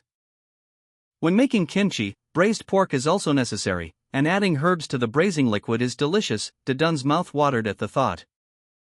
Dedun, tasked with gathering mountain herbs, was instructed by a villager to go with Mr. Lee, Manbok, to ensure a successful herb gathering. Dedun, however, voiced her concerns, pointing out that Manbok is unfamiliar with the area.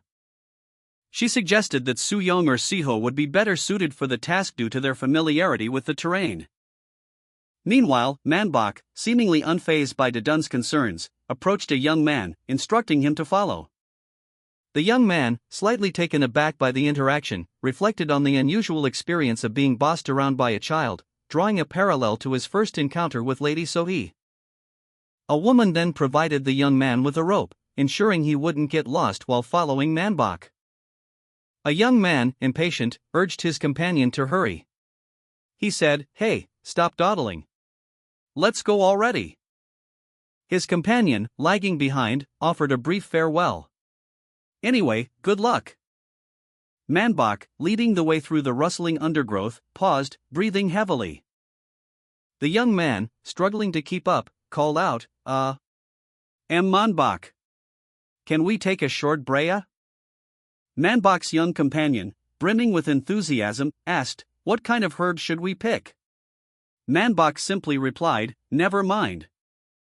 The young man, following Manbok's vague instructions, searched the mountainside and spotted a potential herb. He asked, "Huh? Over where?" Manbok urged him, "Now start digging." The young man, fumbling with his tools, began to dig and unearthed a large root. He exclaimed, "Got it. This is the one he's talking about, right?" With a yank, he pulled the massive ginseng from the earth. He stared at his discovery, awestruck, and exclaimed, "Holy crap! This is massive." Dedun, while gathering herbs with Manbok, unearthed a massive root. Manbok initially mistook it for wild ginseng, but Dedun quickly identified it as a bellflower root, explaining that while not ginseng, its medicinal properties are similar. Manbok, impressed by Dedun's ability to identify the root by sight alone, expressed his amazement.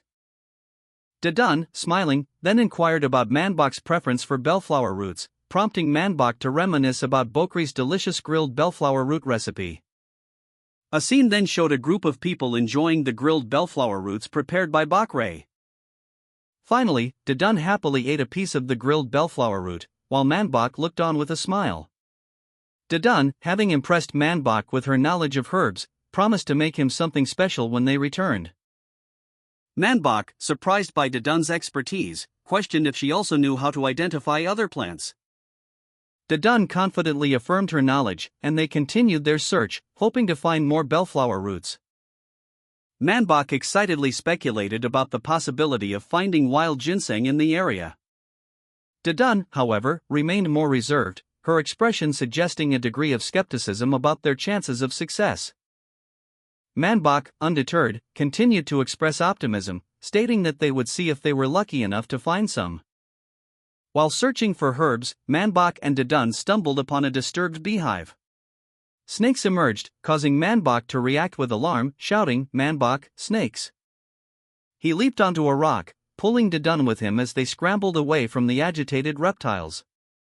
Manbok, shaken and covered in scratches, complained, Manbok, how far are we going?" Dedun, concerned, pointed out, "Goodness! You said you wanted to see wild ginseng. Is there really some here? I feel like we're kind of lost." As they continued their search, Dedun urged Manbok to focus, saying, "Quit talking, and hand me the hoe." Dedun, focused on her task, confidently declared, "Oh, I can do it." She continued her search for herbs, carefully digging near Manbok, explaining to herself the importance of precision. When it comes to wild ginseng, you must be careful not to lose even a single strand of the root. That's why it's better if I do it. With a gentle swish of her hoe, she unearthed a ginseng plant. Manbok, observing from a distance, exclaimed, "Whoa! I can already smell the ginseng even as you're digging." Dedun carefully extracted the ginseng root, marveling at its size and age. "Ah! The sun is so bright," she exclaimed, "it's probably around 100 years old." Manbok, surprised by her assessment, reacted with disbelief, 100 years. Dedun, however, downplayed the significance of her find, stating, "But honestly, this one is just like the bellflower roots around here." She tossed the ginseng to Manbach, who reacted with a startled ack. Manbach, lying on the ground, is startled by Dedun's sudden appearance. She exclaims, "You're amazing, Manbach. You spotted this wild ginseng right away." Dedun, beaming with pride, boasts, "Of course I did. Only I can find something like this. I bet this one root will make the flavor of the braised pork amazing." She dashes towards Manbach, who looks up in surprise, questioning, "Huh?" Dedun holds up a ginseng root, saying, "You can take this and eat it yourself." Manbach stares at the large ginseng root, commenting, "This looks like a 100-year-old one too. Can I really take something?" Dedun, fidgeting, clears her throat nervously, "Ahem." Manbach smiled, a subtle grin playing on his lips. Dedun, her face alight with excitement, ran towards Manbach, exclaiming her thanks. She presented him with a basket containing 2 large ginseng roots, her voice filled with wonder at their size. Manbach's friend, upon seeing the ginseng, reacted with surprise and excitement, exclaiming that it was wild ginseng. Another friend, observing the scene, simply noted that they had found wild ginseng. A final friend expressed similar excitement upon seeing the wild ginseng. Dedun presented Manbach and his associates with a basket of wild ginseng, eliciting surprised reactions. "Only this gets this reaction," one of them exclaimed, "but these are massive. We've seen plenty before."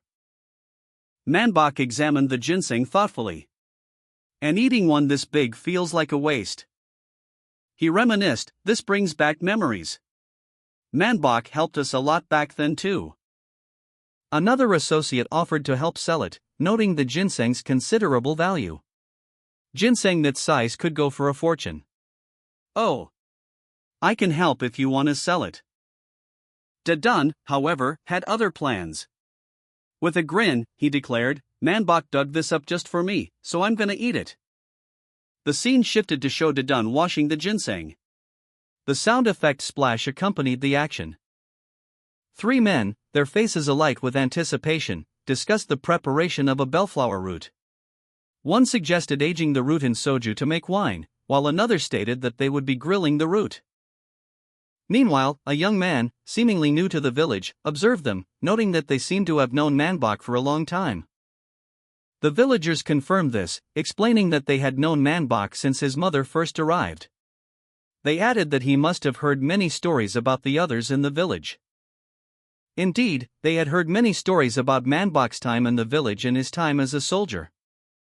A young girl, upon hearing this, reacted with surprise, exclaiming that Manbach was a child soldier. A flashback showed a young Manbach, weary and wounded, sitting amidst fallen comrades. Regardless of his desire, he had to climb the mountains and stay there, becoming intimately familiar with the area. Manbach, overwhelmed by the revelation of his past as a child soldier, lets out a groan. He sits amidst a group of villagers, seemingly lost in thought. A young woman with blonde hair approaches him, addressing him as Mr. Lee. She appears to be observing him carefully. She then asks him for a moment of his time once his preparations are complete, carrying what appears to be a toolbox. A question arose: "House where all the elders live?" A woman tied her hair, saying, "Right." She reflected, "It's been on my mind for a while, but thanks to you, we can finally get some repairs done." Manbach arrived with repair tools. He commented, "Wow, but none of these repairs look like they're gonna be simple." They surveyed the damage. There were holes and cracks in the walls, and the floor was collapsing. Manbach noticed something and questioned, "Are those knife marks?" Manbach continued his assessment, "It looks like everything might collapse if we touch anything. What if we just build them an entirely new place nearby?" A woman with blonde hair peeked into a damaged room, her expression serious. A young man watched her from behind a pile of debris. She smiled faintly, then stated that they couldn't build the elders a new home. The woman explained that while the village appeared abandoned, it held precious memories for the elders' families and friends. The young man and others looked on, observing the damaged house and its surroundings. She continued, emphasizing that while new things could be built, memories couldn't be replaced, they must be cherished. The woman's hand rested on a damaged wooden beam, a subtle crick sound accompanying the action. She then turned to the young man, informing him that the task would be difficult, but she was counting on him. He readily agreed, asking for instructions. Kang Jin, upon entering the damaged house, announced his intention to first check on the items inside, noting that the TV was almost completely broken. Soo-young, already working on repairs, questioned if he planned to mix red clay with the damaged walls. Kang Jin, wearing a construction helmet, proudly declared his past experience in construction and familiarity with traditional Korean homes. Soo-young, displaying impatience, urged Kang Jin to hurry up, and then shoved him playfully into a room. Explaining that to properly patch the walls, they didn't have time for idle chatter, she then dashed off to continue her work. Kang Jin, while working, reflected on the villagers' resentment towards the outsiders. Two women worked diligently in the village, preparing kimchi in large vats. One of them, an older woman, smiled serenely, reflecting on the villagers' enduring love for their home despite past hardships. She explained that their presence wasn't due to resentment or grudges, but rather a deep longing for their village. A panoramic view of the village showcased its autumnal beauty, highlighting the enduring spirit of its inhabitants. Meanwhile, a steaming pot of braised pork was prepared, its rich aroma filling the air. A delicious meal of grilled spicy bellflower root was also ready, its vibrant color and appetizing appearance promising a delightful taste. Finally, a platter of steaming hot braised pork and kimchi was presented, a feast fit for the village. Villagers happily prepared kimchi, one exclaiming, "This is why I always look forward to kimchi making season." Soo-young called out to Kang Jin, who had been helping with repairs. Soo-young presented him with a piece of kimchi, praising his hard work. "You've worked very hard. You fixed up the house and made kimchi." Kang Jin, slightly embarrassed, accepted the kimchi and took a bite, his expression showing his enjoyment. Soo-young urged him to eat more. "Here, eat up now." A narration box explained a local custom: ghosts share meals with the living, and the living cross over into the afterlife, by traveling long distances to meet ghosts. The scene showed villagers and Kang Jin sharing a meal together, highlighting the unique cultural exchange between the living and the spirits. Some might find it strange, but Kang Jin felt a sense of warmth and belonging in this liminal space where the boundary between worlds blurred. As he sat amidst the falling leaves, enjoying a drink at the village feast, the chirping of crickets underscored the peaceful atmosphere, a stark contrast to the usual chaos of his life. Soo-young expertly sliced kimchi, his movements precise and efficient, preparing for the next wave of hungry diners. A young waiter approached, asking if more side dishes were needed. A regular customer lamented to the diner owner, "I've tried to come here a lot for a meal, only to find the place closed." The owner chuckled, replying, "Oh, I think we will be open." "Ha ha ha. I'm sorry about that. My company has been a bit hectic lately." The customer responded, "Ooh, that's a pretty big company." The owner continued, "Yes, but that will be over soon. I'm planning to keep the diner open for both lunch and dinner after that, so please come often." He added with a smile, as the customer expressed his gratitude, "Hee, thanks for saying that." The owner, slightly embarrassed, offered, "Oh, would you like some fried eggs? It's on the house." A young man, Kang Jin, stood inside the diner, a slight look of surprise on his face as he noticed the few customers already present. He thought, "Oh, it looks like you have customers today." The diner owner, Chef Kim, approached Kang Jin with a warm smile, carrying shopping bags. He greeted him enthusiastically, "Hi there, Kang Jin." Kang Jin responded with equal enthusiasm, "Chef Kim, you're here." An older man, eyes wide with disbelief, questioned, "So it's in this box, you say?" A younger man, sweating nervously, confirmed, "Yes, it's in here." The box was opened with a creak, revealing a wild ginseng native to Korea, harvested from Gangwon province. It was described as incredibly rare and valuable. The ginseng, depicted as a small, sleeping humanoid figure, was gently tapped. The older man exclaimed, "This is incredible. I've never seen one of such stunning quality and size in my life." The younger man added, I was told that it's a little over 100 years old. The younger man, having located a rare ginseng, explained to the older man, I harvested it to eat, so I figured we could share it. The older man responded thoughtfully, well, if you say so. But I'm not sure if it's right for me to partake in something that was given to you. The younger man quickly interjected, not at all. You've given me so much help. The older man, however, remained hesitant. The younger man continued, oh. But chef, did Master Dian say it was okay for you to eat wild ginseng? It's a very warming food. The older man considered this, then replied, no.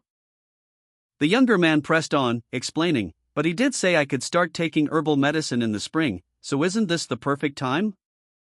The younger man placed a sealed jar on the table with a soft thunk. He explained, I thought we could preserve something in alcohol, so I brought this. The younger man continued, his eyes lighting up with an idea, oh, we could make ginseng wine. He elaborated, if we just leave it in the refrigerator, its medicinal properties will fade over time. That's a great idea. The older man, having received the jar, responded with gratitude, oh, thank you. The older man carefully examined the ginseng, impressed. He commented, whoever harvested this must be really skilled. They even managed to keep the tiny root hairs intact. The younger man, taking a sniff of the ginseng, grimaced slightly. Ugh! This smells. The older man examined the ginseng, his expression one of quiet contemplation. While the younger man explained, we distilled it at the restaurant. It's about 100 proof. The younger man continued, showcasing the ginseng's potent aroma, no wonder. The ones you can buy at the store never smell this intense. I feel so refreshed after my bath. He added, explaining the process, normally, you can just use regular soju to make handmade liquor, but for something like wild ginseng wine, strong alcohol is better because it needs to age for a long time. The younger man carefully poured the ginseng into a jar. Then, turning to the older man, he asked, Kongjin, do you have any candles here by any chance? The younger man carefully sealed the ginseng-infused alcohol, ensuring no soft wax dripped inside. The older man clapped in appreciation as the younger man presented the finished product. A slight concern crossed the younger man's face as he looked at the seal jar. The older man noticed this and chuckled, stating that he would have to be extra nice to the younger man for the next decade due to the successful preservation. The younger man grinned, playfully remarking that 10 years was too short a time and that they should let the ginseng age even longer. The older man laughed, expressing his concern that he might not live long enough to drink it, prompting the younger man to playfully agree to continue being nice to him. As the day wound down, the younger man, having finished preserving the ginseng, announced it was time to leave. He carefully placed the jar into a secure location for aging. But then remembered something else he'd gathered on his mountain excursion. Retrieving a paper bag containing a bellflower root, he presented it to the older man, explaining its significance. The older man, upon seeing the bellflower root, smiled knowingly, his amusement growing as he observed the younger man's thoroughness. He then revealed a particularly prized ginseng root, commenting on its age and impressive quality. The older man, overwhelmed by the gift, expressed his gratitude, but the younger man insisted it was nothing of consequence. The younger man, smiling, asked the older man if he could get a little more of the liquor he had given him last time, mentioning that their customers really liked it. The older man, seemingly surprised, internally mused that he hadn't expected to receive such a return gift, but expressed confidence that Lady Sohee would be happy with a bottle or two. The younger man then placed an order for 20 bottles of sweet red liquor and 2 sets of royal court sweets, to be sent under his name. Initially taken aback by the sheer volume of the order, the younger man was reassured by the older man, who insisted that he think of it as a gift from a friend's father. Overwhelmed with gratitude, the younger man thanked the older man profusely and bowed deeply before he left. The younger man, still wearing his apron, stood alone in the nearly empty diner, a thoughtful expression on his face. He let out a quiet sigh, a hint of weariness in his posture. A thought bubble above his head revealed his inner turmoil. I'm prioritizing ghosts over people again, aren't I? The scene shifted to show the diner's exterior, a few customers hurrying out as the younger man watched from inside. The younger man, back in the kitchen, prepared a dish, a voice off panel saying, "Here's your order of braised pork." The younger man, still slightly guilt-ridden from his earlier preoccupation with ghosts, efficiently served a customer, confirming their order of extra stir-fried kimchi. Only to be immediately interrupted by a furious customer who angrily demanded to know why the service was so slow. The customer's outburst was a thinly veiled accusation of negligence, hinting at payback for a previous incident. The younger man, however, insisted that he was simply observing a seemingly happy Hokel from afar, prompting the customer to suggest that he wait until Hokel's friend leaves before approaching him. Later, as the younger man served Hokel his meal, he commented on Hokel's improved mood. The younger man, still somewhat guilt-ridden from his earlier encounter with the angry customer, served a table. He carried a tray laden with food, when he overheard a conversation. "What happened?" someone asked. "The bastard is dead," another replied. The younger man's eyes widened in shock, a wave of surprise washing over him. He was clearly taken aback by the news. "Oh, do you mean that serial killer?" a voice exclaimed, confirming his suspicions. Hokel, seemingly unfazed, poured himself a drink. The younger man's eyes widened in shock as he overheard a conversation mentioning the serial killer. Hokel, seemingly unfazed by the news, calmly poured himself another drink. The younger man, still reeling from the information, voiced his disbelief. He hadn't heard anything about the killer being on the verge of death. He questioned whether the rumors of the killer being taken to the hospital were true. Hokel, with a knowing smile, explained that even if the spirits attached to the killer had departed, it didn't mean the grudges against him had disappeared. He revealed that he had visited the killer in the hospital after hearing of his collapse. The serial killer lay in a hospital bed, hooked up to machines that emitted a rhythmic beep, beep, his face pale and drawn. All of his deep-seated grudges were evident, a grim sight. The rhythmic beeping of the heart monitor continued, a stark counterpoint to the gravity of the situation. In the end, he had brought it all upon himself. Hokel, a smirk playing on his lips, observed the scene. Meanwhile, the younger man, having overheard the news, reacted with a mixture of confusion and unease. He questioned what happened next. Soldiers arrived and took the serial killer away. The younger man, witnessing this, expressed his surprise at the soldiers' presence. Hokel, however, clarified that they were more accurately described as Grim Reaper soldiers, a revelation that further unsettled the younger man. The narrative focuses on the aftermath of the serial killer's demise. Hokel explains that the moment the killer's soul left his body, Grim Reaper soldiers appeared and swiftly removed him, foregoing even the traditional three-day funeral. Hokel emphasizes the serious and heavy mood surrounding the event, noting the immense pressure emanating from the soldiers. Meanwhile, the younger man, observing from a distance, reflects on the situation. He reveals that he had hoped to confront the killer one last time after his death, expressing slight disappointment that this opportunity was missed. He rationalizes his feelings, concluding that the killer's swift removal ensures he will face proper punishment, even in the afterlife. This thought, he muses, makes his soju taste even sweeter. The younger man's casual demeanor shifts as he notices someone approaching. He calls out, "Hokel." The scene shifts to the younger man walking towards the cafe, his steps echoing the weight of the recent events. A younger man sat in a cafe, attempting to remain inconspicuous amongst other patrons. Someone whispered to him, "Hey, keep your head down." He nervously took a drink from a bottle, then spat it out in surprise as someone approached him unexpectedly. The newcomer, Mr. Cullen, greeted him warmly, patting him on the shoulder. The younger man, visibly uncomfortable, coughed and sputtered. Mr. Kong explained that he was there to see Mr. Choi Hokel, leaving the younger man, Mr. Lee, visibly perplexed and questioning his intentions. Mr. Kong loomed over Mr. Lee, who nervously asked, "What business do you have with me?" Mr. Kong reached into his briefcase, a mysterious glint in his eyes, and simply said, "Well." The younger man's eyes widened in fear, his body trembling. "Wouldn't it?" Mr. Kong pressed further, his tone unwavering. He asked the younger man if he remembered Ms. Lee Sumi, Ms. Choi Isuan, and Ms. Oh Myung. The younger man, clearly flustered, responded that he did not recognize the names. Mr. Kang's expression hardened. He alluded to a past incident, implying that the younger man's involvement had been discovered. Overwhelmed with guilt and fear, the younger man broke down, apologizing profusely to Mr. Kang. Mr. Kang revealed that money had been sent to Mr. Choi. The younger man, shocked, could only utter a confused huh. The scene shifted to show two young women. Mr. Kang explained that these were the names of the two women who had visited the younger man, and that one of them had been present when Kang Yangang was arrested. A text box revealed that 3 customers had left behind a total of 51.4 million won, approximately $43,000, after gift tax.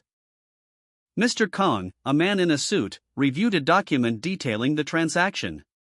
He prepared to deposit the money. He approached the younger man, offering him the money. "If you sign here, the money will be deposited into your account," he explained. The younger man hesitated, replying, I can't accept this money." Mr. Kang countered, "This is a life-changing amount considering your current balance, so it would be in your best interest to take it." The younger man insisted, "But still, I'd rather return it." The younger man added, "I hear that money is necessary even in the afterlife, so those young ladies probably need it more than I do." Mr. Kang, amused, responded, "Hee. It's nice to see you being so generous, but what if there's no soul to return the money to?" The younger man, startled, exclaimed, "What do you mean, no soul?" A man with gray hair explained to 2 others, "I mean it literally. Currently, their souls don't exist in the afterlife." A woman with brown hair and a straw hat appeared, a narration box explaining, "Souls that die before their natural lifespans and don't undergo judgment. Instead, they are given an immediate chance to reincarnate." The woman's image faded, showing her in a flowing dress, surrounded by white doves. Another narration box stated, "In other words, the 3 of them are already in the process of reincarnation, so there's no way to return the money to them." A bald man asked another man, I have a question. If they don't receive judgment, does that mean the sins from their lives just disappear?" The second man responded, "That's rather touching." The gray-haired man explained the concept of the 7 deadly sins in the context of reincarnation, stating that if someone thinks, wow, someone that evil existed, then they likely fall under those sins. The question time concluded, prompting the gray-haired man to ask Mr. Choi what he intends to do next. Mr. Choi, contemplating his options, wondered aloud if he could redistribute the money he received to his friends instead.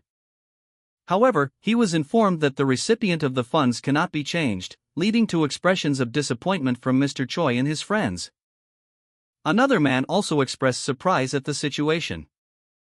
A woman received 800,000 won, approximately $667, and expressed her surprise. Mr. Kang, a powerfully built man in a sharp suit, was approached. Someone politely addressed him, saying, "Excuse me, Mr. Kang." A gray-haired man stood nearby, observing the interaction with a pensive expression.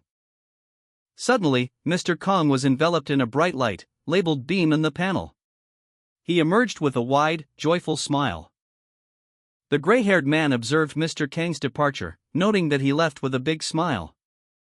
Later, a young man with brown hair examined a document, a thoughtful expression on his face. He murmured to himself, "They really didn't have to give anything to me, though." He continued, considering the unexpected gift, but since they did, it'd feel wrong to refuse it. "And I can't return it, anyway." The brown-haired man bowed his head, a silent prayer escaping his lips, "I hope their next lives are peaceful." Mr. Kang, having secured both signatures, declared, "Now that I've got both of your signatures, I'll be heading out." The brown-haired man offered a simple farewell, "Okay, take care."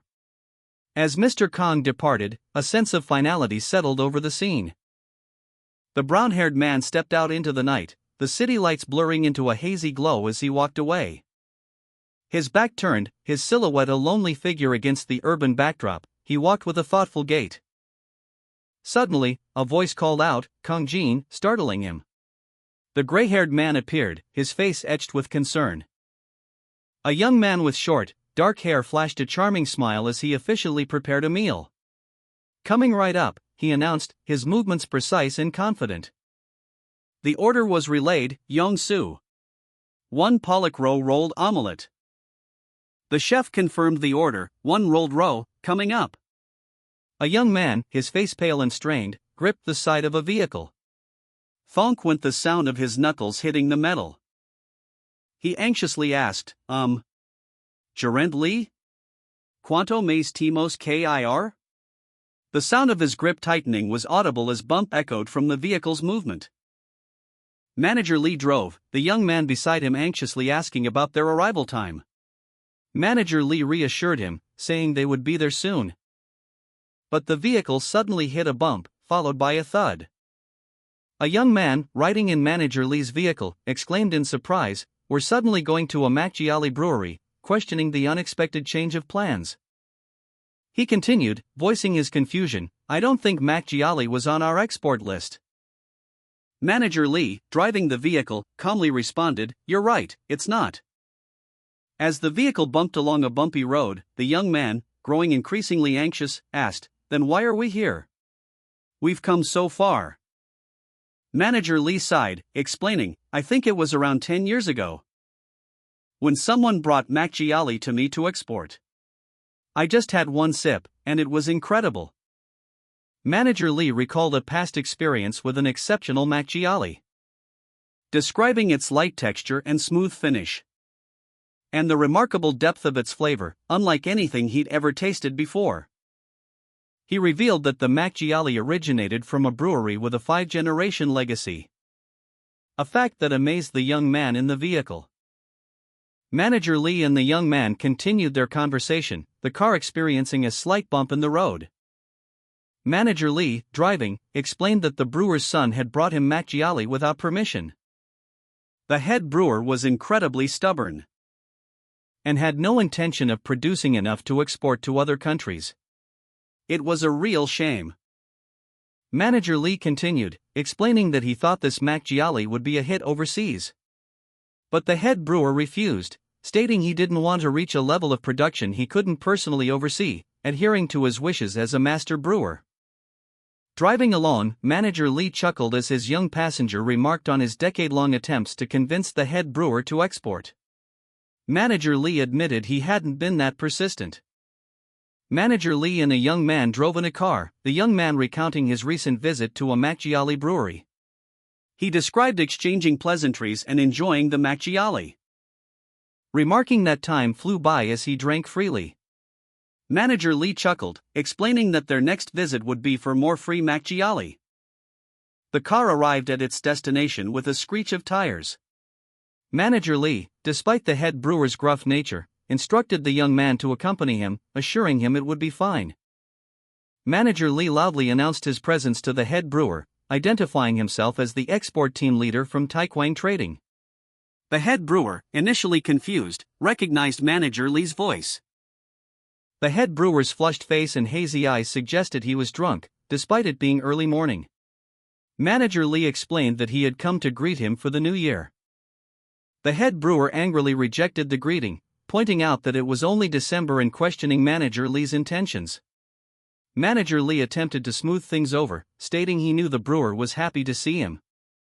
Manager Lee and a young man arrived at a Macchiali brewery. The brewery owner, a gruff old man, greeted them with suspicion, commenting that those from Seoul always seemed to be up to something, accusing them of knowing exactly where to find the good Macchiali. He pointed out that he'd known Manager Lee for 10 years and understood his intentions. The old man grumbled, revealing that Manager Lee had previously asked for some of his special pine nut Macchiali. He lifted a kettle, seemingly ready to refuse again. But Manager Lee's jovial demeanor and timely arrival were too much for the old man to resist.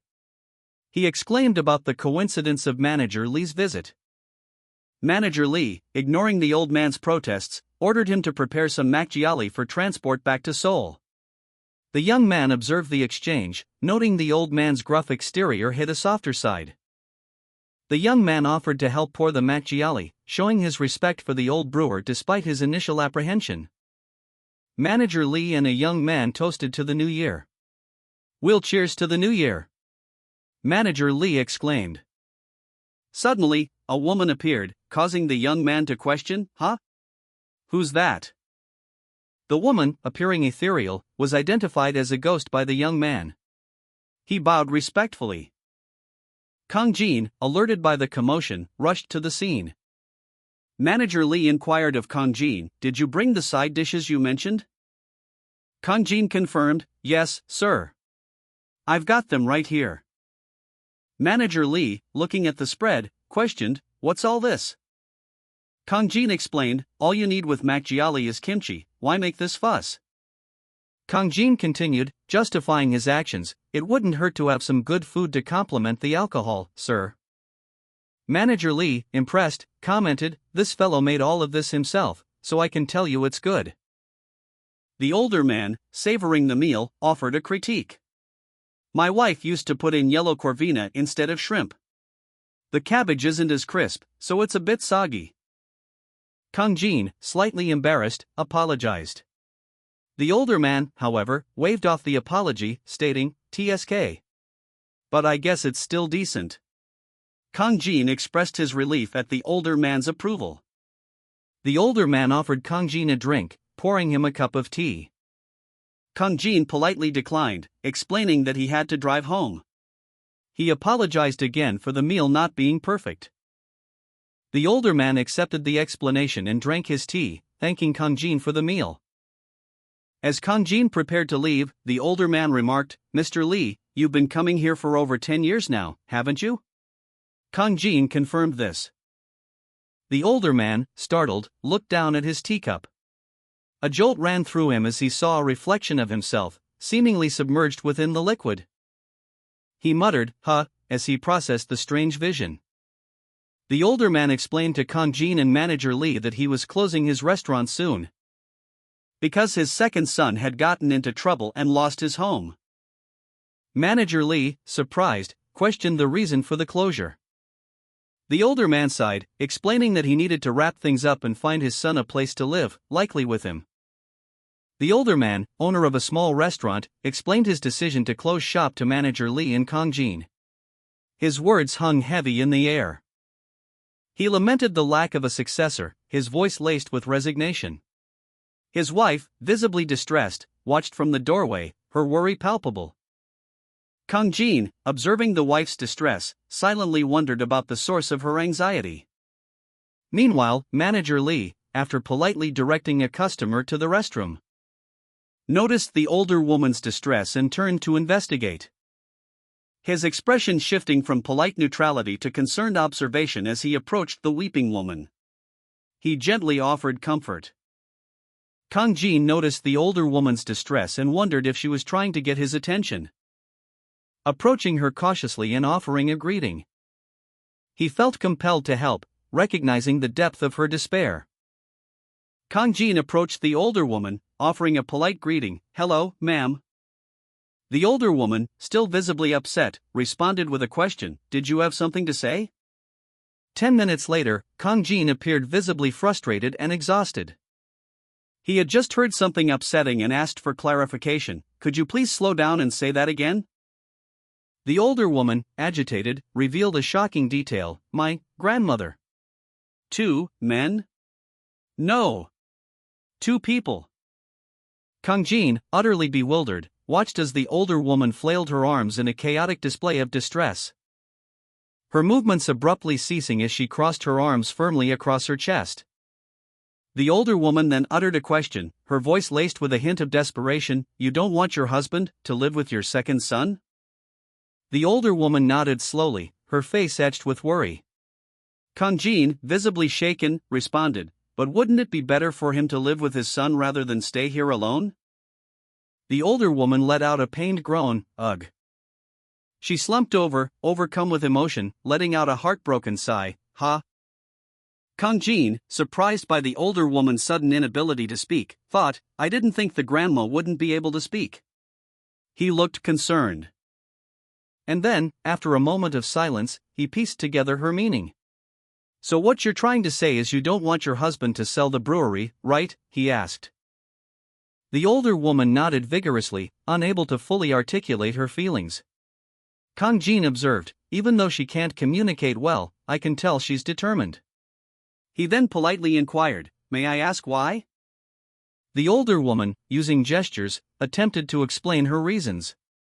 Kang Jin watched intently, interpreting her actions. He saw her make fists, then mime a fight, followed by a patting motion. He pondered, 2 fists, so do the 2 of them fight? And, does that hand gesture mean that Makjiali is important to her husband? He reached out his hand to shake hers, a gesture of understanding and support. Kang Jin squeezed the older woman's hand, attempting to understand her nonverbal cues. Meanwhile, the older man nervously gulped down his tea, seemingly anxious about the situation. Kang Jin, observing the older woman's subtle gestures, found himself in a difficult situation. He pondered how best to proceed. His eyes widened in realization as he noticed a detail he had previously missed. A sudden understanding dawned on him as he gently touched the older woman's hand again, eliciting a surprised reaction from her. Kang Jin, now confident in his approach, declared, I think I've figured out a way to get the message across. Kang Jin grinned, a plan forming in his mind. To execute it, however, he would need help. He declared, I'll need your help. The older man poured tea, a somber expression on his face. Well, this is a real shame, he sighed. He lamented, no, it isn't. It's for the best. I'm too old for this now. Kang Jin responded gently, no, you're not. I know you don't mean that, sir. An older man stood alone, sniffing the air. He murmured, The scent led him to Manager Lee, who observed, I smell something spicy. This is definitely the smell of soy kimchi stew. Manager Lee noticed Kang Jin in the kitchen and exclaimed, oh, it looks like Kang Jin is using the kitchen without permission. I'll go stop him. But the older man interrupted, no, let him. The older man reflected, I doubt it's as good as my wife's, a wistful expression crossing his face as he touched his temples. A wave of sadness washing over him as he remembered his late wife.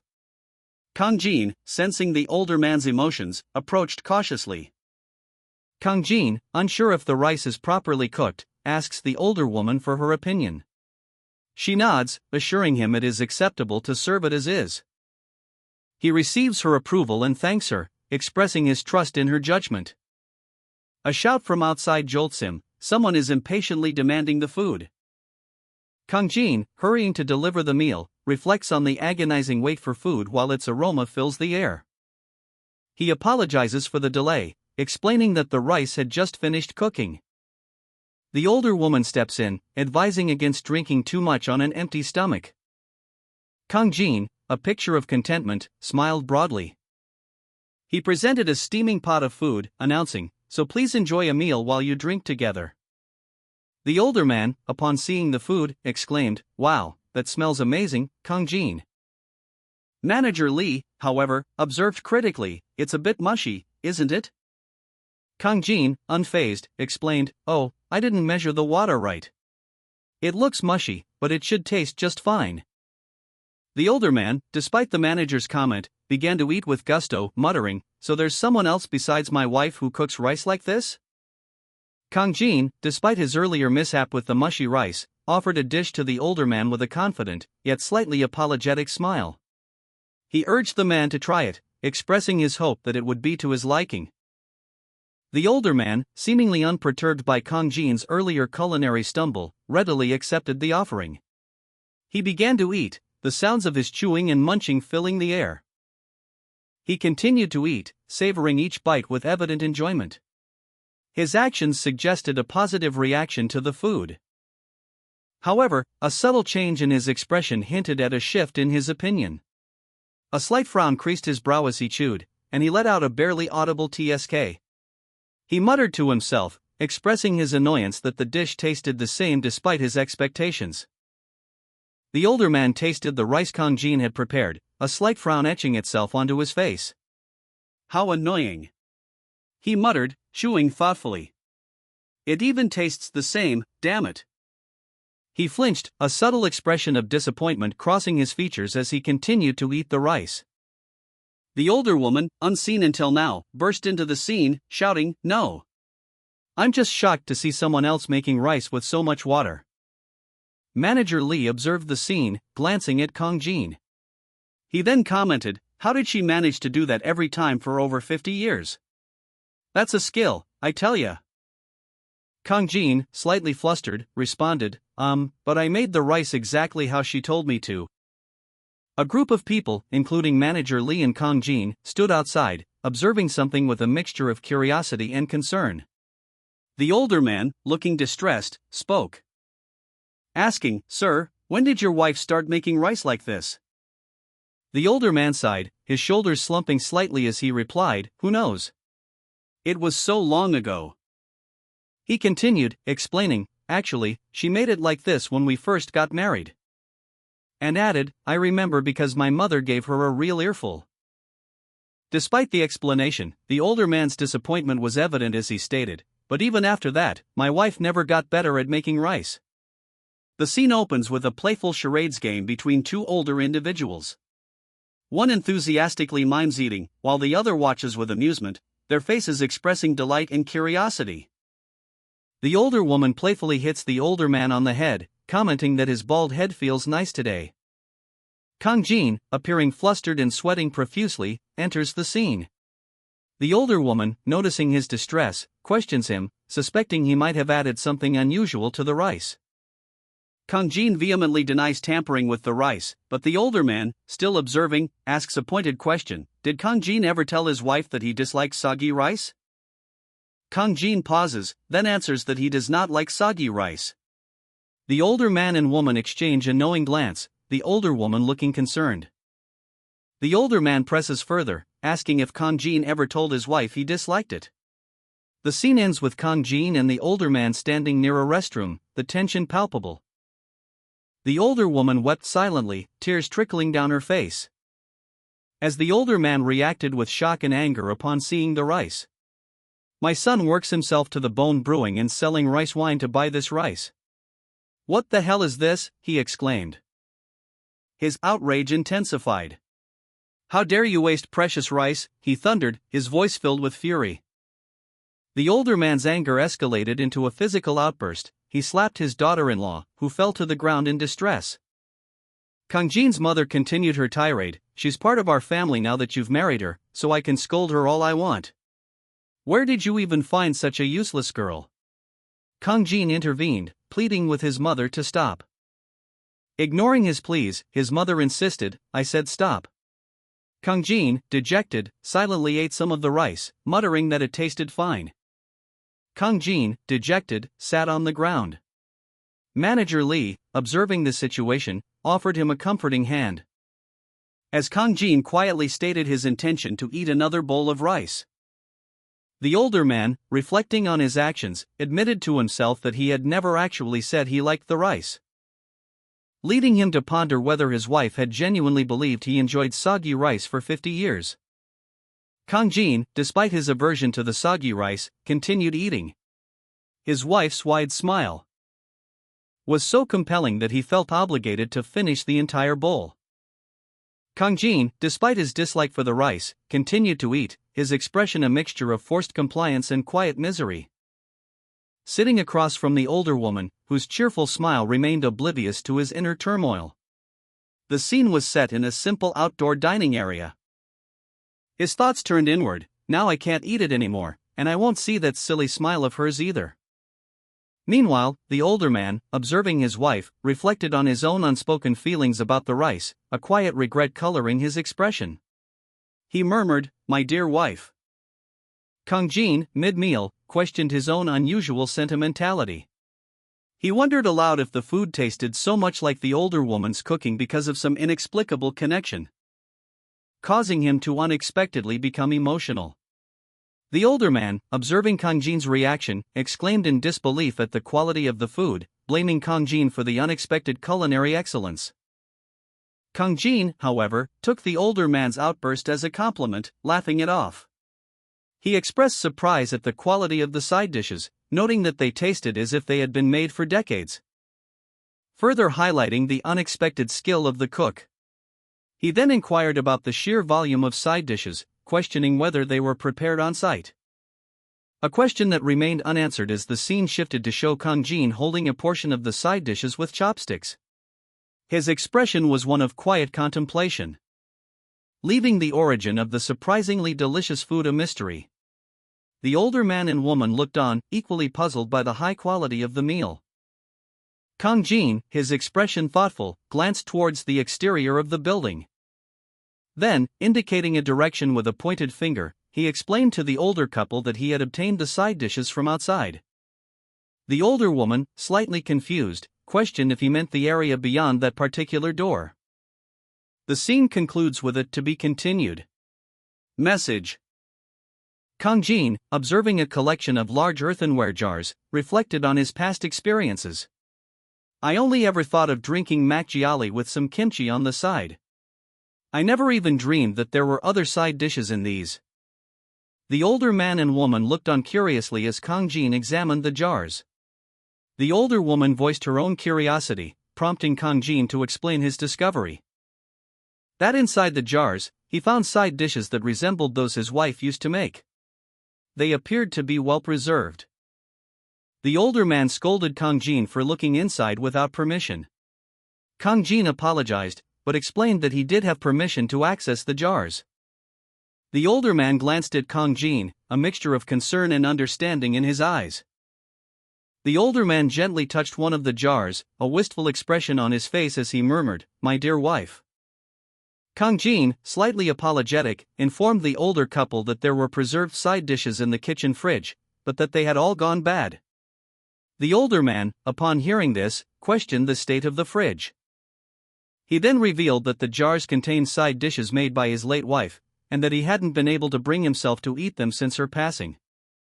Kang Jin, witnessing the older man's grief, questioned why he hadn't eaten any of the food, prompting the older man to explain that he simply couldn't. The older man, overcome with emotion, turned away, the weight of his loss evident in his posture. A final image showed the older man's hand reaching for one of the jars, a sound of something heavy falling to the ground echoing the depth of his sorrow. A contemplative caption appeared on the screen: "Food is more than just something to eat. It holds memories and nostalgia. Even after it rots, smells, and grows mold." The older man opened the refrigerator, the rhythmic beeping of the appliance echoing in the quiet kitchen, revealing spoiled side dishes. For him, it was a precious link to memories of his wife. He sat down heavily, his shoulders slumping as he stared at the spoiled food, tears welling in his eyes. "My dear wife, why did you have to leave so soon? Hick. I didn't even get a chance to do enough for you. I should have treated you better when I had the chance." Overcome with grief, the older man wept silently, his body shaking as he clutched a small, wooden box. His whispered words, barely audible, expressed the depth of his sorrow: "I miss you so much." His shoulders slumped, the weight of his loss evident in his posture. Kang Jin and the older woman watched, their faces etched with sympathy as he murmured, "My wife." The older man, his face creased with worry, inspected the spoiled side dishes. He sighed, "I can't sell this place, after all." But the burden of his circumstances weighed heavily on him. He continued, "But I can't just leave my son by himself either." The older man, kneeling beside large earthenware jars, looked up and asked Kang Jin and the older woman, "You two want to know?" Kang Jin and the older woman exchanged a glance. Then Kang Jin suggested, "If we think it all through together, we might come up with a better solution." The older man began to recount the story of his youngest son, explaining that he had always been an ordinary child, doing well enough in school but never getting into too much trouble and being kind. But at some point, he started dabbling in business. This was likely when he first took over his father's makgeolli company. Despite some initial failures, the younger son had managed to make small profits here and there in his business ventures. The older man recounted his son's recent misfortunes, explaining that things took a turn for the worse after a particular investment. He sought Mr. Lee's opinion on the real estate business, acknowledging the latter's expertise in the field. While Mr. Lee, in turn, listened attentively, stroking his chin thoughtfully. Mr. Lee ultimately advised against such investments, pointing out that despite careful planning, business ventures are inherently challenging and often uphill battles.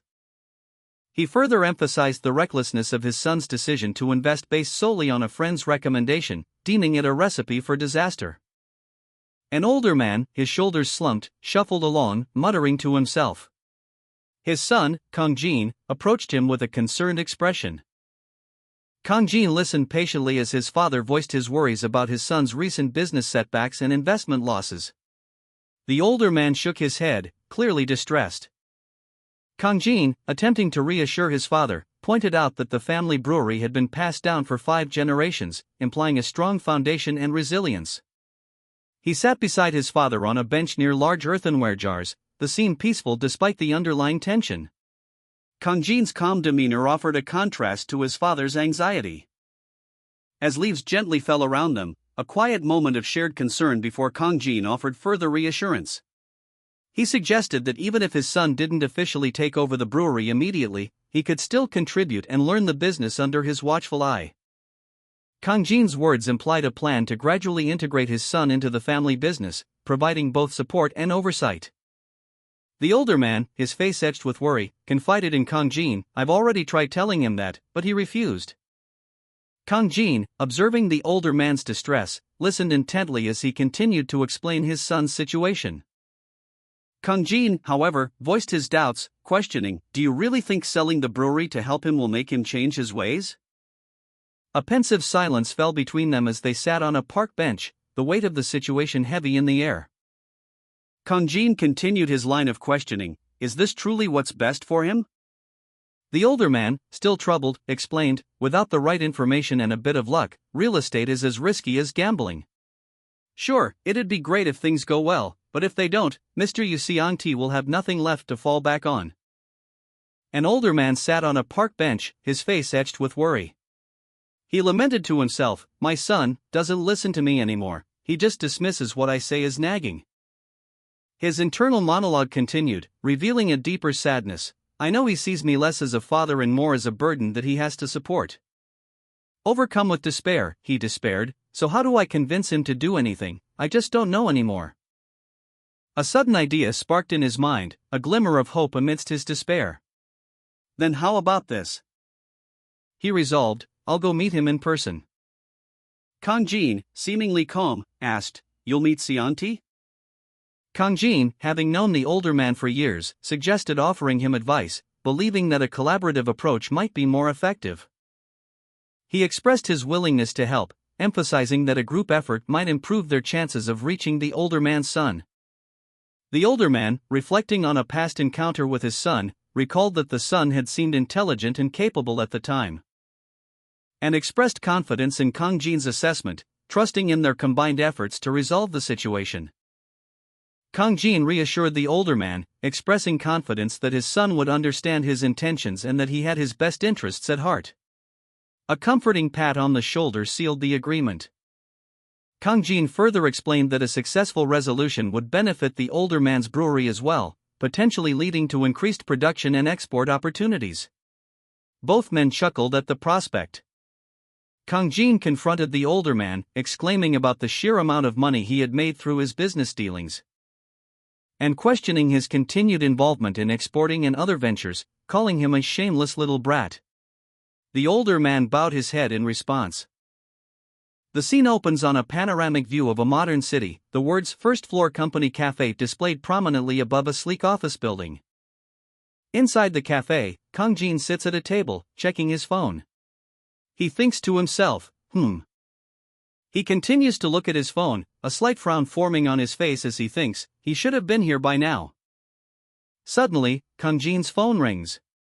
His expression changes to one of surprise as he exclaims, "Oh." A voice calls out from the doorway, "Over here, Mr. Yuxiangti." Mr. Yuxiangti enters the cafe. Kang Jin rises to greet him, bowing slightly. Kang Jin thinks to himself, so this is the son of the brewery grandpa. Kang Jin's manager informed him that a meeting with Mr. Yuxiangti, the second son of a brewery family, had been arranged over the phone, and reminded Kang Jin of the meeting, emphasizing that while Mr. Yu was kind, business was business. The manager then explained that he was unexpectedly called away on a business trip and asked Kang Jin to meet with Mr. Yu in his stead, instructing him to be gentle in his approach. Kang Jin arrived at the cafe and met Mr. Yu Xiangti. Mr. Yu expressed his gratitude for the short notice meeting. Mr. Yu seemed friendly and approachable, as manager Lee had described. The scene ends with Kang Jin and Mr. Yu seated at a table in the cafe. Mr. Yu Xiangti smiled warmly, sipping his tea. "Oh, not at all," he replied. Kang Jin, across from him, stated, "You've met my father, haven't you?" Mr. Yu Xiangti's expression stiffened slightly. "So you already knew?" he asked, surprised. Kang Jin chuckled. "Aha! He must have contacted you before we met today." Mr. Yu Xiangti shook his head. "No, but as soon as I got the call, I had a hunch he spoke with you." A pensive look fell over Kang Jin's face. "Mr. Yu," he began, his voice low. He continued, his voice heavy with unspoken weight, 10 years ago, you proposed a business deal to manager Lee." Mr. Yu Xiangti, slightly apprehensive, confirmed to Kang Jin that he'd already discussed a past business proposal with Kang Jin's father, adding that his father had approved as long as the conditions were met. A pensive silence hung in the air as Mr. Yu contemplated the implications.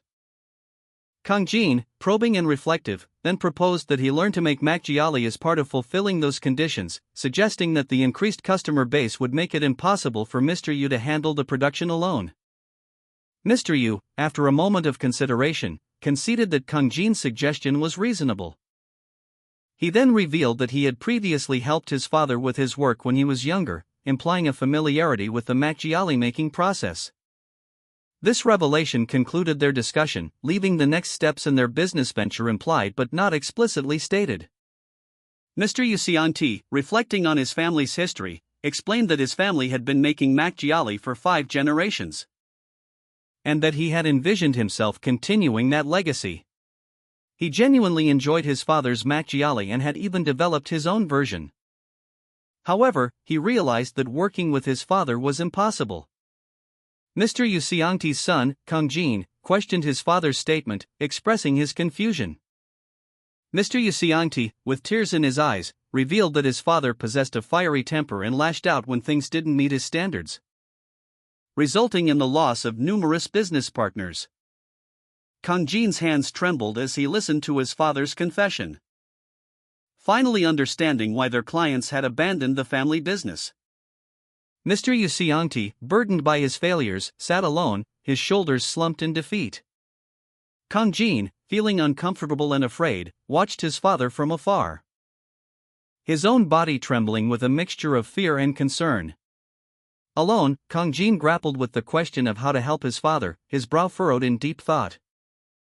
Mr. Yu Xiangti sat alone in a cafe, a worried expression etched on his face.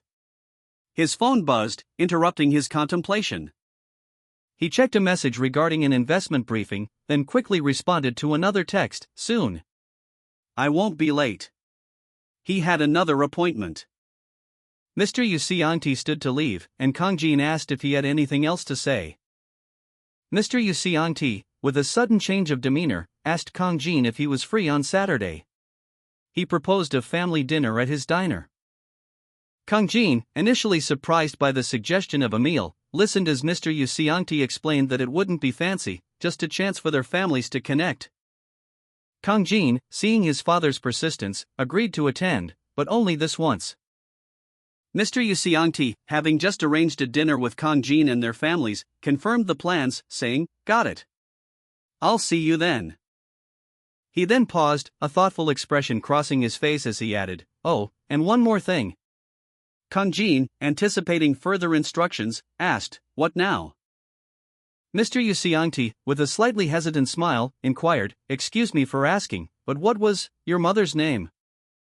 Kang Jin's eyes widened in surprise, his face contorting as he vehemently protested, "I swear I'm not a shady person. I'm really not." The biggest obstacle to convincing Yu Xiangti is the deep-seated fear and discomfort he feels toward his father. Kang Jin reflected, if emotions created that gap between them, then emotions can bridge it. It won't be easy, but the one thing I can do is make food, so that's what I'll have to try. Kang Jin stood in his cafe kitchen, hands on his head, seemingly lost in thought. He then muttered the name, Ko Yunmi. Ko Yunmi. The name echoed in his mind, a key to bridging the emotional chasm between himself and Mr. Yu.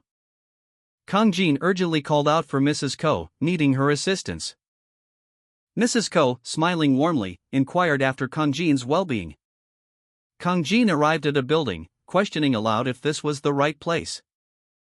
Mrs. Ko, accompanying Kang Jin, confirmed that it was indeed the daily diner, situated between buildings, making it hard to miss. She then playfully chided him for getting lost. They reached the diner's entrance, where a staff member greeted them warmly, inquiring if they had trouble finding the place. The staff member chuckled, mentioning that many people have difficulty locating the diner. Kang Jin, now inside, pondered what to order. Kang Jin, having arrived at the daily diner with Mrs. Ko, reassured her, saying he was fine with whatever she had prepared. He then inquired about her well-being. Mrs. Ko replied that she was good and would bring out their order soon. As Mrs. Ko watched Kang Jin from behind, a brief moment of silence passed between them. A caption appeared, stating that food tastes are like a record of one's life, the flavors eaten since childhood etched into them. Kang Jin, meanwhile, began preparing a dish, slicing meat with precision. He continued to chop ingredients methodically, his movements precise and efficient. Finally, Kang Jin presented a small sample to Mrs. Ko, who nodded in approval. At the daily diner, Kang Jin meticulously prepared a dish, muttering to himself, "I'm making the right taste for you, auntie." Mrs. Ko, seated at a table, watched Kang Jin with a pleased expression. She exclaimed, "Oh my!" A man, presumably auntie, sat across from Mrs. Ko, his eyes widening in surprise as he looked at the food. He murmured, "Wait, these are..." The camera panned to reveal a table laden with a variety of dishes, kimchi stew, boiled eggs, and meat patties. The caption read, "Boiled eggs, kimchi stew, and even meat patties." auntie looked at the spread, deeply impressed. He asked Kang Jin, "How did you know to make all of this?" Kang Jin, slightly embarrassed, replied, "I didn't know. I just prepared a mix of things I like, but I'm glad to hear they're all your favorites too." Kang Jin placed a kettle on the table with a soft thunk. He asked auntie, "Oh, did you drive here? If you didn't, how about having a drink with your meal?" He poured a drink. And then explained, "Oh, this is my father's macchiali." auntie, looking at the drink, remarked, "You can recognize it without even tasting it?" Mrs. Ko, observing the scene, commented, "He won't drink anything other than his father's macchiali." auntie and Mrs. Ko enjoyed the meal together. Mrs. Ko, observing auntie, remarked that this must be his first time trying his grandfather's macchiali. auntie agreed, noting that it was quite different from the macchiali he usually shared with friends. He then thoughtfully added that this particular macchiali paired exceptionally well with boiled eggs and stir-fried kimchi. Kang Jin, encouraged by auntie's words, offered him a taste. auntie took a sip and confirmed Kang Jin's assessment, expressing his surprise and delight. Reflecting on his childhood, auntie remembered how, back then, eggs were a rare treat. A young boy sits at a table, a spoon in his hand, a wistful expression on his face as he eats. He is remembering a time long past. A spoon clattered against a bowl, the sound echoing in his memory. He whispers, "Mother," as a single tear rolls down his cheek. In the present, auntie tastes the stew, a look of dawning realization on his face. He exclaims, "It worked." I think he noticed, to Mrs. Ko, who smiles knowingly. auntie, his face alight with excitement, asks Mr. Lee, "How did you make this stew?" He continues, "It's not just similar. It tastes exactly like my mother's kimchi stew." A flashback shows a happy family scene, auntie's parents and siblings enjoying a meal together in their home. The scene is bathed in warm, nostalgic light. Mr. Lee humbly presented his kimchi stew to auntie, stating that his cooking could never compare to auntie's mother's. However, he added that the attempt made him feel good. Yu Xiangti, upon tasting the stew, experienced a wave of nostalgia, recognizing the familiar taste of his mother's cooking. He smiled, a warmth spreading through him. Mr. Li interpreted Yu Xiangti's reaction as high praise, interpreting it as a compliment that his cooking was good enough to remind him of his mother's. Later, Yu Xiangti, Mr. Li, and Mrs. Ko sat together at a restaurant, enjoying a meal together. The sounds of their dishes and cutlery created a cheerful atmosphere. Their laughter filled the air, reflecting a relaxed and happy mood. In a bustling kitchen, Mrs. Ko, gesturing urgently, tugged at Yu Xiangti's sleeve, reminding him that he had overlooked something crucial in his preparations. "What is it, ma'am?" he asked, slightly confused. "The eggs," she clarified, pointing towards the forgotten ingredients. Yu Xiangti's expression shifted to one of realization. Yu Xiangti savored a spoonful of kimchi jjigae, exclaiming, "Ha!" Mrs. Ko, observing him, commented that there was a way to make the dish taste even better. Xiangti, amused, replied that she was going to make a strange request. Mrs. Ko explained that adding scrambled eggs with soy sauce would elevate the kimchi jjigae. Xiangti, internally questioning her suggestion, wondered what he'd gotten himself into. Xiangti and Mrs. Ko continued to enjoy their meal, with Xiangti noting that this was the true way to eat kimchi jjigae. Suddenly, Xiangti realized he had forgotten a key ingredient and his chopsticks clattered against his bowl. A plate of steaming scrambled eggs with soy sauce was presented, confirming Mrs. Ko's earlier suggestion. Yu Xiangti stared in disbelief at a plate of kimchi jjigae, his eyes wide with shock and a hint of disbelief. He exclaimed in surprise, "But how did you? Even my wife doesn't make this for me." Xiangti's confusion was evident. He glanced at Mrs. Ko, who smiled warmly. Xiangti mumbled, "I just suddenly felt like making something exactly like this by coincidence." Xiangti's explanation trailed off as he awkwardly chuckled, a picture of sheepish embarrassment. He looked at a group of people sitting at a table in a restaurant, seemingly lost in thought. A subtle sound, a clack, indicated a change of scene. The focus shifted to a close-up of two plates. One contained a simple, plain dish, while the other held a steaming, richly colored kimchi jjigae. Yu Xiangti, deeply moved, commented that the food tasted just like his mother's cooking, expressing his sincere gratitude for the meal. Xiangti's enjoyment extended to the macchiali, a sentiment echoed by Mrs. Ko, who reminisced fondly about her father's macchiali. A subtle smile played on Xiangti's lips as he reflected on the experience. Mrs. Ko then posed a question to Xiangti, inquiring whether he realized that running the diner had taught him something profound. She revealed that the secret to lasting success in business is surprisingly simple. A stream of liquid poured into a bowl, accompanied by the words, "Hey, you little punk." Xiangti, looking weary, listened as Mrs. Ko observed, "You probably just think that liquor pots and dregs are just heavy and tiring, right?"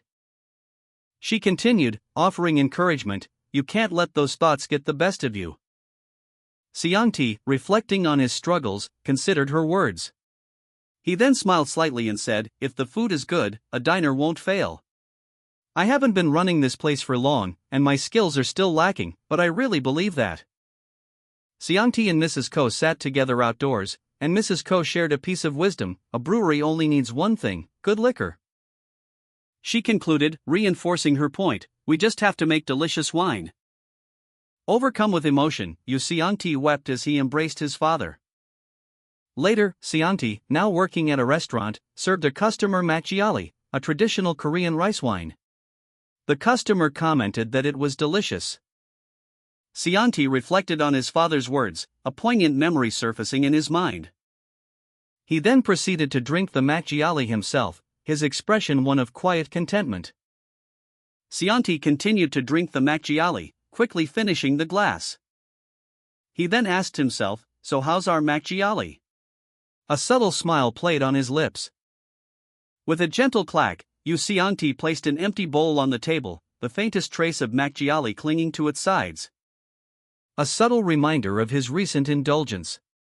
He smiled slightly, a quiet contentment settling over him as he spoke to his companion, "I just made the food." His companion, seemingly unimpressed, shrugged. And well, the macchiali is that good. Later, as the sun began to set, casting a warm glow across the restaurant, Yu Seongti announced his departure. Honey, I'm going down to my father's place. His wife, already anticipating his next move, responded simply, yeah, right now. Seongti, his mind already focused on his next task, declared, I'm gonna start making macchiali again. Mrs. Ko, expressing some doubt, questioned her son, Seongti, about his decision to work alongside his father. Seongti, acknowledging his father's volatile temper, maintained that he now understood him better. His newfound understanding stemmed from a deeper empathy he had developed. Mrs. Ko, accepting his resolve, agreed to inform his father of his decision to return to macchiali production. Seongti thanked her, and their conversation concluded with his daughter asking when he would be home. Later, Seongti, accompanied by his mother, left for his father's house. Seongti's father, waiting patiently outside, watched as his son and daughter-in-law arrived. Mrs. Ko's worries extended beyond the potential sale of the family brewery. She also feared her son's repeated business failures. Meanwhile, Seongti, burdened by his past mistakes, arrived home with a suitcase, his shoulders slumped with defeat. He dropped his cane, the sound echoing the weight of his despair. Seongti's father rushed to embrace him, his own grief evident in his tearful embrace. Mrs. Ko watched from afar, her silent observation suggesting a deeper concern than mere familial worry. Perhaps she simply wished to prevent her husband and son from giving up on each other. The final panel shows several large jars, hinting at the resumption of macchiali production. One of the restaurant's employees recounts his experience on a Han River cruise the previous night, describing the stunning night view reflecting on the water, the various wines available, and the luxurious dinner buffet. His colleague, listening attentively, expresses his amazement at the description. The first employee explains that while he enjoyed the view, he only watched as he couldn't eat anything. He then asks his colleague if he has ever been on a cruise. The second employee hesitates, admitting he hasn't but expresses interest. A sudden splash is shown, interrupting their conversation. The first employee calls out to Kang Jin, asking if there is anything. Restaurant employee 1, having finished recounting a Han River cruise story, turned to restaurant employee 2 and asked about their post-work plans. Employee 1 revealed their intention to visit Manbok. Employee 2, however, expressed concern, noting that Manbok resides in Gangwon province and it was already late. The distance and time constraints made the trip seem difficult. Employee 1, undeterred, explained that they wanted to properly thank Manbok for past help before the year's end and knew of an easy way to get there. Later, Employee 1, dressed in a coat, walked purposefully through the city streets. The word step appeared on the ground beneath their feet, guiding their path. A sudden halt appeared, stopping them in their tracks. The scene shifted to focus on their polished shoes. A close-up revealed Employee 1's face, a slight frown forming as they recognized their surroundings, the daily diner. A young man, seemingly a new arrival, is greeted enthusiastically by a small, cartoonish ghost-like figure that exclaims, "W welcome." The newcomer, a blond man with a green scarf, looks around, slightly perplexed, and mutters to himself, "Huh. I've never seen this ghost before." A gentle jingle and jangle of unseen objects accompanies his observation. He smiles serenely and asks, "Is the kitchen still open?" A newcomer, dressed in a stylish coat and scarf, arrived at a new location. He looked around, a hint of curiosity in his eyes, and muttered to himself, "Huh. I've never seen this ghost before." A warm smile spread across his face as he approached a counter. He politely inquired, "Is the kitchen still open?" A kitchen worker, a young man with dark hair, cheerfully responded, "Yes, we are. What would you like?" The newcomer, seemingly unfazed by the worker's casual demeanor, proceeded to order a very specific and detailed bowl of spicy ramen. His request was so elaborate that the worker could only stare in mild shock. The kitchen worker, recovering from his surprise, asked, "Oh, of course. How would you like your noodles cooked?" The newcomer gave a thumbs up and replied, "I prefer them slightly soft." A kitchen worker rushed to fulfill a customer's order, exclaiming, "Coming right up." He checked his phone, noting that closing time was approaching and he needed to hurry with the unusual order. The customer, a newcomer, watched as the kitchen worker prepared his custom ramen, commenting, "That's wild. I've never seen someone order instant ramen with such detail before." The kitchen worker, however, seemed more concerned about something other than the order itself. He asked, "No, not the order. Can't you tell?" The kitchen worker continued preparing the ramen, seemingly oblivious to the customer's confusion, shaking a small packet of seasoning. A chill ran down the customer's spine as he sensed something was amiss. A collective gasp rippled through the unseen crowd of spectral onlookers as a single voice, detached and chilling, announced, "That customer is alive." The kitchen worker, startled by the revelation, stumbled backward. While his colleague, equally shocked, exclaimed, "What? How can a living person be here at this hour? There are so many ghosts here." A murmur ran through the spectral observers. "Maybe he's one of the lawyer's siblings and works for the afterlife?" But the older, more perceptive ghost dismissed the theory. "No, those JS people have a distinct aura. This guy isn't like them. Just an ordinary person." The kitchen worker, still shaken, continued his task, muttering to himself about the impossibility of a living person being present amidst so many ghosts. The kitchen worker slid a steaming bowl of ramen across the counter. The newcomer, a man in a sharp suit, accepted the order with a smile, chopsticks already in hand. Meanwhile, in the kitchen, the other workers watched, their expressions a mixture of curiosity and surprise as the newcomer began to eat. One worker, openly expressing his astonishment, questioned the newcomer's late-night presence. Another worker, seemingly more observant, noticed the newcomer's expensive watch. The realization of the watch's value caused a visible shock among the kitchen staff. Kitchen worker 1 and kitchen worker 2 observed the newcomer, commenting on his expensive clothing and watch. They noted that his attire alone was worth enough to buy a house. The newcomer, oblivious to their assessment, continued to eat his ramen, seemingly unfazed by his surroundings. Kitchen worker 1 openly wondered who the newcomer was. The newcomer finished his meal, declaring it delicious before departing, leaving the kitchen staff both perplexed and impressed by his nonchalant demeanor. Kitchen worker 1, eyeing the recently departed newcomer, questioned kitchen worker 2, "Should we sprinkle some salt, just in case?" Kitchen worker 1 began cleaning the counter, wiping and swiping at the surface, finishing the task and sighing in relief. It was already 3 in the morning, he could finally head home after sending off the last customers. Kitchen worker 1, now alone, began to clean and organize the restaurant, spraying cleaner and wiping down surfaces. He paused, a puzzled expression on his face, as he heard footsteps approaching from outside. He peered through the window, surprised to see Lady Sohee approaching the restaurant at this unusual hour. Kitchen worker 1 was taken aback. Lady Sohee usually only visited during business hours. He wondered what could possibly bring her here so late at night. Kitchen worker 1, while cleaning, paused, a look of surprise washing over his face. He muttered, "Wait." He saw Lady Sohee in the distance, approaching the restaurant, and noted that she wasn't alone, several people were accompanying her. The 3 individuals, having arrived at the restaurant, greeted kitchen worker 1 enthusiastically, "Hello, Mr. Lee." Their arrival was unexpected, but the worker seemed pleased to see them. Kitchen worker 1 welcomed them, "Welcome back, guys. Have you all been with Lady Sohee this whole time?"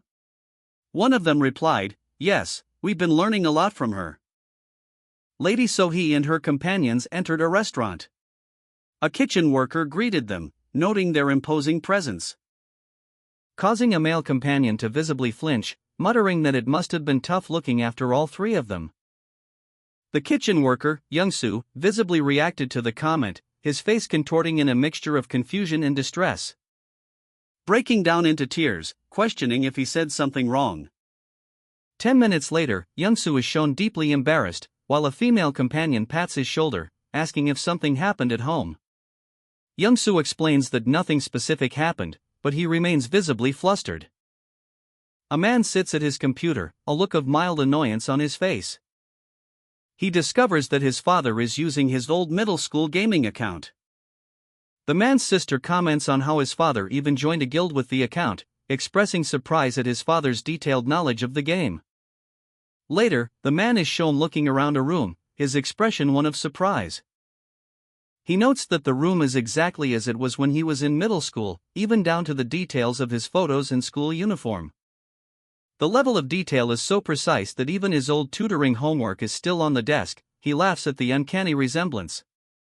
The man's sister cheerfully remarked that he no longer needed to cut into his hanging out time to finish his homework, now that he could spend as much time as he wanted with Yerim. The man, however, was preoccupied. His mother kept calling his phone, even though he knew he would not answer. He sighed, noting that she even said she missed him sometimes. A wave of emotion washed over him, and he began to cry quietly. His sister and a cafe worker noticed his distress. The sister asked if he was crying again, while the worker offered comfort. He sobbed, expressing his gratitude for their kindness. In a cozy cafe, Lady Sohee suggested they order food, prompting a discussion about everyone's preferences. Man's sister enthusiastically ordered tteokbokki and spicy chicken feet, while Man opted for steamed eggs with lots of chopped green onions. Meanwhile, Man quietly sniffled, his emotions still raw. He also ordered spicy chicken feet and steamed eggs. Observing them, the cafe worker noted the similarity in their food choices, commenting on how their tastes had grown alike since the children had been with Lady Sohee for so long. The cafe worker smiled warmly, a subtle gesture of understanding and empathy. A poignant thought crossed the cafe worker's mind, the heartache of their parents, left with an aching longing for their children. The man, still emotional from earlier events, methodically chopped vegetables, his movements precise and rhythmic. Pouring a rich, dark sauce into a pan with a satisfying sizzle. He paused, momentarily distracted by the image of his parents. A fleeting expression of concern crossing his face before he returned to his task, a quiet determination settling over him. I hope they can at least enjoy a good meal before they go, he thought. Okay, order up, the cafe worker called out, the sound echoing in the small space.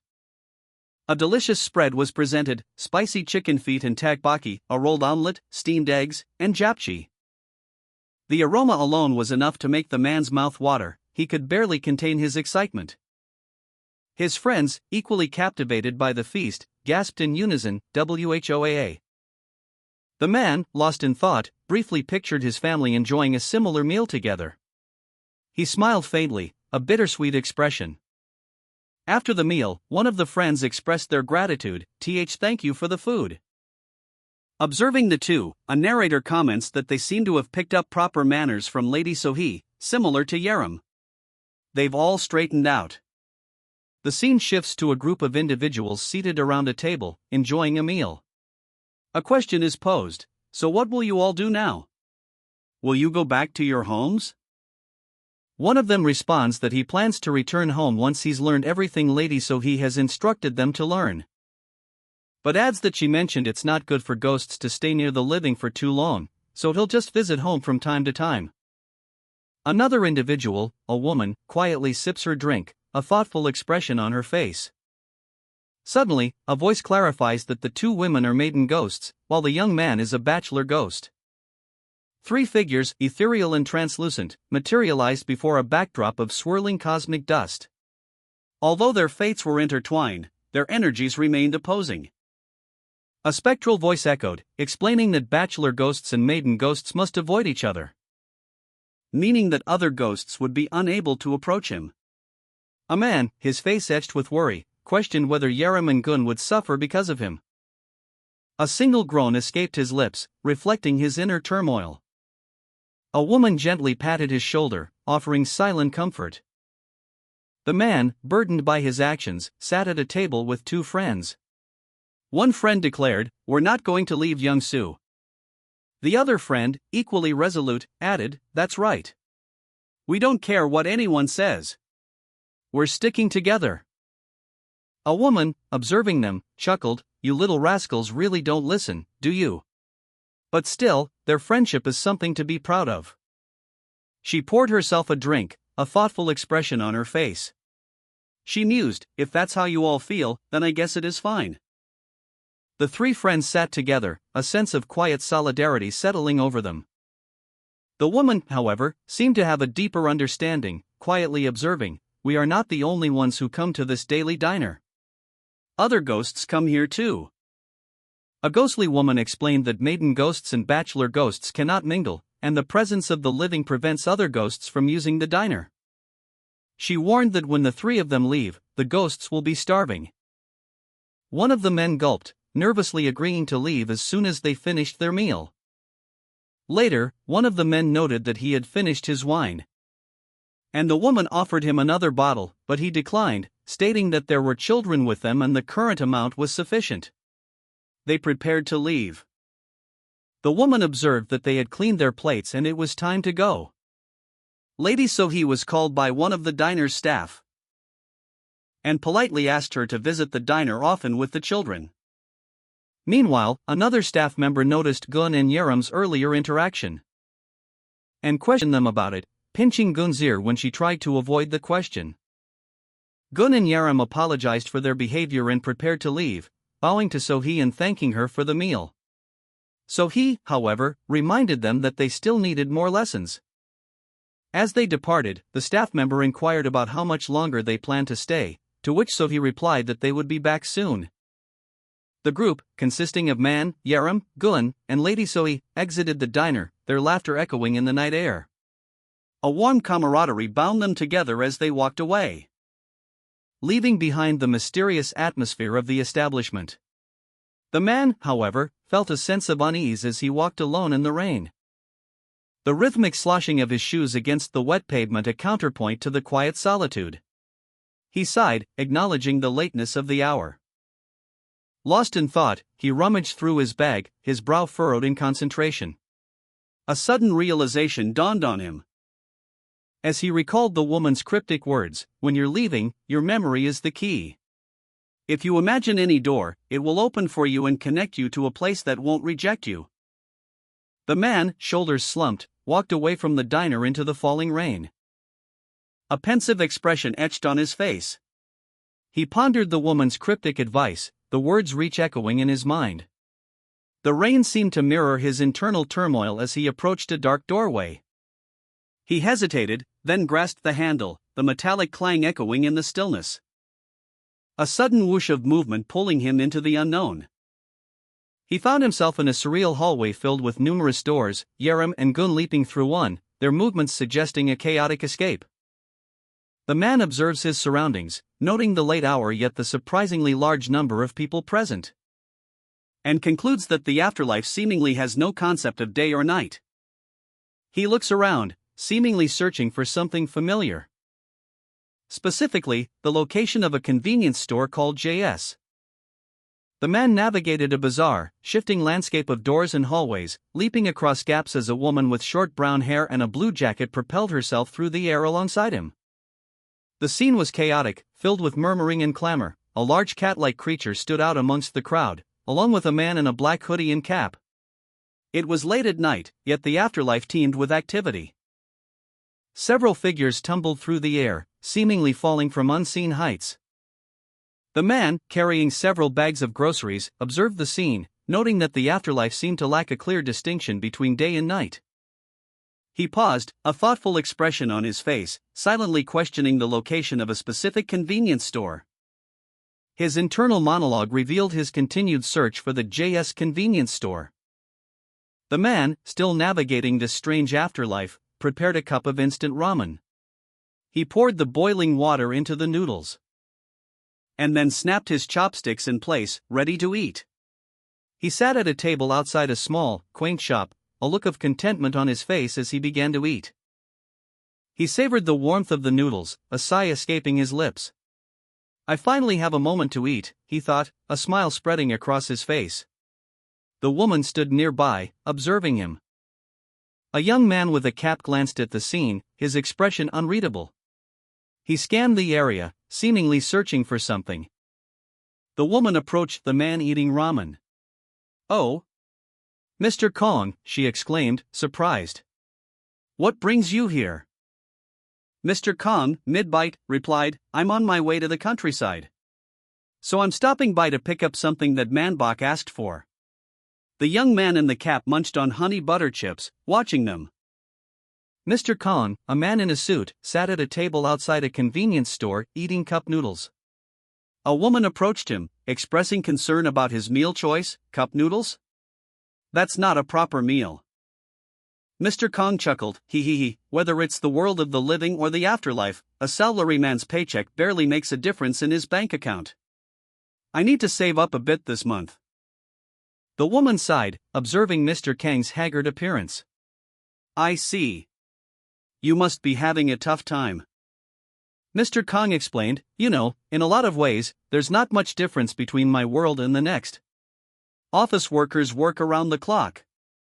Later, a young man approached Mr. Kong, hesitantly addressing him, Mr. Kong?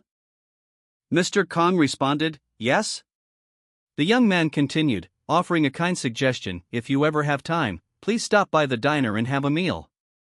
It looks like you've lost some weight too. Mr. Kong sat alone, eating cup noodles, a slight frown etched onto his face as he chewed thoughtfully. Meanwhile, a young man approached him with a proposition, I'll only charge you for the rice at market price. Side dishes are free anyway, so I'll just keep refilling them for you. Mr. Kong, his stomach rumbling, considered the offer, but politely declined, stating that he could stop by only if things got really rough. The young man, understanding, replied that he was welcome any time. Elsewhere, two other individuals discussed Mr. Kong, one commenting on his recent tumultuous experiences, referring to him as Kong Yangang. The other person agreed, adding that his name had been all over the afterlife lately, a statement that seemed to dampen their spirits. A man in a suit, sipping from a disposable cup, listened intently as someone mentioned a name he recognized. The name of the recently apprehended serial killer from the Keelsang City case. The young man sitting with him reacted with a jolt of recognition. The man explained that the situation was chaotic, with various factions vying for control over the killer. Because the sheer number of his sins meant he was subject to multiple hells simultaneously, unlike a typical sinner who would progress through them sequentially. A terrifying image of a multi-headed demonic figure and a seemingly endless array of hells flashed before them, illustrating the sheer scale of the killer's crimes and the unending torment he faced. The young man was visibly disturbed by the implications of this revelation. The recently apprehended serial killer, bound and weeping, sat in a cell surrounded by the stern faces of the great kings of hell. Despite their shared desire to punish him, they remained deadlocked on the method. A disagreement overheard by two men in a cafe. One, a man in a dark jacket, summarized the situation succinctly, so basically, everyone wants the first crack at him. The other man, in a suit, nodded. He explained that high-profile cases like this one always take priority in the afterlife, as they boost the great king's evaluations and media coverage. The man in the dark jacket, surprised, asked if there was media in the afterlife. The suited man confirmed this, mentioning broadcasts and even a popular novel series called Life Diner. The suited man offered the other a copy of the novel as a gift, a gesture the younger man gratefully accepted. As he received the book, a name flashed through his mind, Kong Yangang. The man glared intensely, a dark thought crossing his mind, if I were a king of hell, I'd want to be the first to get at him too. The other man, Garen, chuckled, attempting to steer the conversation towards lighter topics. He smoothly transitioned, asking about the young man's travel plans to Kangwon province. The young man, seemingly unfazed, casually mentioned his trip to Kangwon province to buy kimchi at the daily diner. Garen glanced at his newspaper, a subtle shift in his demeanor suggesting a hidden concern. The young man sat on a bench, seemingly lost in thought. Garen, with a knowing smile, revealed a hidden truth: if the young man continued his current path, he would be instantly sent back to the afterlife. He laughed, I knew this would happen. The young man groaned, his shoulders slumped. Returning to the land of the living seemed like an insurmountable task, complicated by the many burdens he carried. The man, seated across from him, leaned forward, a knowing glint in his eyes. He inquired about the practicality of purchasing thermal underwear in this location. The young man, startled, explained that such garments were typically used in the freezing hells of the afterlife, making them far too warm for the living world. The man chuckled, assuring him that while it was excessive for his current destination, it would likely be suitable. He added, with a laugh, that it wouldn't be that bad. The young man, however, balked at the price, 350,000 won, approximately $242. He exclaimed that it was far too expensive. The man, undeterred, pointed out that the thermal underwear could be reused upon death, urging the young man to keep it. The man, helpful and amused, gestured emphatically toward the young man. "So you're just going to assume that I'll freeze to death," he exclaimed, his tone implying the absurdity of the young man's assumption. The young man, slightly overwhelmed, could only manage a weak protest. Dizzy and woozy from the cold, he felt his body begin to tremble uncontrollably. A sudden gust of wind swept through the snowy landscape, carrying the young man back towards the world of the living. He landed softly, a surprised expression on his face as he looked around at his new surroundings. "Whoa!"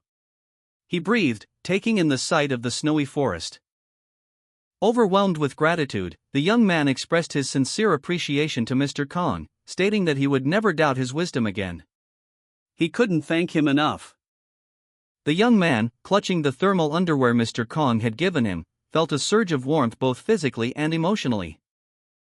He resolved to hurry back to the village before the snow piled up further. He began his journey. The sky was a muted gray, with only a few scattered snowflakes falling. The snow had lessened, making his trek easier. However, despite the lighter snowfall, a sense of unease settled over him as he walked. The sounds of owls hooting in the distance added to the growing feeling that something was amiss in this place. The young man, his face etched with a mixture of apprehension and morbid curiosity, muttered to himself, "Creepy," as he walked through the dark woods. He clutched his grocery bags tightly. He continued his trek, his eyes darting nervously from side to side. "Even if I run into a ghost out here, I might pass out from fear." A pair of glowing red eyes peered at him from behind a gnarled tree. The crunch of his footsteps on the frozen ground echoed through the silent woods. "Just a little further, and I'll be in the village." Suddenly, a strong gust of wind, seemingly out of nowhere, swept past him. He stumbled, startled by the unexpected jolt. He dropped his grocery bags, his heart pounding in his chest. What was that? The young man looked around, his eyes scanning the trees. There was no wind, the branches remained still. "The wind isn't even blowing," he whispered, a shiver running down his spine. A young man, carrying 2 garbage bags, walked through a dark, leafless forest. He shivered, a sudden chill in the air despite the lack of wind. He looked up, his gaze lost in the skeletal branches overhead, and wondered aloud, "So where is that sound coming from?" A twig snapped, followed by a rustling sound. The young man paused, noticing the sounds despite the lack of wind. He questioned the origin of the noise. A sudden chill washed over him, causing him to shiver. He continued walking, his breath puffing out in the cold air, sensing something behind him. The young man, remembering a common saying about curiosity, hesitated, then turned around. A wild boar, its eyes glowing menacingly, appeared before him with a snort. A wild boar, its eyes glowing menacingly red, emerged from the shadows, its snorting breath visible in the frigid air. The young man, startled by the sudden appearance of the beast, looked up in terror. His face contorted in a mask of fear as the boar's massive form loomed over him. "Is that how I'm gonna die too?" he thought in sheer panic. He clamped his hands over his mouth, desperately trying to stifle a scream, fearing that any sound would only enrage the animal further. The boar let out a guttural growl, its eyes fixed on the terrified young man. Just as the boar prepared to charge, a voice cut through the tense silence. "Hey! Kung Jin," someone shouted, startling the wild boar and giving the young man a moment of reprieve. A young man, backpack askew, stumbled through the snow, a wild boar hot on his heels. Its eyes glowed menacingly. The boar growled, its snarl a prelude to attack. The boar charged, its massive form a blur of motion as it closed in on its prey. The young man screamed in terror as he desperately tried to outrun the beast. He felt the hot breath of the boar on his neck, certain of his impending doom. "I'm going to die," he thought, panic seizing him. Meanwhile, Kang Jin, perched high in a snow-laden tree, witnessed the scene unfolding below. A look of alarm crossed her face. With a sudden shout, "Stop!" she startled the boar, momentarily breaking its deadly focus on the young man. The boar paused, momentarily disoriented. The young man slipped on the icy ground, tripped, and tumbled down a snowy incline, landing with a thud just as a wild boar emerged from the trees. He cried out in terror. A soft, golden light enveloped the scene as the young man lay unconscious. Whispers echoed, barely audible, "Kang Jin. My Kang Jin." A gentle hand caressed his hair. He stirred slightly, a faint smile playing on his lips as he murmured, "What a nice, warm voice." His eyes fluttered open. He recognized the warmth, the feeling, and whispered, "Is that you, Mom?" "I've never heard her voice before, but something tells me it's her." Suddenly, a dark liquid splattered onto his face, startling him awake. He recoiled, his eyes wide with surprise. The young man sat up, soaked and disoriented, a look of utter bewilderment on his face. The young man awoke to a terrifying vision of swirling darkness, the word doom looming above him. He muttered, Mom," his voice filled with fear. A sudden, powerful force enveloped him, pulling him into a vortex of swirling purple and green energy. He cried out, "Eek," as he was helplessly swept away. The intense pressure and disorientation left him screaming in terror, "Ah!" He found himself lying on the snow, disoriented and soaked. A large boar was licking him, making slobbering sounds. Confused, he mumbled, "Huh?" A woman, seemingly unfazed by the boar, sprang into action, pulling the boar away from the young man. She stated, "You're finally awake." Startled, the young man sat up, noticing the boar, Manbach, was now calm. He exclaimed, "Why are you on top of it, Manbach? That boar was furious and charging right at me a second ago." The woman, perched atop a boar she called Pigger, scolded the young man. "Well, it's your fault for turning your back to a wild boar," she stated, her tone laced with a hint of amusement. The young man, still slightly disoriented, retorted, "Is it just me, or does that stupid boar look smug?" The woman chuckled, then commanded Pigger, "Now, say hello. This is Pigger." Pigger, seemingly docile now, simply stared at the young man. Approaching cautiously, the young man stammered a greeting, "And nice to meet you, Pigger." Meanwhile, a hand reached out from the shadows, its owner introducing himself, "I'm Lee Kang Jin." A young man cautiously approached a large boar, its nose damp and squishy. The woman riding on the boar's back observed, amused. The young man, charmed by the boar's gentle nature, affectionately patted its side, calling it a big cutie. The woman, however, reacted with a grimace. Suddenly, the boar sneezed, sending a small gust of wind that caused the young man to stumble and fall. The boar, seemingly drawn by the scent of food, sniffed the air excitedly. The woman asked what she had brought this time. The woman revealed a bag filled with boiled potatoes, sweet potatoes, and corn, explaining that she had brought enough to share with the boar and its offspring. Considering the difficulty of finding food in winter, especially for a mother boar who recently had babies, the woman decided to give all the food to Pigger and her litter. The young man, charmed by Pigger, thought to himself, "Oh, she's got piglets? Then of course I'll give them to her." He approached Pigger, and the woman said, "Good, then." The woman gently patted Pigger, saying, "I didn't make the food myself, but take some and feed your kids." Pigger gratefully ate the food and then fed her piglets. The young man and the woman waved goodbye as they walked away, leaving Pigger and her family in the snowy landscape. The young man, breathing a sigh of relief, expressed his gratitude to the woman. "If it weren't for you," he said, "that could have ended really badly." She replied, "Yeah, count yourself lucky that I was in the area. Now let's head back down." The young man stretched, his arms reaching high above his head, a slight groan escaping his lips as he sat up. He mused, How many years has it been since I slept without a blanket?" He shivered slightly, adding, "If I hadn't worn my thermal underwear, I would have frozen to death."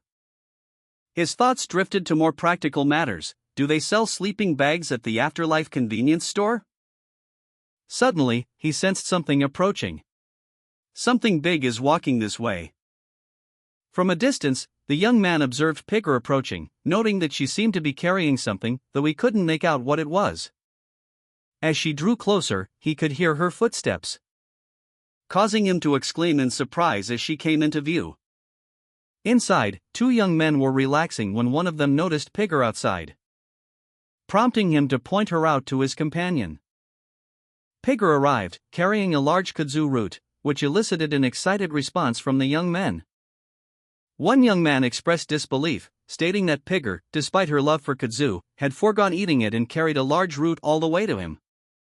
The other young man, Kang-jin, pondered if the kudzu root was a repayment for the corn and sweet potatoes he had given Pigger the previous day, and thanked Pigger for the gift.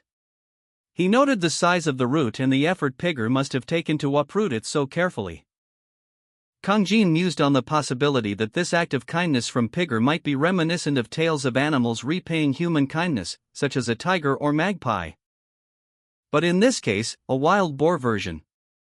The young man, owner of a diner, stared at the overflowing dishes, muttering to himself, "This can't go on." He reflected on the unusually harsh winter, noting that even the cold seemed to cut through the bones, making the diner busier than ever. With his internship ending soon, he was to run the diner full-time, but worried about handling the increased workload alone. He considered hiring someone to help with the overwhelming amount of work, but questioned who he could trust with his business.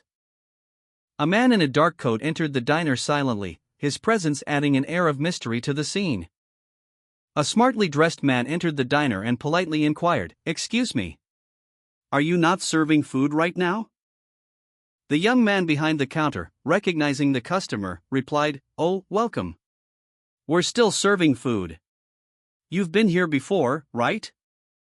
The customer smiled, "Oh, you remember me." The young man nodded, "Of course I do. What would you like today?" The customer ordered, "I'll have one tteokbokki, please." Adding, "Please add ramen noodles that are cooked a bit soft like last time, and could I just get 2 rice cakes in the tteokbokki? Please use mostly fish cakes, and I'd like an egg that's been soft-boiled for about 6.5 minutes." A smartly dressed young man questioned the mysterious man's order, "Are you sure just 2 rice cakes are enough?" The mysterious man responded, "Yes. I'm not really a fan of rice cakes." The young man, slightly puzzled, suggested, "Then wouldn't you prefer ordering fish cake stir-fry instead?" The mysterious man chuckled, "Ha ha ha. You're so funny. But it wouldn't be tteokbokki without some rice cakes. So 2 pieces is the minimum for it to still be called tteokbokki?" The young man, now understanding, replied, "Well, the world is filled with people who have all sorts of tastes. Okay then." With a clatter and clack of cookware, the young man efficiently prepared the order. He presented the finished dish, announcing, "Here's the tteokbokki you ordered." The mysterious man, his expression one of quiet satisfaction, savored his customized order of tteokbokki. He expertly used his chopsticks, the steam rising from the dish, carefully splitting the yolk of a perfectly cooked egg, and letting the rich, orange liquid drip onto his spicy noodles before he took another bite. A small smile played on his lips. The young man, observing from a short distance, smiled warmly at the mysterious man's enjoyment of his meal. He seemed pleased with his work. "I'm glad he likes it," he thought. The young man then turned his attention to the tasks at hand. "All right. It's time for me to get back to work. I have to prep for the dinner rush," he muttered to himself as he began to clear the table and prepare for the evening's rush. He considered his next steps, a thoughtful expression on his face. "Maybe I'll recommend some dishes that use the kudzu root that Pigger gave me. I could pan-fry it in a pancake, and it would be tasty in a seasoned salad too," he mused, peeling and shaving the root. A young man, breathless and weary, hurried down the street, his footsteps echoing on the pavement. Arriving at a small restaurant, the bell above the door jingled as he entered. Inside, the young man, his face flushed, stood before a blond-haired man seated at a table. He was clearly out of breath, his body trembling slightly. The blond man, calm and composed, simply requested the young man to take a seat while he got ready to take his order. Ignoring the offer, the young man fell to his knees, pleading, "I'm begging you." A young man, his face etched with desperation, knelt before a mysterious, composed figure. He pleaded, his voice trembling as he begged for mercy, his words barely audible above the pounding of his heart. The word "please" escaped his lips, a desperate plea hanging in the air. A nearby woman, equally distraught, echoed his plea, crying out, "Please spare us just this once." Her face was a mask of terror and despair.